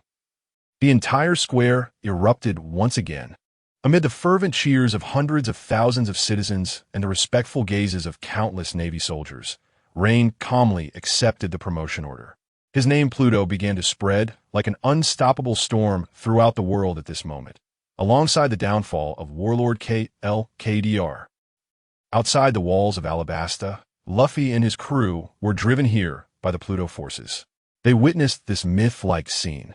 They heard the deafening cheers from within the city and watched Rein, standing on the high platform, receiving the worship of all. Their hearts were filled with indescribable anger, confusion, and profound defeat. How could this happen? Sanji lit a cigarette, but couldn't draw in any smoke. That guy, he became a hero? Zoro clenched the 3 swords at his waist, veins bulging on the back of his hand. Meanwhile, on the high platform of the palace, Nico Robin stood quietly behind Rein. Beside her stood a girl with orange hair, whose face was filled with shock and confusion. Nami, who had been invited here by the Pluto forces without knowing when. Nami looked at the nearly frenzied expressions of the citizens below. She could no longer connect this cold man with the Navy who had knocked Arlong away with a single punch in the East Blue. She suddenly had a new, deeper, and more chilling understanding of Rein's so-called justice. Chapter 70, The Game of the World Government. News travels faster than the fastest warship. When Sir Crocodile was captured alive, Rear Admiral Rein Hawk was promoted to the rank of Brigadier General, and the intelligence, coded with the title Pluto, was sent back to the Navy headquarters at Marineford. The entire fortress, symbolizing the world's strongest military power, fell into a strange silence. In the marshal's office, Sengoku set down the transponder snail in his hand, his face unable to conceal his grave concern and deep worry. This is absurd. He slammed his fist on the desk, executing a subordinate of the 7 warlords in the capital and taking over the defense of a member state with an iron fist. And now their SA code name Pluto. What on earth does he want to do? What does he think of the Navy's discipline and the world's government's face? Sitting on the sofa in the office was a tall man with a stern expression. Admiral Akainu. He remained indifferent to Sengoku's anger. I think he did very well. Akainu replied decisively. Scum like Crocodile, who dared to challenge the authority of the world government, should be eliminated with the most thorough and bloody means. Rein Hawk demonstrated the Navy's determination for absolute justice to the world. This is more useful than any pale official statement. Sengoku was left speechless by these words. Sakazuki, you are condoning him. His uncontrolled style of action will eventually lead to disaster. Disaster? Akainu stood up, his massive frame casting a heavy shadow. Marshal, the real disaster is the so-called merciful justice within the Navy, those cowardly thoughts that harbor unrealistic fantasies about pirates. Rein is the future of the Navy, a true executor of justice capable of burning all evil to ashes. I will support him wholeheartedly. Holy Land, Mary Geos. Between powers, the 5 elders standing at the pinnacle of world power also received the same intelligence. The atmosphere was oppressive to the extreme. Crocodile has failed. The elder with a handlebar mustache and dressed in black spoke up. Just a waste. Failure was inevitable. The bald elder holding the original demon slayer looked dismissively. The problem is not Crocodile. The blonde elder tapped the table. The problem lies with Pluto. As soon as these 2 words were uttered, the temperature in the entire power circle seemed to drop by several degrees. Ancient weapons. That is a taboo power capable of overturning their 800 years of rule. Rein Hawk. This name is interesting. He knows of Pluto's existence and has even adopted it as his code name. A Navy officer who knows too much. The elder with a long beard slowly uttered a sentence. According to convention, such an unstable informant should be eliminated immediately. Eliminate? The blonde elder shook his head. Not now. He pushed a newly received encrypted report submitted personally by Akainu to the center of the table. Look at this. The content of the report was simple. In his formal report to the Navy headquarters, Rein Hawk only mentioned that he had thwarted Crocodile's conspiracy and prevented the latter from stealing some important secrets of Alabasta. However, there was not a single word of specific intelligence about Pluto. He merely conveyed a meaningful message through Akainu to Sengoku and the 5 elders. What Crocodile was plotting concerned the world's safety, and the intelligence level was too high to be transmitted via telegraph. I need to report the specific details in person. The power circle fell into a long silence. This was no longer a report. This was a naked game. Rein Hawk treated the intelligence of Pluto as his only bargaining chip for dialogue with the highest power in the world. He shaped himself into a loyal minister holding a secret capable of destroying the world. He was waiting for them to summon him. An ambitious and intelligent young man. He wants to use this intelligence to exchange for greater power and status. Even our trust. Should we give him this opportunity? We have no choice. The bald elder stood up and walked to the giant floor-to-ceiling window, overlooking the block-like world below. The fate of Pluto must be in our hands. Summon him to Mary Geos. I want to see for myself what kind of person this Navy rising star, who dares to use Pluto as a code name, really is. As for his loyalty, the bald elder turned around. At this point, it would be out his hands. Alabasta Royal Palace. Rein received the emergency summons directly issued by the world government. He calmly set aside the document that would drive any Navy officer mad. Everything was within his calculations. Nico Robbins stood by his side, placing a freshly brewed cup of black tea beside him. Are you really going? That place is the heart of the world and the most dangerous den of tigers and dragons. Rein picked up the teacup. How else can I get what I want? He glanced at another woman who was brought to the study by 2 soldiers of the Pluto unit. Nami, the orange-haired navigator, wore an expression of undeniable shock and a hint of fear. What do you want to do? You captured Crocodile and became a hero of this country. Why are you still leaving us here? Rein did not answer her question. He simply issued an order to the deputy officer of the Pluto unit behind him. Prepare the ship. Destination, Holy Land, Mary Geos. Bring Crocodile and these 2 ladies along. Chapter 71. Confronting the 5 Elders. The power game of Rein, at the pinnacle of the Red Earth continent. Mary Geos. Here lies the heart of the world government. A symbol of power that has endured for 800 years. A specially designed warship, flying the flag of a rear admiral, slowly docked at the designated port. Rein, clad in a brand new justice cloak emblazoned with the word Pluto on the back, was the first to step down the gangway. Behind him followed the complexly emotional Nico Robin and Nami, who looked pale and filled with fear and confusion. As for the former warlord of the sea, Crocodile, he was being roughly dragged like a toothless dead dog by 2 soldiers of the Pluto Corps with sea stone chains. The moment they set foot on this so-called holy ground, an indescribable aura of decadence and opulence rushed toward them. The ground was paved with the finest white marble. The air seemed to be permeated with the scent of money and power. Yet beneath this extreme splendor lay the deepest of evils. A celestial dragon, dressed in a ridiculous space suit-like outfit, was riding on the back of a slave who crawled on all fours like a beast. A sickly proud smile adorned his face as he wielded a whip studded with jewels. Crack! The whip struck the slave's back mercilessly, instantly leaving a gruesome gash. The slave let out a suppressed, painful groan, but did not dare to resist in the slightest. The surrounding CP agents and guards turned a blind eye to it all, as if it were all perfectly normal. Nami's body trembled at the sight. She instinctively covered her mouth to stifle a gasp. Her worldview was violently shaken at that moment. Is this the justice upheld by the world government? Are these the rulers at the top of this world? A chilling horror from her very soul swept over her. Nico Robin merely watched quietly. The smile on her face remained unchanged, but a hint of cold mockery flickered in the depths of her profound eyes. She had seen too much darkness, and the darkness here was the purest and most unmasked. Rein seemed oblivious to it all. His steps did not pause for a moment.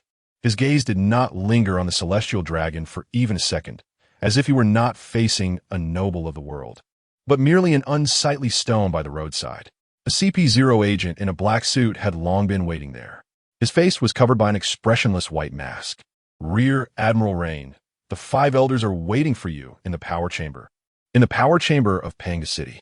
This is the highest decision-making room of the entire world. There are no luxurious decorations, only an oppressive and suffocating majesty. 5 figures sat like immovable mountains in enormous high-backed chairs. They are the 5 elders, the supreme power that has ruled this world for 800 years over 800 million people. When Rein entered the room alone, 5 deep, scrutinizing, and oppressive gazes simultaneously fell upon him. It was a terrifying aura that could make even the most seasoned admirals feel their hearts race. However, Rein calmly walked to the center of the room. He did not perform the customary bow of reverence like most naval officers. He simply inclined his body slightly. Rear Admiral Rein Hawk, reporting as ordered. His voice was calm and devoid of emotion, as if he were not facing the 5 highest rulers of the world, but merely 5 ordinary superiors.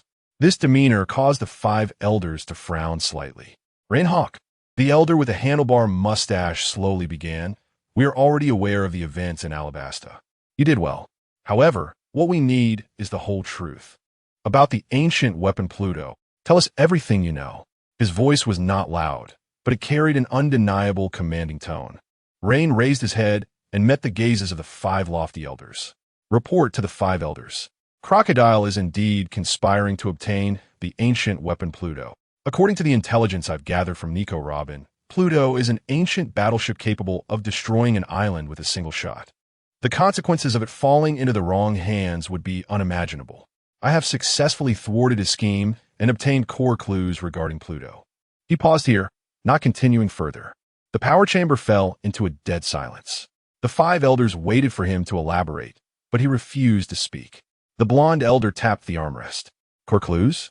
Were they? Rein calmly replied, the intelligence level is too high. I believe it is inappropriate to report verbally without absolute security guarantees. Boom! This statement struck like a thunderclap. It echoed loudly in the silent power chamber. A threat. This was a blatant attempt to use intelligence as leverage. A mere rear admiral of the Navy dared to negotiate in front of the 5 elders. Outrageous. The bald elder holding the first-generation sword Onigiri suddenly opened his eyes wide. An invisible and terrifying conqueror's haki surged towards Rein like a tsunami. However, Rein remained rooted to the spot, unmoving.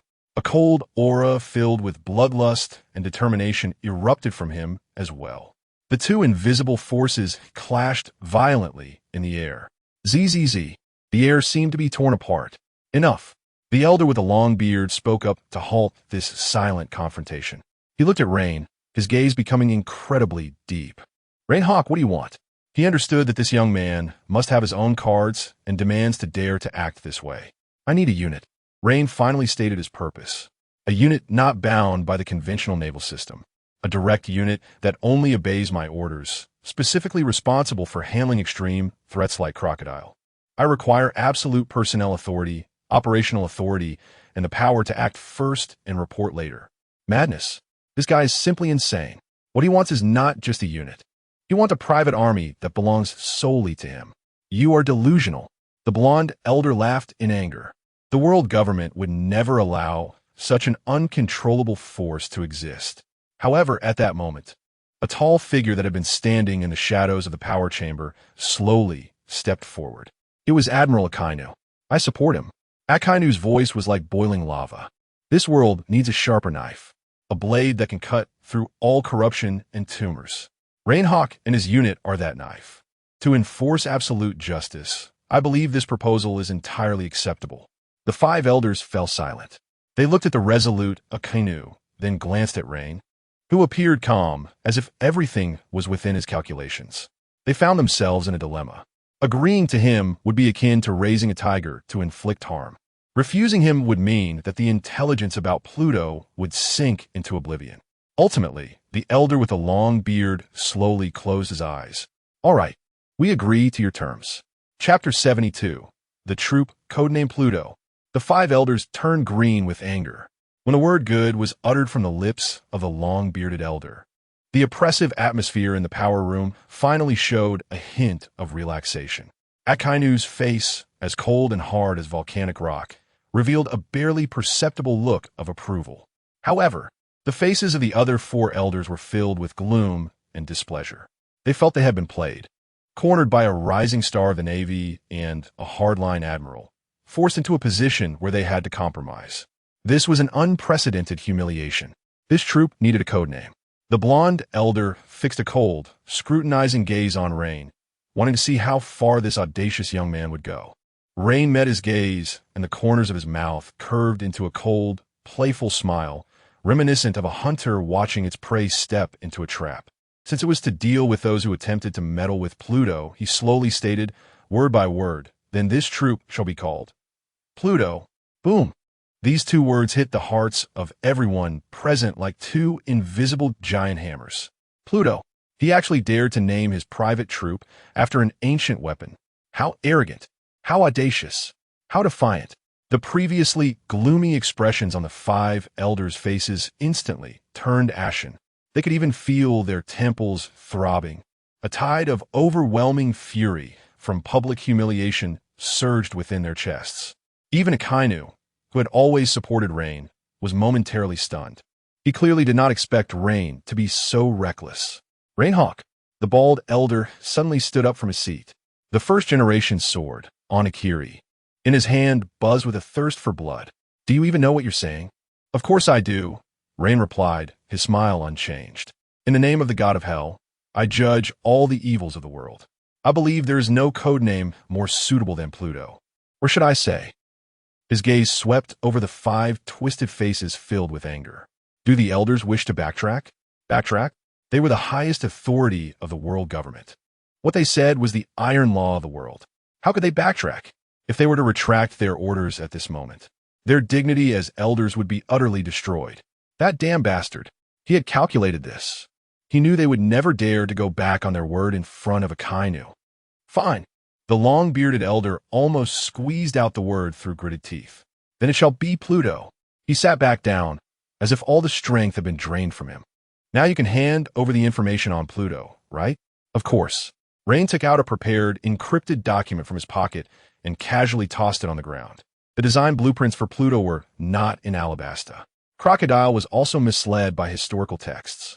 According to Nico Robin's latest interpretation, the real Pluto battleship's hull was sealed deep beneath a place called Judgment Island, an island that never sleeps. Its blueprints were divided into 2 halves, each kept by 2 senior CP9 agents. This intelligence was half true and half false. He concealed the truth about Water 7, but threw out a bait that the elders could not refuse. Judgment Island, CP9. These 2 words instantly captured the full attention of the 5 elders. They immediately believed in the authenticity of this information, because only they knew what Judgment Island and CP9 meant to the world government. Very good. The long-bearded elder waved his hand towards the shadows. Take him to receive his troop organization and resources. Yes. A CP0 agent appeared before Rein and gestured for him to follow. Rein turned around and walked out of the power room, which had brought him so many gains, without looking back. As Rein left Mariewa, with the official appointment documents from the world government and a vast amount of resources enough to arm a 10,000-man army, Nami and Robin's gazes towards him had completely changed. Especially Nami, the girl who once held a slight fantasy about the Navy. After witnessing the brutality of the celestial dragons and the thrilling showdown between Rein and the highest authority in the world, she finally understood. There was no such thing as pure good and evil in this world. There was only naked power and order, and the cold, absolute order that Rein sought to establish, though chilling, seemed 1,000 times better than the decaying, chaotic rule of the celestial dragons. For the first time, she felt a sense of awe towards Rein.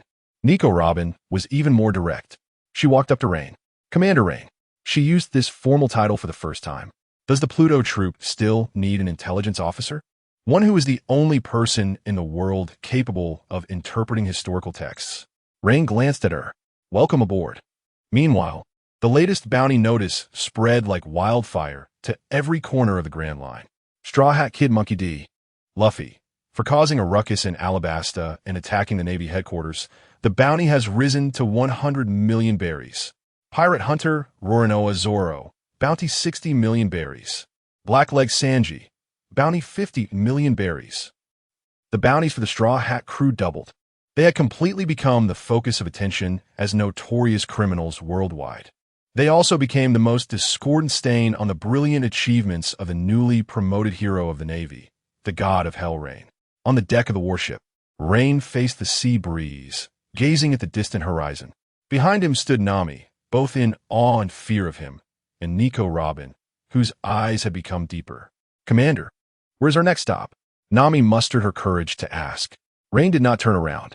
His gaze seemed to penetrate the endless sea, landing on the legendary Judgment Island, which never falls, to a place where we can find more historical truths.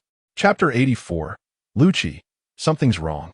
The air on the island can electrocute people. Ugh.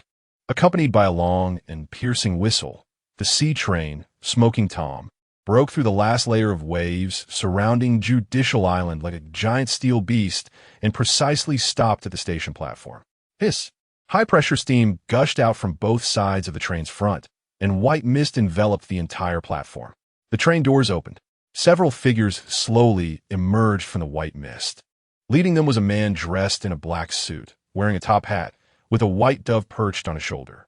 Rob Lucci, the strongest killing weapon of CP9 in 800 years. Behind him were Kaku, also dressed in a black suit with a long nose, Gabra with a strange hairstyle, and the muscular Bruno. They were escorting a cyborg bound in iron chains, Frankie, and a woman in a black leather outfit, handcuffed with sea-stone cuffs and wearing sunglasses. That was another member of CP9, Khalifa, disguised as Nico Robin. They were the darkest blades of the world government, the judges walking in the shadows. Every completion of a mission meant the end of a bloody conspiracy. However, the moment Rob Lucci's foot stepped onto the Judicial Island platform, his keen instincts, sharp as a cheetah's, immediately sensed something was wrong. It was too quiet. The entire Judicial Island was terrifyingly silent. On the platform, the Navy soldiers who had come to greet them all had their heads down, their bodies stiff as puppets. Their faces showed none of the usual reverence and solemnity towards CP9. Only a deep, unhidden fear pervaded their expressions, as if they had just witnessed the most terrifying thing in the world. Moreover, according to custom, when they returned with such important spoils, the vanity-driven Commander Spandam should have already arrived with a large entourage, beating drums and gongs to welcome them. But now, the platform was empty. Apart from these frightened Navy soldiers, there was not a single senior official in sight.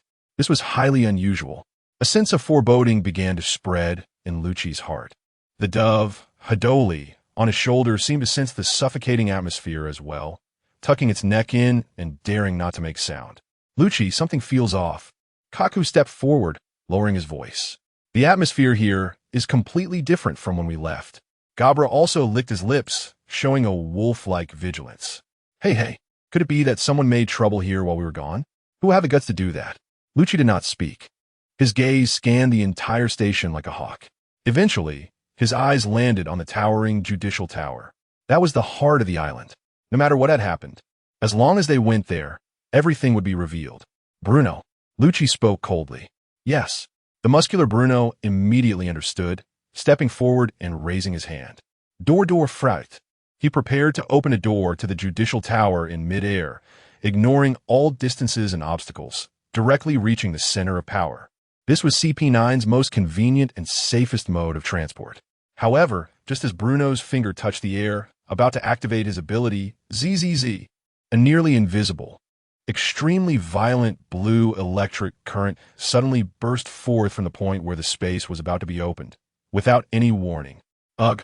Bruno could only let out a muffled groan as if struck by an invisible giant hammer. The terrifying current coursed through his entire body in an instant. His hair stood on end, his whole body convulsed violently, and a wisp of black smoke escaped his mouth. His ability was forcibly interrupted in an instant. He fell backward with a thud, his body charred and temporarily incapacitated. What? Lucci, Kaku, Gabra, Khalifa, all CP9 members simultaneously changed their expressions. They looked at Bruno, convulsing on the ground, their faces showing unprecedented shock. What happened? Someone was actually able to attack the alternate space opened by the door fruit. This was far beyond their comprehension. There were enemies in the judicial tower, a powerful and terrifying enemy they could never have anticipated. Just as they were engulfed in shock and vigilance, the giant speaker snail at the top of the judicial tower was suddenly activated. A cold, emotionless voice, like a divine decree, thundered down from above. It echoed across the entire judicial island. CP9 members, welcome to Judicial Island. Or rather, the voice paused, as if carrying a hint of cruel mockery. Welcome to the hell I have prepared for you. The moment the words fell, Rob Lucci abruptly raised his head, his calm eyes locking onto the highest point of the judicial tower. There, on the balcony of what should have been Spandam's office, stood a figure, alone, leaning against the railing. He was draped in a black cloak embroidered with the words King of Hell, the sea breeze rustling the cloak. He looked down at the crowd on the platform from above, as if gazing at a group of livestock about to be sent to the slaughterhouse. The moment Lucci recognized the man's face, his pupils constricted to the size of dangerous needles. It was him, the Navy headquarters, the monster who single-handedly sent the warlord crocodile to impel down, creating waves throughout the world. King of Hell, Rein Hawk. How could he be here? Why was he sitting at the highest point of the judicial tower? Countless questions flashed through Lucci's mind, but one more terrifying thought, causing the hair on his body to stand on end, overwhelmed everything. They had fallen into a trap. A desperate trap meticulously laid for them by the most dangerous and insane man in the Navy. Chapter 73. The world is shaken. This man is more dangerous than the four emperors.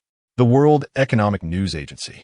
President Morgans was excitedly flapping his bird-like wings on the table. The surface was covered with the latest freshly printed newspapers. The headline was printed in the most eye-catching and exaggerated font, featuring a name. The Underworld King, Rein Hawk.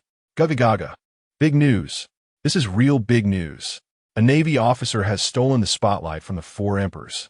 A newly promoted brigadier general has drawn the world's attention to himself. The seven warlords have become his stepping stones. Alabasta has become his record of achievements. Now he has his own direct troops. Morgans picked up a newspaper and held it up to his eyes. Underworld King troops. The world government actually approved such a monstrous existence. How interesting. This era is becoming more and more fascinating. This newspaper flew to every corner of the world on the wings of the newsbird within just one day. The Grand Line, Paradise, the New World, the Four Seas. Countless people fell into long silence upon seeing this newspaper. Then came a tremendous uproar. Marine Headquarters, Marineford, Marshal Sengoku slammed the newspaper down heavily on the table. Nonsense. Absolute nonsense. Veins bulged on his forehead. Underworld King. How dare he use this as a codename? Are the five old geezers of the Gorosei crazy?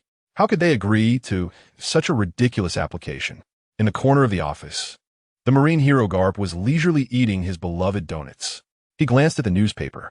Ha ha ha. Interesting. This kid named Rein causes more trouble than that bastard Roger. Garp, how can you still laugh? Sengoku was furious. He is provoking us, announcing his ambitions to the world.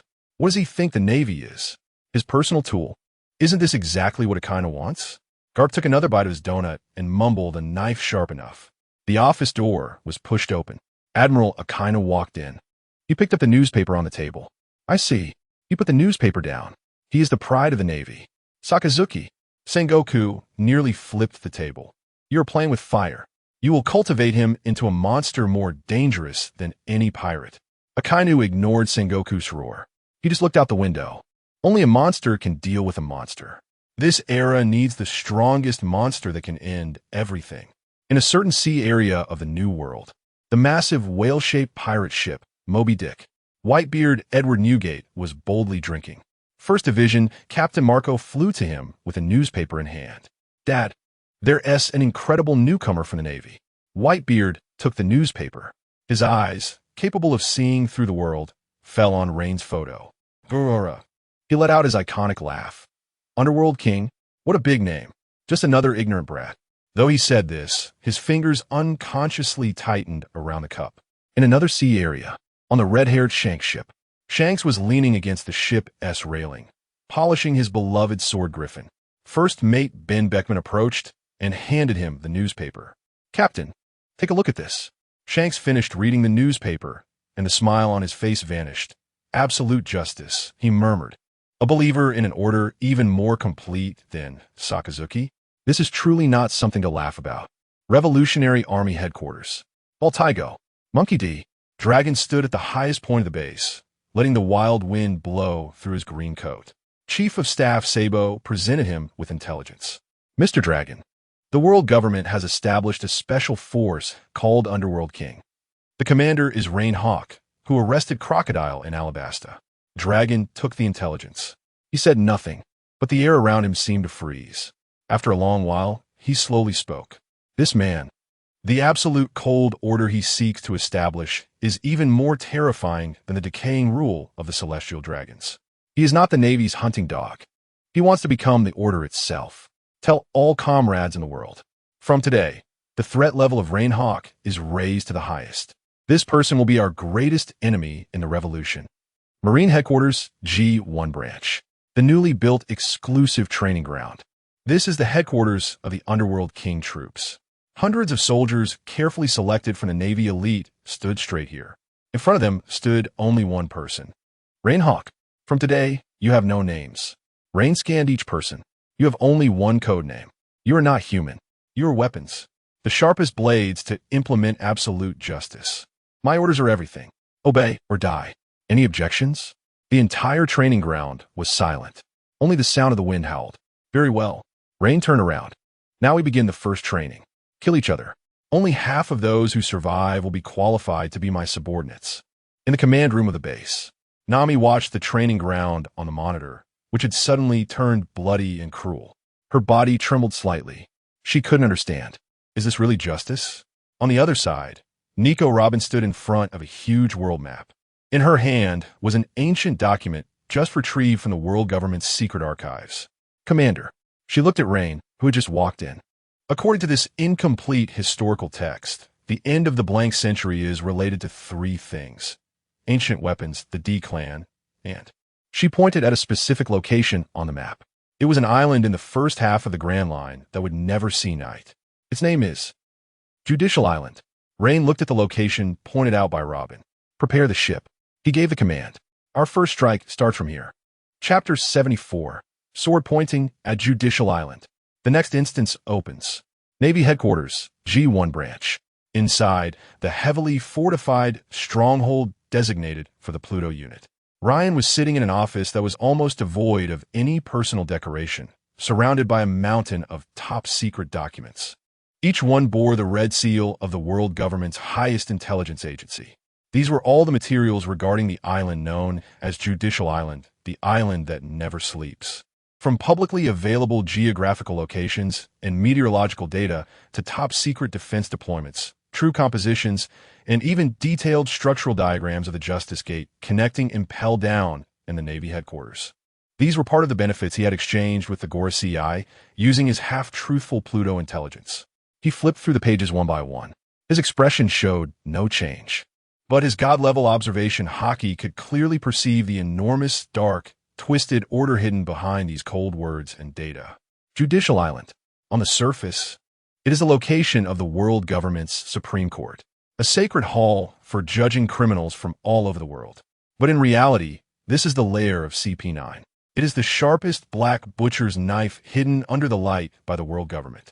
They execute the dirtiest tasks. They guard the most hypocritical justice.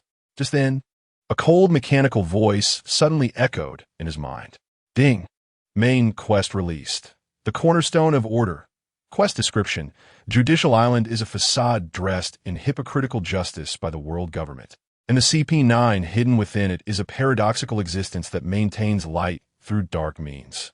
This pseudo-order, built on lies and privileges, is a severe erosion and pollution of absolute order.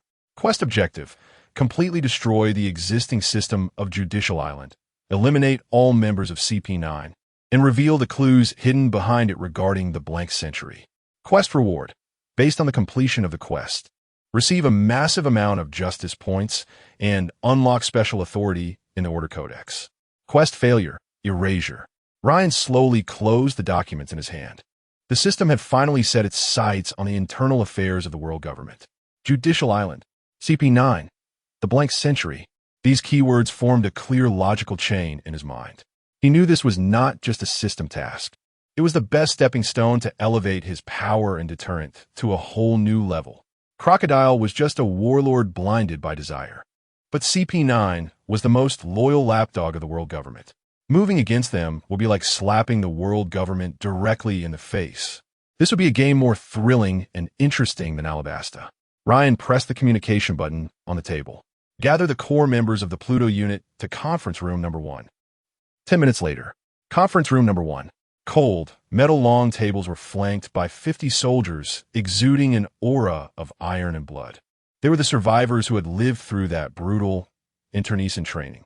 They were the original and core members of the Pluto unit.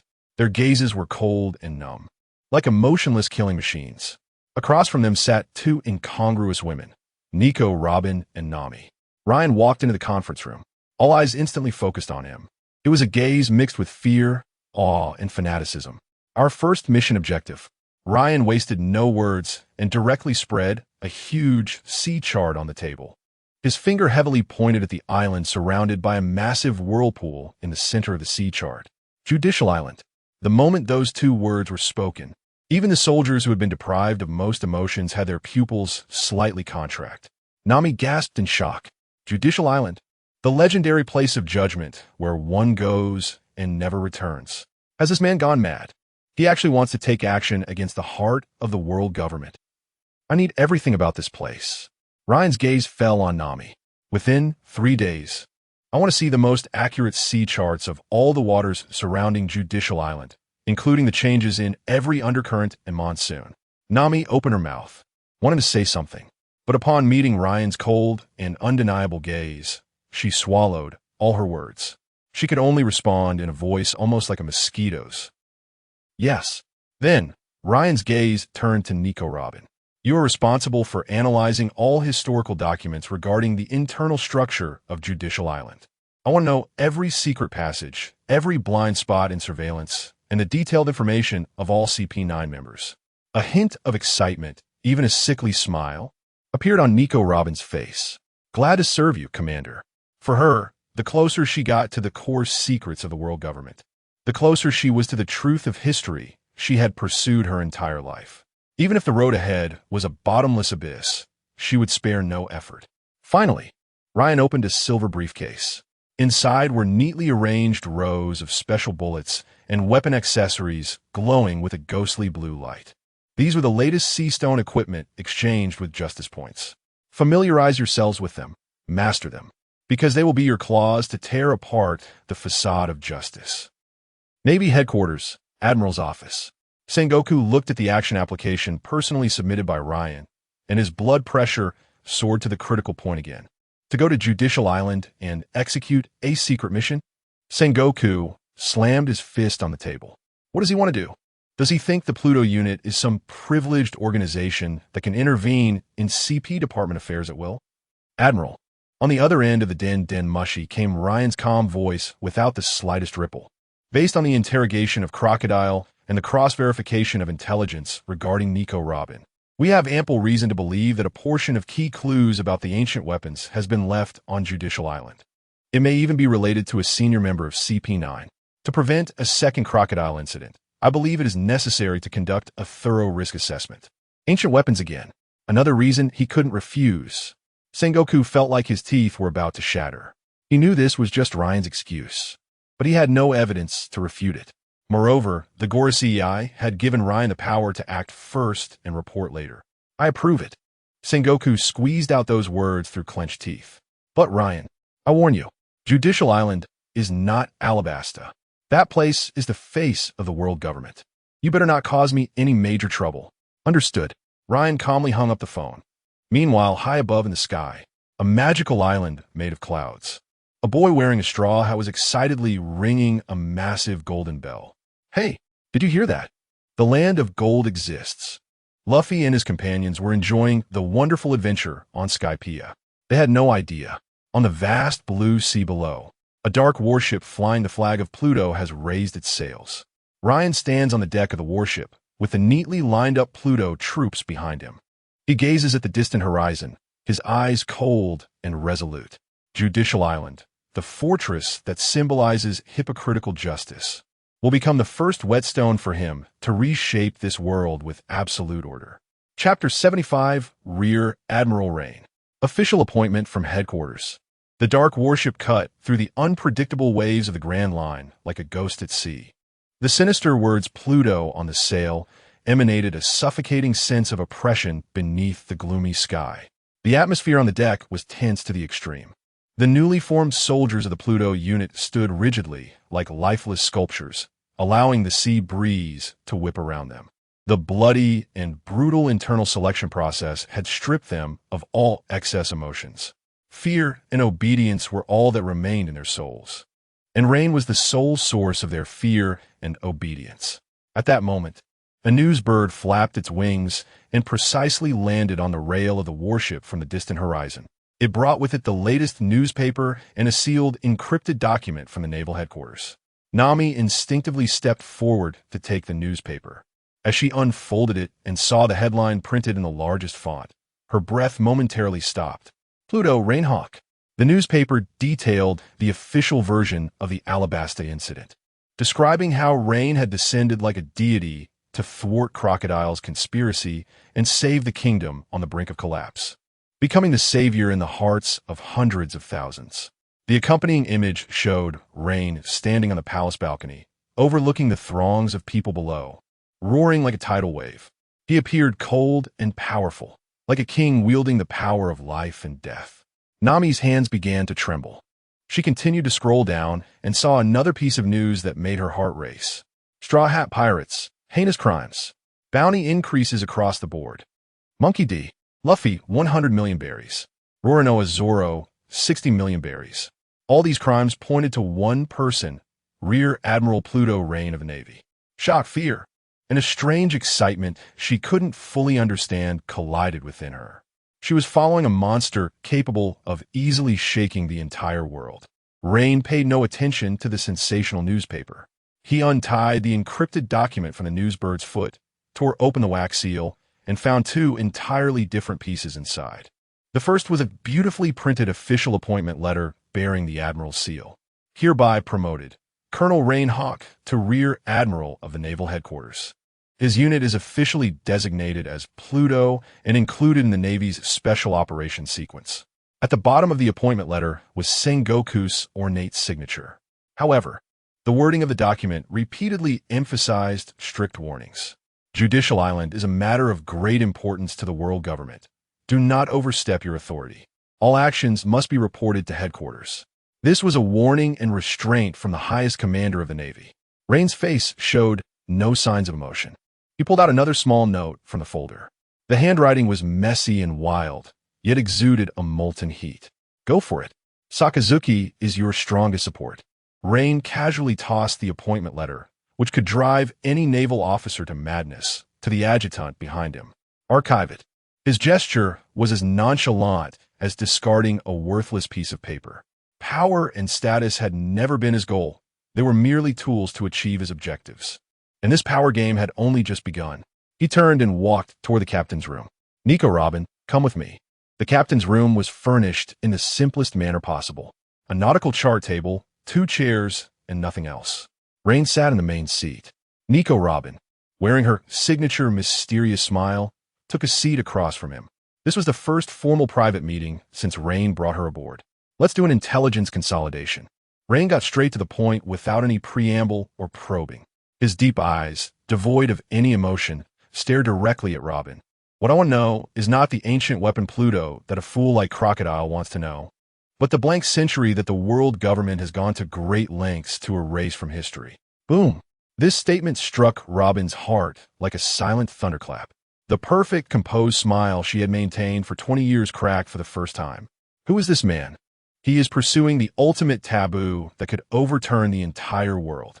Her entire life had been a struggle of flight, betrayal, and survival for this secret. Countless people had lost their homes and lives because of this word.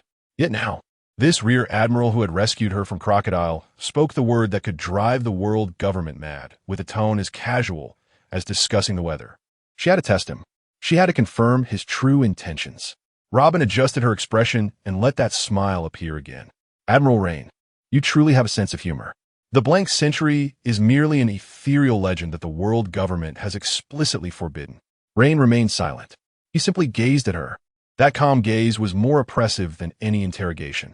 Under such scrutiny, Robin felt all her disguises being ruthlessly peeled away layer by layer. Ultimately, she gave up this meaningless resistance. "Before answering your question, Admiral, you may have heard of a place."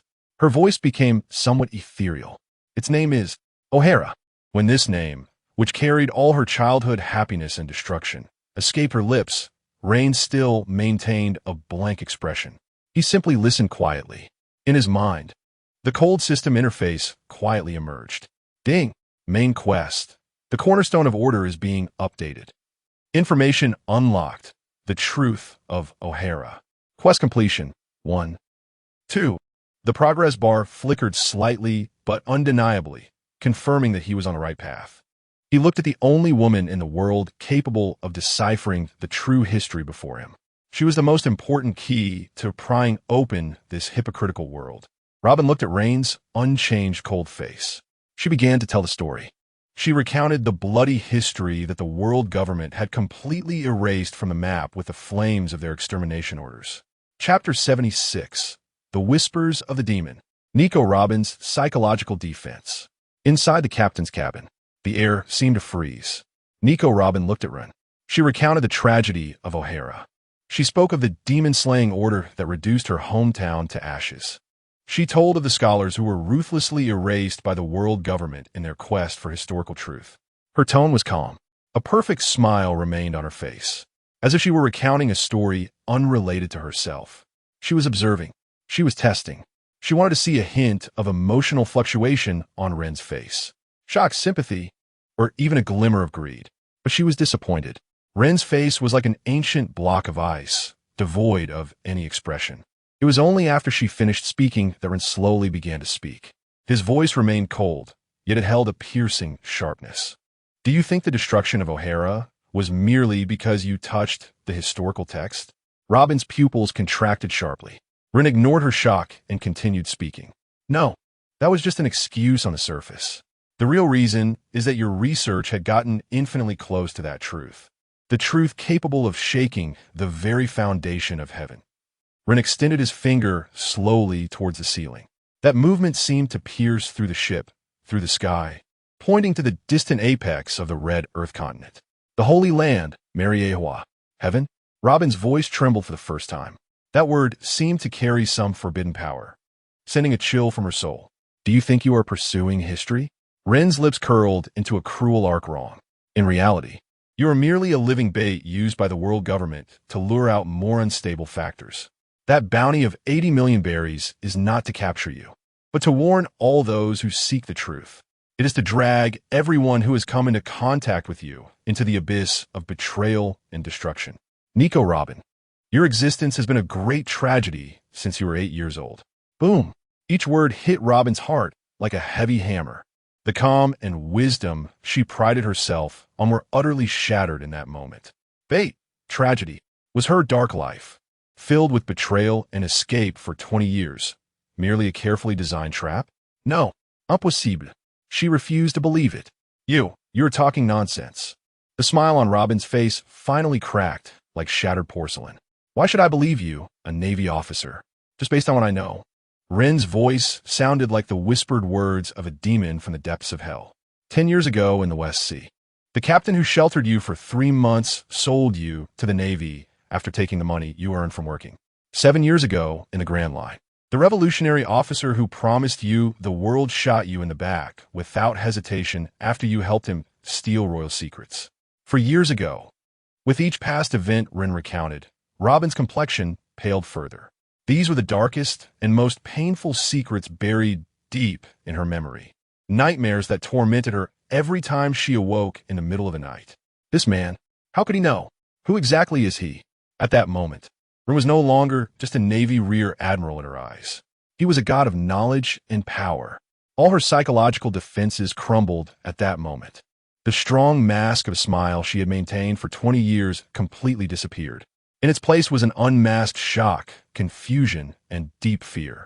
She looked at the man before her, as if he were a monster capable of seeing through her soul. Ren stood up. He walked in front of Robin, looking down at her from a height. "Follow me." His voice carried an undeniable authority. "What you will see will no longer be fragments of history, but the future of creating a new order with your own hands. What I need is not a tragic bait for fishing." Ren extended his hand to her, but the only key that can unlock all the mysteries of this world.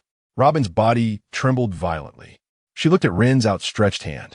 That hand seemed to hold infinite power, capable of pulling her entirely out of the endless mire of dark fate. To attach to him, to follow him. Perhaps it was her only chance to break free from the curse of 20 years. Or perhaps it was the only way she could truly approach the historical truth she had pursued her entire life. Robin took a deep breath. After a fierce struggle, her gaze finally became incredibly determined. She did not reach for Ren's hand. Instead, she slowly stood up, regaining the composure and elegance belonging to an archaeologist. "Officer," for the first time, she spoke in a tone of heartfelt submission.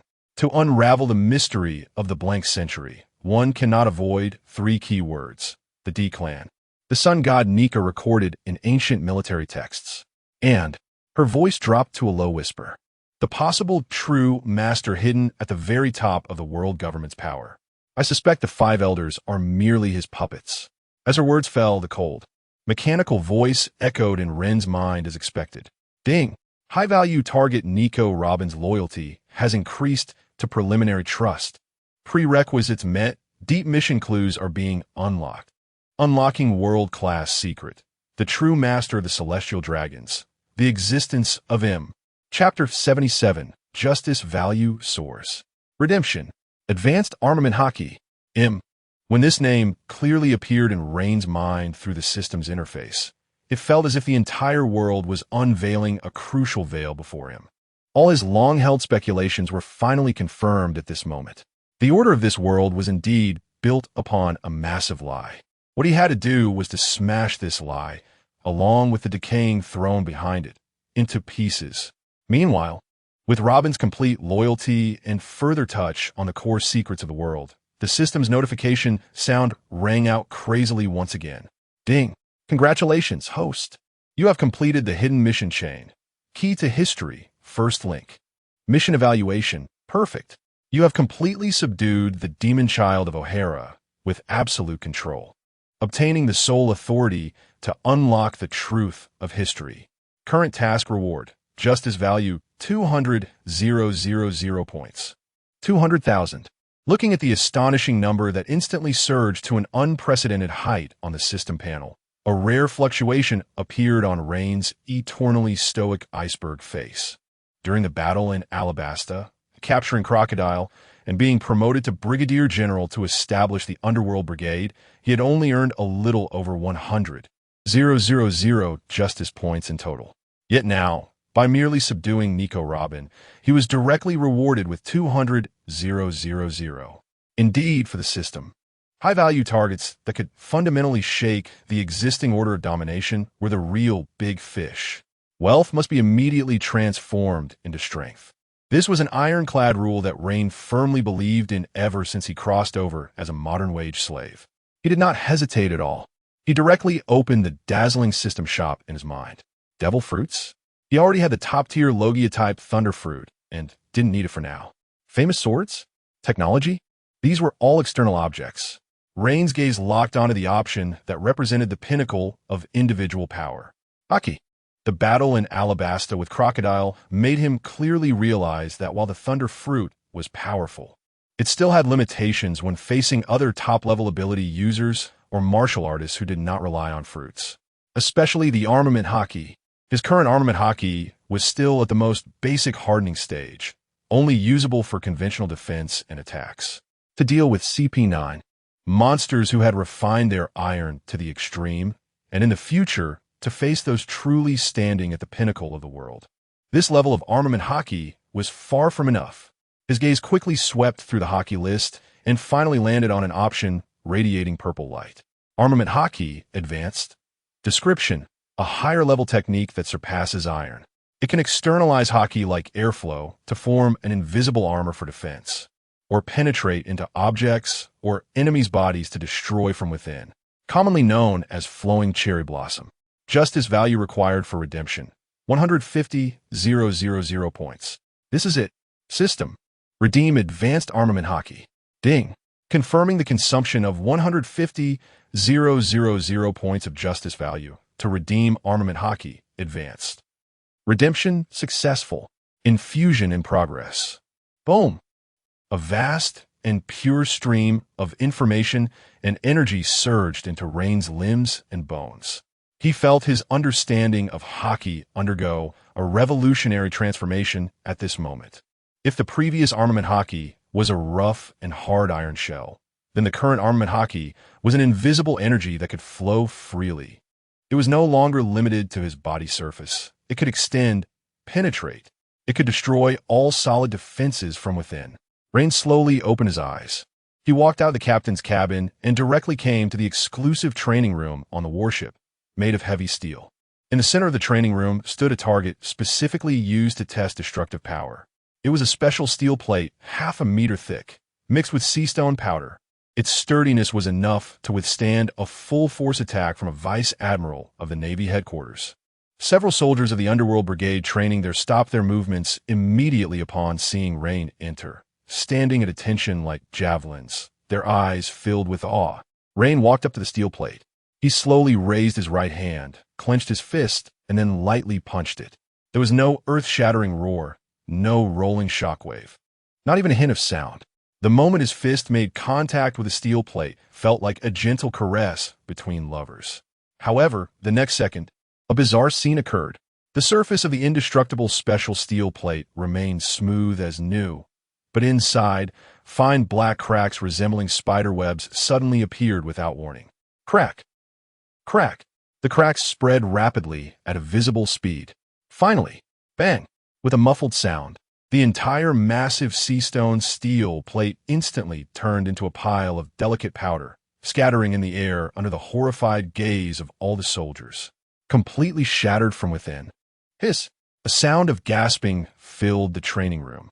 What terrifying power is this? This had completely surpassed their understanding of destruction. Just then, Nami, who was passing by the training room door holding a stack of navigation charts, witnessed this miraculous scene. Thud! The precious navigation chart in her hand fell to the ground. Her legs went weak uncontrollably.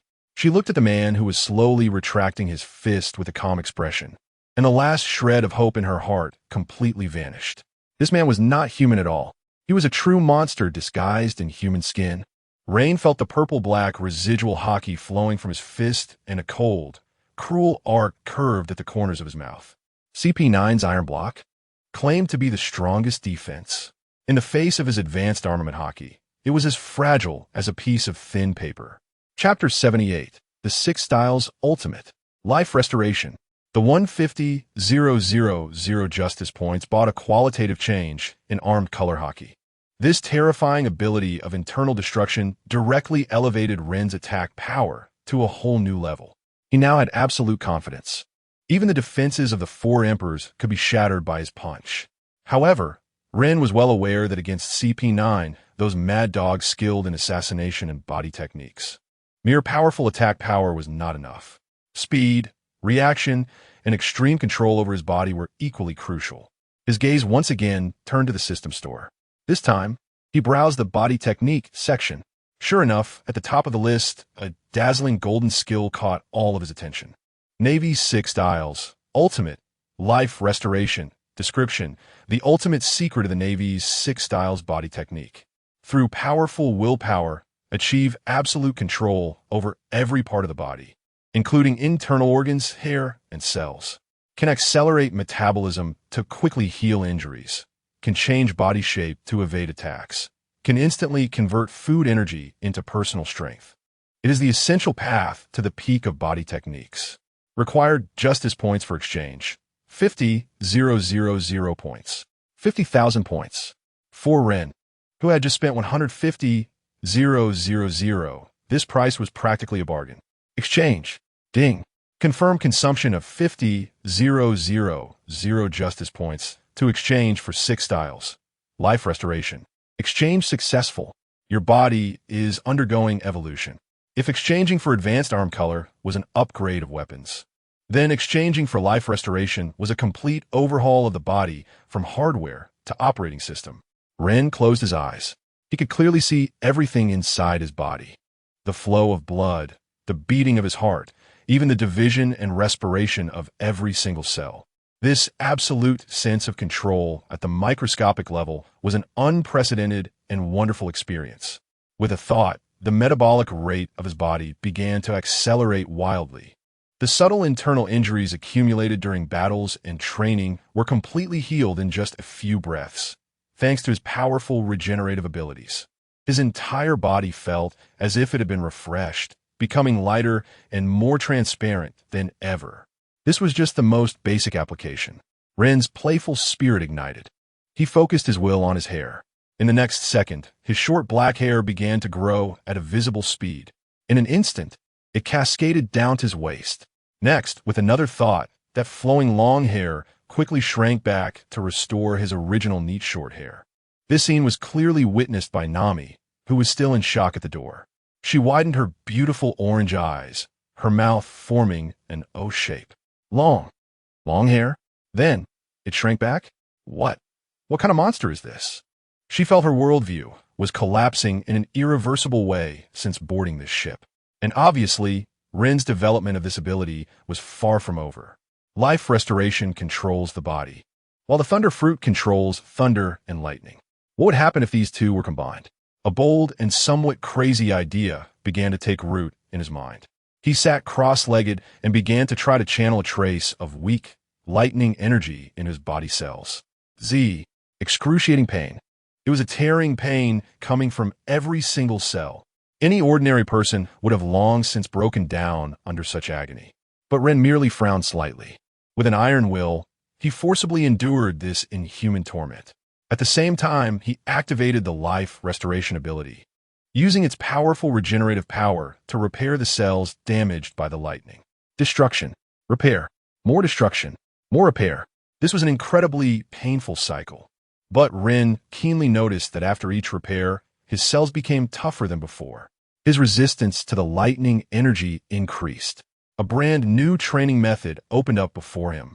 Lightning body refinement. He could use the super recovery ability of life restoration to continuously refine his body with lightning, allowing his body to gradually adapt to the power of lightning, ultimately reaching a perfect state of unity with the lightning. At that time, his body itself would be a massive energy source. Every punch and kick would carry the terrifying power of thunder. His endurance would approach infinity. His recovery ability would rival that of the legendary Phoenix.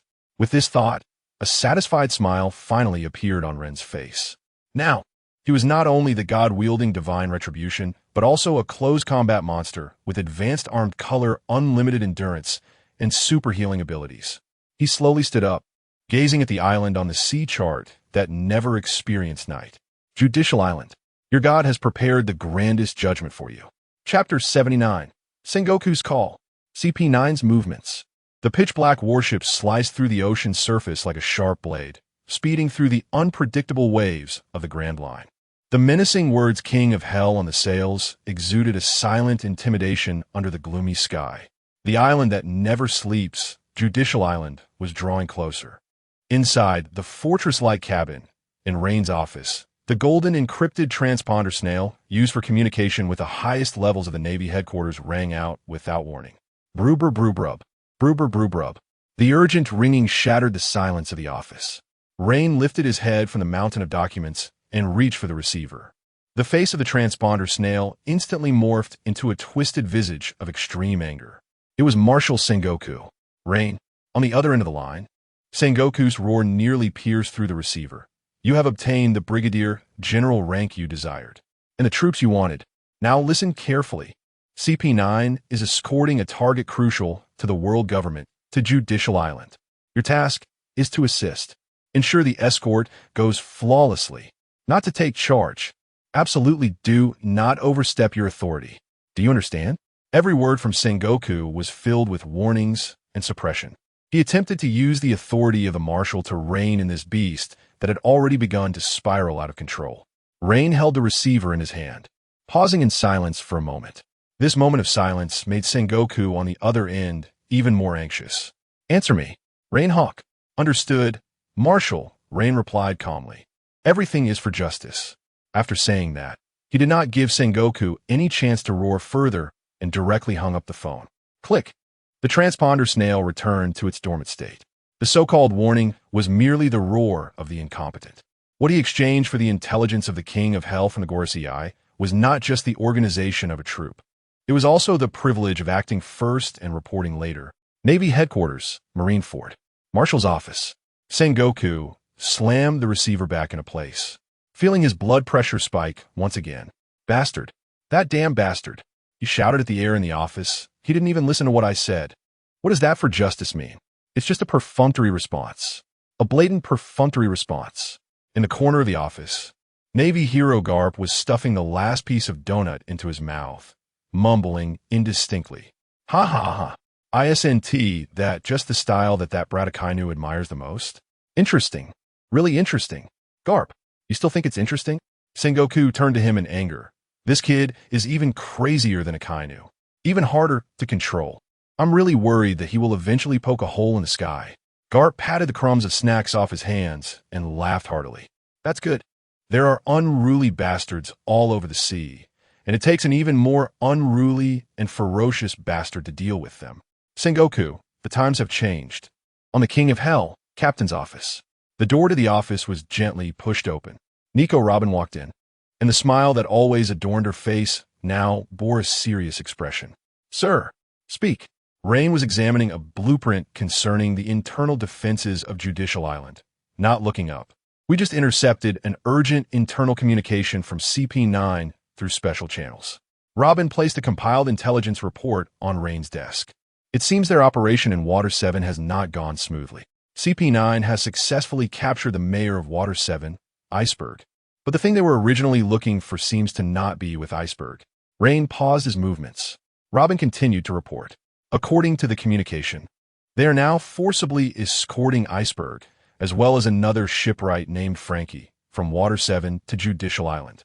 She paused, adding the most crucial piece of information. That Frankie is the shipwright of the Straw Hat crew. Moreover, he seems to be CP9's true target. The Straw Hat crew. The moment this name appeared, a chilling warning immediately popped up in Rein's mind. Warning. High-value target future threat. Monkey D. Luffy is rapidly approaching the current mission location. The freedom he represents fundamentally conflicts with the absolute order of the system's core logic. System recommendation. Clear with the highest priority before the threat grows into an uncontrollable factor. Luffy is coming to Judicial Island. This was completely within his expectations. The system marked Luffy as the ultimate threat, and CP9 just happened to have captured his companion. All clues, all contradictions, would converge and explode on this island of judgment. This saved him the trouble of actively seeking out the Straw Hat crew. Good. Just then, Robin seemed to remember something and added, "Sir, there's one more thing." According to another piece of intelligence, CP9's highest officer Spandam seems to have activated some kind of highest-level authority. He appears to have the power to mobilize the demon-slaying order. The demon-slaying order. This term made Robin's body tremble slightly. It was a nightmare imprinted deep in her soul. Rein slowly stood up. He walked to the huge porthole and gazed out at the distant sea, already visible in outline, guarded by massive whirlpools and iron gates. Judicial Island. CP9. The Straw Hat Crew. The demon-slaying order. Everything was already in place. This grand trial just needed someone to kick off the proceedings. He pressed the communication button that connected the entire ship. "Transmit my orders." His command spread through every corner of the steel beast via broadcast. "Fleet, full speed ahead. We must deliver a grand gift to Judicial Island before everyone else arrives." Chapter 80 Arrival. That man, he has surrounded Judicial Island. The Grand Line, the second half. A forbidden sea area known to the world as the Island of Eternal Night. This is Judicial Island. Surrounding this island is a massive whirlpool capable of swallowing everything, and a relentless, violent sea current. There is no distinction between day and night here, only eternal judgment and the end of evil. A pitch-black ghost battleship, as if emerging from the abyss, is charging straight towards that death whirlpool in a nearly suicidal manner. On the sail, the words Pluto emit a colder, more ominous aura than this sea area itself. "Report, Commander. We are entering the whirlpool area around Judicial Island. The sea current is chaotic. Magnetic field anomalies. The conventional navigation compass has completely failed. An experienced old sailor trembles uncontrollably. He has sailed these waters for 30 years and has never seen such a terrifying sight. The enormous whirlpool looks like the gaping mouth of a sea god, ready to tear any approaching ship into pieces in an instant. However, Rein stands at the bow, letting the violent sea wind whip at his clothes. There is not a trace of emotion on his face. It seems as if what lies ahead is not a deadly abyss capable of burying a fleet, but merely a tranquil lake. On the deck, all the soldiers of the Pluto unit are as motionless as sculptures. Their weapons blades. Their will is Rein's will. Even if the next second means the ship's destruction and their own demise, they will not hesitate for a moment. Just as the ship is about to be swallowed by the first giant whirlpool, a figure stumbles out from the cabin. It's Nami. Her face is pale from immense pressure and fear, but in her hands, she tightly clutches a large sea chart. It is the only map she has drawn after 3 days and nights of sleepless effort, combining all the hydrographic data obtained from the world government and her own genius navigational intuition, potentially charting a route through this sea of death. Hard to port. 32 degrees. Maintain this angle. Full speed ahead. Nami shouts with all her strength to the helmsman. Her voice is sharp and strained from anxiety. The helmsman pauses for a moment, instinctively looking at Rein. He does not dare to move without Rein's command. Rein does not turn back, calmly uttering 2 words. "Do it." The order is given. The massive ship's wheel is instantly turned. The pitch-black Pluto, at the last moment before crashing into the edge of the whirlpool, draws an astonishingly strange arc. The ship, at an extreme tilt, narrowly brushes against the terrifying currents capable of shredding steel, charging forward. Boom! The towering waves slam against the deck, producing a deafening roar. The entire ship shakes violently, but has ultimately surged past. Steady the ship. 120 meters ahead. 3 reverse currents are converging. We need to slip through the gaps between them. Hard to starboard. 15 degrees. Increase engine power by 20%. Nami's voice grows clearer and more resolute amidst the roar of the waves. She stands high on the lookout, her eyes fixed on the sea chart, constantly comparing it with the rapidly changing sea conditions before her. Her brain races at unprecedented speed, calculating wind speed, current speed, and every subtle angle change of the ship. Under her command, the Pluto begins a heart-pounding dance of death amidst the whirlpool, like the most agile fish. It tilts at extreme angles to dodge deadly eddies and suddenly accelerates to break through the opposing waves. The old sailors in the fleet, witnessing this miraculous navigation, are left dumbfounded. Their worldview is completely overturned by this teenage girl. Is this really something a human can do? This is simply the beloved of the sea. Finally, after a harrowing half-hour of navigation, the Pluto bursts through the last layer of water. Before them, the view opens up, the legendary island of Eternal Night, Judicial Island, and the Justice Gate that connects the three major world institutions, symbolizing absolute power, appear clearly before everyone. They have succeeded. They have truly crossed that sea of death. Nami's legs give way, and she collapses onto the deck, gasping for breath. Her back is drenched in cold sweat. Just then, a figure blocks out the light above her. It's Rein. He looks down at the nearly exhausted girl. Well done. His voice remains cold, devoid of any emotion. But this is the first time Nami has heard a word of affirmation from him. From now on, you're the chief navigator of this fleet. Chief navigator. Nami suddenly lifts her head. This is not just a position.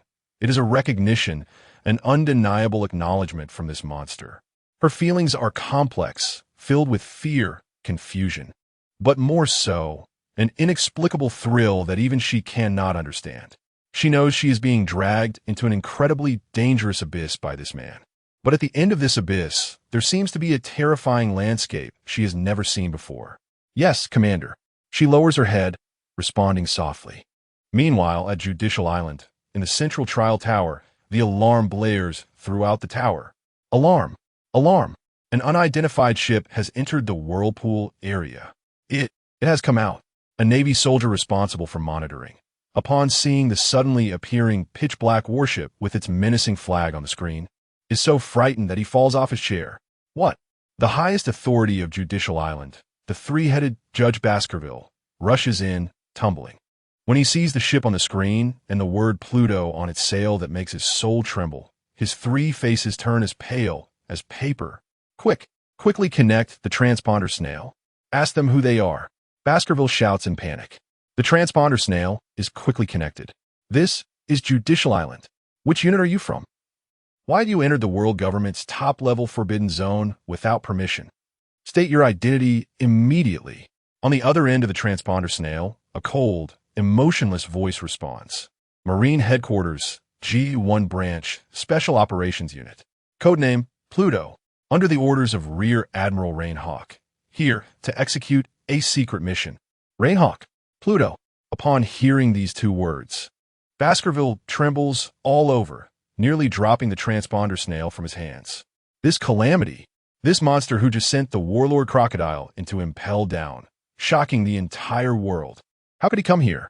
However, before he can collect himself from his terror, an even more incomprehensible order is transmitted from Rein's flagship, resonating throughout the sea. Transmit my order. Seal off the Justice Gate. Without my permission, no one, no ship, is allowed to enter or exit. Boom! The massive body of the Pluto begins to slowly turn. It did not choose to dock at Judicial Island. Instead, with an incredibly overbearing and domineering attitude, it directly blocked the channel in front of the massive Gate of Justice. Its hull acted like a giant lock, completely sealing off the only passage connecting the Navy headquarters with Impel Down, the underwater prison. Rein stood on the deck, coldly watching the chaotic scene unfolding at the Island of Night. He knew that from this moment on, this place would become an isolated island cut off from the world, a hunting ground that belonged solely to him. Chapter 81. Counterespionage drill? No, it's a purge. Judicial Island. This island, symbolizing the absolute justice of the world government, is currently shrouded in an unprecedented panic. The dark ship, the Pluto, looms like a silent demon, tightly choking its throat. The Gate of Justice is sealed, meaning this place has completely turned into an isolated island. There is no way to call for help from the Navy headquarters, nor can prisoners be sent to Impel Down. All order has vanished in this moment. Finally, after a long and suffocating wait, the Pluto lowered its landing boats. Rein, leading his army that seems to have emerged from hell, stepped onto the land of this island that never sleeps.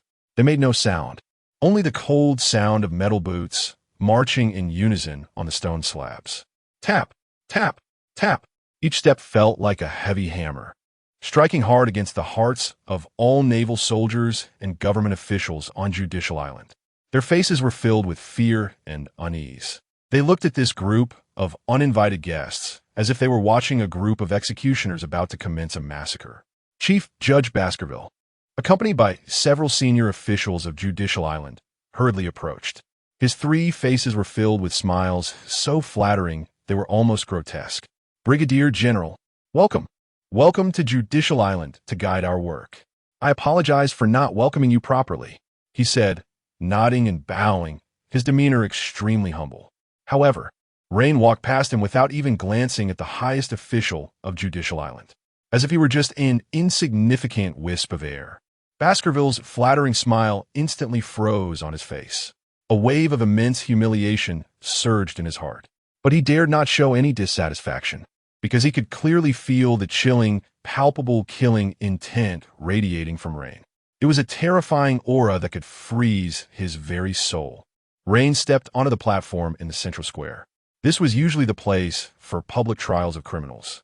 And today, standing here, was the judge above all judges. He turned around, looking down at the thousands of trembling Judicial Island personnel. His voice, amplified by the loudspeaker, resonated clearly throughout every corner of the square. Cold and indisputable. In accordance with the secret orders of the world government and the 5 elders, Judicial Island has serious security risks, with suspected infiltration by numerous hostile spies. From now on, I, Rein Hawk, will take full control of all defense on Judicial Island, conducting a counter-espionage drill. Boom. This statement resonated like a thunderclap in everyone's minds. Counter-espionage drill. Taking over all defenses? Everyone was stunned. They looked at each other, seeing shock and confusion on each other's faces. What is happening? Never before had they heard of such a thing. How could the Navy headquarters allow an outsider brigadier general to take direct control of Judicial Island? This is against the rules. But when their eyes met the face of the man on the platform, and when they saw the Pluto troops behind him, radiating a terrifying aura like killing machines, all their doubts were swallowed back. Rules? In front of this man, he is the rule. Now, Rein's voice sounded again. All naval soldiers and government officials on Judicial Island, gather immediately at the central square. We will conduct a thorough loyalty test. The order was given. No one dared to disobey. Soon, thousands of people densely gathered in the square. They raised their heads, looking at the man on the platform, filled with anxiety and unease. What exactly is this so-called loyalty test? Rein stood on the platform, overlooking the crowd below. He slowly closed his eyes. The next second, the advanced Observation Haki was activated with a roar. The formless perception instantly enveloped the entire square like mercury spilling. At this moment, every heartbeat, every breath, and even the most subtle emotional fluctuations of tension, fear, anger, and the hidden threads of killing intent and malice deep within their hearts were all exposed in his perception. At the same time, a cold system interface quietly appeared in his mind. Ding. Analyzing targets in the scanned area. Analyzing. Suspicious targets detected. 38. Identity comparison. CP9 peripheral infiltrators. Red markers appeared in Rein's field of vision. Perfectly aligning with the sources of malice he sensed with his observation haki. Rein slowly opened his eyes. He raised his hand, pointing in a direction within the crowd. First row, 7th from the left, the bespectacled clerk. Step forward. The person called out trembled violently. A trace of panic flashed across his face. 3rd row, the sweating captain of the guards. Step forward. 10th row. Rein's voice was like a death sentence. Every time he called out a name, a small commotion would arise in the crowd. The faces of those called out turned increasingly pale. Their eyes were filled with shock and disbelief. How is this possible? Their identities are the highest secrets of CP9. No one outside the core members of CP9 could possibly know. How did this Rein Hawk find out? After Rein accurately named 38 individuals in one breath, the entire square fell into a dead silence. Those 38 individuals were isolated by the terrified and rejecting gazes of those around them. They knew they had been exposed. It seems that you all have strong opinions about my test. A cruel arc formed at the corner of Rein's mouth. Since that's the case, there is no need for a drill. The moment his words fell, the 38 CP9 infiltrators flashed a fierce glint in their eyes. They no longer disguised themselves. Shave, finger pistol. Dozens of figures surged from the crowd simultaneously. They charged towards Rein on the platform like unsheathed blades, attacking with an unimaginable speed. They aimed to eliminate this man who had uncovered their identities before he could react. However, what they faced was a true monster. At the very moment they launched their attack, Rein's figure vanished from the platform. Ziz! A dazzling bolt of lightning erupted in the sky above the square. It was not just a bolt of lightning. It was Rein himself. He transformed into the very essence of lightning. His speed had reached a realm that was beyond human comprehension, so fast that it could not be captured by the naked eye. The electric light flashed through the crowd. There were no screams, no wails, not even the slightest struggle. When that bolt of lightning reassembled, condensing into Rein's cold figure on the platform, in the square, the 38 CP9 agents who had suddenly erupted into action were all frozen in place. Their faces still bore the ferocious expressions from their attack, but their bodies had turned pitch black. Wisp after wisp of blue smoke slowly rose from their 7 orifices. Thud, thud, thud. The 38 charred corpses fell to the ground one after another like chopped logs, producing a dull sound. The entire square was silent, a dead silence. The remaining thousands of people stared wide-eyed, mouths agape, as if they were mere mortals witnessing divine punishment. Their bodies trembled uncontrollably. In that moment, their souls were completely filled with an emotion called fear. Instant kill. This was a slaughter that held no suspense, a one-sided massacre. Rein didn't even glance at the bodies. He issued an order to the stunned soldiers of the Underworld Corps behind him. Clear away this garbage.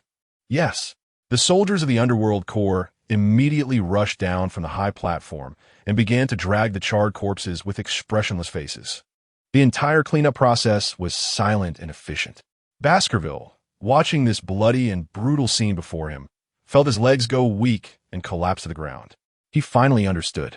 This was not some counter-espionage exercise at all. This was a cleansing, a bloody purge led by this man named Underworld, targeting the darkest departments of the world government. He's gone insane. This man, he is truly insane. Chapter 82. In one sentence, I had 2 giants work for me for 100 years for free. In the central square, the 38 charred corpses had already been dragged away. A lingering odor of burnt protein mixed with fear hovered in the air above Judicial Island.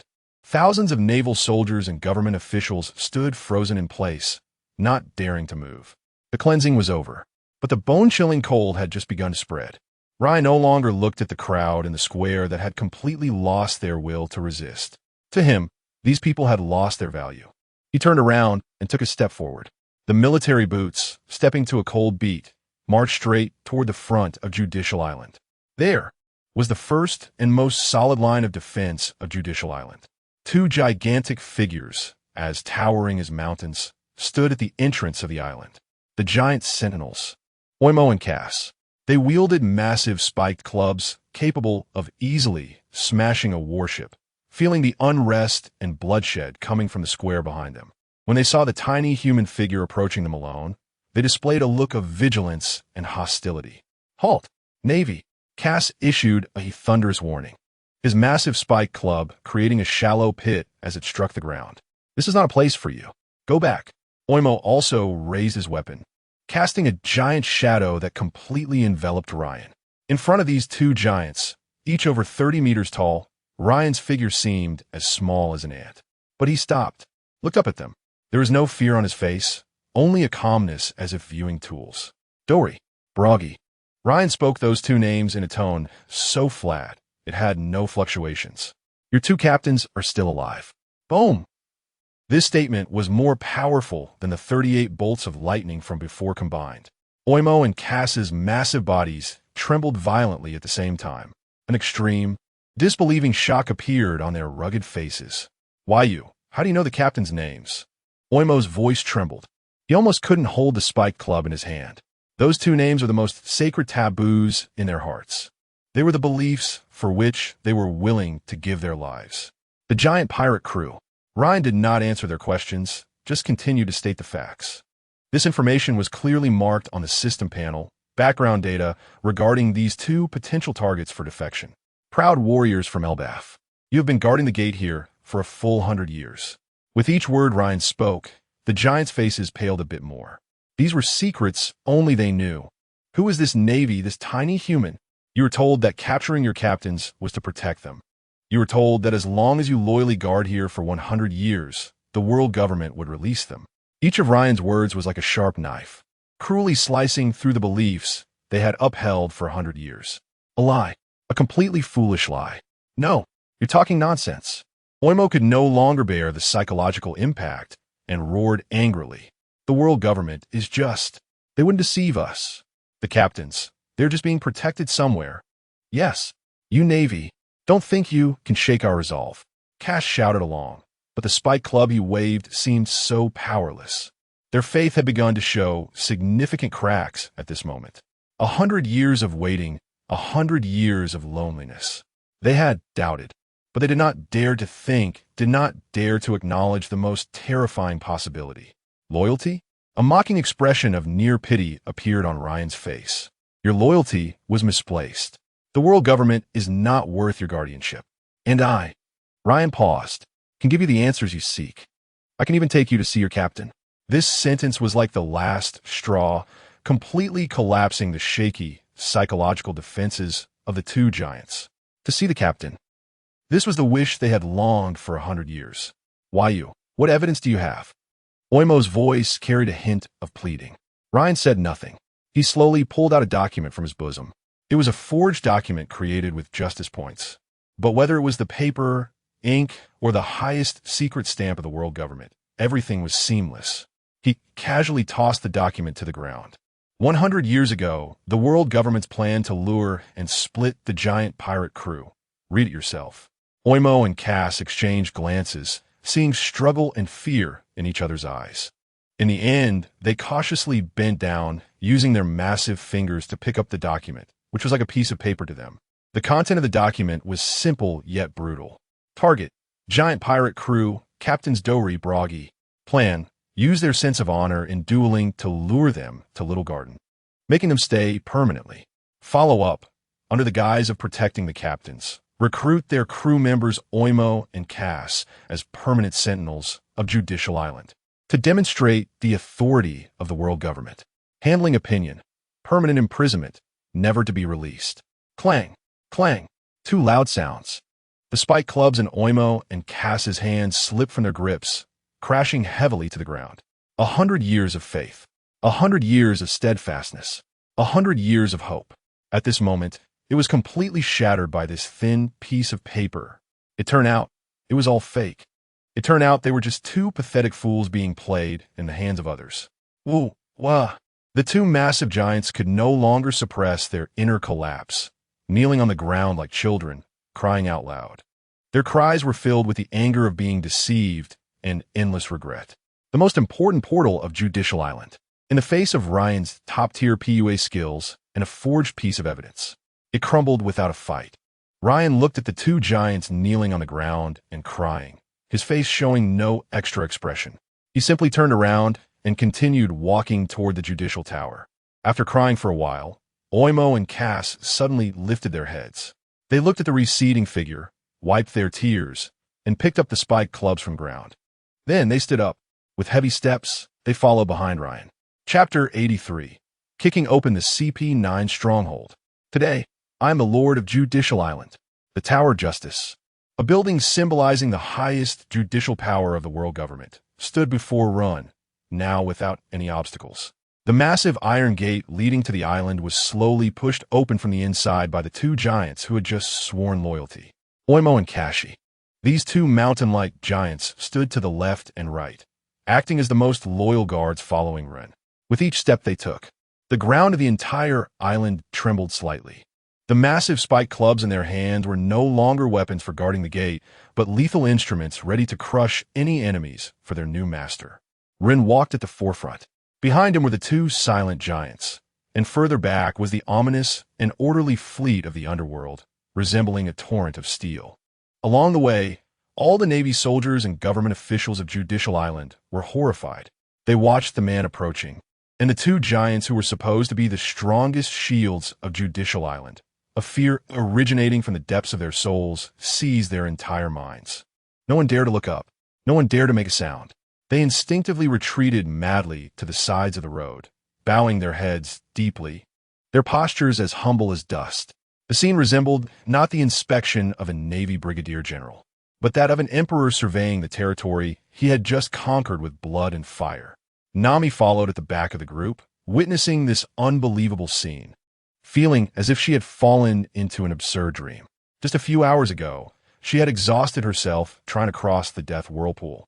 And now this man, Rein Hawk, had turned the stronghold that the world government had run for hundreds of years into his personal territory in less than half a day. With just a few words and a merciless slaughter. How'd he do it? What gave him the ability to make those two legendary giants follow him so faithfully? What allowed him to make thousands of elite members of the world government not even dare to entertain thoughts of resistance? Nami's heart raced. She looked at the man's back, which seemed to grow infinitely taller in her eyes, becoming more massive and awe-inspiring than the giants behind him. She suddenly realized that her decision to board this ship out of greed back in Alabasta might have been the craziest yet most correct thing she had ever done in her life. Nico Robin walked beside Nami, her expression much calmer than Nami's. Yet inside, she was churning with even more intense waves. She looked at Ren's back, and in her deep eyes, an unprecedented light flickered, cleaning out the CP-9 infiltrators, turning the giant guarding the gate. Everything this man did struck precisely and ruthlessly at the vulnerabilities of Judicial Island and the world government. This was not a simple power grab. It was a declaration, the most direct and audacious challenge to the old order that had dominated this world for 800 years. Robin knew that Ren's ambitions extended far beyond just a small judicial island. This sleepless island was merely the first lever he would use to pry open the entire world. And she, Nico Robin, was the only key in his hand to decipher the codes of the old world and open the door to a new world. Thinking of this, she felt not fear, but a thrilling excitement that even she found unfamiliar. Perhaps by following this man, she would truly see the historical truth she had sought her entire life. Perhaps she could even create a new history with her own hands. Thud. Ren's footsteps stopped in front of the Tower of Justice. Without the slightest pause, he walked straight in. The interior was luxuriously decorated, with walls adorned with various precious swords and artworks, and the floor covered with expensive carpets from the South Sea. Everything here showcased its owner's pathological vanity and greed. Rein ignored all of it. He ascended the stairs step by step, eventually arriving at the office of CP-9 Commander Spandam, located on the highest floor of the Tower of Justice. Bang!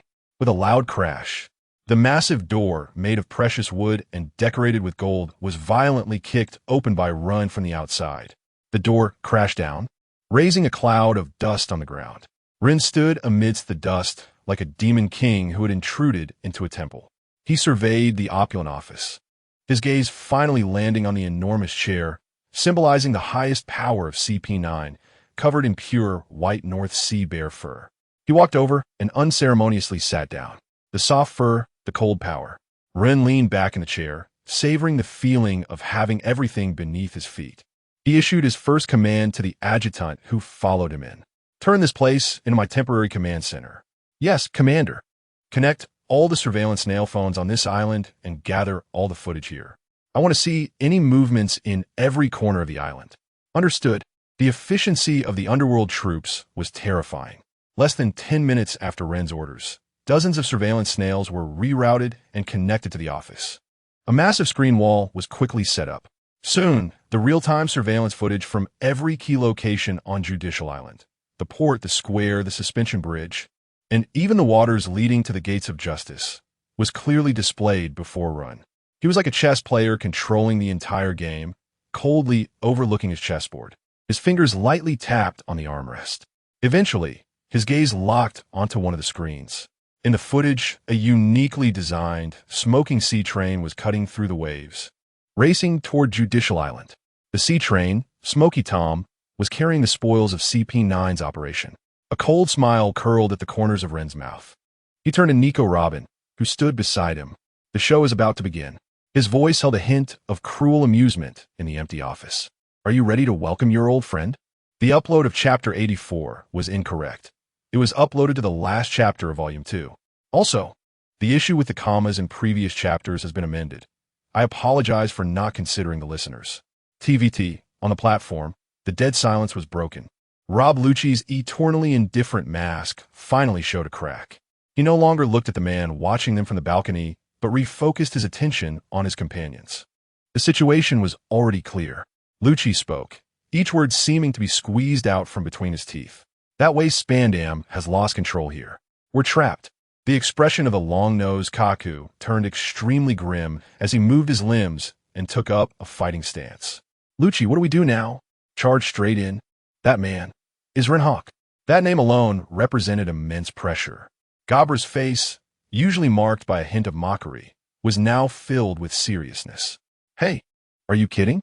He single-handedly took over the entire judicial island? That's impossible. The facts are right in front of us.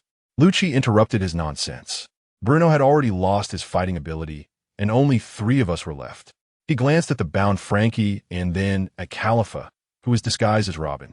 The mission objective must be delivered to the judicial tower. This is the highest order of the world government. His logic was simple and direct. Since we are already in a desperate situation, we should break this deadlock in the way we are best at. That is through killing. A strong offensive. Lucci made the final decision.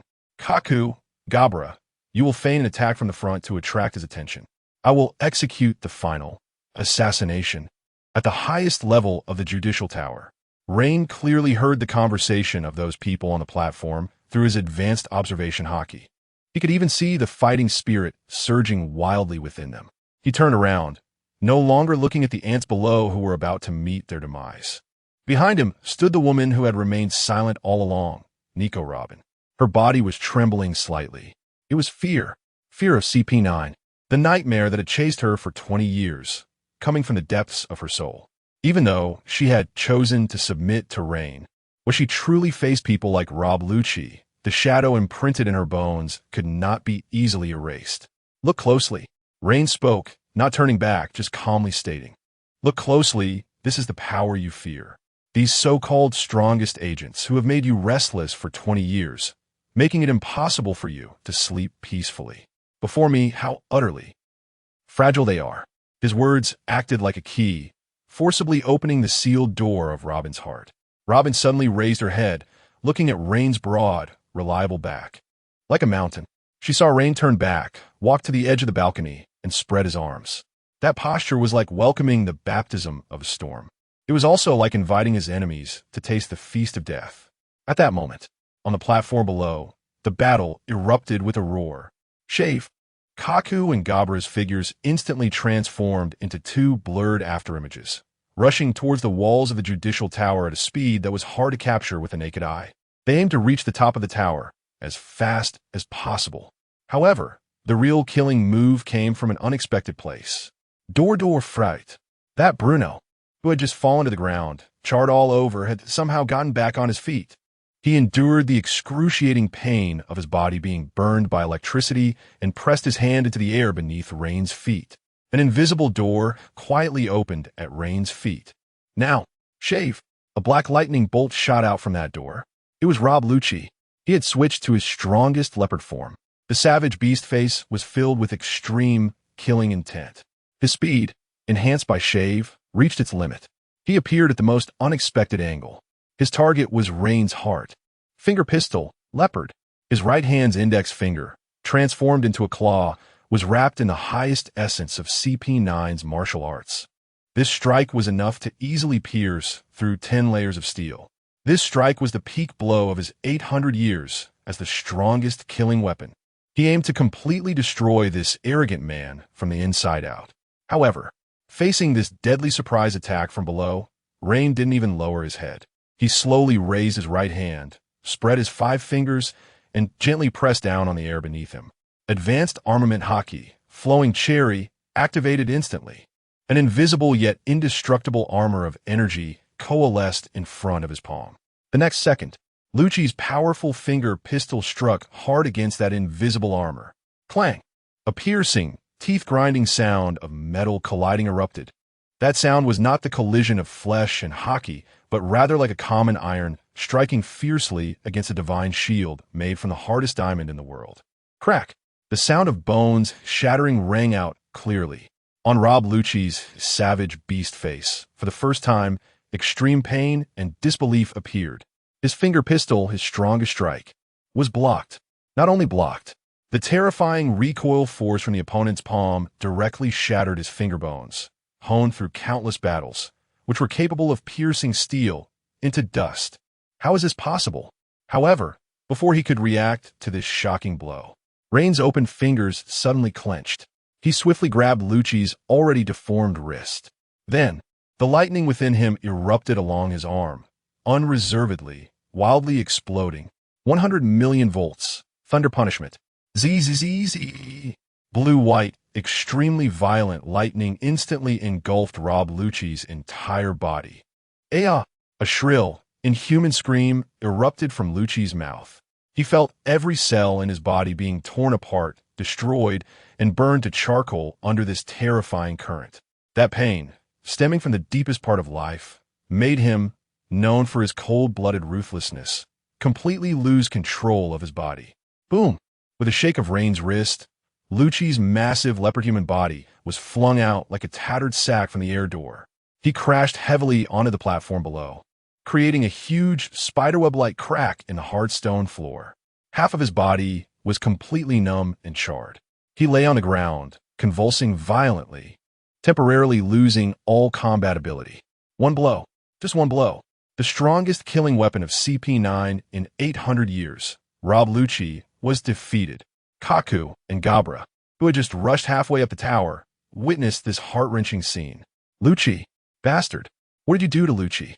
The two were furious and terrified, losing all rationality. Stormleg, surrounding cut. Stormleg, Wolf Fang.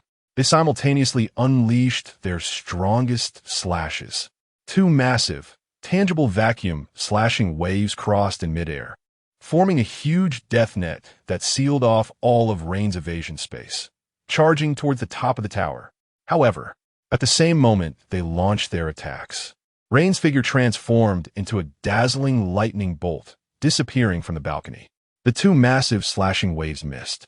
They crashed hard against the walls of the judicial tower, leaving two deep wounds visible to the bone. And that lightning had silently appeared behind Kaku and Gabra. Too slow. A calm voice rang in their ears. The hairs on both of them stood on end at that moment. They didn't even have time to turn around. They could only instinctively concentrate all their strength on their bodies. Iron block, empty wood. This was their strongest defense. But, in front of Rein, it was meaningless. Rein extended two fingers. On the fingers, high-level armament haki of purple-black color is entwined, along with crackling destructive lightning. Lightning spear. Puchi. Puchi. With two soft sounds, the iron block defense of Kaku and Gabra, which was said to withstand cannonballs, was pierced through instantly, as fragile as a thin sheet of paper. Chapter 86. The Despairing Gap. CP9's Doomsday Judgment. The power of the fusion of lightning and armament haki easily tore through the defense that was tougher than steel. Blood dripped from Rein's long fingers. Kaku and Gabra's bodies fell helplessly to the ground, like puppets that had lost all their strength. Bang! Bang!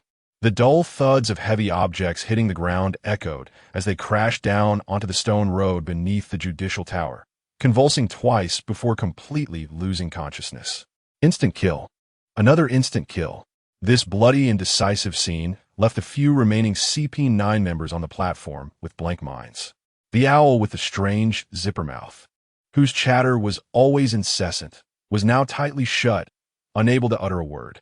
The exaggerated face-painted Weikue, who always muttered yo-yo-e, had his staff trembling uncontrollably in his hands. And Califa, disguised as Robin, adjusted her sunglasses in an attempt to mask the turmoil inside her heart. How is this possible? Kaku, Gabra, these two were the top combat powers in CP9, second only to Rob Lucci. They were masters of the six powers. Their physical skills had reached the peak. Yet before this man, everything they prided themselves on, strength, speed, defense, was as fragile as paper. This was no longer a battle. This was a one-sided, utterly suspense-free execution. It's your turn. The figure, like a demonic god, slowly floated down from the tower's wall. His toes lightly touched the ground without making a sound. But this action felt like an invisible heavy hammer, striking hard at the hearts of the owl and wake away. Bastard. Don't underestimate CP9. The owl finally snapped back from his extreme shock, letting out a strange cry as his body suddenly expanded into a ball. Iron block, ball. This was his defensive move, combining iron block with his own abilities. At the same time, Wakeway let out a shout of yo-yo-e, his staff dancing into a flurry of afterimages. Life return, lion's gun. His hair transformed into several fierce lion heads, opening their mouths wide, attacking Rein from all directions in conjunction with his staff. They knew very well that against a monster of this level, scattering and fleeing would only lead to death. Only by working together could they hope for a slim chance of survival. However, their resistance seemed utterly ridiculous to Rein. Thunder slicing. Rein's figure left a gradually dissipating electric light afterimage in place. The next second, he appeared behind the ball-shaped owl. He didn't even use any fancy moves. Simply lifted his leg and kicked out. This kick was incredibly fast. Destructive lightning coiled around it. Thunderstorm kick. Boom! The owl's iron block ball, which was said to withstand all physical attacks, burst like a kick balloon. The terrifying electric power instantly penetrated his defenses and rampaged wildly within him. The owl couldn't even let out a scream before he was turned into a black cannonball, kicked far away, crashing through a distant wall, his life unknown. Immediately after, Rein's figure flickered again. He appeared in front of Wakeway. The myriad of staff shadows and lion heads created by Wakeway's hair appeared slow as snails in Rein's eyes. Rein simply extended a hand. Open. Electric lights swirled between his 5 fingers. Thunder cage. ZZZ. A spherical cage woven from countless fine strands of lightning instantly formed, enveloping Wakeway and all of his attacks within it. Wakeway's staff struck the thunder cage, instantly being repelled by the powerful current. The lion heads made from his hair emitted a sizzling sound upon contact with the lightning, rapidly shrinking back. Joji, what is this? Wakeway was completely panicked. He realized he was trapped. No matter how he attacked, he couldn't break this seemingly fragile, yet indestructible cage made of lightning. Each of his attacks only provoked even more violent backlash from the current, causing his body to fall deeper into paralysis. Rein ignored the struggling prey in the cage. His gaze turned to the last person, Califa, the woman with the bubble fruit ability.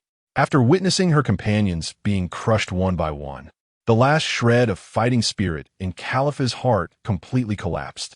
Fear overwhelmed everything. She made the most instinctive decision. Escape. Soru.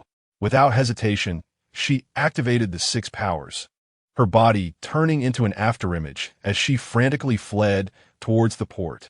As long as she could escape to the sea train. As long as she could leave this island. However, just as she dashed out less than 10 meters, a bolt of lightning appeared before her like teleportation. It was Rein. He didn't even move his feet, just standing there, coldly watching her. Where do you think you're going? Califa's heart almost stopped beating at that moment.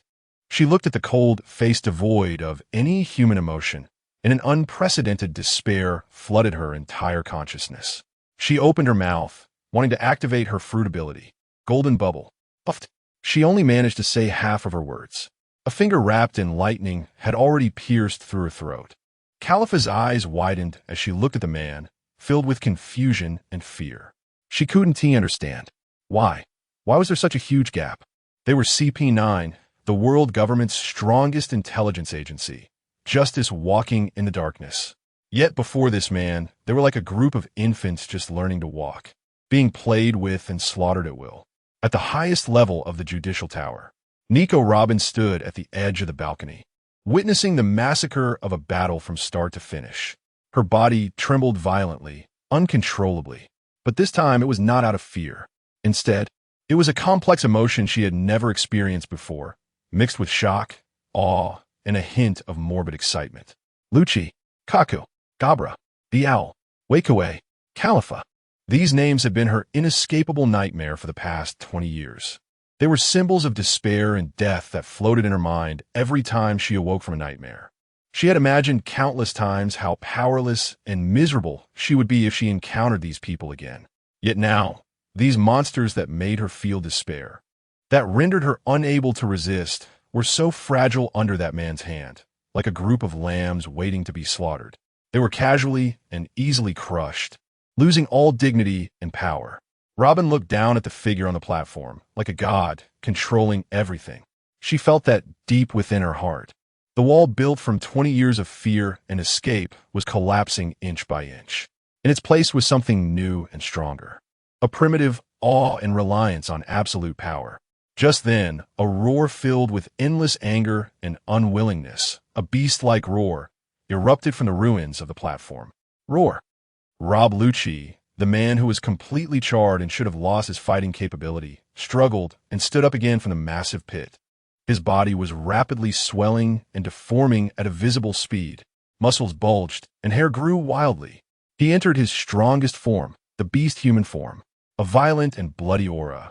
Several times, stronger than before, erupted from him. His crimson, beastly eyes locked on a run. He was ready for the final, desperate struggle. Rin slowly turned his head, looking at the beast that had completely fallen into a rampage. There was no ripple on his face. He simply shook his head lightly. Boring struggle. He raised his right hand, palm facing up. A thunderball, formed by the frantic gathering of high-density, lightning energy and radiating a destructive aura, slowly took shape in his palm. Chapter 87. Rob Lucci's Defeat. Robin's complete return. On the platform, the wind howled fiercely. Rob Lucci's massive beast-human form emitted a terrifying pressure that swept up the surrounding rubble and dust, creating a small storm. His chest heaved violently, and with every breath, hot white vapor escaped. His body, heavily injured by lightning, still throbbed with pain, but he forcibly suppressed his wounds with the terrifying vitality granted by the awakening of his Zoan-type devil fruit. He knew he had only one chance, a chance to bet everything, his life, his power, his dignity. Rein Hawk. Lucci let out a beast-like roar, his voice hoarse and filled with hatred. I will make you understand the consequences of underestimating CP9. The moment the words left his mouth, he suddenly drew his fist to his waist and took on a strange stance. Every muscle in his body was tense to the limit. An invisible, destructive force began to gather frantically around his fists. This was the ultimate secret he had comprehended after mastering the 6 powers to their peak, a technique that surpassed the 6 powers. The strongest ultimate move. 6 King's Gun. Boom! A visible, solidified, terrifying shockwave, like a roaring dragon, erupted from his fists and soared through the air, wherever the shockwave passed. The hard stone pavement was instantly torn up and shattered into dust. The space seemed to let out a mournful cry under the weight of this destructive power. This strike could easily pierce through a giant battleship. This was Rob Lucci's most powerful strike as the strongest killing weapon in 800 years. Facing this earth-shattering blow, Rein merely stood in place, not even changing his stance. He looked at the shockwave rushing toward him with a calm expression, even displaying a hint of boredom. He slowly raised his right hand, which was holding the lightning ball. Then, as if throwing an ordinary baseball, he casually tossed the destructive lightning ball forward. That seemingly small lightning ball, at a speed that was not particularly fast, approached the 6 King's Gun's devastating shockwave. Everyone present, whether it was Robin at the top of the tower or the trembling Navy soldiers in the distance, instinctively thought a terrifying explosion capable of leveling the entire platform was about to occur. However, what happened next completely overturned their understanding. There was no explosion, not even a hint of energy colliding. The small lightning ball, upon contact with the violent shockwave of the 6 King's Gun, absorbed it completely, as if it were a sponge thrown into water. Yes, absorbed. The immense energy of the 6 King's Gun was like a cow sinking into the sea, creating no waves as it was entirely consumed by the small lightning ball. What? Rob Lucci's crimson beast-like eyes widened to their limit. For the first time, a deeper emotion than shock appeared on his face. Fear. This was impossible. This completely exceeded his understanding of the word power. His strongest ultimate move, the strike he had wagered everything on, had simply vanished. What made him feel even more despair was that the lightning ball that had absorbed the 6 King's Gun seemed to swell slightly, its color deepening. and the destructive energy contained within it becoming even more terrifying. It showed no signs of stopping, continuing toward his chest at a speed that appeared slow but was impossible to evade. Iron block, maximum wheel. The shadow of death enveloped Lucci's entire body.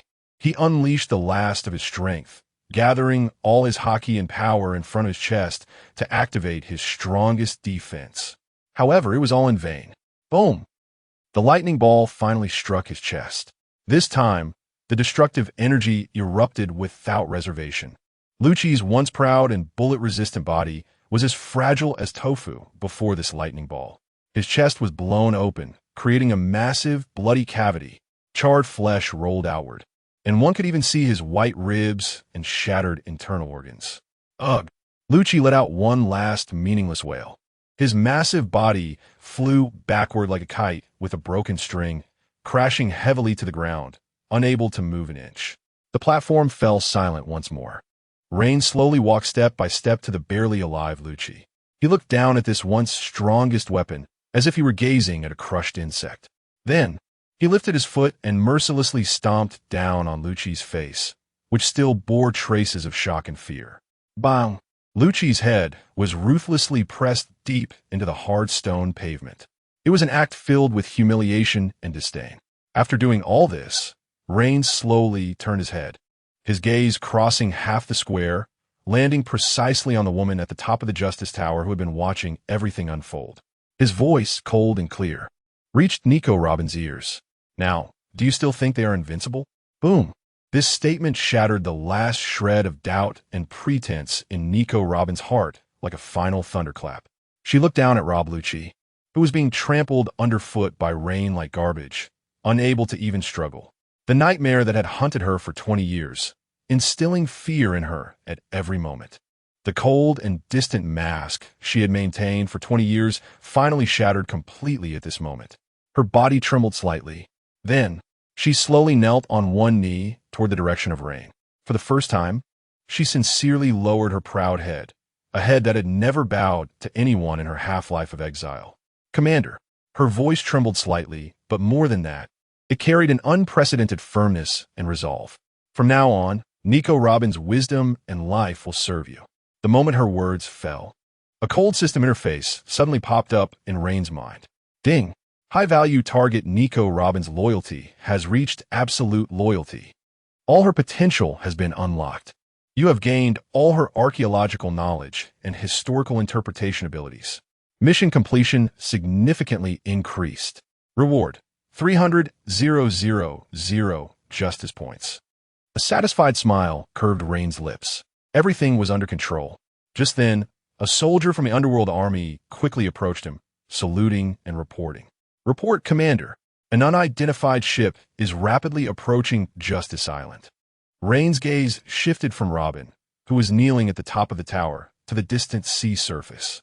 At the edge of his vision, a pirate ship with a Q-cheap head was cutting through the waves. Beside this pirate ship was another oddly shaped vessel resembling a boxing glove, propelled by some sort of jet power, also speeding forward. The Straw Hat Crew. They have finally arrived. Chapter 88. The Straw Hat Crew arrives. A new enemy. In the distant horizon, a lovely sheep's head broke through layers of white waves. Forward, going merry. Monkey D. Luffy stood at the bow of the ship, excitedly waving his arms against the fierce sea wind. Behind him, the enormous island loomed, revealing its terrifying full form. Judicial Island. The flag of the world government fluttered menacingly at the highest point of the island. Wow, is that Judicial Island? It's so big. Luffy's mouth dropped open. Idiot, is this really the time to be amazed? Sanji kicked him on the back of the head, reminding him that Robin-chan was locked up in that place. Zoro, holding 3 swords, leaned against the ship's railing, his expression serious as he stared at the island.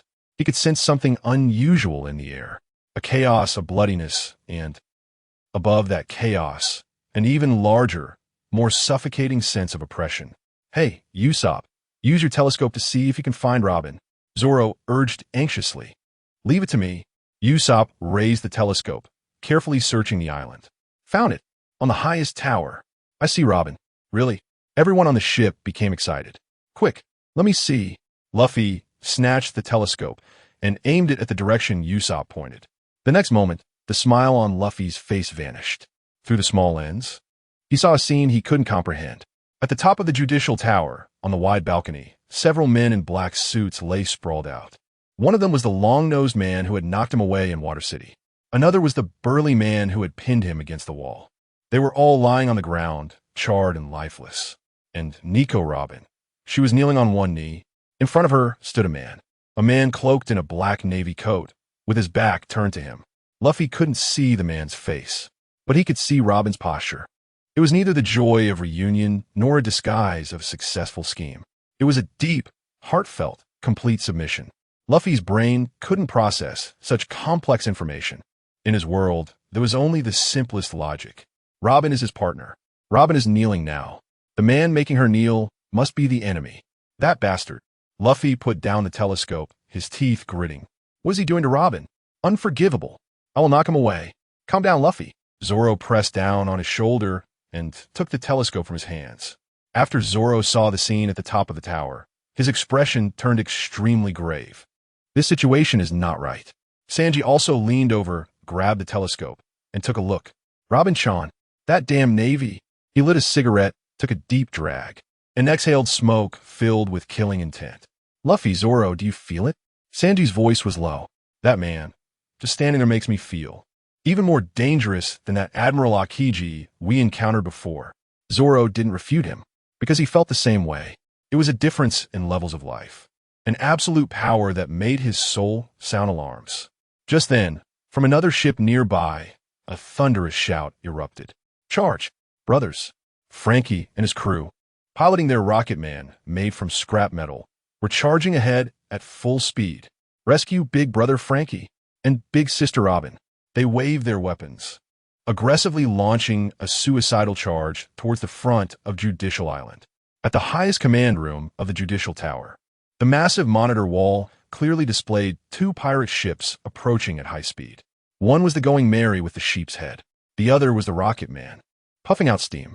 Rein sat in the enormous chair belonging to Spandam, resting his chin on one hand as he watched the screen. His face showed no expression. It was like watching a boring farce about to begin. Ding! Ultimate threat target detected approaching. Target, Monkey D, Luffy. Threat level, highest, red. This person is the ultimate variable of world order. His free will fundamentally conflicts with the absolute order of the system. It is recommended that the host eliminate him with the highest level of force at the earliest opportunity. Kill reward will unlock a god-level talent that surpasses limits based on the completion of the kill. The line of crimson text on the system panel flashed wildly in his mind. Rein's fingertips lightly tapped on the armrest. Relay my orders. He instructed his adjutant beside him. All artillery on Judicial Island. Prepare for battle. Target. The two pirate ships in the waters ahead. Prepare to fire. The adjutant of the Underworld King's unit was taken aback. He glanced at the two small ships on the screen, his face showing hesitation. Sir, use all the artillery? The opponent is just a small caravel and a modified ship. Is it really appropriate to attack with fortress cannons? He didn't finish his sentence, because Rein turned his head. The adjutant met those emotionless eyes, and a chill shot from his feet straight to the top of his head. He felt he was facing not a human, but a programmed, absolutely merciless war machine. My orders. Rein's lips moved slightly. Do I need to repeat myself? No, no need. The adjutant trembled all over, immediately standing at attention. I will convey the orders right away. He turned and scrambled out of the office. Rein shifted his gaze back to the screen. His eyes locked onto the figure standing at the bow of the sheep's head ship, wearing a straw hat. The child of destiny? The variable of the world? The embodiment of freedom? A smirk of disdain curved Rein's lips. In the face of the absolute order he intended to establish. These things were merely trivial obstacles that needed to be crushed. Chapter 89 Luffy. The opponent is cheating, report. The Rocketman, a miraculous ship constructed from countless scrap metal pieces. Soared like an arrow released from a bow amid the shouts of the passionate idiots of the Frankie family. It spewed forth violent steam, charging ahead with a fearless demeanor, leading the way in front of the Going Merry. Charge! Rescue Brother Frankie. Force Sister Robin. They were the rascals of Water 7, the street thugs, but at this moment, they were fearless warriors rushing towards the world government stronghold. However, what they were about to face was cold, merciless, absolute order. Judicial Tower, Command Room. Rein's gaze swept past the steaming rocketman on the monitor screen, not lingering for more than half a second. In his eyes, it was not a ship, nor even a target. It was merely a string of meaningless numbers about to reach zero. Fire. He uttered 2 words into the transponder snail. The order was executed instantly. Boom! There was no need for the island's artillery to fire in unison.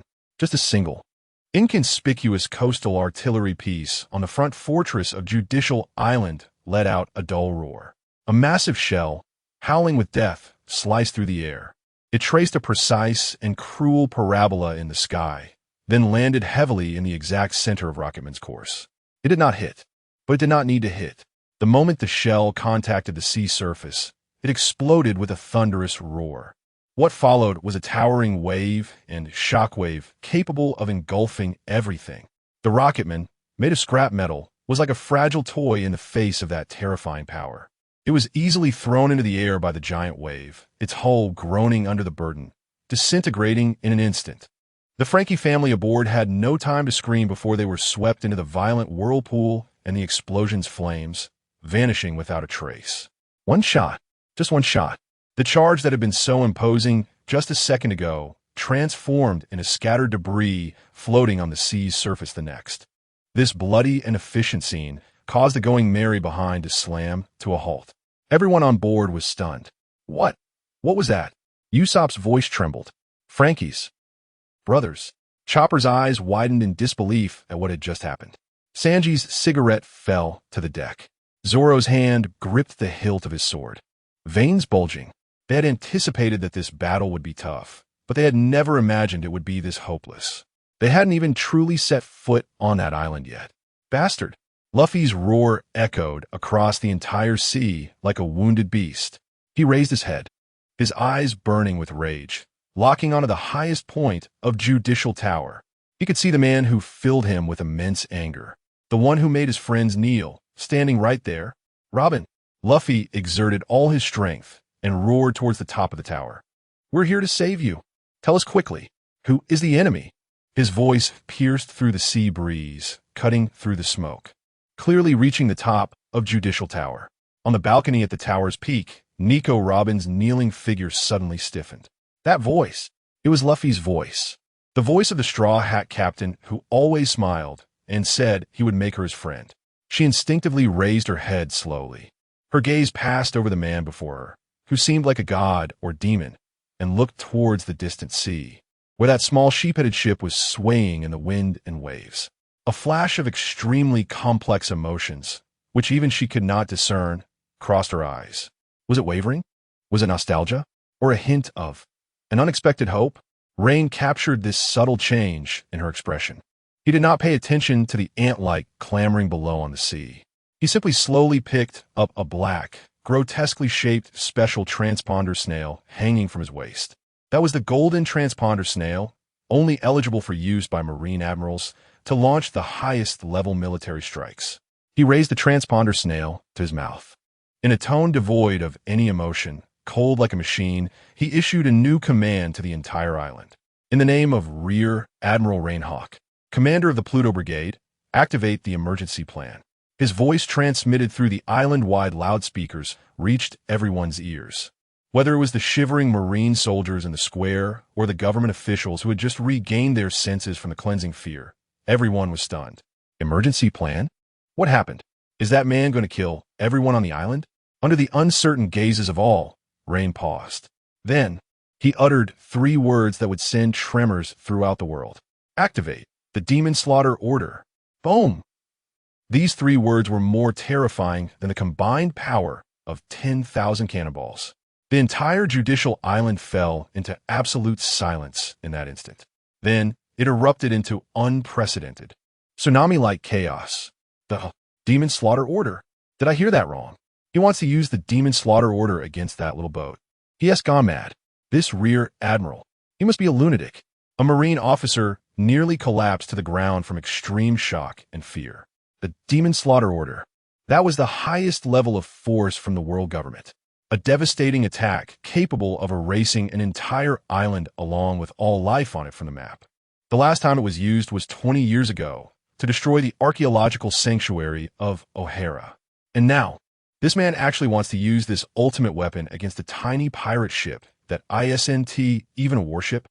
This is not using a cannon to kill a mosquito. This is using a nuclear weapon to blow up an ant. Absurd, insane, unfathomable. However, no one dared to question it. No one dared to resist, because when they looked up, they could see the man standing at the top of the tower, along with the head of the strongest CP9 member, crushed into the ground beneath his feet, whose life or death remained unknown. This man's orders were absolute. Defying him would result in a fate worse than being bombarded by the Demon Slaughter Order. After a brief moment of deathly silence, the massive door, symbolizing the absolute power of the world government, the door of justice, let out a heavy creak and slowly opened to both sides. Woo! A long and oppressive foghorn sounded from behind the door. 1 ship, 2 ships, 5 ships, 10 ships, a full 10 massive warships, equipped with the finest artillery, bearing the giant letters Marine on their hulls, emerged like 10 moving sea fortresses from behind the door of justice, advancing in a majestic formation. Countless dark cannon muzzles adjusted their angles. Finally, all the cannon muzzles crossed over Judicial Island, accurately aiming at the lonely, sheep-headed, going merry on the distant sea. Atop Judicial Tower, Rein coldly observed it all. He did not need to explain his motives to anyone. He did not need to explain. Eliminating Luffy, this ultimate threat, and completing the system's mission was just one aspect. More importantly, he wants to use this most unequal, most brutal, and most unreasonable massacre to make the woman kneeling before him see with her own eyes. To see how fragile and utterly defenseless her so-called companions and hope are in the face of the absolute order he represents, the Iron Fist. He wants to personally crush the last remnants of her unrealistic fantasies. Chapter 90, The Wailing of the Going Merry, the despairing sea of flames. As those 10 giant warships, like 10 steel beasts, completely surrounded the Going Merry, time seemed to freeze. The sea breeze stopped blowing. The waves ceased their roaring. The entire world was left with the absurd and desperate scene of over 100 black cannon muzzles aimed at a small ship. No, it can't be. Usopp's telescope fell to the deck with a snap. His legs trembled uncontrollably, his face pale as a ghost. What is that? What is that? The anger on Luffy's face was replaced by an unprecedented seriousness. Though he was simple-minded, he was not foolish. He could feel the pure, destructive power emanating from those 10 warships, a force capable of crushing everything. Everyone, prepare to defend. Zoro drew his swords, the Wado, Ikemonji, and Sandai Kitetsu, and let out a hoarse roar. Sanji also took a fighting stance, his eyes sharp as knives. They were seasoned warriors, having faced countless powerful enemies. But they had never encountered such a despairing formation. This was no longer a battle. This was a judgment. Rein did not give them any chance to breathe. He didn't even give the order to fire, because from the moment the Demon Slayer order was activated, the process had already begun. Boom, boom, boom, boom, boom. There were no warnings. Hundreds of ship cannons roared simultaneously, deafening the air. Countless shells, trailing long tails of fire, rained down like an impenetrable meteor shower made of steel and flames, obscuring the sky, tearing apart the sea, and madly pouring down on the Going Merry. In that moment, the entire sea surface was completely covered by fire and smoke. The seawater was instantly evaporated and boiled in the violent explosions. The Going Merry shook violently like a leaf in a storm amidst the continuous explosions. The ship's body let out painful groans, as if it would fall apart at any moment. Damn it, Zoro roared, his twin swords dancing into a dense net of blades. Two-sword style, aye, Rashomon. He precisely sliced through several shells aimed directly at the ship's bow. Diable Jembe, Concerto Kick. Sanji's right leg ignited with crimson flames as he transformed into a whirlwind, fiercely kicking away another shell flying from the other side. However, all of this was in vain. Their attacks might block 3, 5, or even 10 shells. But there were hundreds, thousands, The cannon fire was too dense. This was a completely unequal, national-level destructive strike. Ah, the ship is sinking. The ship is sinking. Usopp cried out in despair, clutching the mast. Chopper held onto the helm tightly, trying to find a glimmer of hope in the gaps of cannon fire. Already covered in tears and smoke. Judicial Tower, top balcony. Nico Robin stared blankly at the inferno below. She watched the small sheep-headed ship struggling and bobbing amidst the cannon fire. She could see the swordsman, always wearing a green bandana, covered in blood, still crazily swinging his sword. She could see the curly-haired chef, always with a cigarette in his mouth, his suit in tatters, yet still using his kicks to protect the ship's body. She could see the straw-hatted captain, using his rubber body, repeatedly deflecting shells aimed at his companions, letting the terrifying explosions ring out around him. At this moment, they had fallen into a situation of certain death. Robin's expression showed no signs of fluctuation. However, her body trembled violently. A heart-wrenching pain seized her heart. Just then, a cold voice slowly echoed in her ear. The voice was not loud, but like a demon's whisper. It clearly penetrated deep into her soul. "Do you see?"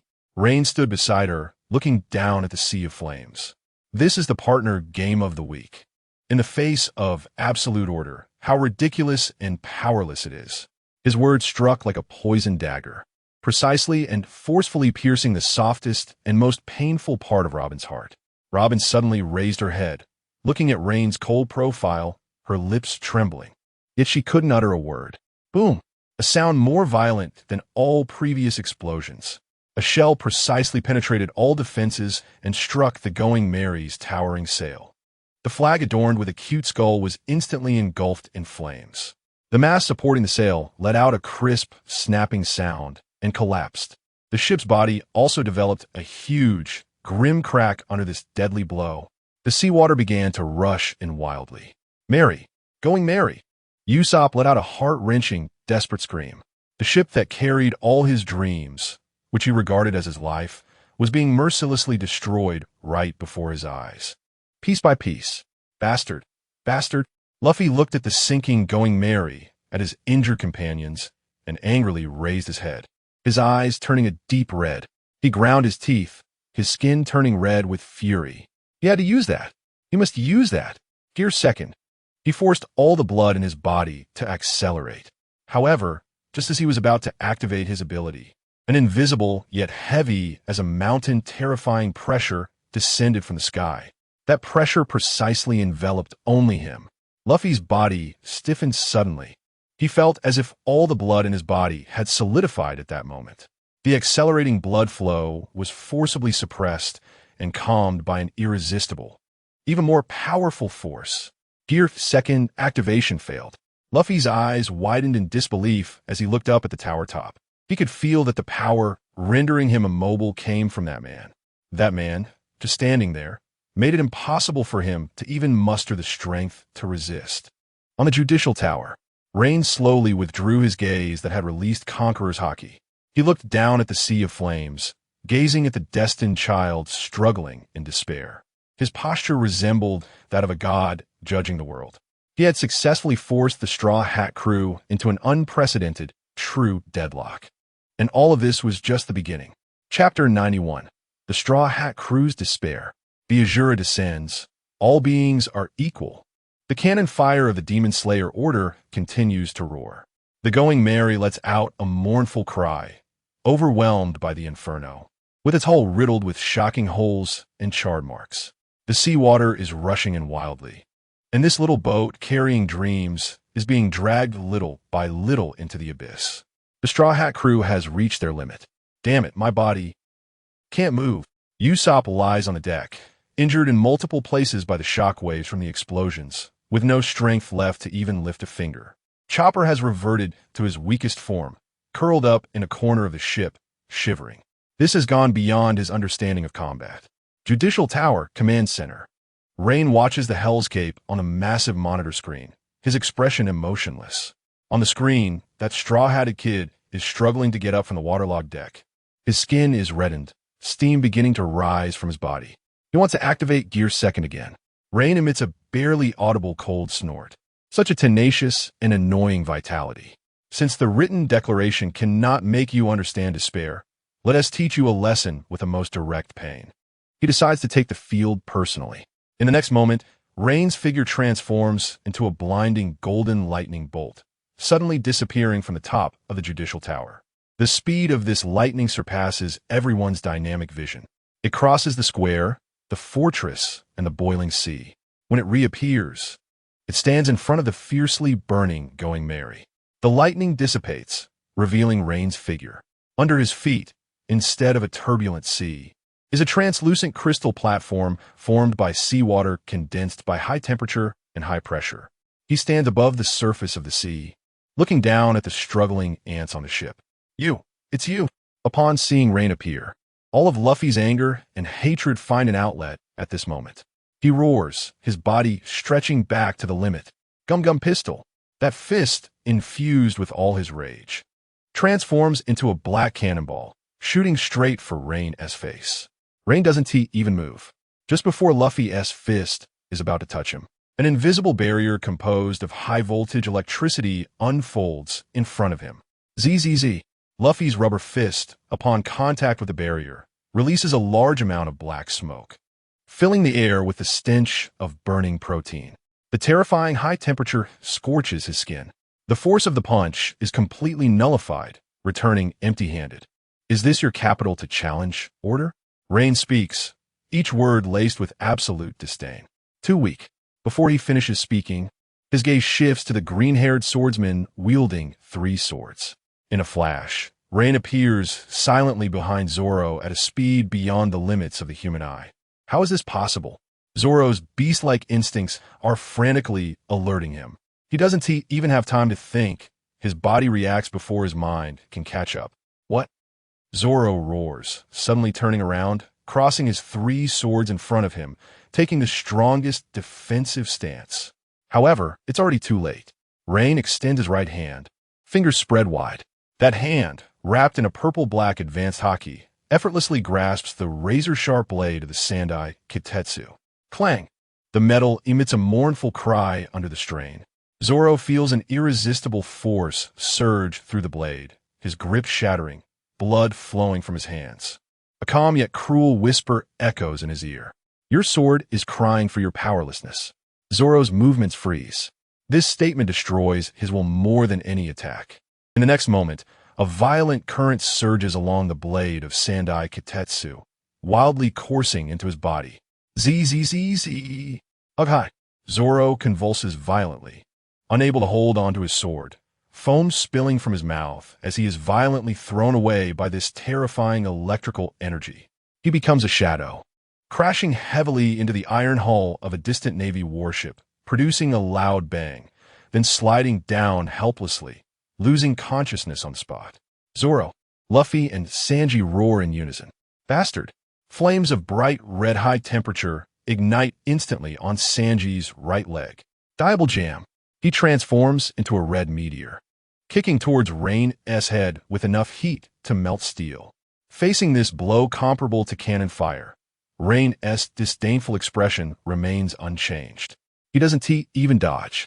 He simply raises his right leg in response. Golden lightning wildly coils around his calf, condensing into a destructive slash. Raijine's kick.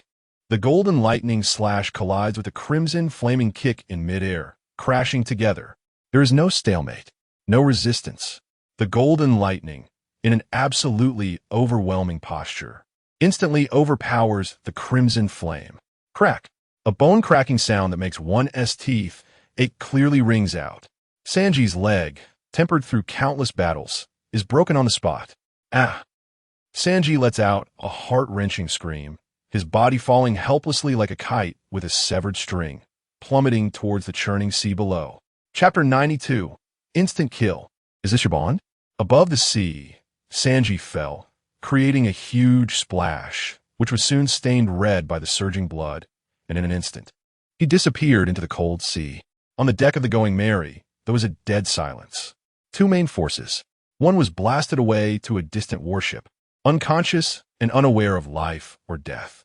The other had its leg broken by a kick and sank into the deep sea. This suffocating, crushing defeat left the few remaining people completely brain-dead. Zoro, Sanji, Usopp collapsed on the waterlogged deck. Watching the man standing on the crystalline platform above the sea, his body trembling like a leaf in the wind. That was not human. That was a monster. A demon that crawled out from the deepest part of hell, bringing despair and death. Fear engulfed him like the cold seawater, drowning his mouth and nose, making it impossible to breathe. Resist? With what to resist? With his proud slingshot and powder stars? In the face of such absolute power, all his struggles seemed so ridiculous, so laughable. Chopper had also completely lost his ability to think, reverting to his weakest reindeer form, hiding behind the broken mast and watching that figure. However, in this abyss of despair, Usopp's trembling gaze inadvertently caught sight of Luffy. Their captain, even in the failure of the second gear activation, paralyzed by the overwhelming Haki, was still struggling to get up from the ground.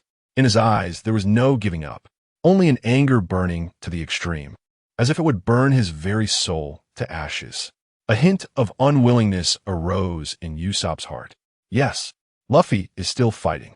How can he, as a sniper, just give up like this? But, damn it, Usopp used all his strength to reach into his soaked backpack, pulling out his strongest bullet. Powder Star. He placed the bullet on his beloved bow, his trembling hands pulling the bowstring to its limit. Sweat dripped from his forehead into his eyes, causing a sharp sting. But he did not blink. He poured all his courage, all his beliefs, all his hopes into this one shot. Fly out for me. Accompanied by a roar, that bullet, carrying everything, transformed into a black streak of light, shooting towards Ren's chest with a sharp whistling sound. This was the last counterattack of the manly Usopp, betting everything. However, facing this bullet infused with courage, Ren didn't even raise an eyebrow. He simply raised his right hand casually. Just as the powder star was about to reach his body, a buzzing sound echoed. An invisible, undetectable electromagnetic field quietly unfolded in front of him. The rapidly spinning powder star collided with an invisible wall, coming to an immediate halt in mid-air.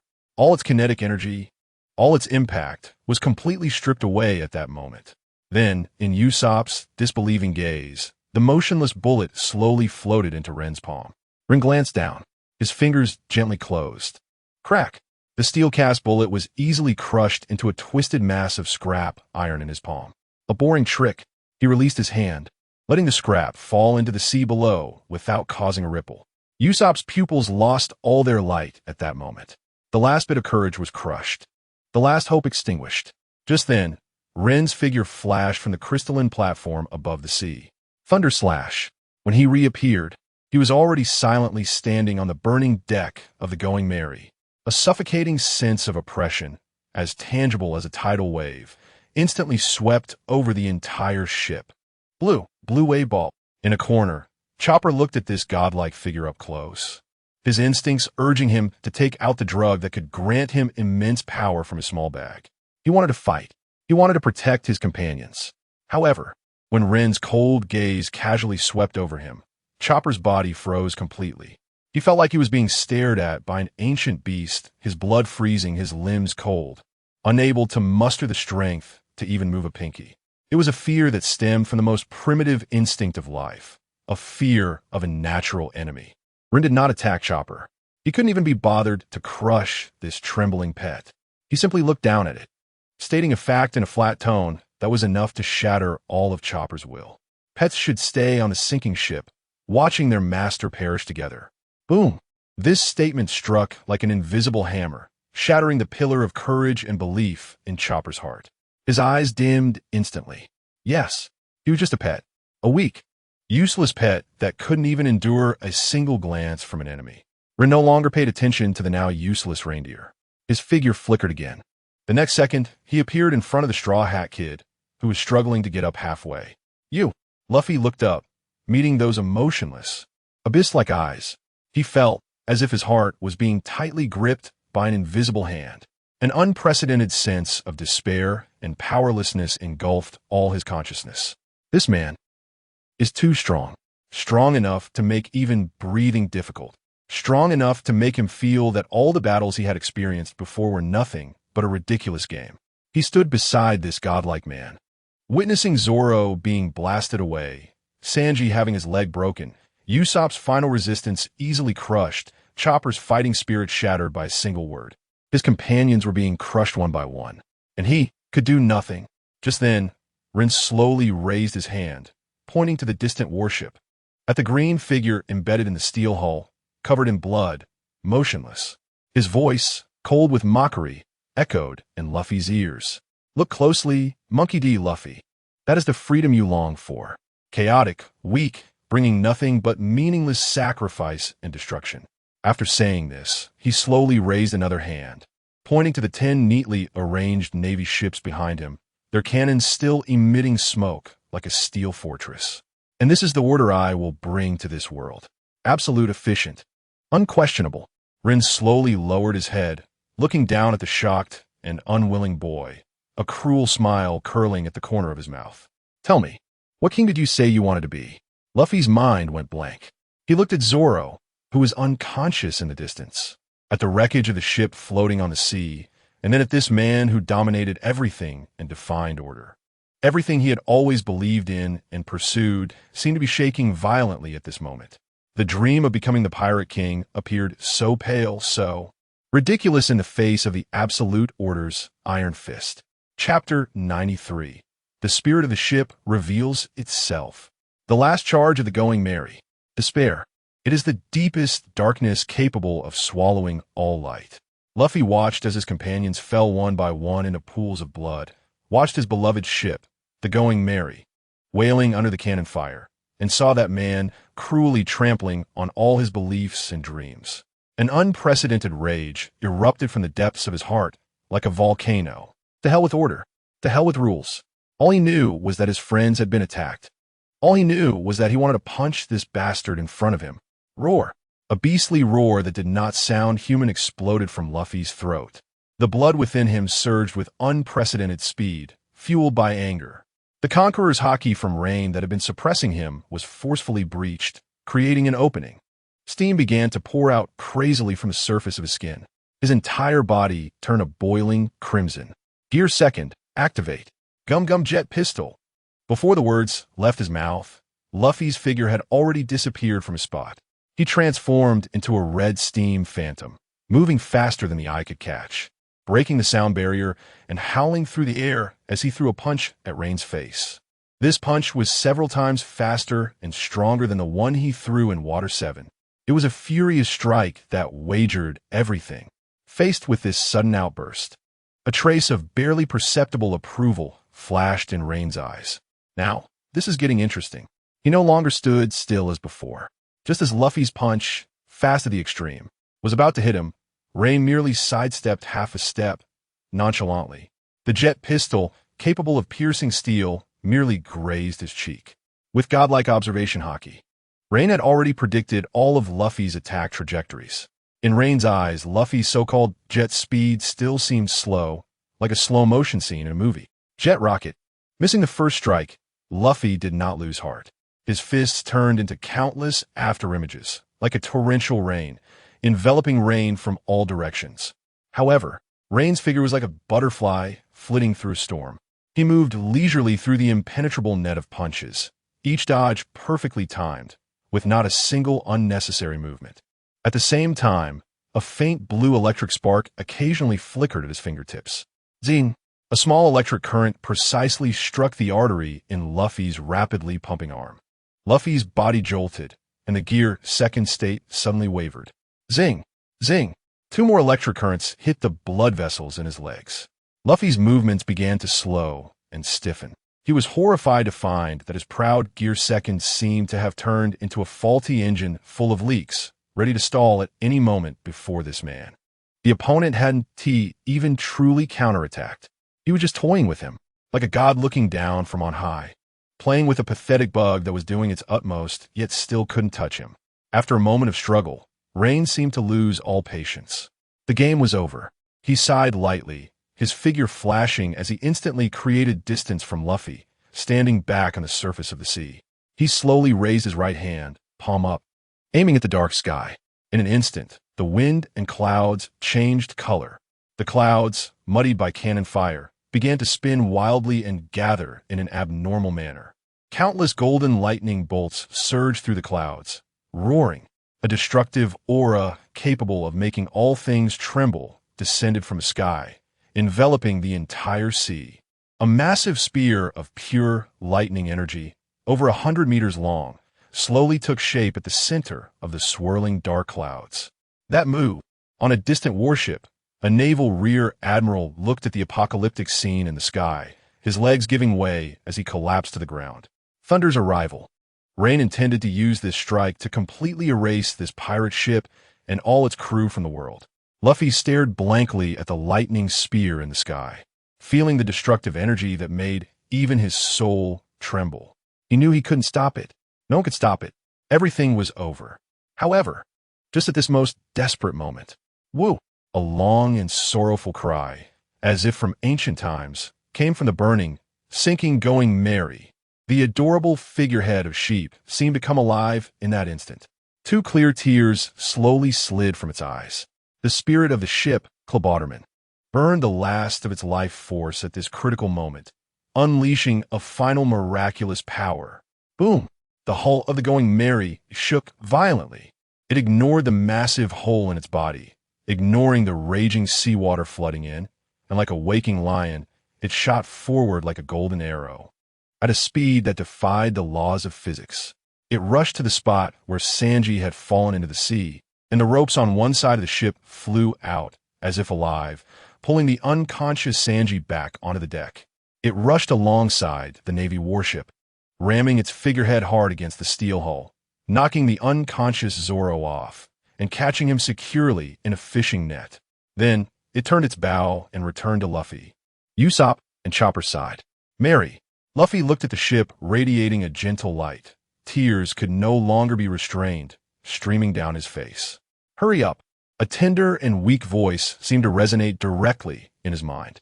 The Going Mary took on its last 3 crew members, turned its bow, and charged towards the encirclement formed by the 10 warships amidst the rain of cannon fire, making its final desperate charge.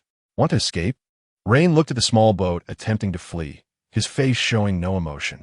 He raised his right hand and swung it down sharply. The world-destroying lightning spear in the sky was about to crash down. However, just at this critical moment, buzz, a very faint, almost imperceptible vibration sound came from a very hidden pocket at his waist. It was a black, unmarked, archaic-looking den mushy.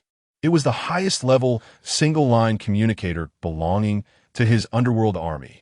Rein's hand, poised to strike, froze in midair. He frowned and ultimately answered the den mushy. A hoarse and urgent voice, encrypted and disguised multiple times, came from within. Sir, highest emergency report. The survivor of the Judicial Island incident, CP9 Rob Lucci, is not dead. He has sent direct accusations against you to the 5 elders through the highest level encrypted channels of the world government. Rein Hawk, treason.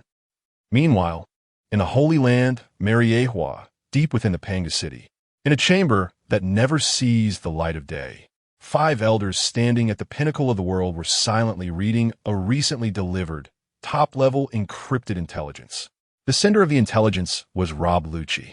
The content of the intelligence detailed everything Rein Hawk had done on Judicial Island.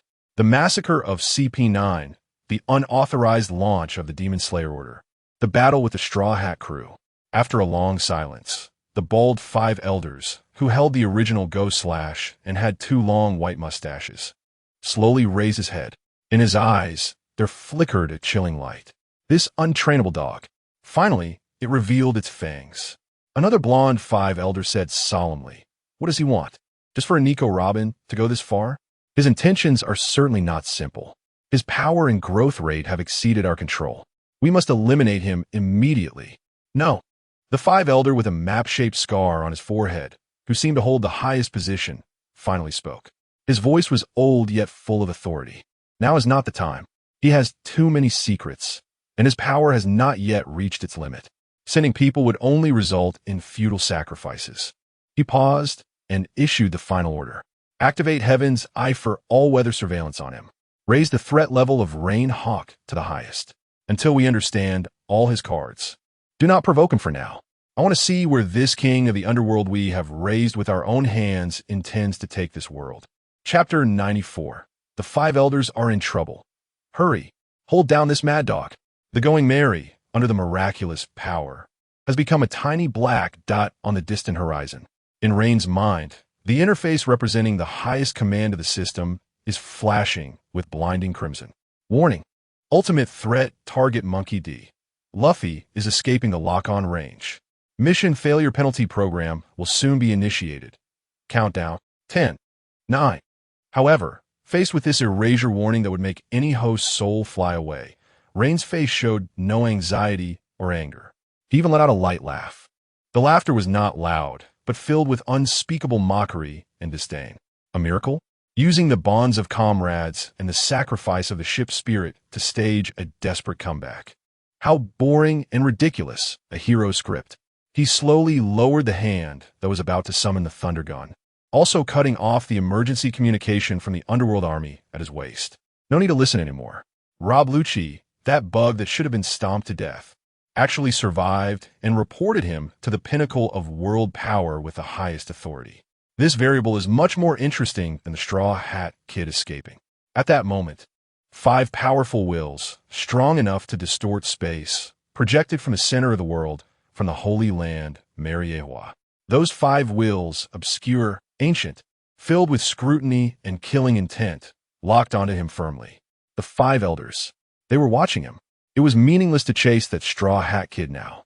That would only be seen by these 5 elders as a furious outburst after losing control, an incompetent rage that breaks the rules. What he needed to do was to demonstrate his value in front of these true players, and that uncontrollable nature that made them feel tricky yet hesitant to act.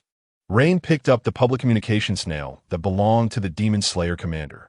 Demon Slayer, cease pursuit. His command echoed through the loudspeakers, spreading to 10 warships. The Navy fleet, which was turning around to pursue the Mary, suddenly came to a halt. All the naval soldiers were stunned. A rear admiral responsible for commanding the fleet could not suppress his astonishment, snatching the communication snail from the operator, directly questioning Rein. Brigadier General Rein, what are you doing? The pirates are right in front of us. Why give up the chase? Rein did not answer his question. He simply issued a second order through the snail, a command that sent chills down the spine of all the Navy who heard it. All warships, turn your cannons. Target, Eni's lobby. There was a long silence on the other end of the snail. The rear admiral doubted whether his ears were malfunctioning. What did you say? Where's the target? Eni's lobby. Rein repeated, emphasizing each word. Our territory. Have you lost your mind? Rein Hawk. Lost my mind? Rein raised his head, surveying the already riddled island. Then his voice, broadcasted with the highest authority, clearly reached the ears of all 10 warships and every survivor on the island. I am clearer than ever, Rear Admiral. CP9, the strongest intelligence agency directly under the world government, should have been the sharpest sword and the strongest shield of absolute justice. But they collectively failed, crushed by a mere group of newly emerging pirates. Even their highest commander, Spandam, chose a shameful retreat in front of the enemy. What is this? This is humiliation. Rein's tone suddenly rose, every word like a hammer, striking at everyone's hearts. This island, this Eni's lobby that symbolizes the inviolable authority of the world government, has been completely tainted by the incompetence and failure of these waste. Its existence has become the greatest humiliation to the world government and to the justice we believe in. I cannot tolerate such humiliation continuing to exist on the seas. So, I have decided, in order to maintain the unblemished purity of absolute justice, to wash away this shame, I will personally erase this polluted island, along with the failures and humiliations it represents, completely and cleanly from this map. The broadcast ended. The entire fleet fell into a deathly silence. All the Navy were completely stunned by this bloody yet grandiloquent declaration, filled with fanaticism and obsession. A madman. This man is definitely an irredeemable madman. However, no one dared to refute, because they found that they could not find a single flaw to criticize in this insane logic. This man is defending the face of the world government in the most extreme and terrifying way. After a brief silence, the Demon Slayer Rear Admiral, in a dry, trembling tone, issued the most unwilling and fearful command of his life. All warships, execute Brigadier General Rein's orders. Turn the cannons. Target. Enies lobby. 10 steel behemoths slowly turned their massive bodies. Hundreds of dark cannon mouths aimed at the island that once symbolized justice. Boom! Without any hesitation, the cannon fire once again baptized the earth. This time, it was no longer precision strikes, but indiscriminate carpet bombing, a devastating saturation attack. The towering judicial tower was severed in the first round of volley, crashing down. The enormous courthouse was torn apart by shells, turning into a sky full of debris. The iron bridge connecting to the Gate of Justice twisted, broke, and fell into the deep sea amidst the explosions. The entire island trembled violently under this reckless bombardment, moaning, and then crumbled and sank inch by inch. Rein stood at the center of this sea of fire and ruins. He bathed in the light of the explosions, letting the devastating shock waves blow his cloak. The ground beneath him was sinking. Around him, the world was being destroyed, and he was the ruler of it all.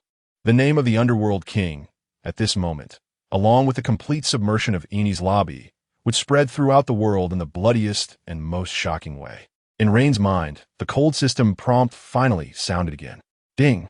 The host has cleared the symbol of the order stain, Enies lobby, with absolute iron-fisted authority, perfectly interpreting the core logic of absolute justice. Mission to cleanse Enies lobby exceeded. Completion rate 500. Reward 1,000,000 justice points. The system detects that the host's current actions have preliminarily demonstrated the potential to shake the foundations of the world. Reevaluation in progress. Evaluation complete. Higher-level hunting permissions have been unlocked for you. A new line of text, radiating blinding golden light, slowly floated onto his system panel. High-value target, God-level celestial dragons. Description: the biggest tumor of the world order, the embodiment of decay and privilege, the ultimate enemy of absolute justice. The elimination list has been unlocked. Please continue to strive and spread the true light of order to every corner of the world. Rein looked at that line of golden text. The ladder to the pinnacle of world power has slowly unfolded beneath his feet. All he has to do is step on those decaying corpses, one step at a time, and ascend. Chapter 95. The Welcome of the Yellow Ape. I was just cleaning a filthy rag. The sinking of Judicial Island was like a deep water bomb dropped into the world, creating ripples that spread even faster than the event itself.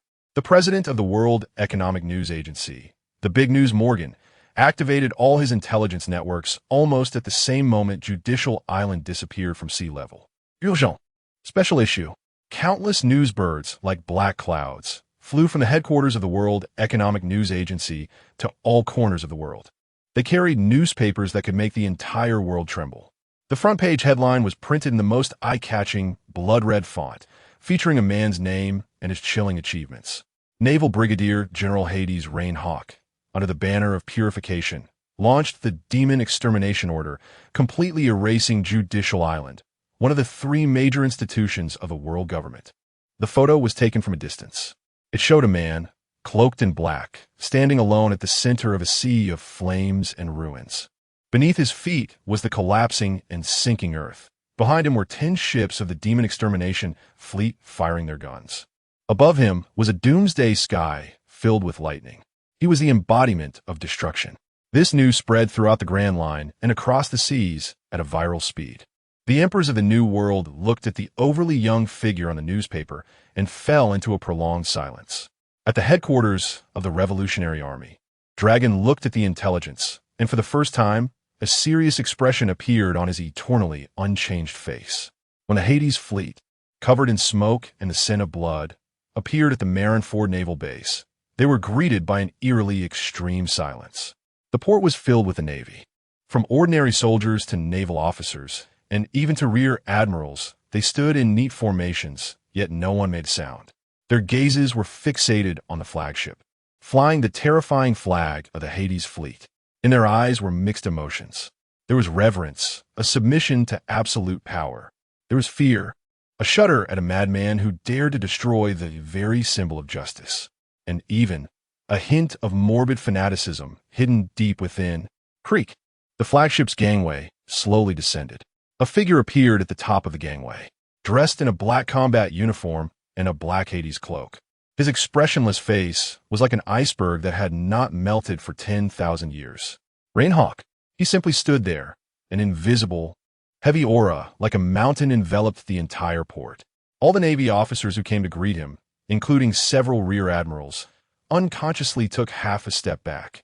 This man, merely returning, made the entire naval headquarters fall silent. Rein took a step forward, slowly walking down the gangway. Behind him, Nico Robin silently followed.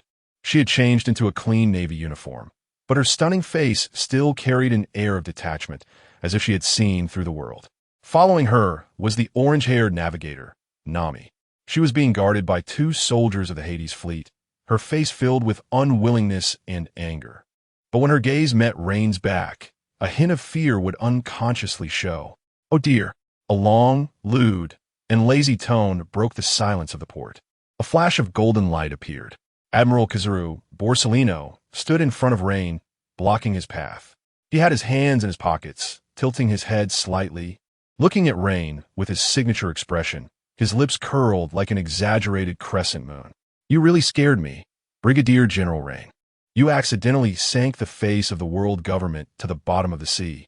Kizaru's words were filled with a strange tone. The admirals behind him were sweating profusely. However, Rein didn't even raise an eyelid. He didn't even stop his pace, walking straight past Kizaru. In the moment they brushed past each other, a cold voice devoid of any human emotion entered Kizaru's ears. I was merely cleaning a filthy rag. Kizaru's smile stiffened for a moment. He slowly turned around, watching Rein's figure walking deeper into the fortress, the gaze behind his sunglasses flashing with an unreadable light. This is getting more and more frightening, he muttered softly. In the square leading to the fortress, Rein's steps came to a halt. 2 people stood in front of him. One was the white hunter smoker, who had 2 cigars in his mouth, his brow furrowed as he looked at Rein with an incredibly complex gaze. There was recognition of that overwhelming strength, but more so, there was deep doubt and confusion regarding his actions and the notion of justice. The other was his subordinate, Tashigi. She was a glasses-wearing, somewhat reckless-looking swordswoman, but her eyes were exceptionally serious. She seemed to muster the greatest courage of her life, looking at the man before her and questioning with a trembling yet exceptionally clear voice. Brigadier General Rein, what you did, wiped out an island along with the lives of tens of thousands of people indiscriminately. Is this really justice? Her voice echoed in the silent square. All eyes were focused on Rein. Rein finally stopped. He slowly turned half his body, his abyss-like eyes falling on Tashigi. Tashigi felt as if her heart was being gripped tightly by an invisible hand, almost stopping its beat. Rein looked at her as if she were a ridiculous ant trying to understand the will of a god. Then he spoke. The justice of the weak requires the mercy of the strong, and my justice does not need anyone's understanding. With that, he no longer paid attention to the stunned swordswoman, nor to Smoker, whose face had turned exceedingly ugly. He walked straight towards the highest point of the fortress, the office belonging to the Admiral of the Navy. He knew the events at the port were merely an appetizer. The real storm was just beginning. Chapter 96. The Fury of Fleet Admiral Sengoku. Are you declaring war on the world? In the office of the Fleet Admiral, once a symbol of the highest power of the Navy, the solemn room is now filled with an oppressive atmosphere, like the calm before a storm. Bam! A massive desk made of a 100-year-old atom tree, incredibly sturdy, is smashed into flying splinters by a gigantic hand wrapped in a golden shockwave. Damn it! Fleet Admiral Sengoku, his cultured face now flushed with extreme anger, has veins popping out on his forehead like worms. His tall figure seems to be on the verge of transforming into a golden Buddha due to his uncontrollable rage. At his feet lie the remnants of 2 desks. This is the 3rd one. Sengoku glares at the final battle damage report regarding the Judicial Island incident, just urgently delivered by CP0. Each word feels like a red-hot iron branding itself into his nerves. Judicial Island has sunk. CP9, except for Rob Lucci, who escaped severely injured, has been completely wiped out. The station troops, government officials, along with tens of thousands of imprisoned criminals, have all perished in the sea. Executor Rear Admiral Rein Hawk. Abuse of the demon-slaying order. Destruction of government institutions. This madman. This lawless scoundrel. Sengoku's roar nearly blows the roof off the entire office. Calm down. Sengoku, your high blood pressure is going to act up. In the corner of the room, Navy hero Garp is leisurely munching on a donut, teasingly enjoying the scene. Garp, shut up. Sengoku roars. These are your good subordinates you brought up. You can't blame me. Garp swallows the last bite of his donut. Brushing off the sugar powder on his hands, I can't teach such a ruthless kid. His madness is 100 times more exaggerated than Roger S. back in the day. At that moment, creak, the heavy door of the office slowly opens. Rein Hawk walks in, draped in the infamous Dark King cloak that has made the world tremble. His expression is emotionless. As he enters, the temperature in the office seems to drop several degrees instantly. The violent anger emanating from Sengoku is forcibly suppressed by the cold silence. Sengoku suddenly turns around, his eyes nearly spitting fire, locking onto Rein. Rein Hawk. He almost grits out the name word by word. Do you know what you have done? Destroying Judicial Island. That is the face of the world government. Abuse of the demon-slaying order. That is the ultimate force that only the highest authorities can wield. Are you challenging the world's rules? Are you declaring war on the entire world? Faced with the fleet admiral's thunderous roar, Rein's face remains expressionless. He walks over to the recently smashed desk and gently places a report, also tainted with the smell of gunpowder, atop the wreckage. Report, Admiral. His voice is calm, cold, devoid of any fluctuations. CP9, as the strongest intelligence agency directly under the world government, has suffered a complete defeat against a group of new pirates with a total bounty of no more than 1 billion. The highest official of Judicial Island, Spandam, fled the scene. The strongest of CP9, Rob Lucci, after his defeat, did not reflect but instead abused his highest authority to slander his Navy colleagues executing justice. His heart is condemnable. Judicial Island has fallen from a symbol of justice to a pillar of shame for the world government. Rein looks up, meeting Sengoku's fiery gaze. My subordinate merely corrected it, to uphold the Navy's unblemished, absolute justice. You. Sengoku trembles with rage at his twisted and insane reasoning, momentarily unable to find words to retort, because every premise that this madman spoke is indeed a damned fact. CP9 has indeed failed, Spandam has indeed run away, and the face of Judicial Island has indeed been lost. But that's not a reason for you to smash the desk. What a correction! What a absolute justice!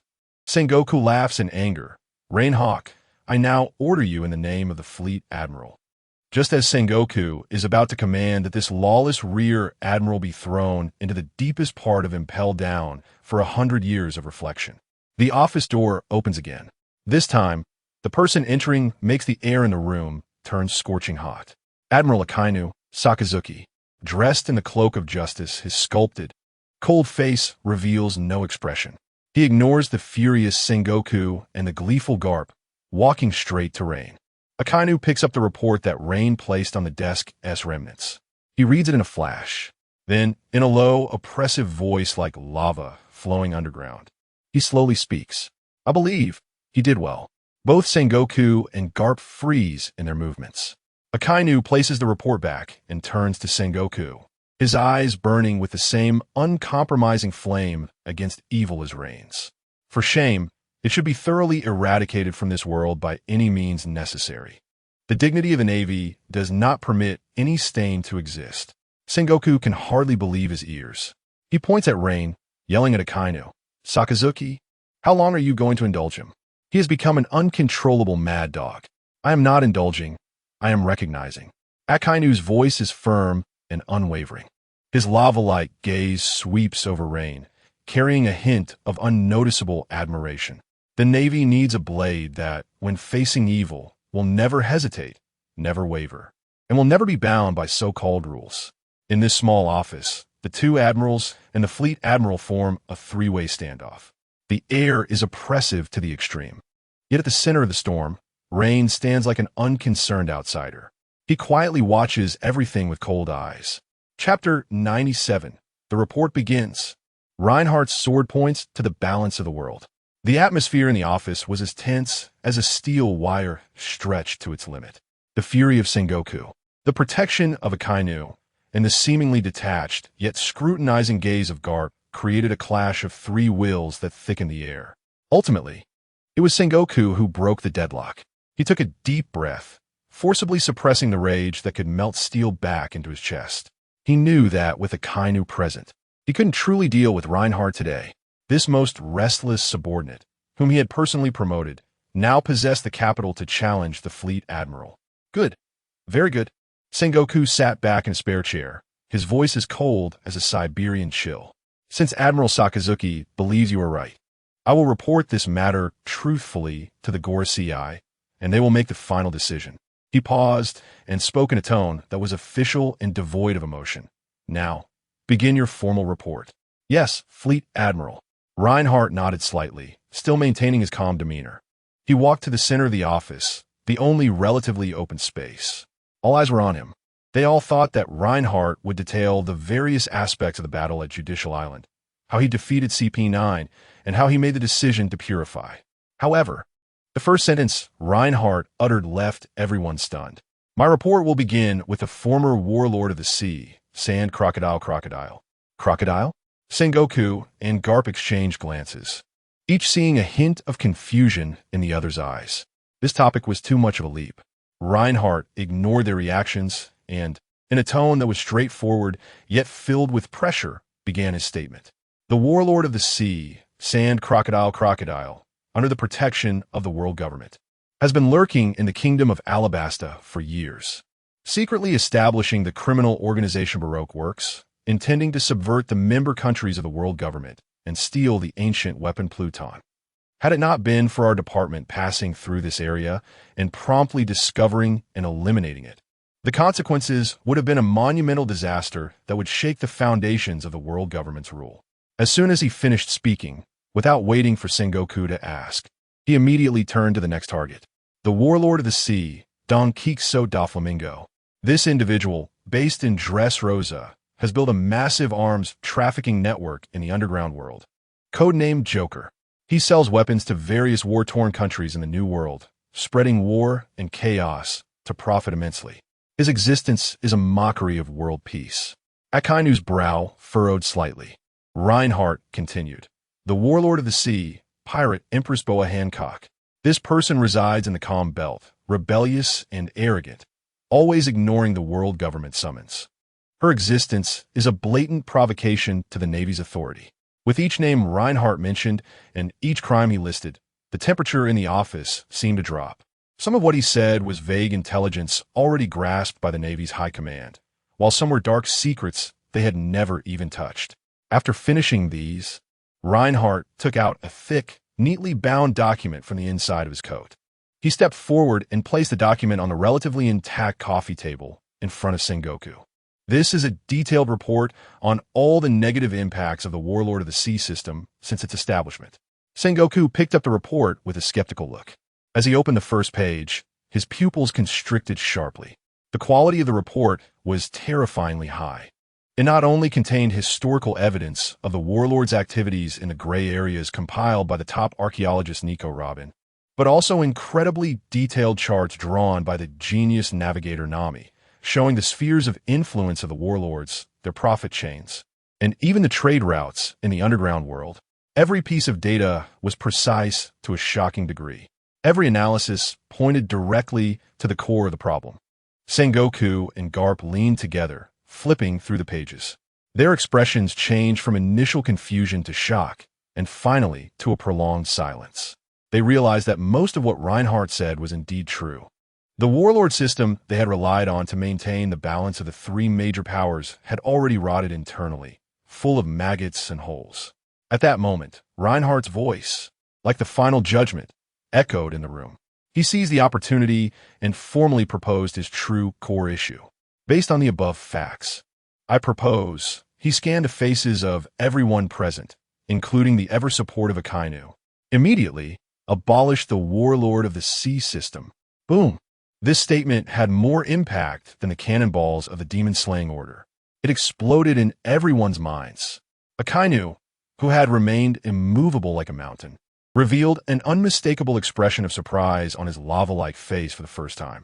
He supported Reinhardt's iron will and admired his decisiveness. But he never expected Reinhardt's ambition to be so great. What he wanted was not to repair the rules or eliminate the stains. What he wanted was to overturn the entire chessboard. This was no longer a challenge to a certain general or a specific organization. This was a blatant challenge to the most fundamental strategy of world balance that the world government had maintained for decades.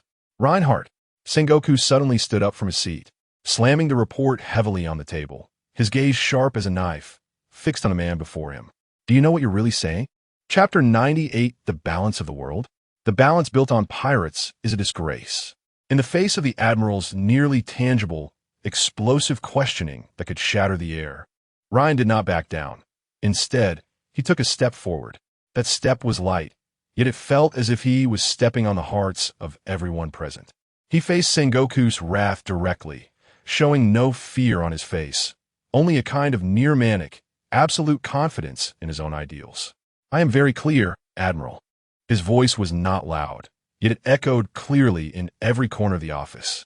The balance of the world should never be, and must not be, established on a group of capricious, greed-driven pirates who could bite back at any moment. This is not balance. It is the greatest insult to the word justice that we believe in.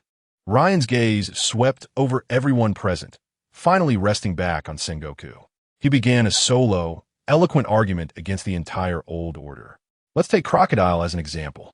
He extended a finger, his tone powerful and resonant.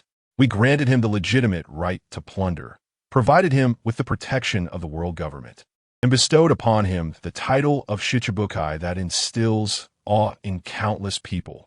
What do we give him? Trust. And what did he repay us with? Betrayal. Conspiracy. He tried to subvert a member state of the world government. He attempted to steal ancient weapons capable of destroying the world. If I hadn't happened to appear right now, Alabasta would have disappeared from the map, and a new Yonko-level enemy wielding Pluton would have been born. Tell me, Admiral, is this the balance you desire?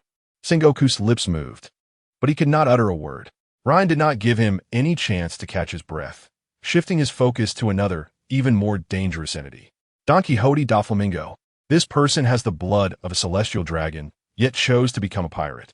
We tacitly allowed his existence, even turning a blind eye when he usurped the throne of Dressrosa. We thought we were using his influence to restrain other pirates in the New World. But what was the result? Ryan let out a disdainful snort. He became the king of the underworld. He secretly strengthened Kaido's beasts with artificial devil fruits. He sells war, chaos, and death. He is like a massive parasite, gnawing at the roots of the world government while enjoying its protection. Our so-called checks and balances have turned into a self-deceiving, ridiculous farce. Ryan's voice grew louder and more impassioned. That voice was filled with undeniable, ironclad persuasion and a sense of oppression. Instead of using pirates to restrain pirates, a foolish method filled with uncertainty, it would be better to use our navy with a more absolute, pure, and overwhelming power. In his eyes, two flames of madness ignited. To completely eradicate all pirates, along with these so-called Shichibukai, the tumors of order from this world. This is the true balance I pursue. This is the absolute justice I believe in. His words hit the ground with a thud. The entire office fell into an unprecedented silence. Sengoku opened his mouth, unable to speak. Akainu's cold, hard face showed, for the first time, a glimmer of fervor. Ryan's words expressed everything he had longed to say, but could not due to his identity and position. Several young, hawkish rear admirals who had followed him were filled with passion. Their gaze towards Ryan had shifted from awe to worship. For a long time, the Navy had played a somewhat constrained role as a maintainer caught between the three major powers. But today, finally, someone shouted the voice they most desired. The Navy should be the ruler. Gulp. The sound of Karp swallowing saliva was particularly clear in the silent room. He stopped his carefree demeanor and, for the first time, looked at the young man before him with an incredibly serious and solemn expression. He muttered to himself, his voice low enough for only he could hear. This kid, He is even more unruly than Roger. He doesn't want to become a king. He wants to become a god of this world. Just then, a calm voice, imbued with wisdom and the weight of years, slowly emerged. It was Vice Admiral Tsuru of the Navy General Staff. She had been quietly sitting beside them all along, and now she finally spoke. Ryan, your ideas are very idealistic and pure. However, reality is far more complicated than you think. Once the Shichibukai are abolished, the balance in the new world will be immediately disrupted, and the powers of the Yonko will expand without restraint, plunging the entire world into an unprecedented great chaos. It would be a disaster that sweeps across the globe. Vice Admiral Tsuru's words fell like a cold splash of water on the heads of those radical commanders. However, after hearing this, Ryan merely let out a light laugh. He looked at Vice Admiral Tsuru, his eyes gleaming with absolute confidence and arrogance that looked down upon the world. Then let me establish a new balance. This statement was incredibly arrogant. It was also incredibly domineering. The entire office once again fell into an eternal silence. Chapter 99, you are declaring war on the world. Then let me establish a new balance. This sentence, though not heavy, plunged the entire marshal's office into an eternal silence. Sengoku's hand, which had slammed on the table, froze. He maintained that angry, leaning forward posture, mouth open, only to find that all his roars were choked in his throat by this extremely arrogant declaration. Karp stopped stuffing sunbae into his mouth, and the face that always wore a carefree smile was now grave. Vice Admiral Tsuru's calm face finally showed a crack. Only Akainu's magma-like face burned with a flame called recognition. Outside the office, in the corridor, the headquarters officers drawn by Sengoku's roar peeked in, but upon encountering the frozen air inside, they collectively fell silent. Finally, a voice broke the silence. It was neither Sengoku nor Karp. It was a hardline vice admiral who had come with Akainu, Ghost Spider. He stepped forward and bowed deeply to Sengoku. I agree with Rear Admiral Lane's view. This shout was like tossing a spark into a powder keg, instantly igniting the entire room. The dignity of the Navy cannot be trampled by pirates. The so-called balance of the three major forces is itself a desecration of our justice. How shameful it is that we need a bunch of scum to maintain world stability. Ghost Spider raised his head, his face full of radical fervor. That's right. Another hawkish vice admiral also stood up. The Shichibukai system has been a mistake from the beginning. Look at Crocodile. Look at Doflamingo. We granted them privileges, but what we got in return was betrayal and erosion. This castle built on sand should have been toppled long ago. Are you all crazy? Sengoku finally snapped out of his shock, trembling with anger as he pointed at the radical vice admirals. Topple it? Easy to say. What happens after that? Who will face the unbridled expansion of the four emperors? Will it be you? What will you use to face it? Will you fill it with the lives of countless Navy soldiers? Once the world plunges into total war, who will be responsible for the displaced civilians? Vice Admiral Tsuru also spoke up, her words calm yet heavy as lead. Lane, your ideals are too pure and too idealistic. Justice is not simply about elimination. The establishment of order requires consideration of all aspects. Pulling one hair affects the whole body. The consequences of abolishing the Shichibukai are too great for the Navy, and even the entire world, to bear. Oh dear. A languid tone with a prolonged sound chimed in at an inopportune moment. Admiral Kazuru had appeared at the door without anyone noticing, hands in pockets, smirking. This is quite a headache, you know? Abolishing the Shichibukai will increase the workload significantly. However, it sounds rather interesting. His muddy words drew displeased glances from both Sengoku's and Akainu's factions. Overly tense justice will snap. A deeper, slightly chilly voice rang out. Admiral Akiji, arms crossed over his chest, leaned against the opposite wall. He didn't look at anyone, just spoke to himself. When the execution of justice brings greater disaster than the crime itself, is there still a need to persist in that justice? His words were like a block of ice, attempting to cool the burning air in the room. At this moment, the three admirals of the Navy, for the first time, showed a clear division due to a rear admiral's proposal. Sengoku looked at the scene before him, and a sense of powerlessness surged in his heart. His marshal's office, the highest power center of the Navy, had turned into a noisy marketplace. The hawkish faction led by Akainu was ignited by Lane's theory of complete justice, each one passionate, eager to rush to the new world and take down the Shichibukai along with the four emperors. Meanwhile, the moderate faction led by himself and Tsuru spoke earnestly about the big picture and the cruelty of reality, only to be denounced as weak and compromising. Kizaru fanned the flames from the side, while Akiji poured cold water on them. The entire Navy High Command was unprecedentedly on the brink of internal division due to a single person's proposal. In the eye of this storm, Rein Hawk remained silent throughout. He simply stood quietly, observing coldly. Everything was as he had anticipated. Or rather, this was precisely the outcome he wanted to see. What he desired was never for the Navy High Command to harmoniously pass his proposal. What he wanted was to forcibly tear apart the entrenched old order within the Navy with his most extreme, purest ideals, carving a deep crack into it. Then, he would plant the seeds of his absolute order deep within. Out with the old, in with the new. A unified, monolithic Navy was not a good thing for him. A divided Navy, with intense ideological struggles within, would allow his extreme political force to have the greatest space for survival and development. Regardless of whether this proposal ultimately passed, his goal had already been achieved. His name and his ideals had successfully made an imprint in the hearts of everyone present. He was no longer just a highly accomplished king of the underworld, but also a disseminator of thought, a standard-bearer of a new order.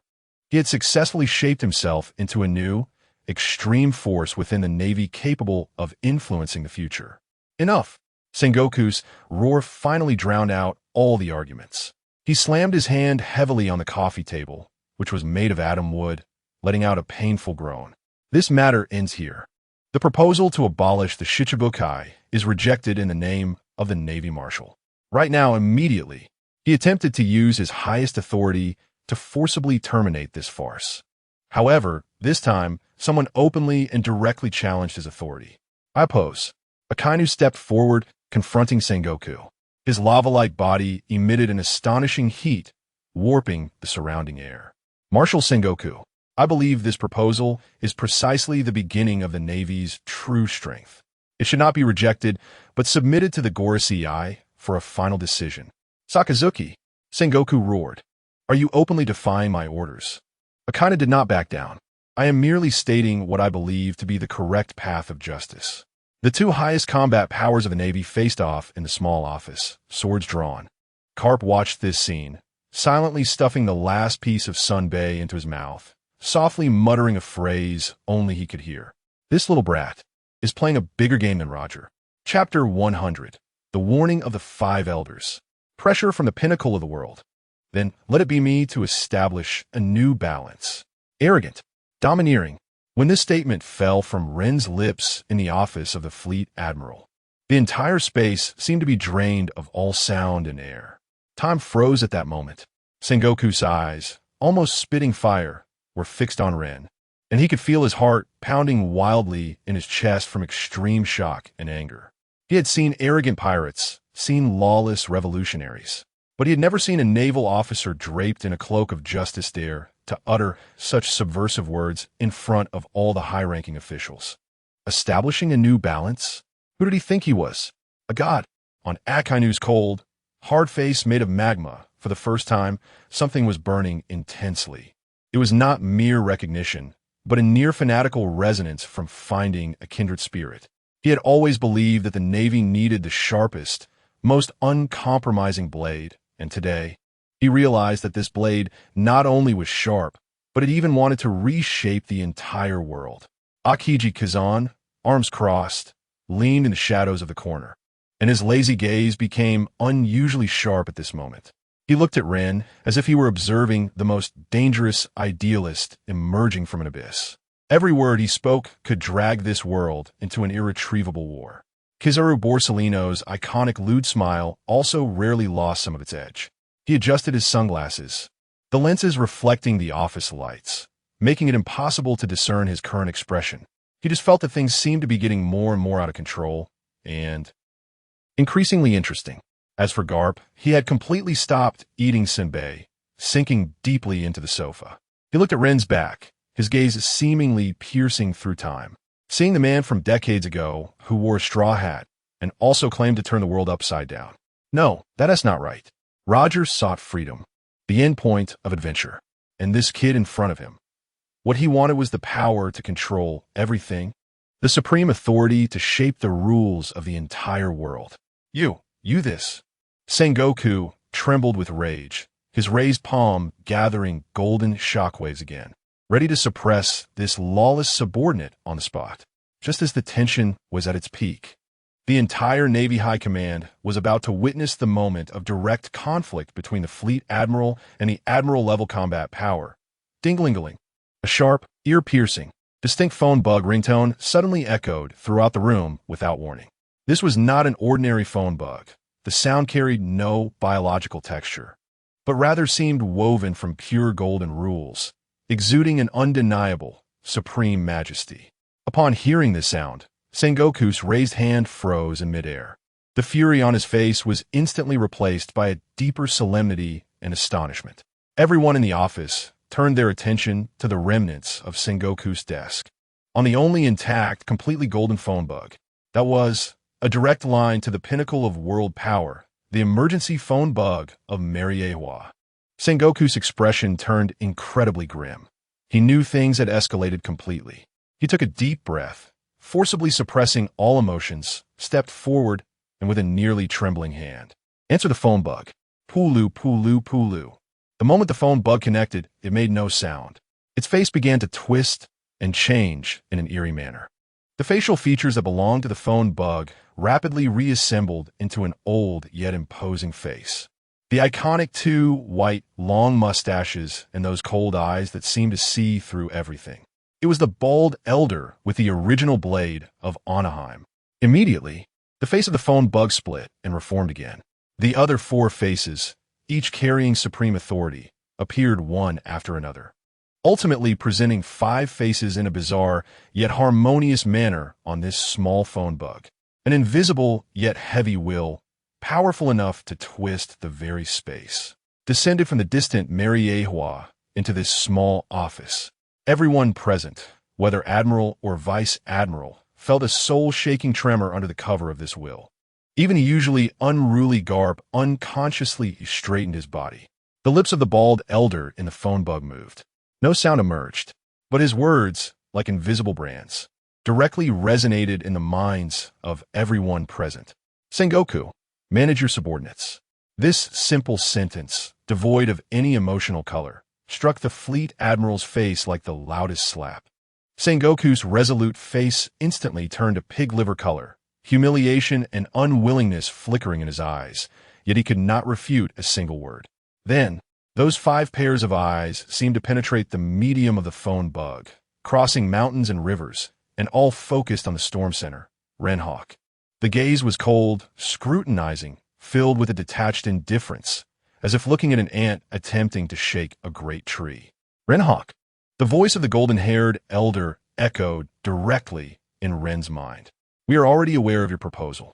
Another elder with a big beard took over the conversation, his voice carrying an undisguised reprimand. The warlord system is an important cornerstone for the world government to maintain world balance.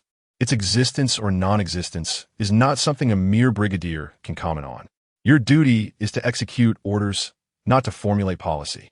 The highest-ranking elder, bearing a map-shaped scar on his forehead, spoke in a tone akin to a final verdict, reminding him of his identity. Finally, the cold, bone-chilling voice of the bald elder concluded this warning. Withdraw your foolish proposal. Cease your dangerous thoughts. Otherwise, you can forget about ever holding the position of admiral in the Navy. A blatant threat, an undeniable, overwhelming warning from the highest power in the world. The entire office fell into a deathly silence. Everyone held their breath. Even Akainu, who had always supported Ren, tightly furrowed his magma-formed brows. He could disregard Sengoku's face, but he could not openly defy the will of these five individuals standing at the pinnacle of the world. All eyes were focused on Ren. They wanted to see his reaction. Would it be unwillingness, anger, or fear-induced retreat? However, under the scrutinizing gaze of the five figures in the phone bug, Ren slowly adjusted his cloak. Then, He deeply bowed to the phone bug, representing the highest power in the world. A standard, impeccable bow of a subordinate to a superior. Yes, Elder.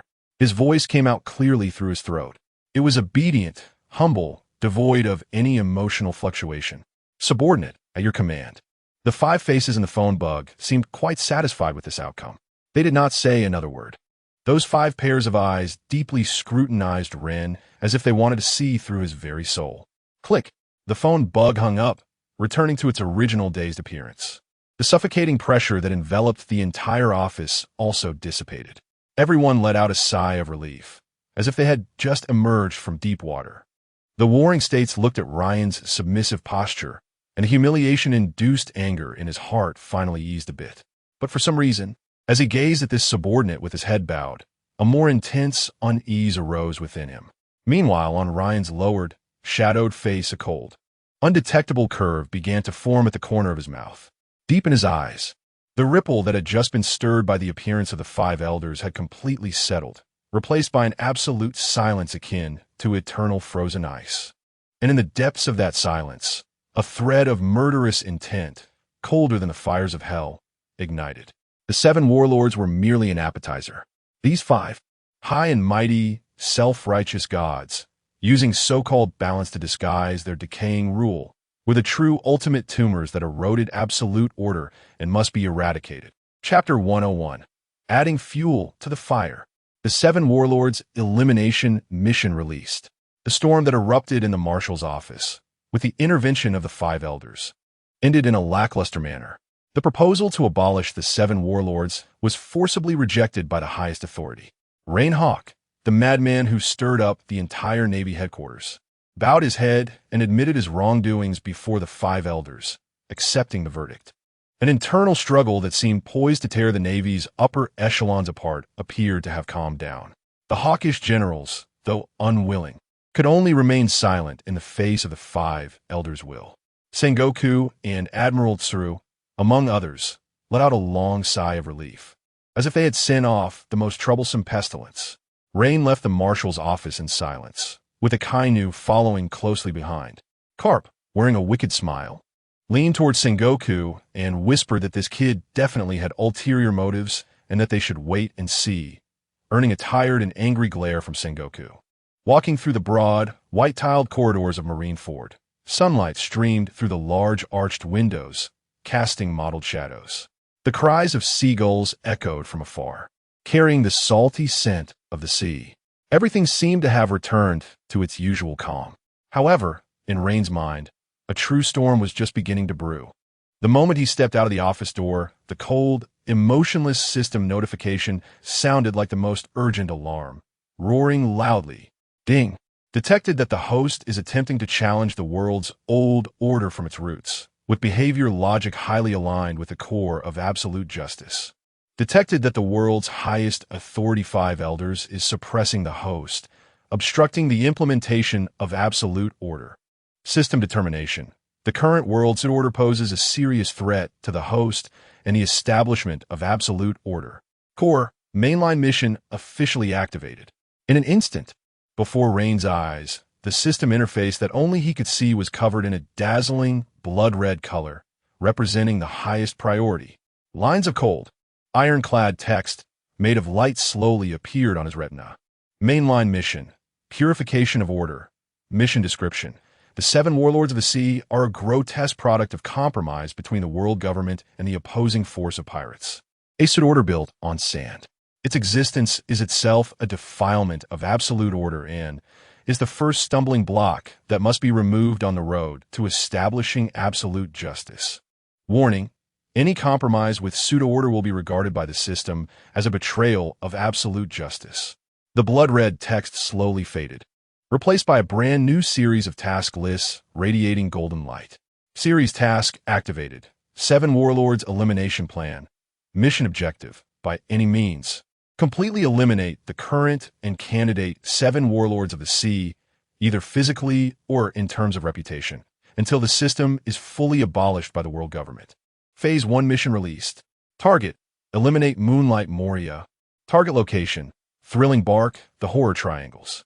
Target crime: ignoring the responsibilities of the 7 warlords, occupying the horror triangle for years, using the power of the shadow fruit to create a zombie army, harming passing ships, and their actions have seriously deviated from the path of order, deemed as target to be eliminated. Mission reward: 200,000 justice points. Special ability shadow manipulation, beginner. Mission penalty: refusal to execute or mission failure will trigger the justice execution program, directly erasing the host. A series of task information refreshed on the system interface like a waterfall. Phase 2 mission: locked, eliminate Pirate Empress Boa Hancock, or, through special means, conduct thought branding transformation on her, making her a loyal supporter of absolute order. Phase 3 mission: locked, eliminate Heavenly Yiksha, Don Quixote da Flamingo. Phase 4 mission: locked, eliminate Tyrant Bartholomew Kuma. Phase 5 mission: locked, eliminate Hawkeye Dracula Mihawk. Final phase mission: successfully promote the world government to officially abolish the 7 warlords of the sea system. Final mission reward: 1. Direct promotion qualification to the rank of Admiral, subject to prerequisite conditions. 2. Unlock higher level system authority code of order, Volume 1.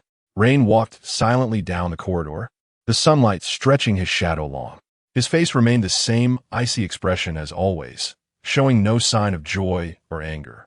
But if someone could peek into his heart, they would find that his mood was not pressured by this life or death dilemma. Instead, it was unprecedentedly delightful. The 5 elders had just struck a warning bell over his head with the authority of the world, telling him, "Do not move." Yet the system in his mind, capable of taking his life at any moment, simultaneously pointed at his back with a cold countdown to annihilation, commanding, "Move. Immediately. Right now." This was no longer a question of choice.